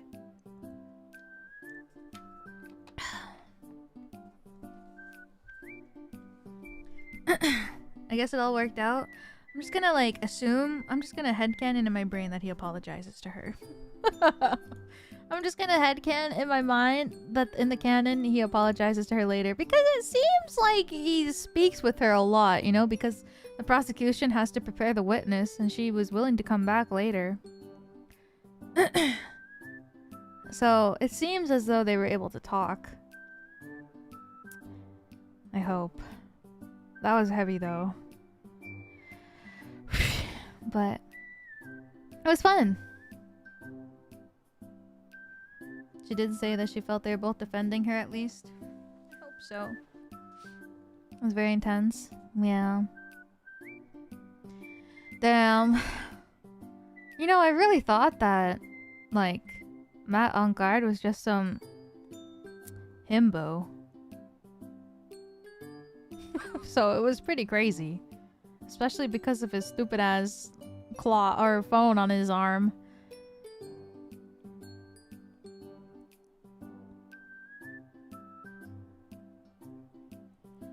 He had his stupid ass like phone and he's like, huh, let me just call my manager real quick. Yeah. They did a good job hiding it. They really did. I wasn't really expecting it.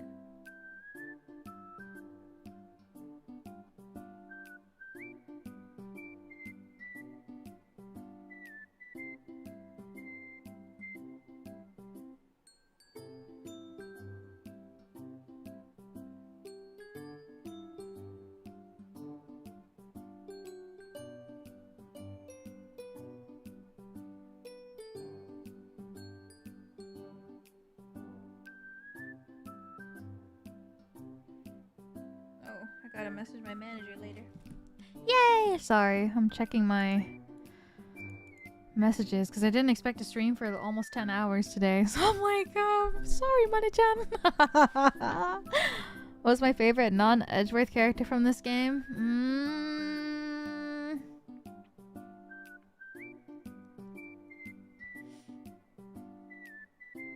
Maybe Francisca. I really liked her a lot. She was so cute. Even when she was trying to beat me up, she was cute. I like her a lot.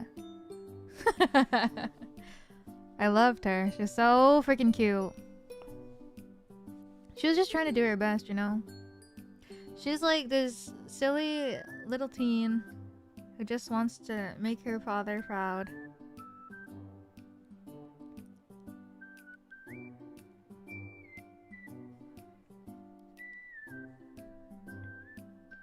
She's so cute. She has so much pressure on her too. But yeah, I did like her. I don't know.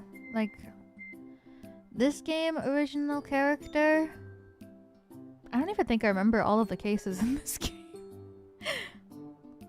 9時間以上も配信ダッシュで終わらせました。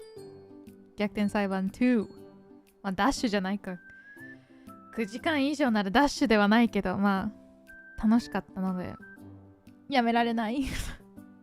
逆転裁判。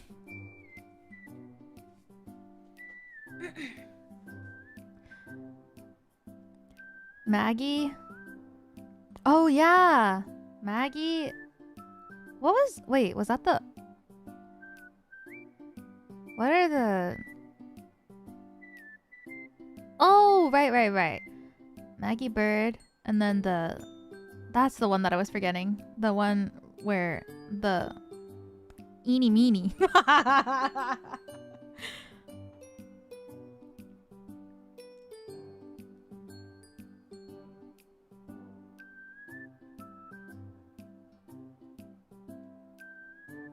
I did like Eeny Meeny. She had red hair and she was cute. Like, I can't believe that so many things happened during that case. It was like so crazy.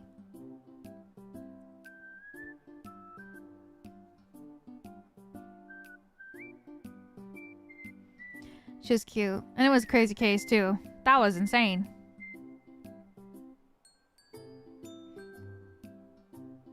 I feel like that was the most... it was kind of difficult, that one. I was struggling. I think the circus one made me... I don't think I struggled the most. I think I struggled the most with that one, the second one.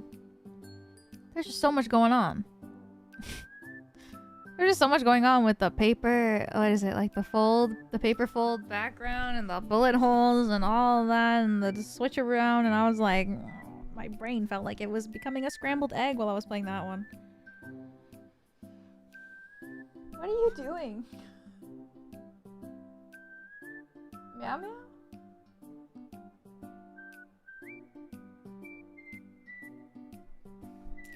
This guy's being silly, I don't know. The trunk and the bullet holes, yeah. He's being weird. I don't know what's happening.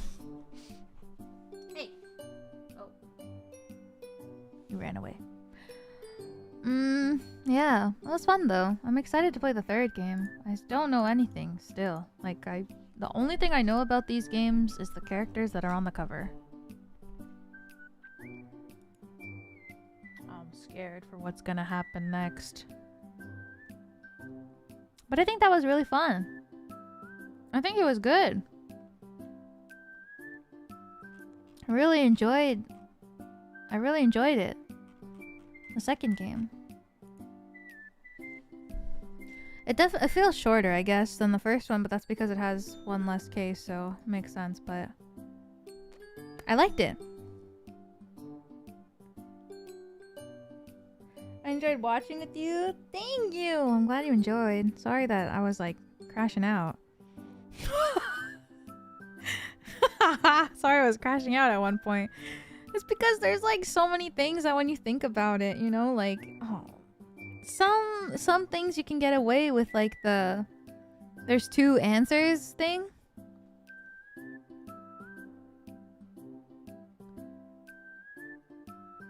There's like, you know, there's so many things that have two answers, but then there's like ones that you could still have two answers, but I guess the game was like I crashed out at this game as well.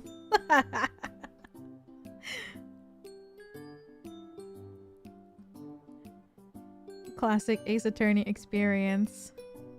Your voice acting was awesome? What? By like minimal voice acting? Maybe in the original it makes more sense? Maybe.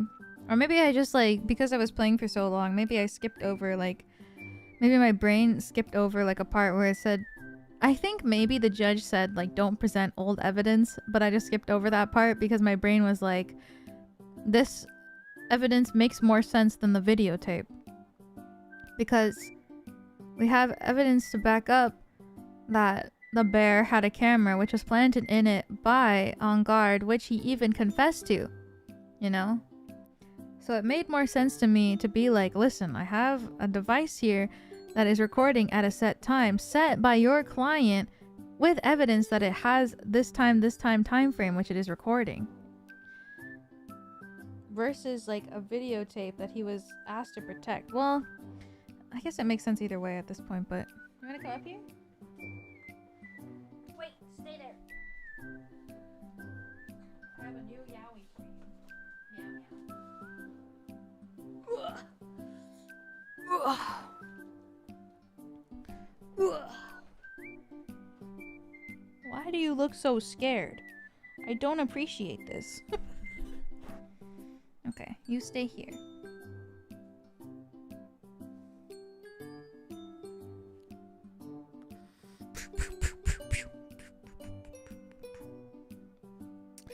Do they have logs in later games? I know the third game won't have logs, but like, will there be logs soon? Or does this game just like make you want to use your brain so they don't have logs? The Great Ace Attorney does. Yay! Not for a while. Well, you know what? Maybe this is my brain exercise. Right, meow meow? I gotta learn to use my brain.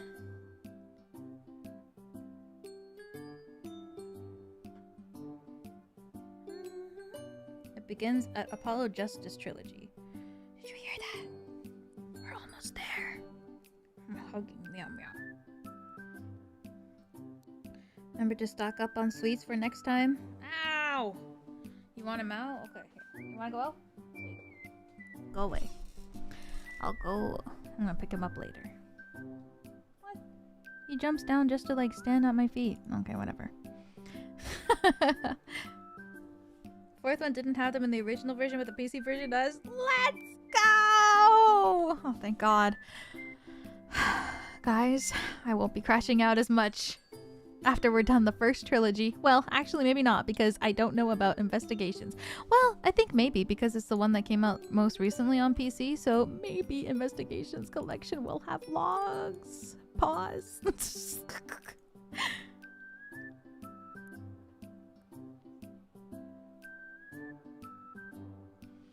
You'll have fun with Investigations? Yeah, I will, because it's about Edgeworth.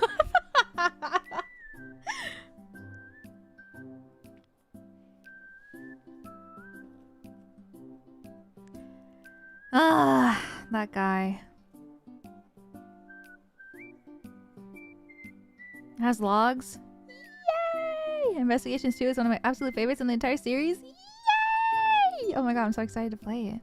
Oh my god, I can't believe we're on 3. I feel crazy. I don't know. This is like a game series that I've always really wanted to play. And I just never did.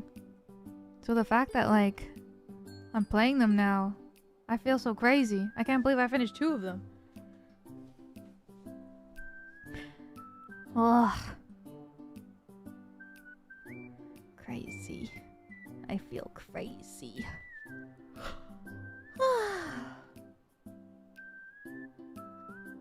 So proud of you, Oomph. Thank you. Thank you so much.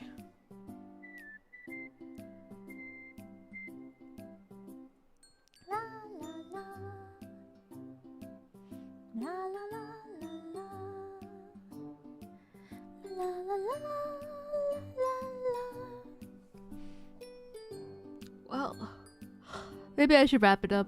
I can't believe I've already been streaming for almost 10 hours. It really didn't feel like it. I was so shocked when I looked over and saw it said 9 hours on my OBS. I looked and I was like, jaw on the floor. Holy shit, I can't believe. It only feels like it's been like 6 hours.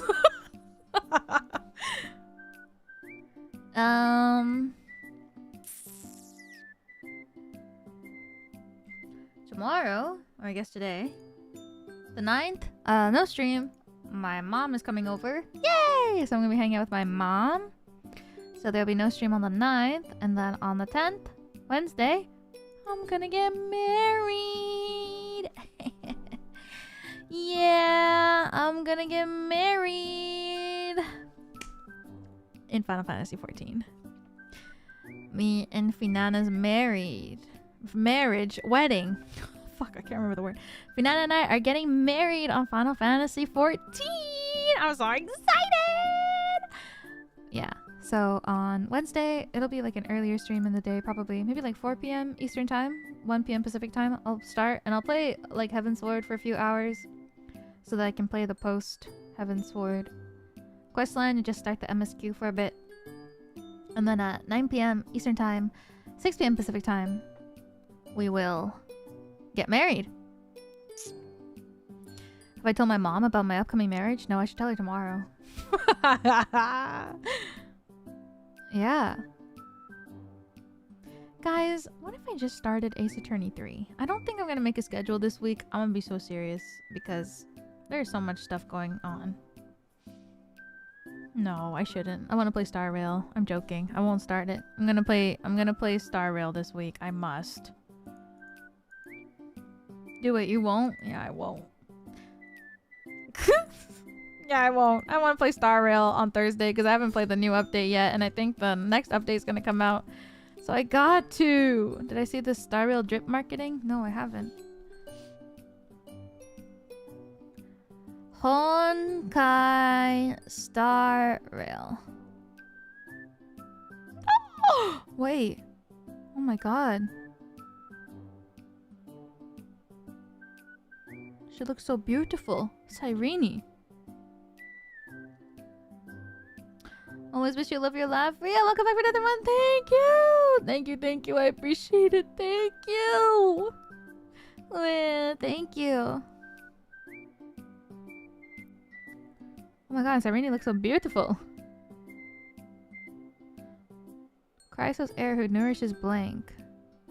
Seed of memory.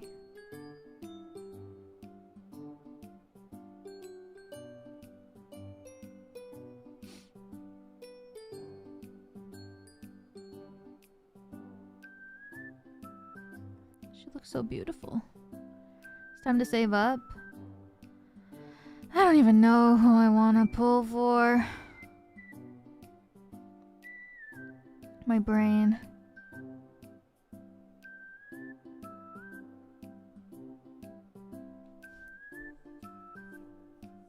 Celine, welcome back for another month. Thank you, thank you. Thank you for the Ace Attorney stream. I love it so much. If it's okay, spare a crumb of luck for my general sale ticket. I lost all the lottery rounds. I'm sending you all my luck. There's nothing that I want to gacha for or anything. I send you all my luck. You got this. You will get the ticket that you want.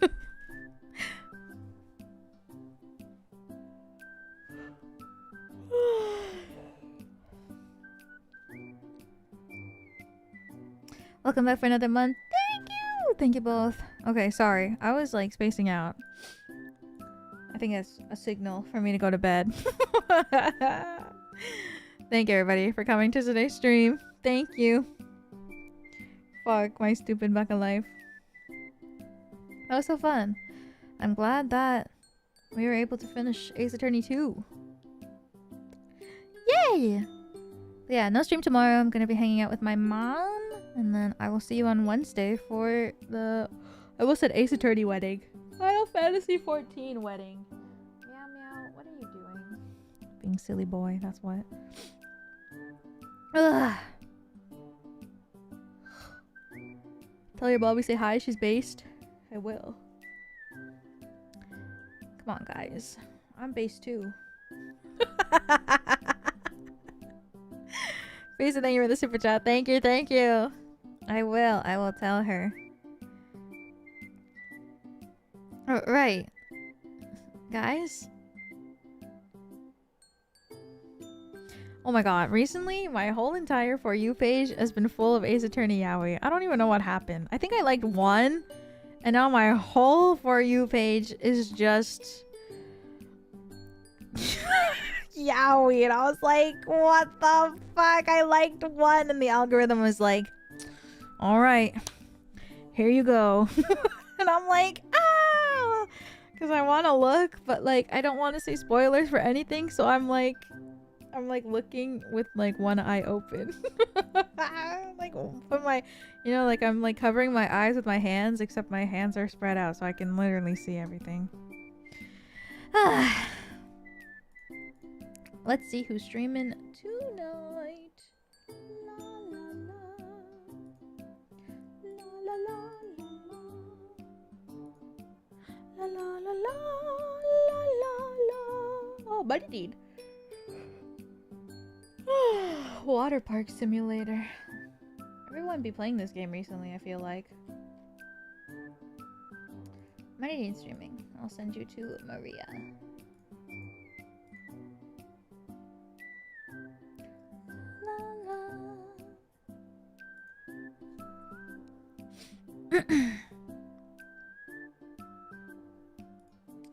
Yay! Maridian. Oh, I'm so tired. I gotta work. I got work to do. Alright, time to end the stream and open Slack. Thank you so much, everybody, for coming to today's stream. Thank you, thank you. We finished the game! I'm so happy. It was so intense. Oh my god.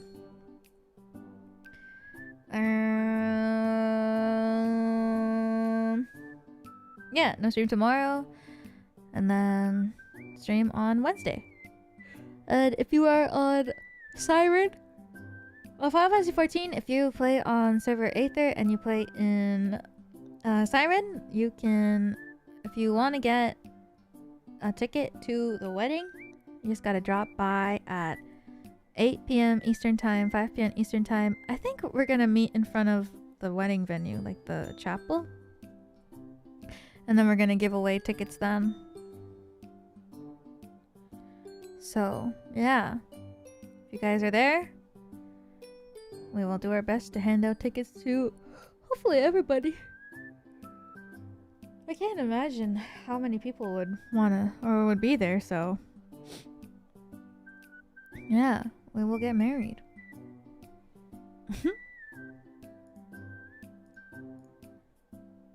La, la, la. La, la, la. No, we can just hand them out to random people. Just go to random people. Hey, we're gonna get married in 20 minutes. I wanna come.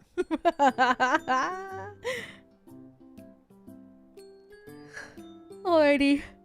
I'm gonna go. I'm so tired.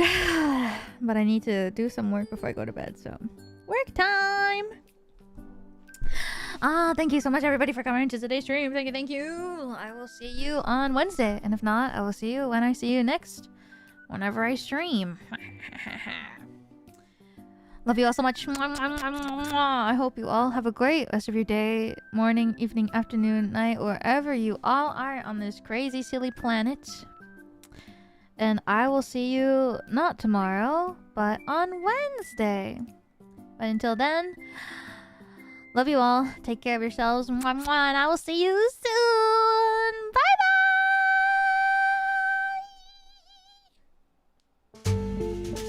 Yay! Oh, I'm so tired.